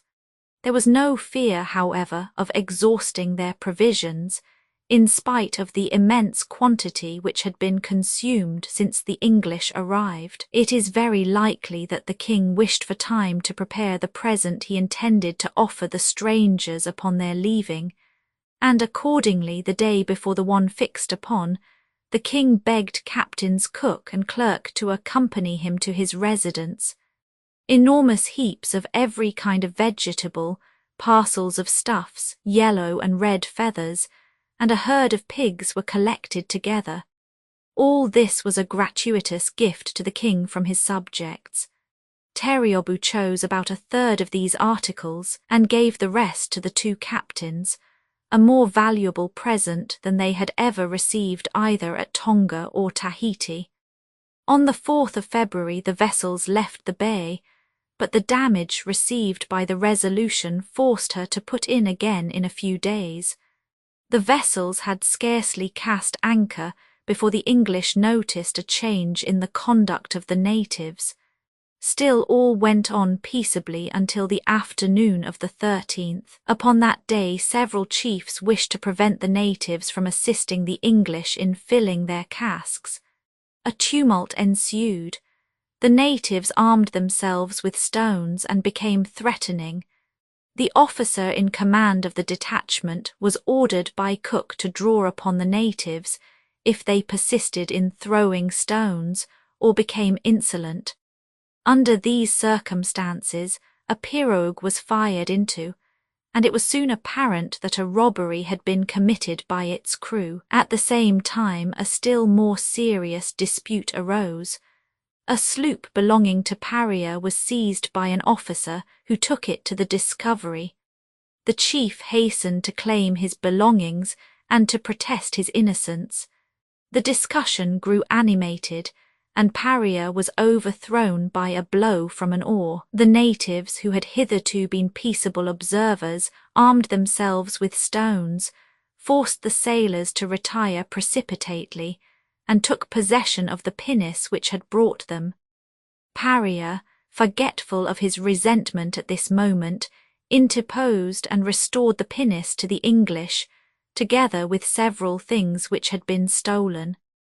"I am afraid the Indians will force me to violent measures," said Cook, upon learning what had passed. "We must not allow them to believe that they have gained an advantage over us." The boat of the Discovery was stolen upon the 13th or 14th of February. The captain determined to possess himself of the person of Terreeoboo or some others of the leading persons, and to keep them as hostages until the stolen objects were restored to him. He therefore landed with a detachment of marines and pursued his way to the king's residence. He was received with the usual marks of respect on the road, and perceiving Terreeoboo and his two sons, to whom he said a few words on the theft of the sloop, he decided to pass the day on board the Resolution. The matter took a happy turn, and the two young princes embarked upon the pinnace, when one of Terreeoboo's wives begged him with tears not to go on board.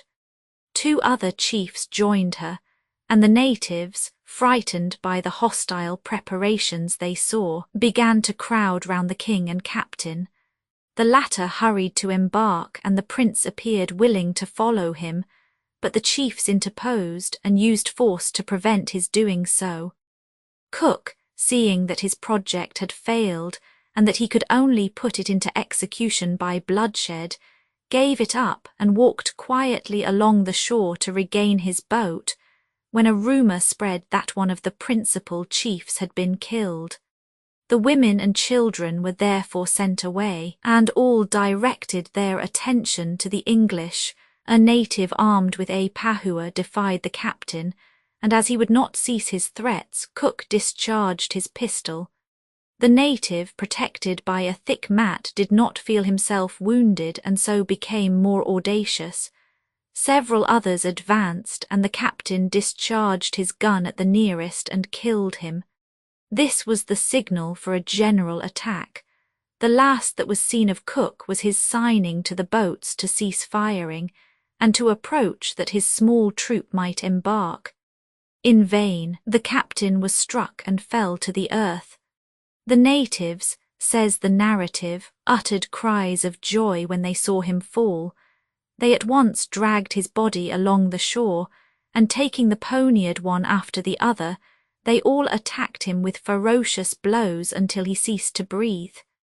Thus perished this great navigator, assuredly the most illustrious produced by England. The boldness of his undertakings, his perseverance in carrying them out, and the extent of his knowledge, all made him a type of the true sailor of discovery. Gravé par E. Morieu, facsimile of early engraving. What immense service he has rendered to geography! In his first voyage he reconnoitred the Society Islands, proved that New Zealand is formed of 2 islands, explored the strait that separates them, and surveyed its coast, and lastly he visited the entire eastern coast of New Holland. In his second voyage he proved the chimerical character of the long-talked-of Antarctic continent, the dream of stay-at-home geographers. He discovered New Caledonia, southern Georgia, the Sandwich Islands, and penetrated farther into the southern hemisphere than anyone had done before him. In his third expedition he discovered the Hawaiian archipelago, and surveyed the eastern coast of America to the 43rd degree, that is to say, an extent of 3,500 miles. He passed through Bering Straits, and ventured into the Arctic Sea, which was the horror of navigators, until the icebergs opposed an impenetrable barrier to his progress. It is needless to praise his qualities as a seaman. His hydrographical works remain, but above all his careful treatment of his crews deserves to be remembered. To it was due their ability to bear the long and trying voyages, which he made with so little loss of life. After this fatal day the English folded their tents and returned on board. Their offers for the recovery of the body of their unfortunate captain were in vain. In their anger they were about to have recourse to arms, when 2 priests, friends of Lieutenant King, brought a piece of human flesh at the instance of the other chiefs, which weighed from 9 to 10 pounds. It was all, they said, that remained of Rono's body, which had been burnt according to custom. This sight, of course, made the English still more anxious for reprisals, and the natives on their side had to avenge the death of 5 chiefs and a score of men. Every time the English landed at their watering place, they found a furious crowd armed with stones and sticks. In order to make an example, Captain Clerke, who had taken the command of the expedition, set fire to the abodes of the priests and massacred those who opposed them. On the 19th of February, however, an interview was arranged, and the remains of Cook, his hands, recognizable by a large scar, his head, stripped of flesh, and various other debris, were made over to the English, who 3 days later paid them the last honours. After that, barter was resumed as if nothing had happened, and no other incident occurred during the remainder of the stay in the Sandwich Islands. Captain Clerke had relinquished the command of the Discovery to Lieutenant Gore, and hoisted his flag upon the Resolution. After completing the survey of the Hawaiian Islands, he set sail for the north, touched at Kamchatka, where the Russians made him heartily welcome, passed through Bering Strait, and advanced as far as latitude 69 degrees 50 north, where his further progress was barred by icebergs. On the 22nd of April, 1779, Captain Clerke died of pulmonary phthisis, aged 38. Captain Gore then assumed the command-in-chief, put in again at Kamchatka, again at Canton and at the Cape of Good Hope, and anchored in the Thames on the 1st of October, 1780, after more than 4 years' absence.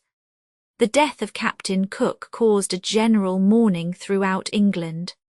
The Royal Society of London, of which he was a member, struck a medal in his honour, the cost of which was covered by public subscription, to which persons of the highest rank subscribed. The Admiralty petitioned the King to provide for the family of the deceased captain.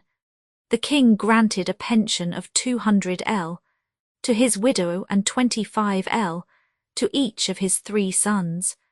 The charts and drawings relating to his last voyage were engraved at the expense of the government, and the proceeds of their sale divided among Cook's family and the heirs of Captain Clerke and Captain King. Although the family of the great navigator is extinct, a proof of the esteem in which his memory is held was given in the solemn meeting of the French Geographical Society on the 4th of February, 1879. A large number assembled to celebrate the centenary of Cook's death. Amongst them were many representatives of the Australian colonies, which are now so flourishing, and of the Hawaiian archipelago, where he met his death. A quantity of relics belonging to the great navigator, his charts, Weber's magnificent watercolours, and the instruments and weapons of the oceanic islanders decorated the walls. This touching homage, after the lapse of 100 years, was accorded by a people whose king had bidden them not to thwart Cook's scientific and civilizing mission, and was well calculated to awake an echo in England, and to draw yet closer the bonds of that good fellowship which exists between England and France. End of the first part. Part II, Chapter 15. Discoveries made by Bouvet de Lozier in the southern seas, Seville, the land of the Arsacides, incident during the stay at Port Praslin, arrival upon the coast of New Zealand, death of Seville, Marion's discoveries in the Antarctic Ocean, he is murdered at New Zealand, Kerguelen in Iceland and the Antarctic regions, the contest between the watches, Fleurien and Verdun de la Crenne. In the earlier half of the 18th century, a discovery had been made which was destined to exercise a favourable influence upon the progress of geographical science. Jean-Baptiste Charles Bouvet de Lozier, a captain of one of the East India Company's ships, was so struck by the immensity of the space surrounding the southern pole, known to geographers as the Terra Australis Incognita, that he begged for the privilege of prosecuting discoveries in these unknown regions. His importunities were long disregarded, but at length in 1738 the company consented in the hope of opening new facilities for trade. 2 small frigates, the Aigle and the Marie, fully equipped, left Brest upon the 19th of July, 1738 under command of Bouvet de Lozier. After a stay of a month at St. Catherine's Island upon the coast of Brazil, they put to sea again upon the 13th of November and steered for the southeast. On the 26th, heavy fog set in, so that the vessels could only keep in company by constant firing, and were obliged to tack about continually, at the risk of running foul of each other. Upon the 5th of December, although it would have appeared impossible, the fog increased in density to such an extent that those on board the Aigle could hear the movement of the Marie, though they could not see her. The sea was covered with kelp, and seagulls, never found at a distance from land, were shortly afterwards seen. Upon the 15th of December, says M. Favre in his memoir The Bouvets, in 48 degrees 50 S. Lat. Paris is in N. Lat. 48 degrees 50 and in 7 degrees W. Long. The meridian of Tenerife, an enormous iceberg, was perceived towards 5 or 6 in the morning. Shortly afterwards many others were seen, surrounded by ice floes of various sizes. The Marie, signalling danger, tacked about, but Bouvet, annoyed by this action, which was likely to affect the confidence of the crews, crowded sail on the Aigle, and by passing the Marie showed his determination to maintain his southern course. To reassure his men, he asserted that it was considered a lucky omen to meet with ice, as it was a certain indication of land at hand. The course was continued to the south, and Bouvet's perseverance was soon rewarded by the appearance of land, to which he gave the name of Cape Circumcision. It was steep, covered with snow, and so shut in by large icebergs that it was impossible to approach to within 7 or 8 leagues. It appeared to measure from 4 to 5 leagues from north to south. This land was supposed, says M. Favre, judging from Piatago's charts which were used by Bouvet, to be situated in 54 degrees S. lat. And 26 degrees and 27 degrees east of the meridian of Tenerife, or between 5 degrees 30 and 6 degrees 3 east of that of Paris.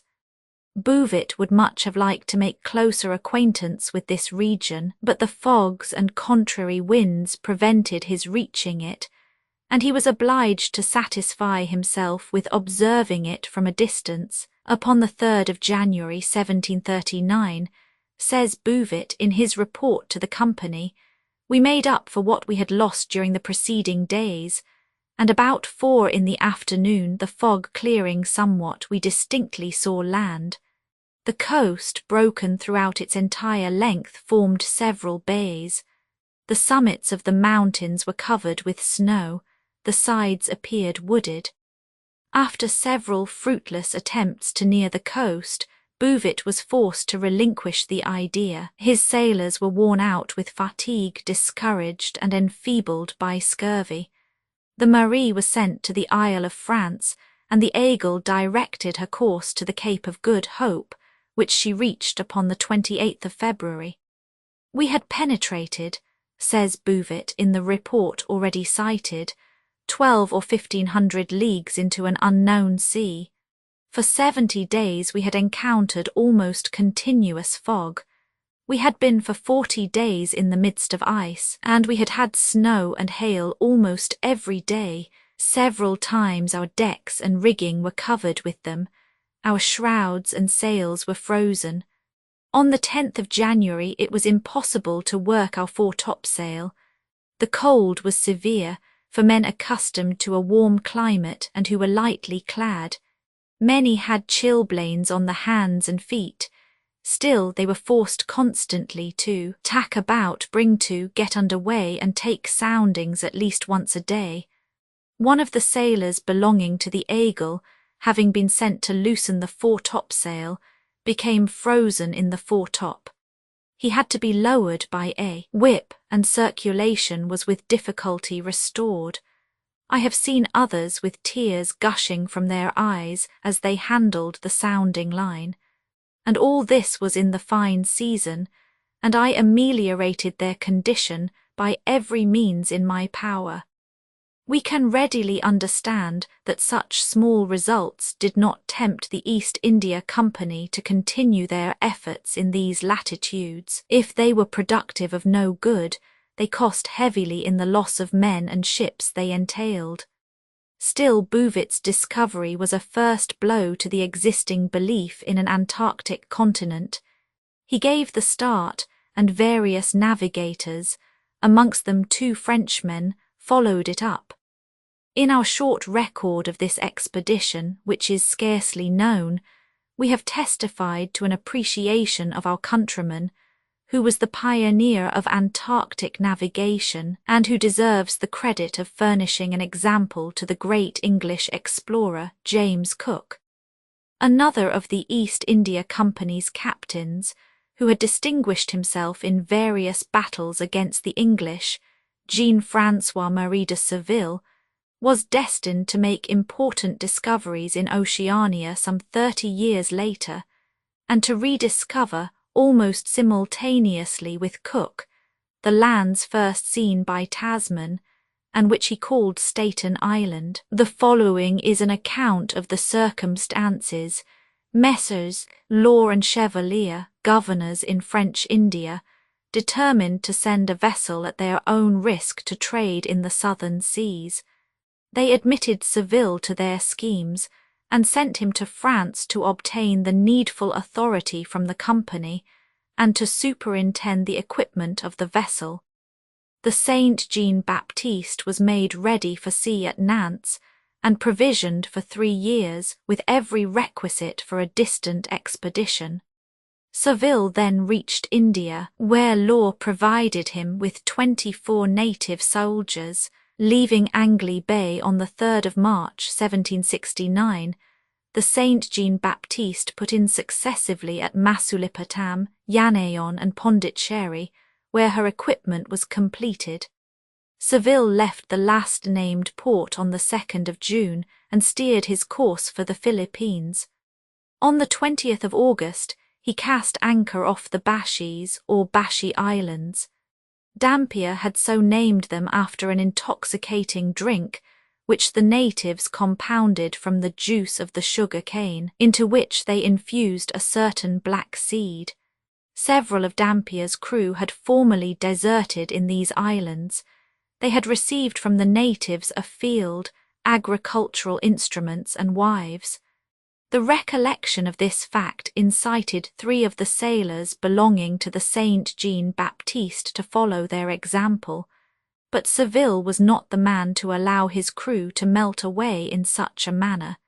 He seized 26 Indians and signified his intention of keeping them as hostages until his men were brought back to him. Among the Indians thus seized, says Crozet in his narrative of Seville's voyage, there were several courageous enough to throw themselves into the sea, and much to the surprise of the crew, they had sufficient courage and skill to swim to one of their pirogues, which was far enough from the vessel to be secure from danger.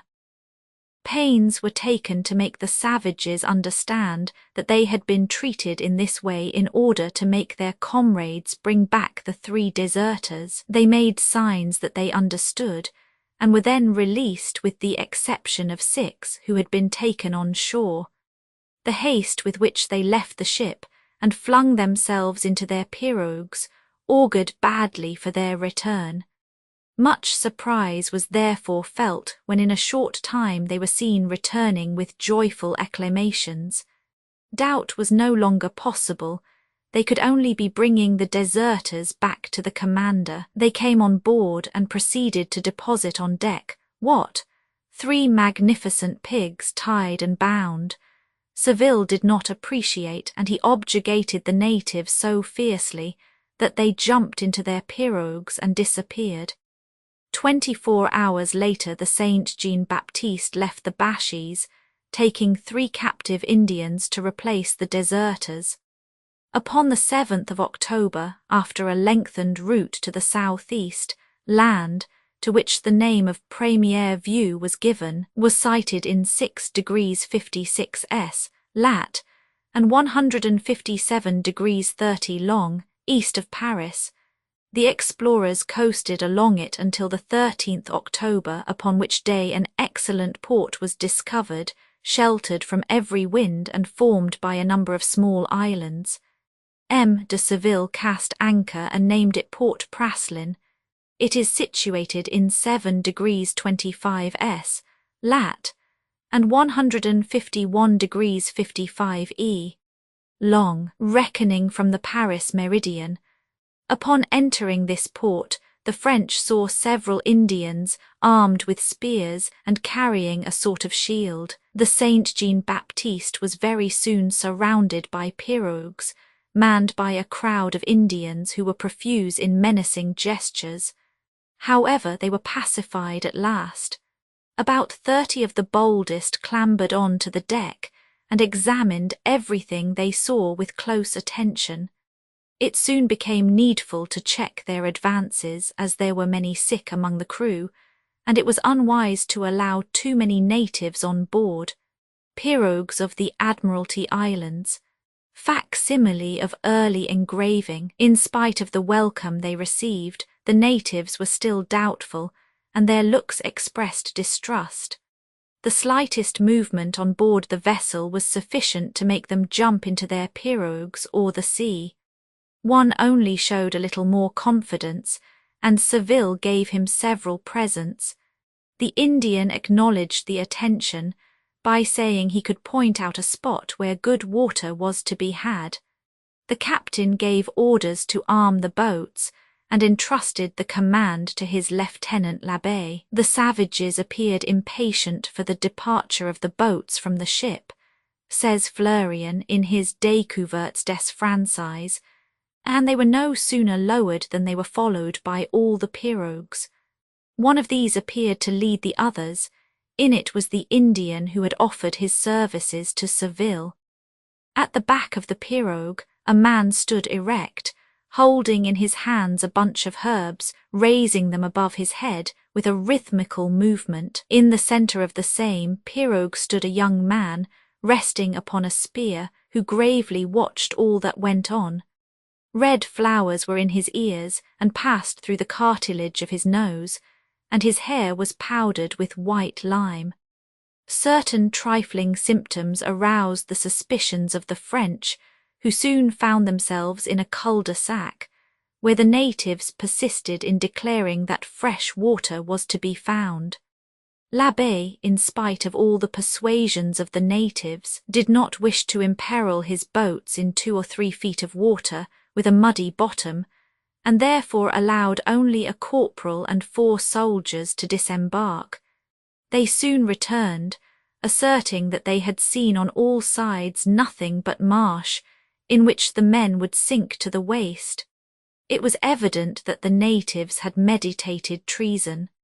L'Abbé took good care not to let them suspect that he had detected their design, and asked them to point out a spring. The natives then led the boats some 3 leagues away, to a spot from whence it was impossible to see the ship.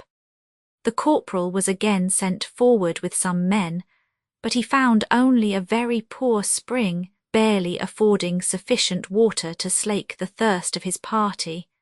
During his absence, the natives did all in their power to induce l'Abbé to land, pointing out to him the abundant cocoa-nut and other fruit trees, and even attempting to possess themselves of the boat hook. More than 250 of these natives, says the narrative, armed with spears from 7 to 8 feet long, with swords or wooden clubs, arrows and stones, and some carrying shields, were assembled on the shore, observing the movements of the boats.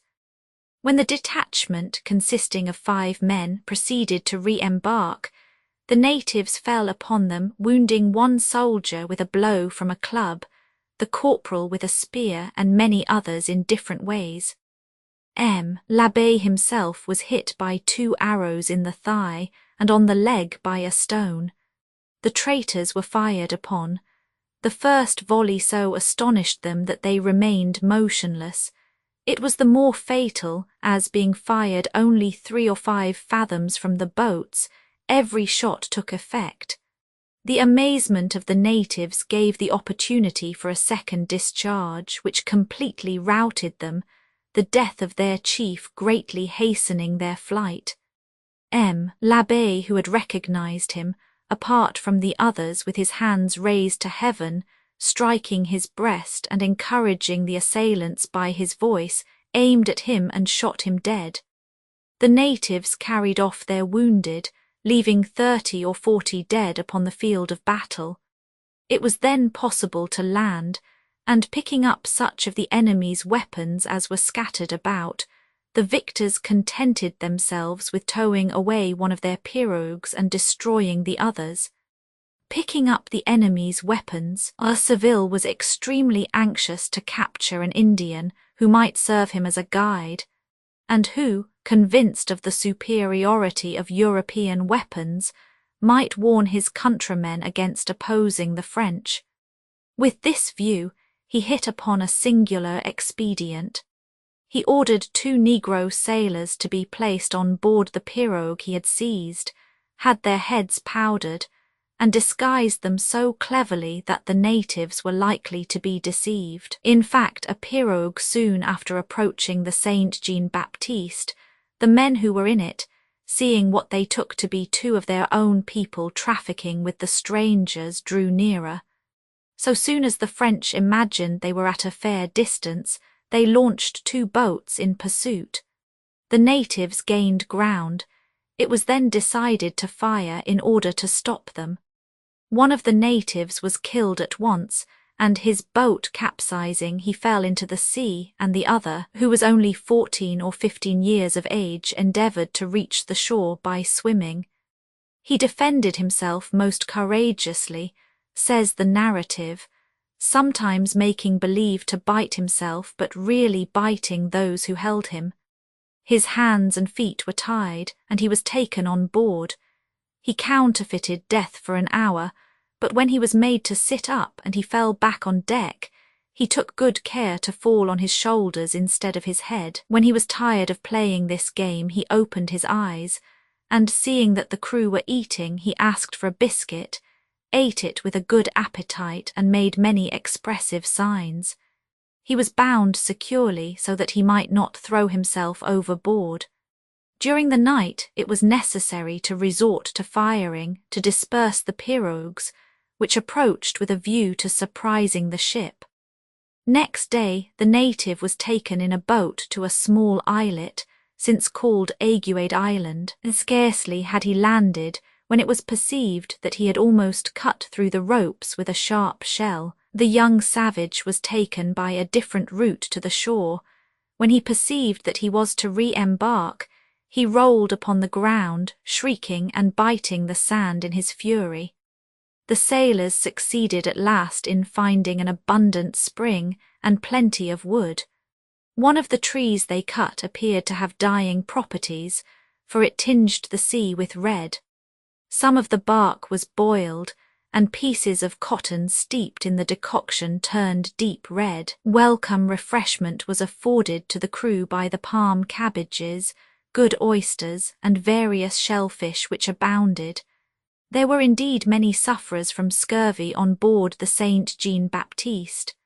Seville had looked forward to this stay to cure them, but the rain, which fell ceaselessly for 6 days, aggravated their complaint to such a degree that 3 of them died before they left the anchorage. This port was named Praslin, and the large island or archipelago to which it belonged, sides, in reference to the deceitful nature of its inhabitants. Port Praslin, says Florian, would be one of the finest ports in the world if the bottom were better.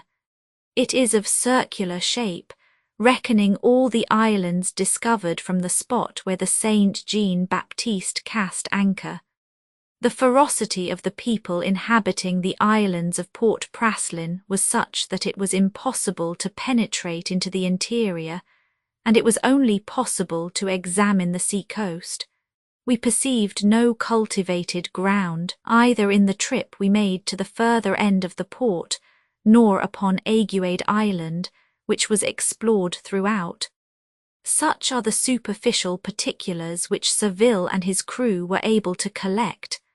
Fortunately, they were supplemented by those furnished by the captive native, whose name was Loversailga, and who possessed a great faculty for learning languages. According to his account, the island produced palms, cocoa-nut trees, various almond trees, wild coffee, the ebony tree, the tacamahac, as well as numerous ricinus or gum trees, the banana, sugar cane, yams, aniseed, and lastly a plant called binau, which is used by the natives as bread.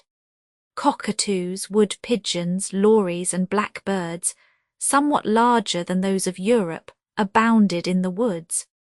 In the marshes the curlew, sea lark, a species of snipe, and ducks were to be found. The only quadrupeds the country produced were goats and half-wild pigs. The natives of Port Praslin says Florian, quoting from the manuscripts in his possession, are of ordinary height but strong and muscular. They do not appear to be all of one origin, a valuable remark, for some are perfectly black, whilst others are copper-coloured. The former have woolly hair which is very soft to the touch. Their foreheads are small, their eyes slightly sunken, whilst the lower part of their face is pointed and adorned with a small beard. Their expression is fierce. Some of the copper-coloured natives have smooth hair. They usually cut it round the head as high as the ear.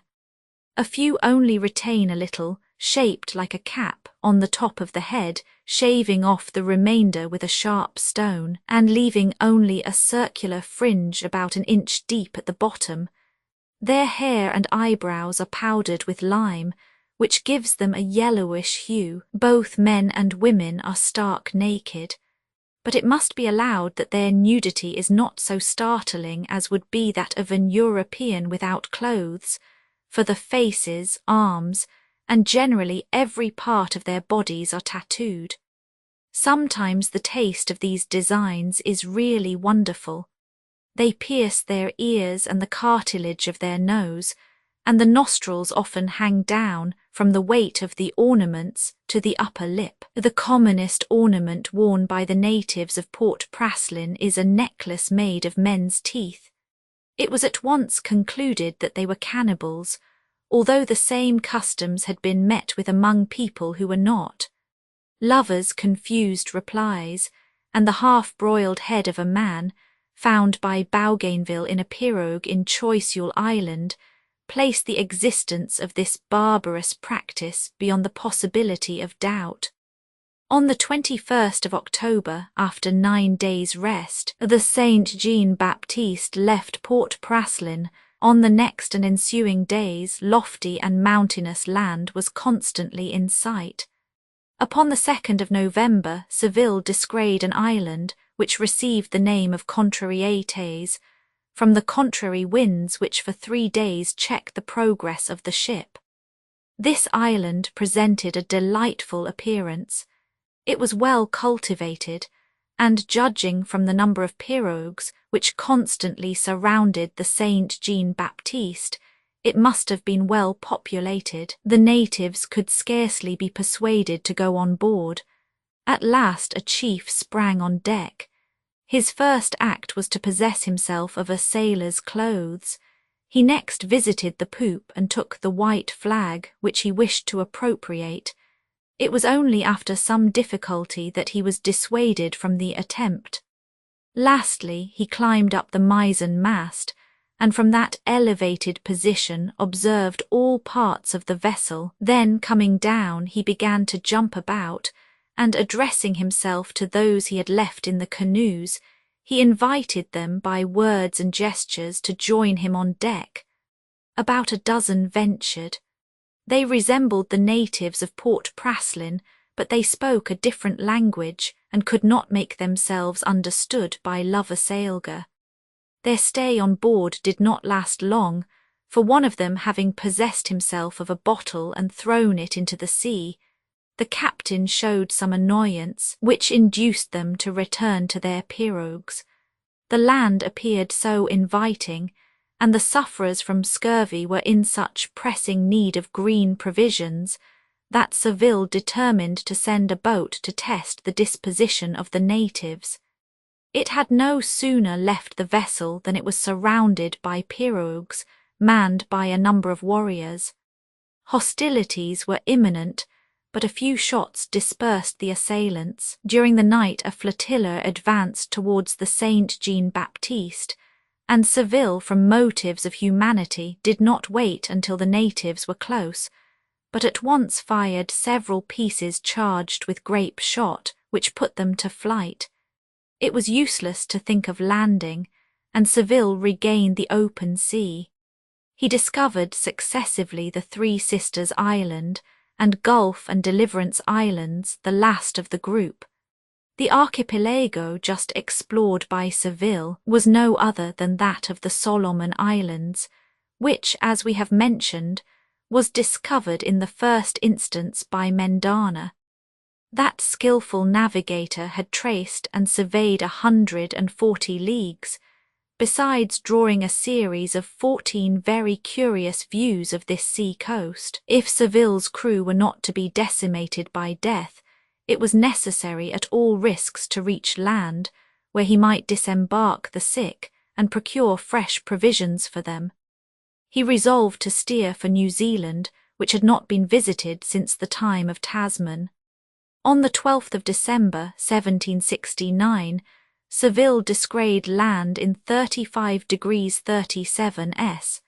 lat, and 5 days later he cast anchor in a bay which he called Lauriston. At the extremity was a creek which received the name of Chevalier.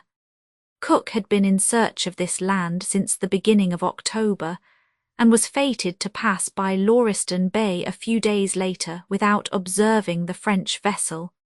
Whilst anchored in Chevalier Creek, Seville was overtaken by a frightful tempest, which brought him within an ace of destruction, but his sailors had such confidence in his nautical ability that they felt no anxiety, and obeyed his orders with a sang-froid of which, unfortunately, the Maoris were the sole spectators. The sloop which was conveying the sick to land had no time to reach the shore before the storm broke in all its fury, and she was driven into Refuge Creek.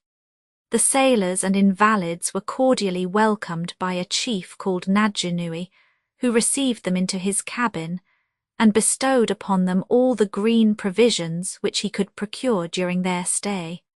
One of the boats which was towed behind the Saint Jean Baptiste was carried away by the waves. Seville saw it stranded in Refuge Creek.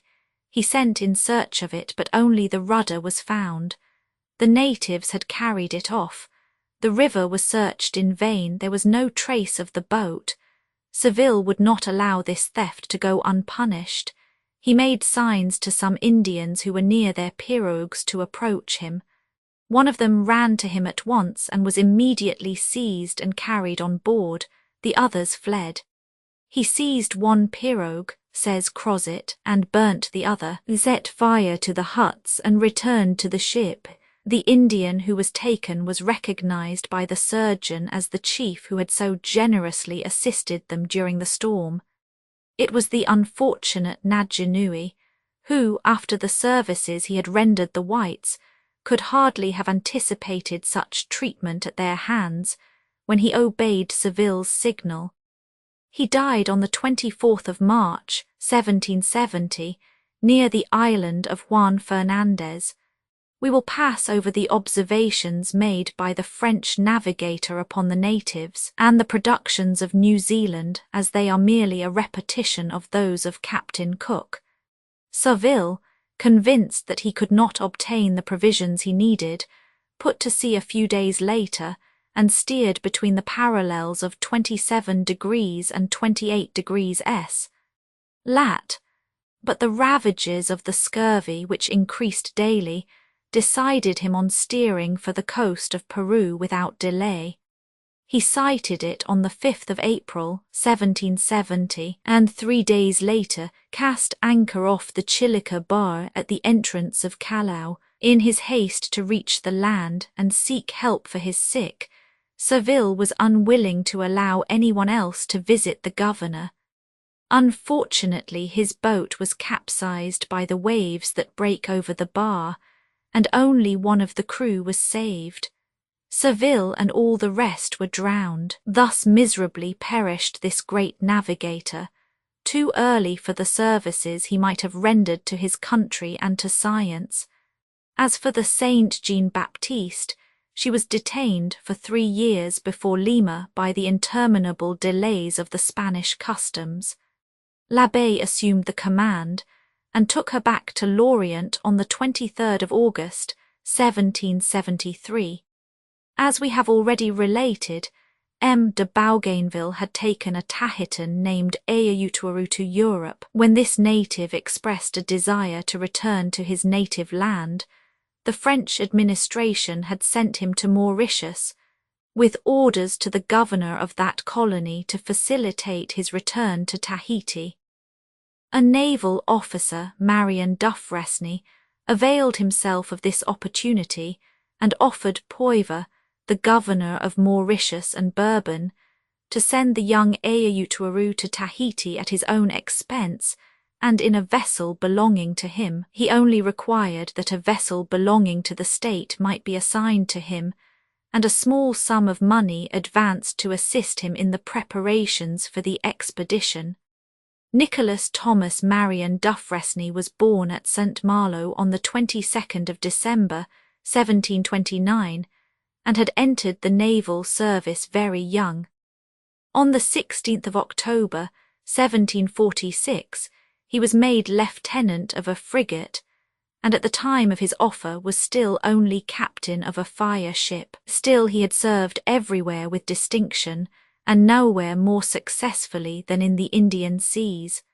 The mission for which he offered himself was merely a pretext for a voyage of discovery in the southern seas. Poivre, an intelligent governor and a friend to progress, approved of Dufresne's projects, and gave him detailed instructions for the enterprise he was about to undertake in the southern hemisphere.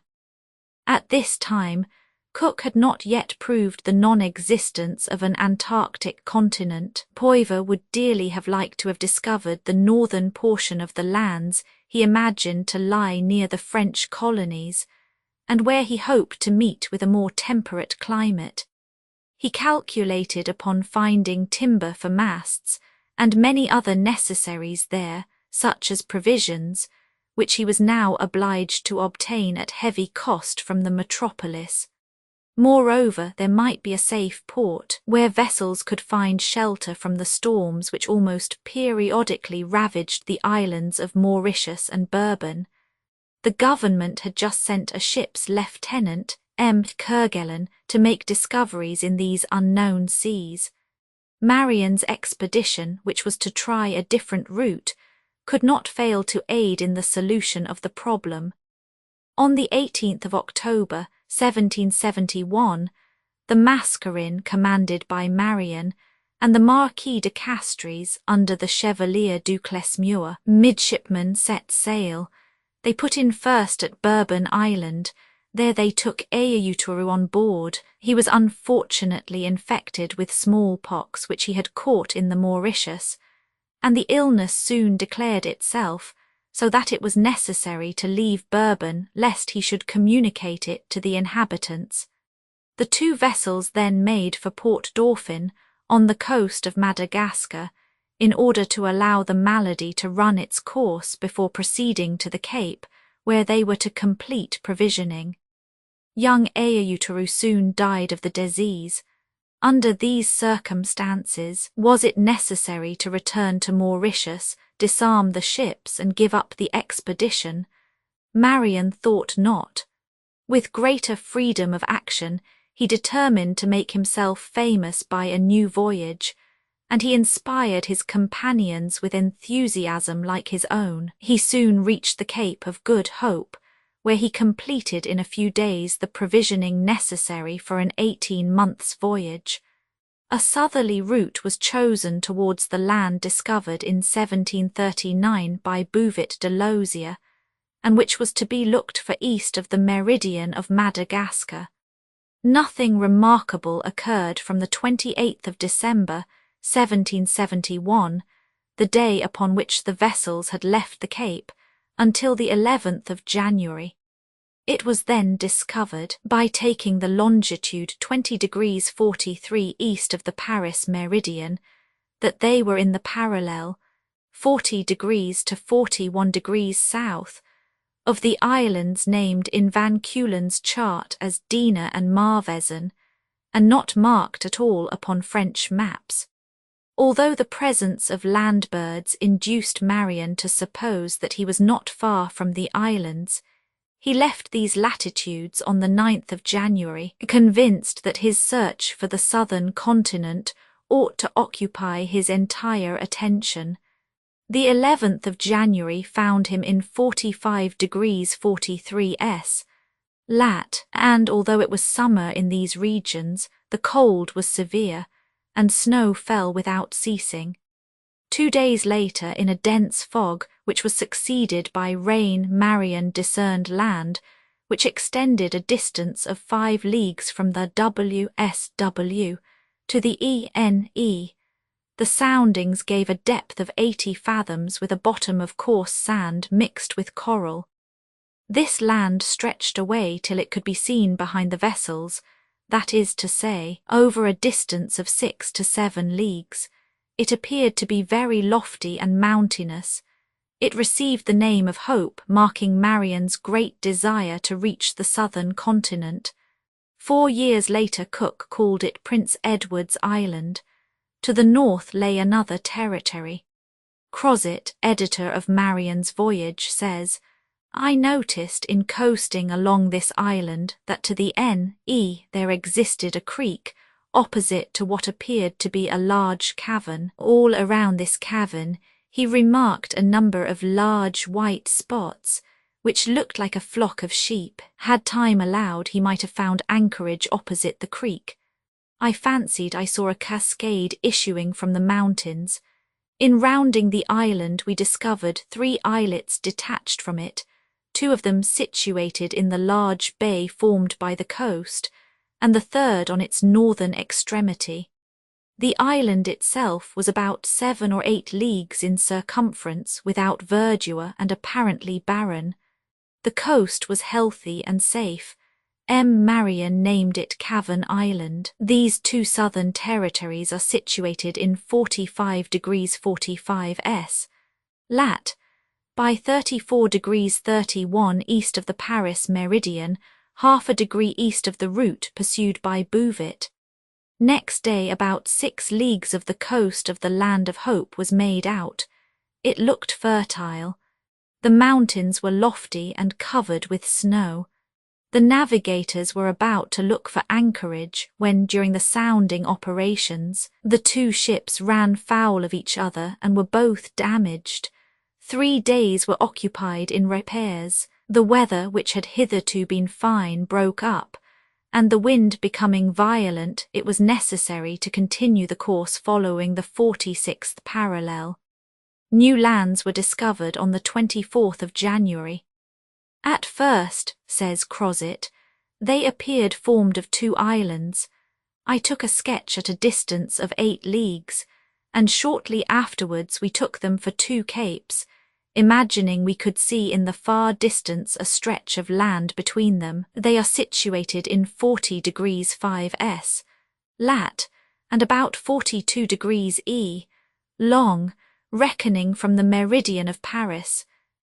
Marion named them Les Îles Froides, or the Cold Islands. Although little progress was made during the night, the islands were invisible next morning. Upon this day the Castries signalled land, which stretched some 10 or 12 leagues ESE, but a dense fog, lasting no less than 12 hours, continued rain and cold, which was severe and trying to lightly clad men, made any approach nearer than 6 or 7 leagues impossible. This coast was seen again upon the 24th, as well as new land, which received the name of the arid island, and is now known as Crozet Island. Marion was at length able to lower a boat and ordered Crozet to take possession of the larger of the 2 islands in the name of the king. It is situated in 46 degrees 30 S. lat. And 43 degrees E. long, reckoning from the Paris meridian. Marion called this island La Prise de Possession. It is now known as Marion Island. This was the 6th island discovered by us in these southern waters. From a height I discerned snow in many of the valleys. The land appeared barren and covered with very small grass. I found neither tree nor bush in the island. Exposed to the continual ravages of the stormy west winds which prevailed the entire year in these latitudes, it appeared uninhabitable. I found nothing there but seals, penguins, seagulls, Mother Carey's chickens, and every variety of aquatic birds usually met with by navigators in the open sea when passing the Cape of Good Hope. These creatures, never having seen a man, were not wild, and allowed us to take them in the hand. The female birds sat tranquilly upon their eggs, others fed their young, whilst the seals continued their gambols in our presence, without appearing in the least alarmed. Marion continued to steer between 46 degrees to 47 degrees lat, in the midst of a fog so dense that it was impossible to see from one end of the deck to the other, and without constant firing the ships must have parted company. Upon the 2nd of February the two ships were in 47 degrees 22 E, long, that is to say within 1 degrees 10 of the lands discovered upon the 13th of the same month by the King's vessels La Fortune and Le Gros Ventre, commanded by M.M. de Kerguelen and St. Alwaran. Doubtless, but for the accident to the Castries, Marion would have fallen in with them. Having reached 90 degrees east of the Paris meridian, Marion changed his route and directed his course to Van Diemen's Land. No incident occurred during the cruise, and the two vessels cast anchor in Frederick Henry Bay. Boats were at once lowered, and a strong detachment made its way to the shore where some 30 natives were found, and the country, judging from the fires and smoke, must have been well populated. The natives of the country, says Crozet, came forward willingly. They picked up wood and formed a sort of pile. They then presented the newcomers with pieces of dried wood which they had lighted, and appeared to invite them to set fire to the pile. No one knew what the ceremony might mean, and it was accordingly tried. The natives did not appear surprised. They remained about us without making any demonstration either of hostility or friendship, and their wives and children were with them. Both men and women were of ordinary height, black in colour, with woolly hair, and all were naked. Some of the women carried their children tied on to their backs with rushes. All the men were armed with pointed sticks and stones, which appeared to us to be sharp like hatchets. We attempted to win them over by small presents. They disdainfully rejected all that we offered, even iron, looking-glasses, handkerchiefs, and pieces of cloth. Fowls and ducks which had been brought from the ship were shown to them, as evidence that we wished to trade. They took them, looked at them as if they had never seen such things before, and threw them aside with an angry air. A lighted brand was also presented to them. An hour had been spent in the attempt to gain the goodwill of the savages, when Marion and Du Clesmeur landed. A lighted brand was also presented to them, and fully persuaded that it was a peaceful ceremony, they did not hesitate to light the pile which was prepared. They were mistaken, for the natives immediately retired and flung a volley of stones, which wounded the two captains. They retaliated by a few shots, and the whole party re-embarked, after another attempt at landing, which the natives opposed with great bravery. It was necessary to repulse them by a volley which wounded several and killed one. The crew then landed and pursued the natives, who made no attempt to resist them. 2 detachments were sent in search of a watering place, and of trees suitable for repairing the masts of the Castries. 6 days passed in fruitless search, fortunately not wholly wasted, as many curious observations were made on behalf of science. From the considerable number of shells which we found at short distances, says Crozet, we concluded that the ordinary food of these savages was mussels, cockles, and various shellfish. Is it not strange to find among the New Zealanders the remains of food similar to that with which we are familiar on the Scandinavian coasts? Is not man everywhere the same, and incited by the same needs to the same actions? Finding it waste of time to seek for water and wood with which to remast the Castries and repair the mascarin, which leaked a good deal, Marion started on the 10th of March for New Zealand, and reached that island 14 days later. New Zealand, discovered by Tasman in 1642 and visited by Cook and Saville in 1772, was now becoming known. The two vessels made for land at Mount Egmont, but the shore was so steep at this point that Marion put back to sea and returned to reconnoitre the land upon the 31st of March in 36 degrees 30 latitude. He coasted along the shore, and in spite of contrary winds, returned northward as far as the Three Kings Islands. He found it impossible to land there. It was therefore necessary to reach the mainland, and anchor was cast opposite Cape Maria van Diemen, the most northerly extremity of New Zealand. The anchorage was soon perceived to be bad, and after many attempts Marion stopped at Cook's Island Bay on the 11th of May. Tents were erected on one of the islands where wood and water were found, and the sick were installed there under a strong guard. The natives came on board, some of them even slept there, and trade, facilitated by the use of a Tahitan vocabulary, was carried on in grand style. I remarked with surprise, says Crozet, that among the savages who came on board were 3 distinct species of men. One of these appeared to be the original native, and was of a yellowish-white colour, taller than the others, the usual height being from 5'9" to 5'10". He had smooth black hair. The more swarthy and somewhat smaller men had slightly curling hair. And lastly, the genuine Negro, with woolly hair and of smaller stature than the others, but usually broader-chested. The first have very little beard, whilst the Negroes have a great deal. This curious observation was afterwards verified. It is unnecessary to linger over the customs of the New Zealanders, or over Marion's minute description of their fortified villages, their arms, clothing, and food. These details are already known to our readers. The French pitched 3 camps on land, the first for the sick upon Matuaro Island, the second upon the mainland, which served as a depot and a means of communication with the third, which was the workshop of the carpenters, and was some 2 leagues away in the midst of a wood.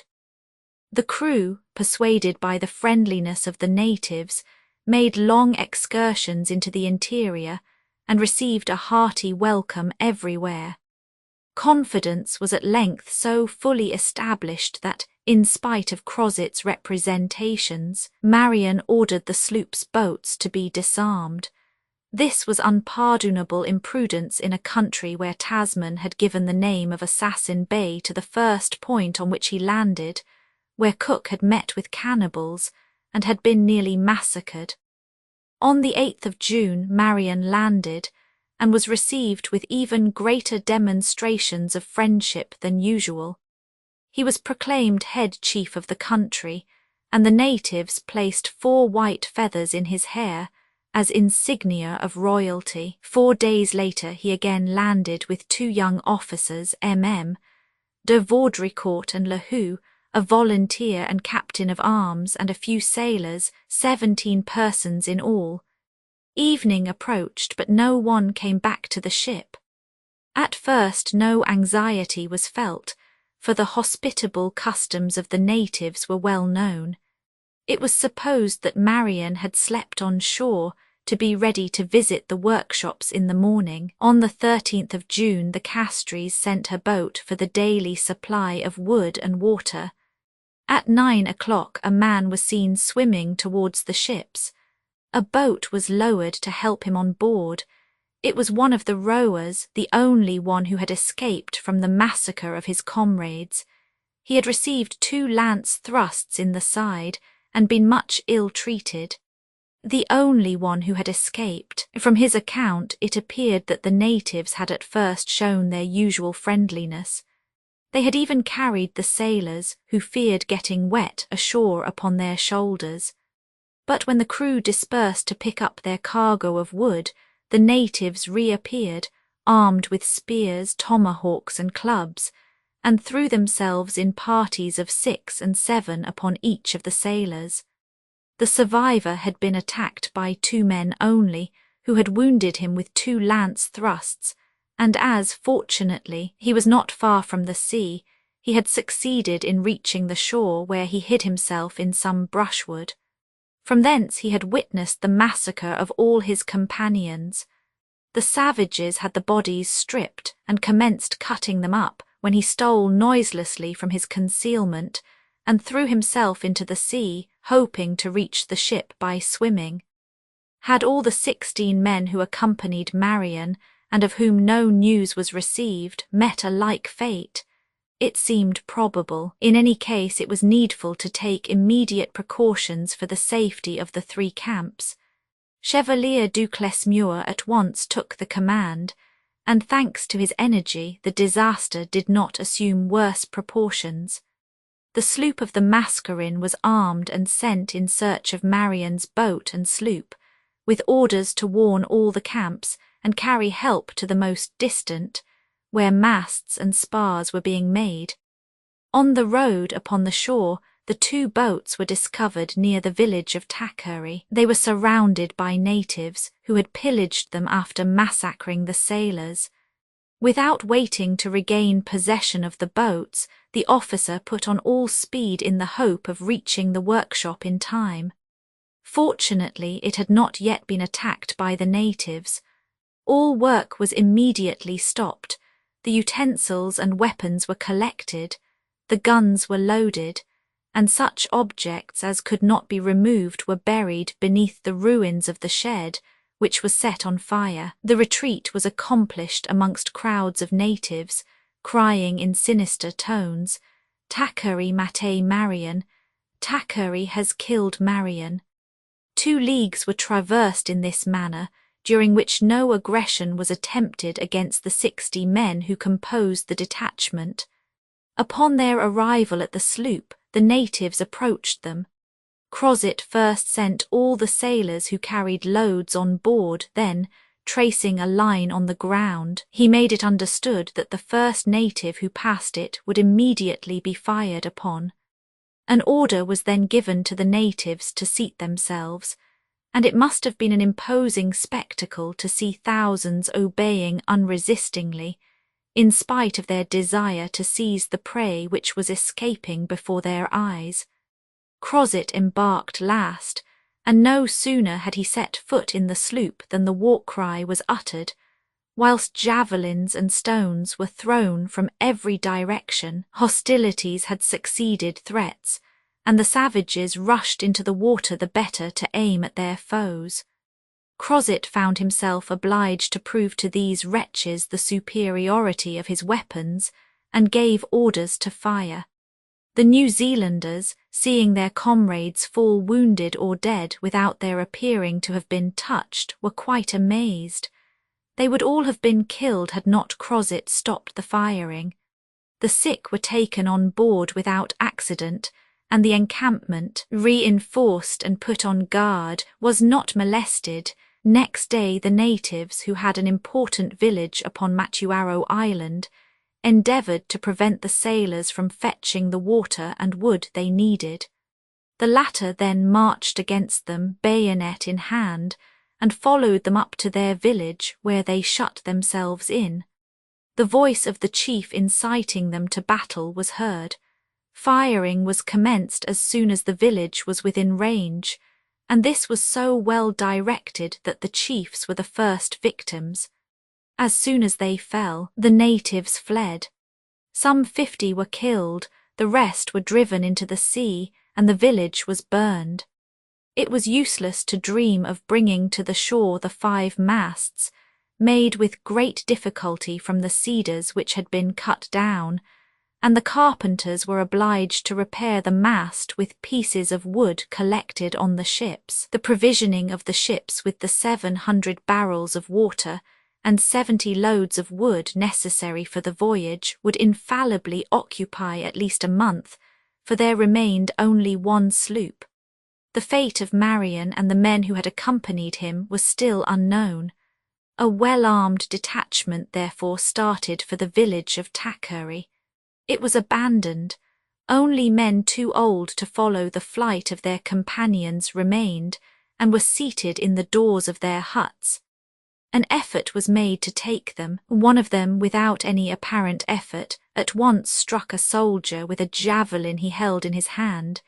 He was killed, but no injury was inflicted upon the others who were left in the village. All the houses were thoroughly searched. In Thackeray's kitchen, a man's skull was found which had been cooked some days before.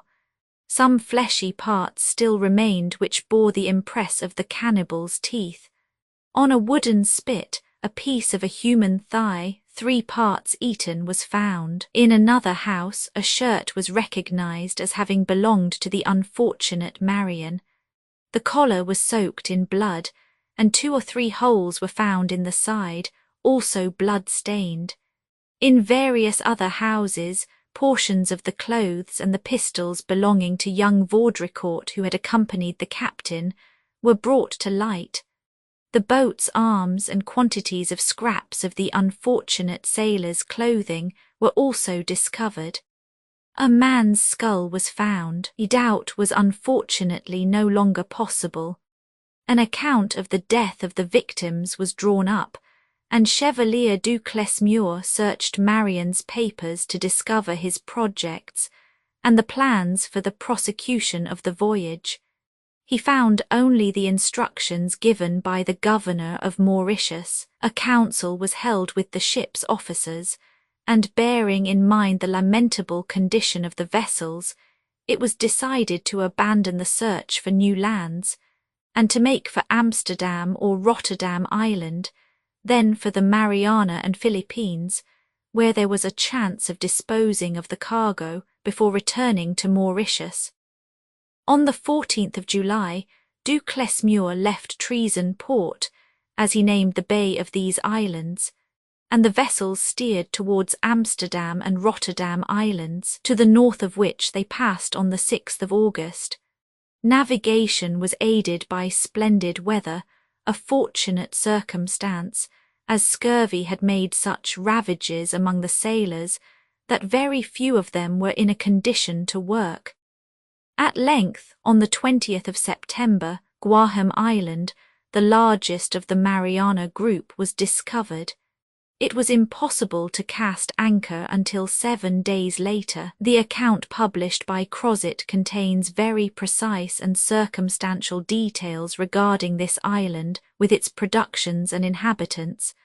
We will only transcribe from it one phrase, as explicit as it is short. Guaham Island, he says, appeared to us a terrestrial paradise.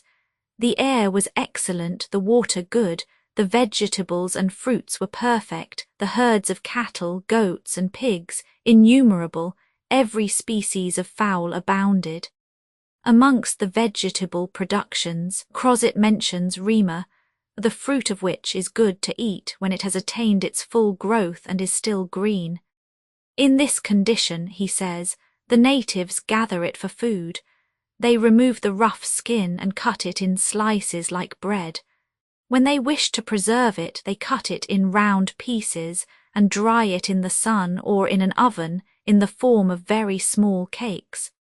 This natural biscuit preserves its bread-like qualities for several years, and far longer than our best ship's biscuits. From Port Agana, Crozet reached the Philippine Islands and anchored off Cavite in Manila Bay. This was the spot where the Castries and Mascarin parted to go back to Mauritius separately. Some years previously a gallant officer of the Royal Navy, Chevalier Jacques Raymond de Geron de Grenier, who was one of that group of distinguished men, the Chazelles, the Borders, the Fleurians, the Dumarts de Gaumpy, the Chabots, the Verdons de la Crenne, who contributed so zealously to the progress of navigation and geography, had employed his leisure, during a stay in the Isle of France, in exploring the adjacent seas. He had made a very profitable cruise in the corvette, the Hura du Berger, during which he rectified the position of St. Brandon's Rock, and of the Saya de Malha sandbank, examined separately St. Michael, Rock Paya, and Agailga in the Seychelles archipelago, and corrected the charts of Adu and Diego Garcia Islands, convinced of the connection of the currents with the monsoon which he had thoroughly studied. He proposed a shortened route always open from the Isle of France to the Indies. It would be a saving of 800 leagues, and was well worth serious consideration. The Minister of Marine, who had seen Grenier's proposition well received by the Naval Academy, decided to entrust its examination to a ship's officer who was accustomed to work of the kind. He selected Yves Joseph de Kerguelen during 2 expeditions, undertaken in 1767 and 1768, for the encouragement and protection of the cod fisheries on the coast of Iceland. This navigator had surveyed a great number of ports and roadsteads, collected astronomical observations, rectified the map of Iceland, and accumulated a mass of particulars concerning this little-known country. It was he, indeed, who gave the earliest authentic account of geysers, those springs of warm water which occasionally reach to such great heights, and he also supplied curious details of the existence of fossil wood, which prove that at an early geological period, Iceland, now entirely devoid of trees, possessed enormous forests. Kerguelen had at the same time published novel details of the manners and customs of the inhabitants. The women, he said, have dresses, jackets, and aprons made of a cloth called wadmal, which is made in Iceland. They wear an ample robe above their jackets, rather like that of the Jesuits, but not so long as the petticoats which they allow to be seen.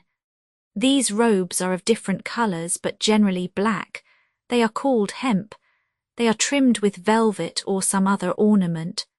The head dresses look like pyramids or sugar loaves, 2 or 3 feet high. The women ornament the head with a large handkerchief of very coarse cloth, which stands upright, and they cover it with another finer one, which forms the shape of which I spoke.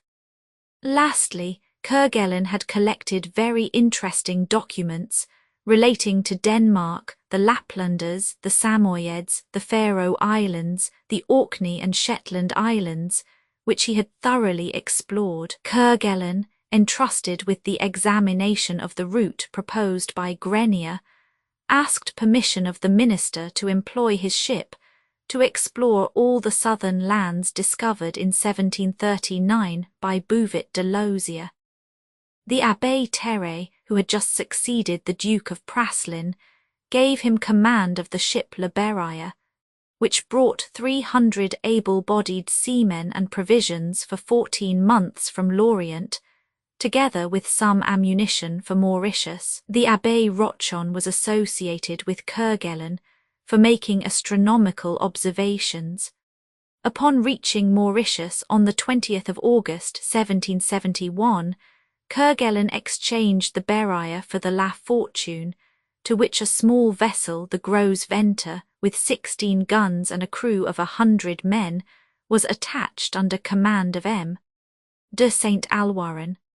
As soon as the 2 vessels were equipped, Kerguelen set sail and steered northward in search of the Mahé Islands. During a great storm, the sounding lines of the Fortune gave an ever-decreasing depth, first 30, then 20, and at last only 14 fathoms. Anchor was then cast, and it held fast throughout the tempest. Daybreak at last relieved our anxieties, says Kerguelen. We perceived neither land nor rock. The Gros Ventre was 3 leagues distant. Her captain could not believe that I was at anchor, for the noise of the thunder and the dazzling lightning prevented his hearing or seeing my signals. This is the sole instance of a vessel anchoring in the night in the open sea upon an unknown coast. I set sail and allowed the vessels to drift, taking constant soundings. I at first found 14, then 20, then 25, at last 28 fathoms. Then I suddenly lost the bottom altogether, proving that we had passed above a submarine mountain. This new bank, which I called Fortune Bank, stretched NW and SE. It is situated in 7 degrees 16 S, lat, and 55 degrees 50 E, long. The Fortune and the Grosvenor then made for 50 degrees S, lat, which was the route recommended by the Chevalier de Grenier. The two captains were aware that the winds constantly blew from the east at this season of the year, and therefore went to the Maldives and coasted along Ceylon from Point de Gala to Trincomalee. Upon their return the monsoon had changed. The prevailing winds were W and SW, as Grenier had predicted. The route suggested by him had undeniable advantages, and these have been so amply confirmed by experience that no other is now followed. Returning to Mauritius on the 8th of December, Kerguelen hurried his preparations for departure to such an extent that he was able to start upon the 12th of January, 1772. He steered southwards, for supposing that he found land in that direction, the nearest would naturally be the most useful for the French colony. From the 1st of February, numbers of birds seemed to indicate the proximity of land. Hail succeeded snow.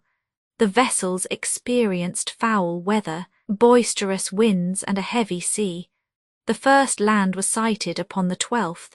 Next day a second was discovered, and shortly afterwards a very lofty and extensive cape. The following day at 7 o'clock in the morning, the sun having dispelled the clouds, a line of coast extending some 25 leagues was clearly seen. The vessels were then in 49 degrees 40 S, lat, and 61 degrees 10 E, long. Unfortunately, storm succeeded storm, and the two vessels with great difficulty escaped being cast ashore. Kerguelen was driven northward by currents, shortly after he had sent a boat to attempt a landing. Finding myself so far from land, says Kerguelen, I reflected upon the best course to be pursued. I remembered that the state of my mast was too bad to allow me to crowd sail and leave the coast, and that, having no sloop to carry my anchors, I was exposed to extreme danger whilst near the shore, that in the dense fog it was all but impossible to find the Grosvenor, from which I had been separated for several days. It was the more difficult on account of the tempest we had experienced and the variable winds that prevailed. These reflections and my conviction that the Grosvenor was an excellent sailor, and that she was provisioned for 7 months, determined me to return to Mauritius, which I reached upon the 16th of March. Fortunately, no accident had happened to the Grosvenor. Her boat had returned in time. M. de Boisgehenuk, who had landed, had taken possession of the land with all the usual formalities, and left some writing in a bottle, which was found by Captain Cook in 1776. Kerguelen returned to France, but his successful enterprise had gained him many enemies. When upon the 1st of January 1772 the king nominated him captain, and Chevalier de St. Louis, the attacks upon him increased. The most malignant slanders were circulated. They even went the length of accusing him of having scuttled the Grosvenor, in order to derive all the benefit accruing from the discovery which he had made in concert with M. de St. Alwarin. The minister, however, was not influenced by these slanders, and decided to entrust the command of a second expedition to Kerguelen. The Roland and the frigate Oiseau left Brest upon the 26th of March, 1772, the latter under command of M. de Saux de Rosnevit. Upon reaching the Cape, Kerguelen was obliged to put in for 40 days. The entire crew was suffering from putrid fever, probably owing to the dampness of the new vessel. This appeared the more probable, says the narrative, because all the dried vegetables, such as peas, beans, lentils, and together with the rice and a quantity of biscuits, were spoiled in the storeroom. The vegetables emitted a kind of steam which was infectious, and the storerooms became infested with numbers of white worms. The Roland left the Cape upon the 11th of July, but she was almost immediately overtaken by a frightful tempest, which carried away 2 topsails, the jib and the mizzen mast. Finally, Mauritius was reached by means of jury masts. De Roches and Poyver, who had contributed so essentially to the success of the first expedition, had been succeeded by de Ternay and the Intendant Maillard. They appeared determined to offer every possible obstacle to the execution of Kerguelen's orders. They gave him no fresh victuals, of which the crew had pressing need, and there were no means of replacing the masts destroyed by the tempest. In lieu of the 34 sailors who had to go to the hospital, he was provided only with disgraced or maimed soldiers of whom he was glad to rid himself. An expedition to the southern seas so equipped could only come to a disastrous end, and that was precisely what happened. On the 5th of January, Kerguelen sighted the lands he had discovered in his first voyage, and between that date and the 16th he recognized various points: Croix Island, Reunion Island, Roland Island, which in his estimation made more than 80 leagues of coast. The weather continued extremely severe. Thick fogs, snow, hail and gales succeeded each other. On the 21st the vessels could only keep in company by constant firing. Upon that day the cold was so severe that several of the sailors fainted on deck. The officers, says Kerguelen, insisted that the ordinary ration of biscuit was not enough, and that without more the crew could not possibly resist the cold and fog. I increased each man's rations by 4 ounces of biscuit daily. Upon the 8th of January 1774, the Roland signalled the frigate at Reunion Island. Communication with her was opened, and Rosnevit declared that he had found an anchorage in a bay behind Cape Franchise, that he had sent a boat on the 6th to take soundings, and that upon landing to take possession, the men had killed a sea lion and some penguins. Once again, the prostrate condition of the crew, the bad quality of the victuals, and the dilapidated state of the vessels prevented Kerguelen from making a thorough investigation of this desolate archipelago. He was forced to return, but instead of returning to Mauritius, he landed in Antangil Bay, Madagascar, where he was sure of obtaining lemons, limes, custard apples and other antiscorbutics, as well as fresh meat. An adventurer named Benioski, whose history is sufficiently curious, had just founded a French colony there. But he was in need of everything. Kerguelen gave him ammunition, bricks, iron implements, shirts, blankets and and finally ordered his carpenters to build a store shed for him. 34 of the crew of the Roland had died since leaving the southern regions, and if Kerguelen had remained another week in these latitudes, he would have lost 100 men. On his return to France, Kerguelen met with nothing but ill will and calumny, in return for so much fatigue so bravely borne. The feeling against him was so strong that one of his officers was not ashamed to publish a memoir, in which all the facts were dressed up in the most unfavourable shape, and the failure of the enterprise thrown upon Kerguelen.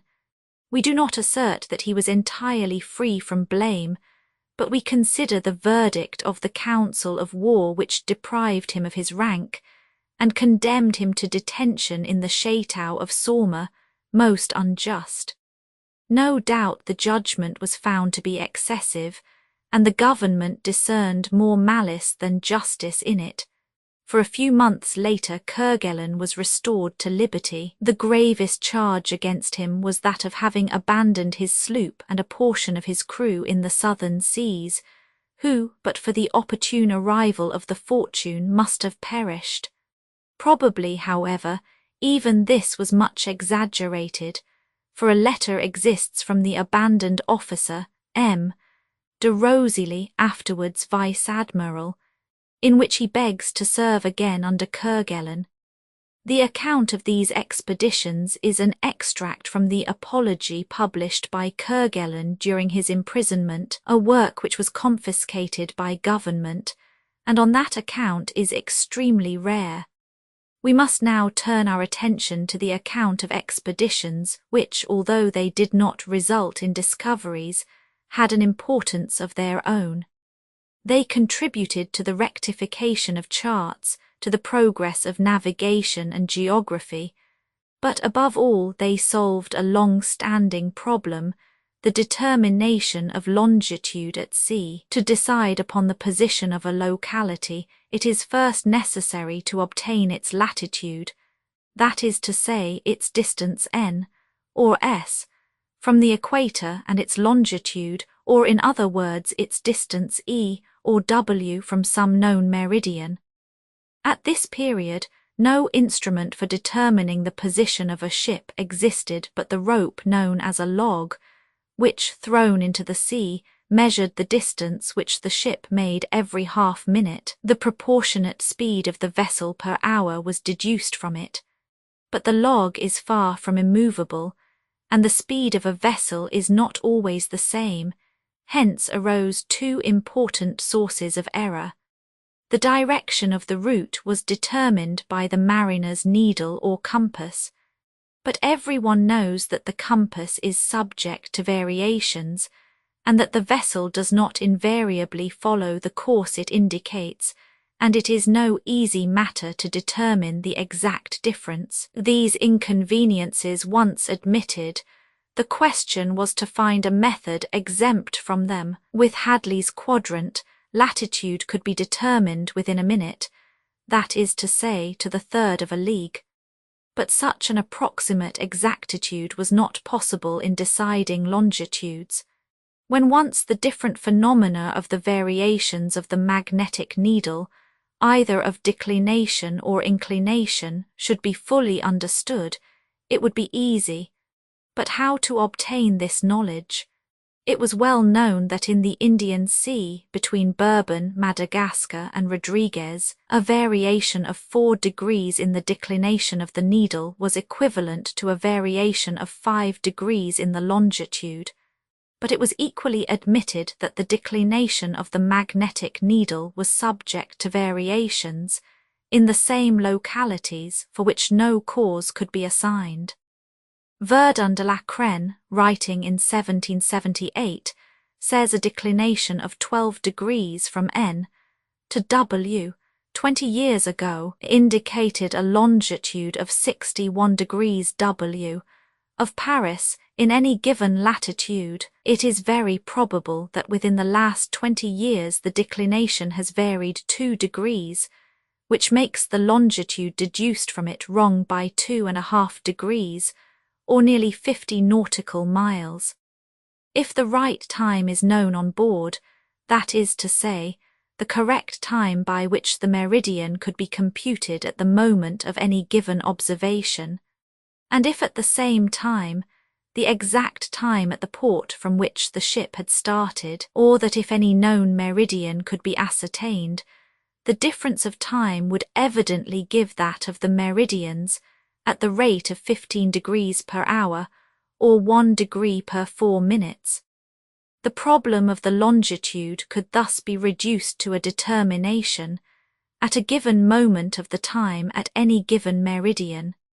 To achieve this, it was necessary to have a watch or clock which should preserve a perfect isochronism, in defiance of the state of the sea or differences of temperature. Many attempts had been made, Besson in the 16th century, Huygens in the 17th century, and again Sully, Harrison, Dutiter, Galland, Rivers, Leroy, and Ferdinand Berthoud had attempted to solve the problem. The English and French governments, moreover, convinced of the value of a perfect instrument, had offered a high reward for its invention. The Academy of Science had instituted a competition. In 1765, Le Roy sent in 2 watches for competition, whilst Berthoud, who was in the king's service, was unable to do so. Le Roy's watches passed successfully through the various trials to which they were subjected on land. It remained to be proved whether they would be equally trustworthy at sea. The Marquis de Constanvaux had the frigate Aurora built at his own cost for this experiment. Le Roy, however, decided that a cruise with constant stoppages at Calais, Dunkirk, Rotterdam, Amsterdam and Boulogne, lasting only from the 25th of May to the 29th of August, was far too short, and he demanded a second trial. This time his watches were sent on board the frigate, the Enjouée, which, leaving Havre, put in at St. Pierre near Tenerife, at Salé in Africa at Cadiz, and finally after a voyage of 4 months and a half at Brest. The trial had been a serious one, the latitudes and the state of the sea having both changed constantly. If the watch had neither lost or gained, it won the prize, which was in fact assigned to Le Roy. The Academy, however, knew that many other scientific men had bestowed their attention upon the subject, and for various causes had been unable to exhibit. They therefore proposed the same subject for the competition of 1771, and in 1773 they doubled the prize. Berthoud imagined that he had reached perfection, but his watch had still to be tested by the trial of a long sea voyage. The Isis, a frigate of 18 guns, was equipped at Rochefort at the latter end of 1768 and placed under command of Chevalier Diva de Fleurien, known later as Carrot de Fleurien. Fleurien, then a midshipman, was already, though only 30 years of age, a well-known savant. We have already mentioned his name, and shall find further occasion to do so. At this juncture, fascinated by mechanics, Fleurien had assisted Berthoud in his undertaking, but that his disinterestedness might be above suspicion, he selected several officers to assist him in observing the motions of the watch which was entrusted to him. Starting in November 1768, the Isis put in successively at Cadiz, the Canary Islands, Goree, the Cape Verde Islands, Martinique, St. Domingo, Terra Nuova, the Canaries, Cadiz again, and reached Aix Island on the 31st of October 1769. The watches, carried through climates alternately cold, hot and temperate, had experienced every vicissitude of climate, and at the same time had been exposed to all the variations of the sea in the roughest season of the year. After this trial, which had redounded so much to his honour, Berthoud obtained the rank and pension of an inspector of nautical watches. This expedition had other results which concern us more particularly. Fleurien took a number of astronomical observations and hydrographical surveys, which resulted in a well-founded condemnation of the maps of his country. For a long time, he says, in his account of his voyage, I did not attempt criticism of the maps belonging to the Society. I wished to limit myself to giving new details by which they might be rectified, but I found such numberless and dangerous mistakes that I should have considered myself culpable towards mariners if I had neglected fully to point them out. A little further on, he justly criticizes the maps of a geographer who had at one time been famous. I will not undertake, he says, to enumerate all the errors which I have found in Bellin's maps. Their number is infinite.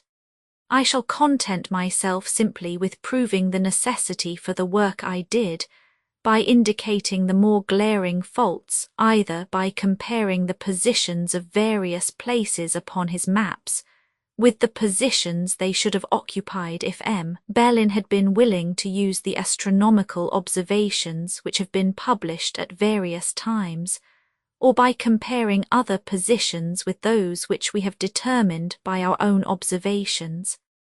Lastly, after giving a long list of errors in the situation of the most frequented places of Europe, of Africa and America, he winds up with these judicious words: "Upon glancing at a list of the various errors I have discovered in M. Bellin's maps, one is led to a reflection, sad but true and inevitable. If the maps of the best known part of the globe, and on which the greater number of observations have been taken, are so far from correct, what exactitude can we hope to find in maps representing less frequented shores and islands, drawn and arranged by guesswork? Up to this time the watches had been examined separately and by different judges. Now arose the question of submitting them simultaneously to the same test, and of seeing which would come out victorious. For this purpose the frigate La Flore was equipped at Brest, and the command was given to a most distinguished officer, Verdun de la Crenne, who was to become vice-admiral in 1786. The various stages of the expedition were Cadiz, Madeira, the Salvage Islands, Tenerife, Goree, Martinique, Terra Nuova, Iceland, which our explorers had some trouble to find, the Faroe Islands, Denmark and Dunkirk. The narrative published by Verdun de la Crenne, like that of Florian, abounds in rectifications of every kind. It is easy to see how carefully and exactly the soundings were taken, with what care the coasts were surveyed. But not a little interesting also is that which is altogether wanting in Florian's publication, descriptions of the countries and critical reflections upon the manners and customs of the different peoples visited. Amongst the most interesting particulars contained in 2 large 4to volumes, we must mention those relating to the Canary Islands and their ancient inhabitants, the Serras and Yolof, on Iceland, and the accurate remarks made by Verdun upon the subject of the meridian of Faroe Islands. It was the most easterly meridian of these islands, he says, that Ptolemy chose for the first meridian. It would doubtless have been easy for him to have selected Alexandria for the first meridian, but this great man was aware that such a choice would bring no real honour to his country, that Rome and other ambitious towns might covet this imaginary glory, that every geographer, every narrator of voyages, arbitrarily choosing his own meridian, would engender confusion or at least embarrassment in the mind of the reader. Clearly Verdun regarded the question of the first meridian from a high standpoint, as all really disinterested minds still do. It gives him yet another claim to our sympathy. Let us conclude with a quotation from this author. The watches came out of the contest with honour. They had borne heat and cold, they had been becalmed, they had endured shocks as well as the vessel which carried them when it was wrecked at Antigua, and when it received charges of artillery. In a word, they fulfilled the hopes we had indulged. They deserve the confidence of navigators, and lastly they are of great service in the determination of longitude at sea. The solution of the problem was found, Roman II, the expedition of La Pérouse, St. Catherine's Island, Conception Island, the Sandwich Islands, survey of the American coast, French port, loss of 2 boats, Monterey and the Indians of California, stay at Macau, Cavite and Manila, en route for China and Japan, Formosa, Quelpaert Island, the coast of Tartary, Ternay Bay, the Tartars of Saghalien, the Orochis, Straits of La Pérouse, ball at Kamtchatka, Navigator Islands, massacre of M. de Langle and several of his companions, Botany Bay, no news of the expedition, D'Entrecasteaux sent in search of La Pérouse, false news, D'Entrecasteaux Channel, the coast of New Caledonia, land of the Arsacides, the natives of Bauca, stay in Port Carteret, Admiralty Islands, stay at Amboyne, Lewin Land, Knights, Archipelago, stay in Tasmania, Fayette in the Friendly Islands, particulars of the stay of La Perouse at Tonga Tabou, stay at Balado, traces of La Perouse in New Caledonia, Vanikoro, sad fate of the expedition, the result of Cook's voyage, except the fact of his death, was still unknown, when the French government resolved to make use of the leisure which the peace just concluded had secured to the navy. The French officers, desirous of emulating the success of their old rivals the English, were fired with a noble emulation to excel them in some new field. The question arose as to the fittest person for the conduct of an important expedition. There was no lack of deserving candidates. Indeed, in the number lay the difficulty. The minister's choice fell upon Jean-François Galaup de la Perouse, whose important military services had rapidly advanced him to the rank of captain. During the last war he had been entrusted with the difficult mission of destroying the English posts in Hudson's Bay, and in this task he had proved himself not only an able soldier and sailor, but a man who could combine humanity with professional firmness. Second to him in the command was M. de Langle, who had ably assisted him in the expedition to Hudson's Bay. Portrait of La Perouse, facsimile of early engraving. A large staff embarked upon the two frigates La Boussole and El Astrolabe. On board the Boussole were La Perouse, Clenard, who was made captain during the expedition, Monneron, an engineer, Bernizet, a geographer, Rollin, a surgeon, Lepante d'Agelet, an astronomer of the Academy of Sciences, Lamanon, a physicist, Duché de Vancy and Provost the Younger, draftsmen, Collignon, a botanist, and Gaëry, a clockmaker. The Astrolabe, in addition to her commander Captain de Langle, carried Lieutenant de Monti, who was made captain during the voyage, and the celebrated Monge, who, fortunately for the interests of science, landed at Tenerife upon the 30th of August, 1785.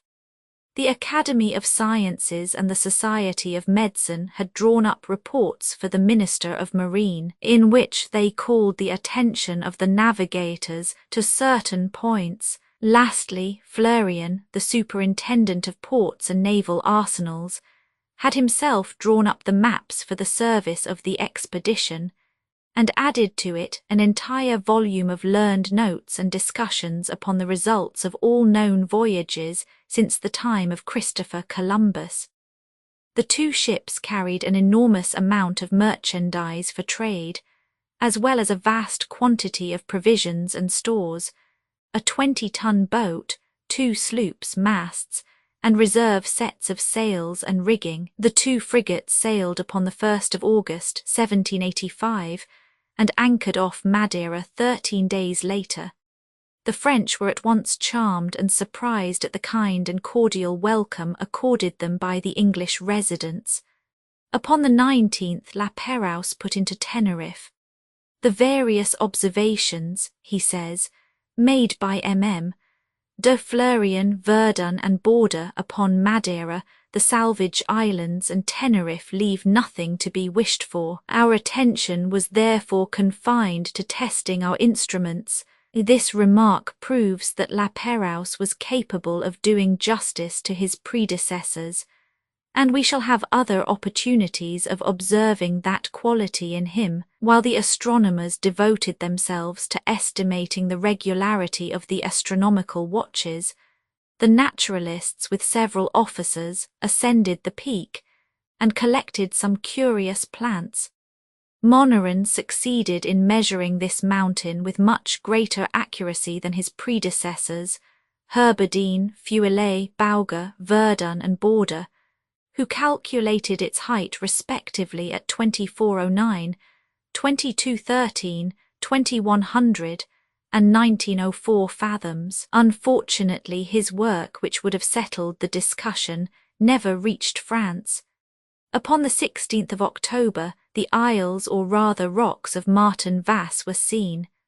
La Perouse ascertained their position and afterwards made for the nearest Trinity Island, which was only some 9 leagues to the west.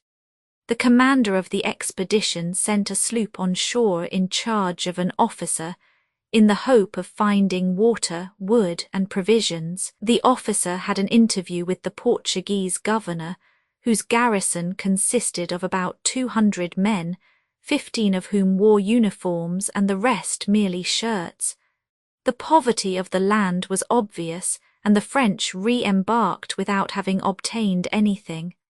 After a vain search for Ascension Island, the expedition reached St. Catherine's Island, off the coast of Brazil.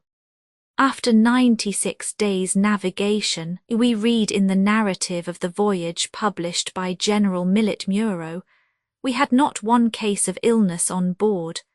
The health of the crew had remained unimpaired by change of climate, rain, and fog, but our provisions were of first-class quality. I neglected none of the precautions which experience and prudence suggested to me, and above all, we kept up our spirits by encouraging dancing every evening among the crew, whenever the weather permitted, from 8 o'clock till 10. St. Catherine's Island, of which we have more than once had occasion to speak in the course of this narrative, extends from 27 degrees 19' S. lat. to 27 degrees 49.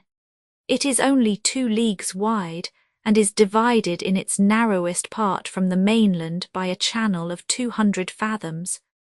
The town of Nostra Senhora del Distera, the capital of the colony where the governor resides, is built at the point of this narrow entrance. The population amounts at the utmost to 3,000, and there are about 400 houses.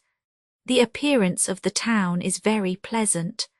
According to Frezia's account, this island was a refuge in 1712 for the vagabonds who fled there from different parts of Brazil.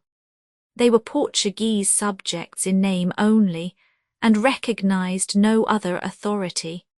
The country is so fertile that the inhabitants can live quite independently of any neighbouring colony. The ships in the harbour gave them shirts and coats, of which they had absolutely none, in exchange for provisions. This island is extremely fertile, and the soil could easily be made to grow sugar cane, but the inhabitants are so poor that they cannot buy the needful slaves for the labour.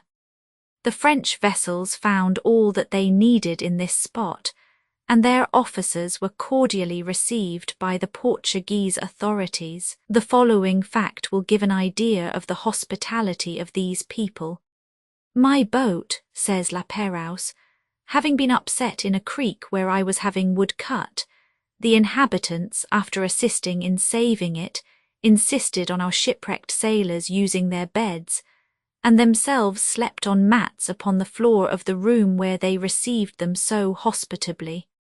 A few days later they brought to my vessel the sails, mast, grapnel, and flag of the boat, which would have been of great use to them for their pirogues. The bowsail and the astrolabe weighed anchor upon the 19th of November, and directed their course to Cape Horn. After a violent storm, during which the frigates behaved very well, and after 40 days' fruitless search for the large island discovered by a Frenchman, Antoine de la Roche, and called Georgia by Captain Cook, La Perouse crossed the Straits of Le Maire. Finding the winds favourable, he decided not to remain in Good Success Bay at this advanced season of the year, but immediately to double Cape Horn, in the hope of avoiding a possible delay that would have exposed his ships to injury and his crew to useless fatigue. The friendly demonstrations of the Fuegians, the abundance of whales, which had never before been disturbed, the immense flocks of albatross and petrels, did not change his resolve. Cape Horn was rounded more easily than could have been expected. Upon the 9th of February the expedition was in the Straits of Magellan, and upon the 24th anchor was cast in Conception harbour, which La Perouse preferred to that of Juan Fernandez on account of the exhaustion of his provisions. The robust health of the crews astonished the Spanish governor. Possibly this was the first time a vessel had rounded Cape Horn and arrived in Chile without any sick on board. The town, which was destroyed by an earthquake in 1757, had been rebuilt 3 leagues from the sea, upon the shore of the river Bio.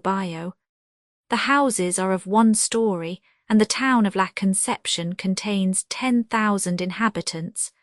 The bay is one of the most commodious in the world. The sea is smooth and almost free from currents. This part of Chile is wonderfully fertile. 1 ear of corn reproduces 60. Vines are equally prolific, and the country teems with innumerable flocks which multiply beyond all credence. In spite of these prosperous conditions, the country made no progress on account of the prohibitive system which at this time prevailed. Chile, with its productions, which might easily have fed the half of Europe, its wool, which might have sufficed for the manufactures of France and England, its meats, which might have been preserved, had no commerce whatever. At the same time, the duty upon imported goods was excessive, so that living was very dear. The middle class, as the bourgeoisie are now called, did not exist. The population consisted of 2 classes, the rich and the poor, as the following passage shows. The dress of the women consists of a plaited skirt of the ancient gold or silver tissues which were formerly manufactured at Lyons. These petticoats, which are kept for grand occasions, are often inherited like diamonds, and are handed down from generation to generation. They are only worn by a small number of the higher class. The others have scarcely the means of clothing themselves at all. Costumes of the inhabitants of Conception. We will not follow La Perouse into his details of the enthusiastic reception given to him, and we will pass over in silence his description of balls and toilettes, which never for a moment induced him to lose sight of the object of his voyage. So far the expedition had only passed through regions often before visited by Europeans. It was now about to penetrate to less-known realms. Anchor was raised upon the 15th of March, and, after a voyage entirely free from incident, the 2 frigates anchored upon the 9th of April in Cook's Bay, Easter Island. La Perouse affirms that Mr. Hodges, the painter, who accompanied the celebrated English navigator, has given a very unjust representation of the inhabitants. Generally their physiognomies are pleasing, but they cannot be said to have much character. This is by no means the only point upon which the French navigator differs from Captain Cook. He believed the famous statues, of which one of the draftsmen made an excellent sketch, to have been the work of the present generation, whose numbers he estimates at 2,000. It appeared to him also that the absolute lack of trees, and therefore of lakes and rivers, was due to the extravagant waste of wood by the earlier races. No disagreeable incident occurred during the stay. Robberies, it is true, were frequent, but as the French intended remaining only 1 day on the island, they thought it superfluous to give the population stricter ideas of honesty. Inhabitants of Easter Island. After leaving Easter Island upon the 10th of April, La Perouse followed much the same route as Cook had done in 1777, when he sailed from Tahiti to the American coast, but he was 100 leagues farther west. La Perouse indulged in the hope of making discoveries in this little-known region of the Pacific Ocean, and he promised to reward the sailor who should first sight land. Upon the 29th of May, the Hawaiian archipelago was reached. The naval watches proved of great assistance upon this occasion, and justified the opinion entertained of them. Upon reaching the Sandwich Islands, La Pérouse found a difference of 5 degrees between the longitude given and that obtained by him. Without the watches, he would have placed this group 5 degrees too far east.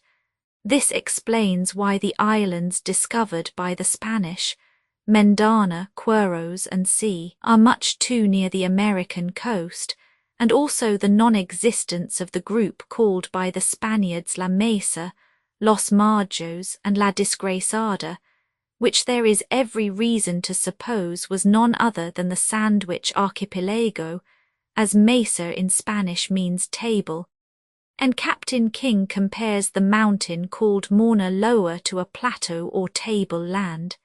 He did not, however, trust to conjecture. He crossed the reputed site of Los Marjos and found not the slightest trace of land.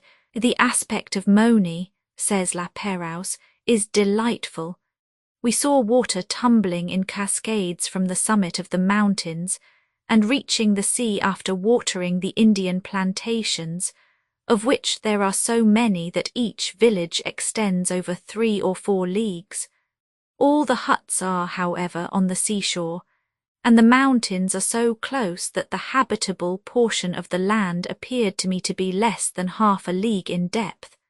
One must be a sailor and, like us, have been reduced to a bottle of water per day in a burning climate, to realize the sensations we experienced. The trees which crowned the mountains, the green fields, the banana trees which surrounded the dwellings, all combined to charm our senses with an inexpressible delight. But the sea broke violently on the shore, and like Tantalus, we were obliged to devour with our eyes what was completely beyond our reach. The 2 frigates had no sooner anchored than they were surrounded by pirogues, full of natives, offering pigs, potatoes, bananas, taro, and sea. Clever traders, they attached most value to bits of old iron rings.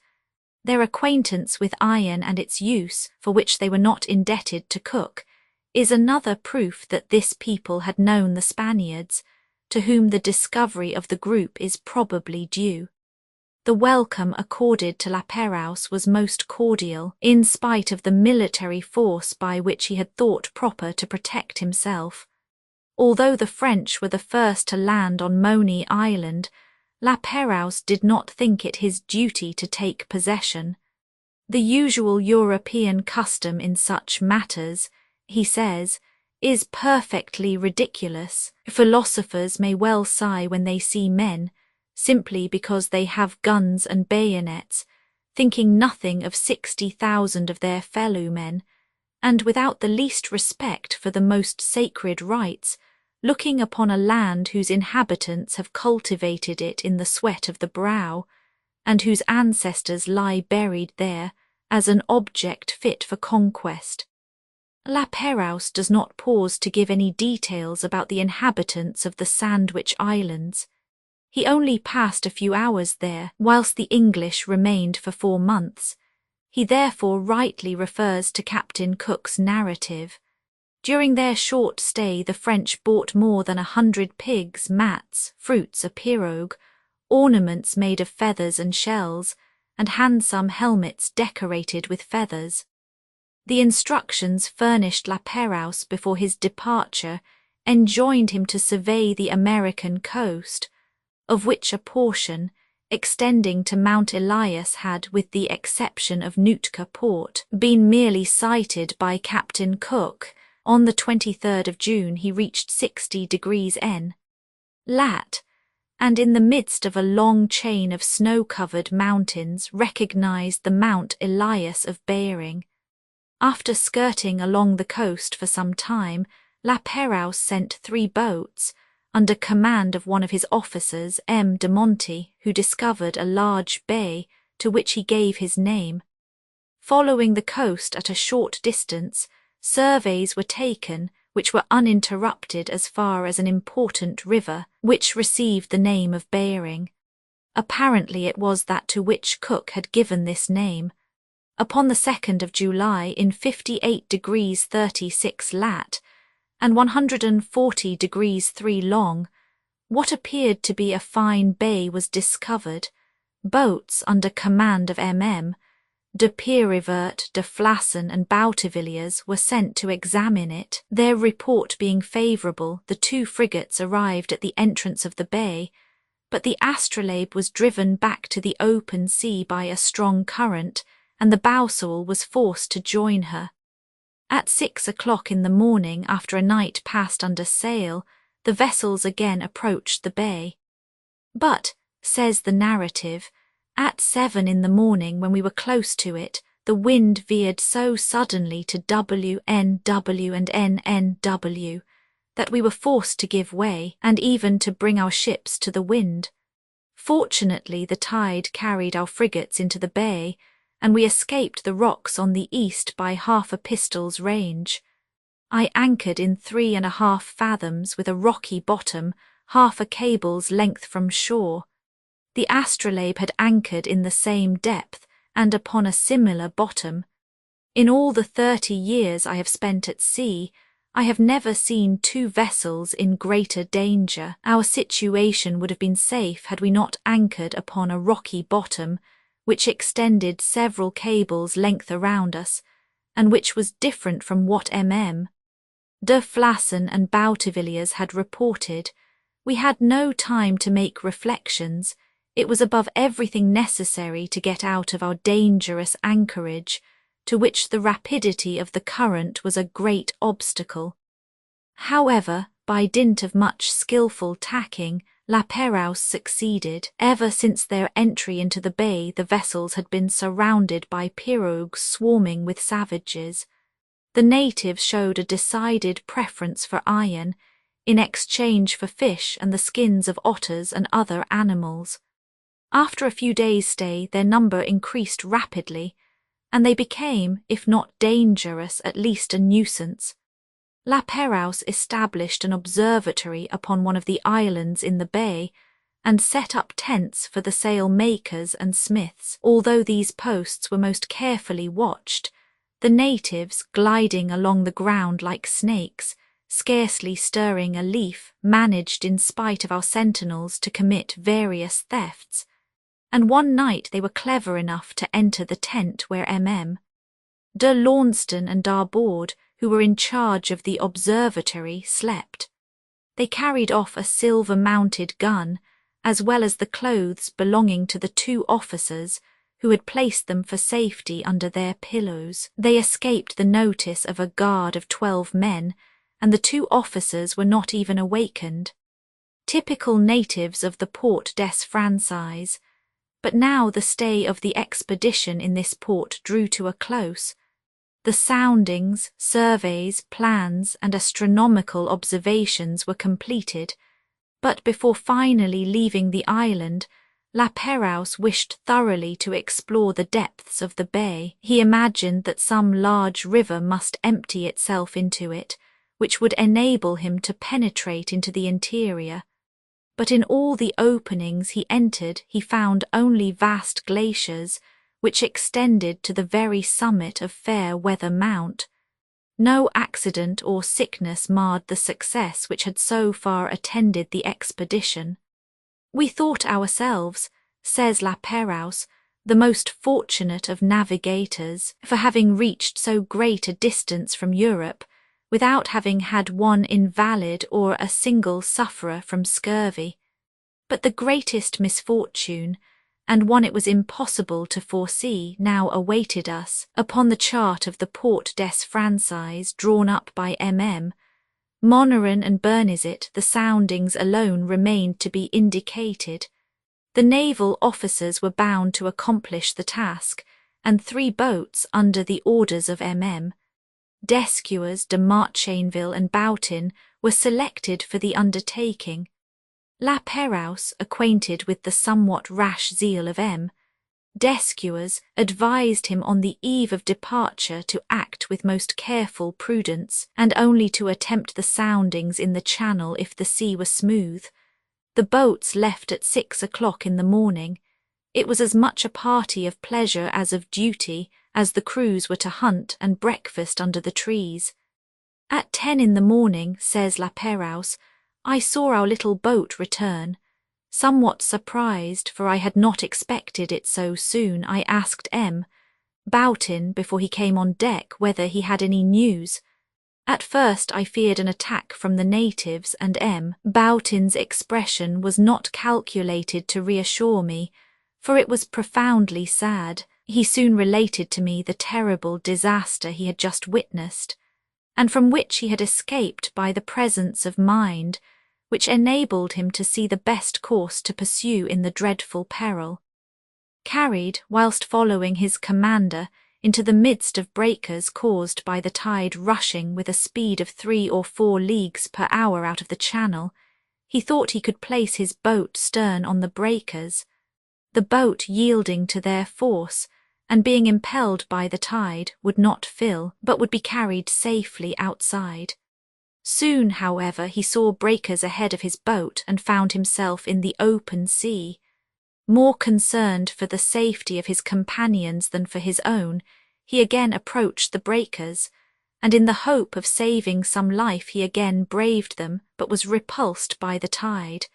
Finally, he mounted on Boughton's shoulder in the hope of finding a wider opening. All was in vain. Everything had been swallowed up, and Boughton returned with the ebb of the tide. The sea becoming quieter, this officer had still some hope of finding the boat of the Astrolabe. He had only witnessed the loss of ours. De Marchainville was now 1/4 of a mile from the danger, that is to say, in a sea as still as the quietest harbour, but impelled by an imprudent generosity, for all help was quite impossible under the circumstances. This rash young officer, being too high-spirited and too courageous to pause in presence of his friends' danger, flew to their help, threw himself among the breakers, and, a victim to his imprudence and disregard of his chief's orders, perished with him. De Langle shortly after came on board my ship, as much overcome as myself, and informed me with tears that the misfortune was even greater than I had supposed. We had always made a point, ever since leaving France, of never allowing the 2 brothers Laborde Marchainville and Laborde Boutevilliers to go on the same service, but on this one occasion he had yielded, as they desired to hunt together, and it was almost wholly on this account that we had, both of us, directed our boats in the way we did, thinking there was as little danger as there is in Brest Harbour in fine weather. Several boats were at once dispatched in search of the shipwrecked crew. Rewards were offered to the natives if they saved anyone, but the return of the sloops destroyed all hope. All had perished. Shipwreck of French boats outside the Port des Franchises, facsimile of early engraving. 18 days after this catastrophe, the 2 frigates left the Port des Franchises. La Pérouse erected a monument to the memory of his unfortunate countrymen in the middle of the bay, on an island which he called the Cenotaph. It bore the following inscription: "At the entrance of this port 21 brave sailors perished. Whoever you are, mingle your tears with ours." A bottle, containing an account of this deplorable accident, was buried at the foot of the monument. The Port des Franchises, which is situated in 58 degrees 37 N. lat. and 139 degrees 50 W. long, presents many advantages but also many inconveniences, foremost amongst them the currents of the channel. The climate is much milder than in Hudson's Bay, which is in the same latitude. The vegetation is vigorous. Pines 6 feet in girth and 140 in height are not rare. Celery, sorrel, lupine, wild pea, chicory and mimulus are met with in every direction, as well as many pot herbs, the use of which help to keep the crews in health. The sea supplied abundance of salmon, trout, cod and plaice. In the woods are found black and brown bears, the lynx, ermine, weasel, minever, squirrel, marmot, beaver, fox, elk, and the wild goat. The most precious skins are those of the otter, wolf, and sea bear. But if the vegetable and animal productions of this country, says La Pérouse, are similar to those of many others, its aspect cannot be compared with them, and I doubt whether the deep valleys of the Alps and Pyrenees offer so terrible, and at the same time so picturesque, a prospect. Were it not at one of the extremities of the world, it should be visited by everyone. As to the inhabitants, La Pérouse gives an account of them which is worth preserving. The Indians in their pirogues surrounded our frigates, hovering about for 3 or 4 hours before beginning to exchange a few fish or 2 or 3 otter skins. They seized every opportunity of robbing us. They tore off all the iron which could be easily carried away, and they took every precaution to elude our vigilance at night. I invited some of the principal personages on board my frigate, and loaded them with presents, and the very men I distinguished in this manner did not scruple to steal a nail or an old pair of trousers. Whenever they assumed a particularly lively and pleasant air, I was convinced that they had committed a theft, and I often pretended not to see it. The women make an opening in the thick part of the lower lip, the whole length of the jaw. They wear a sort of wooden bowl without a handle, which rests on the gums, to which this split lip forms an outer cushion, in such a way that the lower part of the mouth protrudes some 2 or 3 inches. The forced stay which La Pérouse had just made in Port des Franchises prevented his stopping elsewhere and reconnoitring the indentations of the coast, for at all hazards he was to reach China during the month of February, in order to secure the following summer for the survey of the coast of Tartary. He successively reconnoitred upon this coast, Cross Sound, where the high snow-covered mountains cease, Cook's Island Bay and Gamio Cape, low land partly submerged and containing Mount Hyacinthine, Mount Edgecombe of Cook, Norfolk Sound, where the following year the English navigator Dixon was to anchor, Ports Necker and Guybert, Cape Teeskerie Cow, Croyer Islands, so called after the brother of the famous geographer Delisle, companion of Teeskerie Cow, the San Carlos Islands, La Touche Bay and Cape Hector. La Pérouse imagined that these various coast lines were formed by a vast archipelago, and in this he was correct. They contained George Roman III, S Island, Prince of Wales and Queen Charlotte's Islands, Cape Hector forming the southern extremity of the latter. The season was far advanced, and too short a time remained at La Pérouse's disposal to allow of his making detailed observations of these countries, but his instinct had justly led him to imagine that the series of points he had discovered indicated a group of islands, and not a continent. Beyond Cape Fleurien, which formed the extremity of an elevated island, he passed several groups which he named Sartines, and then returning, he reached Nootka Sound on the 25th of August. He afterwards visited various parts of the continent which Cook had been unable to approach, and which had left a blank on his chart. This navigation was attended with a certain amount of danger on account of the currents, which rendered it impossible to make more than 3 knots an hour at a distance of 5 leagues from land. Upon the 5th of September, new islets were discovered, about a league from Cape Blanco, to which the captain gave the name of Necker Islands. The fog was very thick, and more than once the fear of running upon some islet or rock, the existence of which could not be suspected, obliged the vessels to deviate from the land. Until they reached Monterey Bay the weather continued bad. At that port La Pérouse found 2 Spanish vessels. At this time Monterey Bay abounded in whales, and the sea was literally covered with pelicans, which were very common upon the Californian coast. A garrison of 280 men was sufficient to keep in order a population of 50,000 Indians, wandering about this part of America. It must be admitted that these Indians were usually small and insignificant, and not endowed with that love of independence which characterizes the northern tribes, and unlike them, they have no appreciation of art and no industry. These Indians, says the narrative, are very expert in the use of the bow and arrow. They killed the smallest birds in our presence.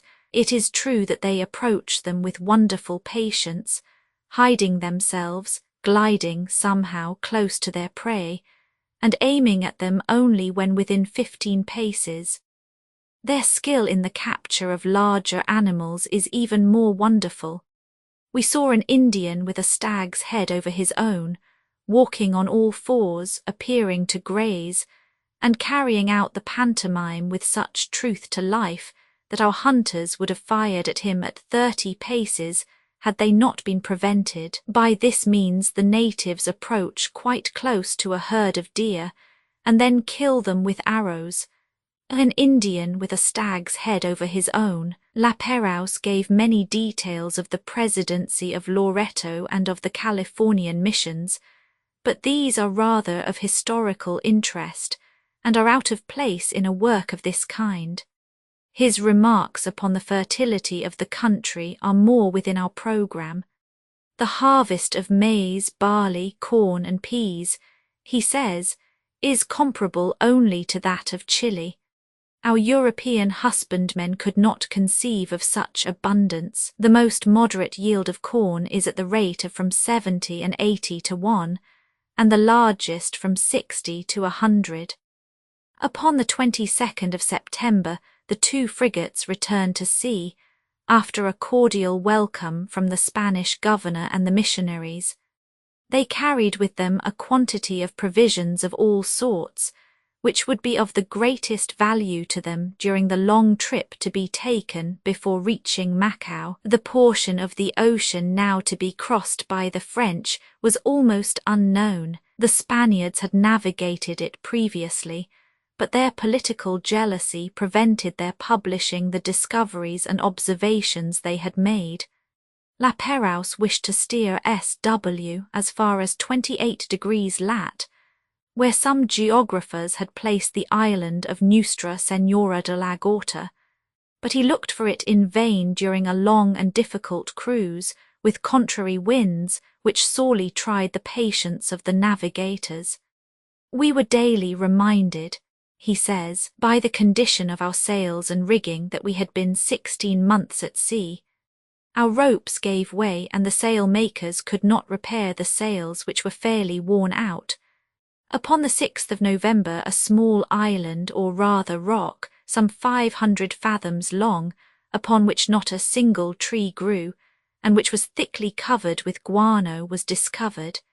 It was named Necker Island, and is in 166 degrees 52 long, W of Paris, and 23 degrees 34 N. lat. Never had the expedition seen a more lovely sea or a more exquisite night, when suddenly, at about 1:30 in the morning, breakers were perceived 2 cable lengths ahead of the bowsole. The sea, only broken here and there by a slight ripple, was so calm that it scarcely made any sound. The ship's course was altered immediately, but the manoeuvre took time, and when it was accomplished the vessel was but a cable's length off the rocks. We had just escaped one of the most imminent dangers to which navigators are subject, says La Perouse, and I must do my crews the justice to say that less disorder and confusion in such a position would have been impossible. The slightest neglect in the execution of the manoeuvres which were necessary to carry us from the breakers would have been fatal. These rocks were unknown. It was therefore needful to determine their exact position for the safety of succeeding navigators. La Perouse, after fulfilling this duty, named them the reef of the French frigates. Upon the 14th of December, the Astrolabe and the Boussole sighted the Mariana Islands. A landing was effected upon the volcanic island of Assumption. Here the lava had formed ravines and precipices, bordered by a few stunted cocoa-nut trees, alternately with tropical creepers and a few shrubs. It was almost impossible to advance a couple of 100 yards in an hour. Landing and re-embarkation were difficult, and the few cocoa-nut shells and bananas of a new variety, which the naturalists obtained, were not worth the risk. It was impossible to remain longer in this archipelago if China were to be reached before the vessels returned to Europe. They were to take back an account of the results of the expedition upon the American coast and of the crossing to Macao. After taking the position of the Bashis without stopping, La Pérouse sighted the coast of China and next day cast anchor in the roadstead of Macao. Here La Pérouse met with a small French cutter commanded by M. de Richery, midshipman, whose business it was to cruise about the eastern coast and protect French trade. The town of Macao is so well known that it is needless for us to give La Pérouse's description of it. The constant outrages and humiliations to which Europeans were daily subjected under the most despotic and cowardly government in the world aroused the indignation of the French captain and made him heartily wish that an international expedition might put a stop to so intolerable a state of things. The furs which had been collected upon the American coasts were sold at Macao for 10,000 piastres.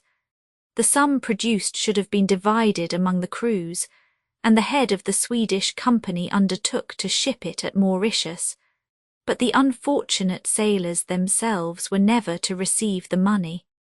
Leaving Macao on the 5th of February, the vessels directed their course to Manila, and after sighting the shoals of Pratas, Bulinao, Manselec and Marivel, wrongly placed upon Dapre maps, they were forced to put into the port of Marivel to wait for better winds and more favourable currents.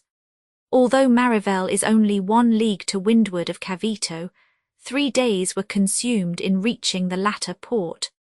We found, says the narrative, different houses where we could repair our sails, salt our provisions, construct 2 boats, lodge the naturalists and geographical engineers, and the governor kindly lent us his own for the establishment of our observatory. We enjoyed as much liberty as if we had been in the country, and in the market and arsenal we found the same resources as in the best European ports. Cavito, the second town of the Philippine Islands and the capital of the province of the same name, was then but a miserable village, where only Spanish military and government officers resided.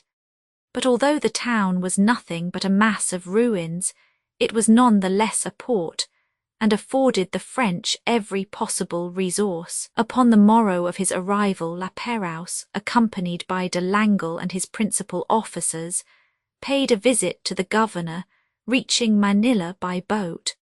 The environs of Manila are delightful, he says. A most beautiful river flows through it, separating into different canals, one of which leads to the famous Bay Lake, which is distant 7 leagues in the interior, surrounded by more than 100 Indian settlements in the midst of a most fertile territory. Manila, built upon the shore of the bay of that name, which is more than 25 leagues in circumference, is at the mouth of a river navigable as far as the lake in which it rises. It is probably the most fortunately situated town in the whole world. Provisions are found there in the greatest profusion, and very cheap, but clothing, European cutlery, and furniture fetch an enormous price. Want of competition, the prohibitive tariffs and commercial restrictions of every sort tend to make the productions and manufactured goods of India and China at least as dear as in Europe. and although the various duties on imports bring to the treasury some 800,000 piastres, the colony costs the Spanish government at least 1,500,000 francs per annum, which are sent from Mexico. The immense possessions of the Spanish in America have prevented the government from bestowing much attention upon the Philippines. They are still like the possessions of great lords, which remain uncultivated, though they might provide fortunes for many families.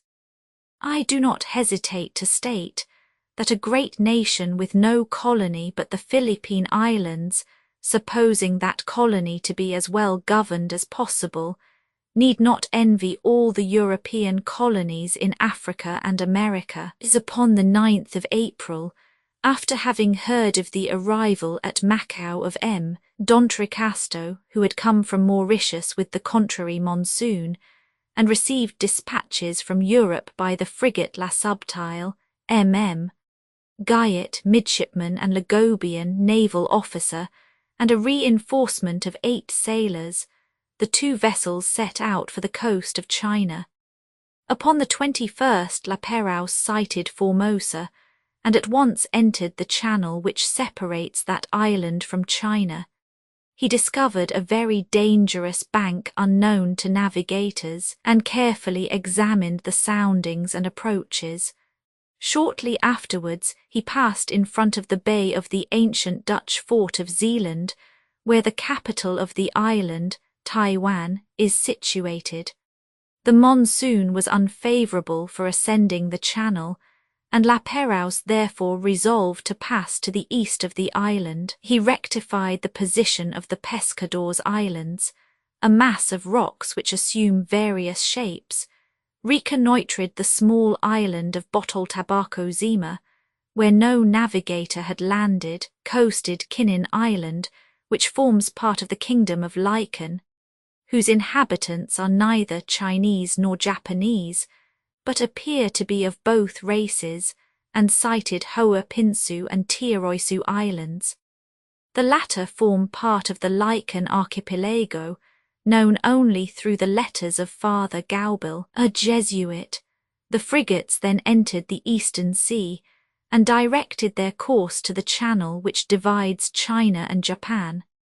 La Pérouse there encountered fogs as thick as those which prevail upon the coast of Labrador, with variable and violent currents. The first point of interest before entering the Sea of Japan was Quelpaert Island, first made known to Europeans by the shipwreck of the Sparrow Hawk upon its coast in 1635. La Pérouse determined its southerly extremity, and surveyed it for a distance of 12 leagues. It is scarcely possible, he says, to find an island of pleasanter aspect. A peak of about 4,500 feet high, visible at a distance of 18 or 20 leagues, rises in the centre of the island. The land slopes gently from thence to the sea, so that the houses look like an amphitheatre. The soil seemed to be highly cultivated. By the aid of our glasses we clearly made out the divisions of the fields. They are in very small allotments, which augurs a large population. The different shades of the various cultivated patches give a very agreeable variety to the view. The explorers had ample opportunity for taking the longitude and latitude, which was the more important, as no European vessel had navigated these seas, which were only indicated upon the maps in accordance with the Chinese and Japanese maps published by the Jesuits. Upon the 25th of May, the frigates entered the Channel of Korea, which was minutely explored, and in which soundings were taken every half hour. As it was possible to keep close inshore, it was easy to observe some fortifications in the European style, and to note all their details. On the 27th an island was perceived which was not to be found upon any map, and which seemed to be about 20 leagues distant from the coast of Korea. It received the name of Dagelet Island. The course was now directed towards Japan, but it was very slow on account of the contrary winds that prevailed. On the 6th of June, Cape Noto and the island of Tsushima were discovered. Cape Noto upon the Japanese coast, says La Perouse, is a point on which geographers may rely. Reckoning from it to Cape Kona on the eastern coast, the position of which was determined by Captain King, the width of the northern half of the empire may be ascertained. Our observations have the greater value for geographers as they determine the width of the Gulf of Tartary, to which I now directed my course. Upon the 11th of June, La Perouse sighted Tartary. He made land precisely at the boundary between the Korea and Manchuria. The mountains appeared to be 6,000 or 7,000 feet high. A small quantity of snow was visible on the summits. No trace of inhabitants or cultivation could be seen, nor was any river's mouth found upon a length of coast extending for 40 leagues. A halt would have been desirable to enable the naturalists and lithologists to make observations. Up to the 14th of June the coast had run to the E by N. We were now in 44 degrees lat, and had reached the degree which geographers assign for the so-called Strait of Tessoy, but we were 5 degrees farther west than the longitude given for this spot. These 5 degrees should be taken from Tartary, and added to the channel which separates it from the islands north of Japan. Whilst coasting along this shore, no sign of habitation had been perceived. Not a pirogue left the shore. The country, although covered with magnificent trees and luxuriant vegetation, appeared to be uninhabited. On the 23rd of June the Bowsal and the Astrolabe cast anchor in a bay situated in 45 degrees 13 N, lat, and 135 degrees 9 E, long. It was named Ternay Bay. We burned with impatience, say La Perouse, to reconnoitre this land which had occupied our imagination ever since we left France. It was the only portion of the globe which had escaped the indefatigable activity of Captain Cook, and perhaps we owe the small advantage of having first landed there to the sad event which ended his days. This roadstead was formed of 5 little creeks, separated one from the other by hillocks covered with trees of a more delicate and varied green than is to be seen in France in the brightest spring. Before our boats reached the shore, our glasses had been directed to the coast, but we perceived nothing but stags and bears quietly grazing. Our impatience to disembark increased at the sight. The ground was carpeted with plants similar to those of our climate, but more vigorous and green. Most of them were in flower. At every step we found roses, red and yellow lilies, lilies of the valley, and almost all our field flowers. The summits of the mountains were crowned with pines, and oak trees grew halfway up, decreasing in size and vigour as they neared the sea.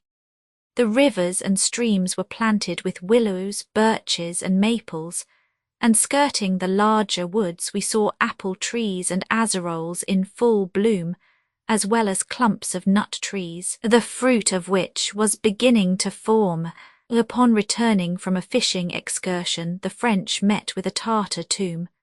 Curiosity induced them to open it, and they found in it 2 skeletons lying side by side.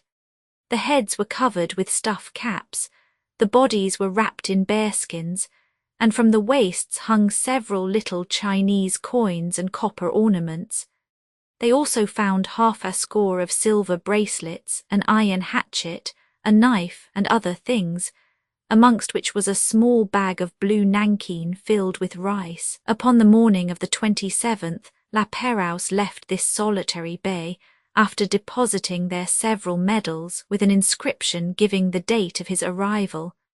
A little further on, more than 800 cod, which were at once salted, were caught, and an immense quantity of oysters with superb mother of pearl were also obtained. After a stay in Saffron Bay, situated in 47 degrees 51 N, lat. and 137 degrees 25 E. long. La Pérouse discovered upon the 6th of July an island which was no other than Saghalien. The shore here was as wooded as that of Tartary. Lofty mountains arose in the interior, the highest of which was called Lamanon Peak. As huts and smoke were seen, M. de Langle and several officers landed. The inhabitants had recently fled, for the ashes of their fires were scarcely cold. Just as the French were re-embarking after leaving some presents for the natives, a pirogue landed 7 natives who showed no signs of fear. Amongst them, says the narrative, were 2 old men with long white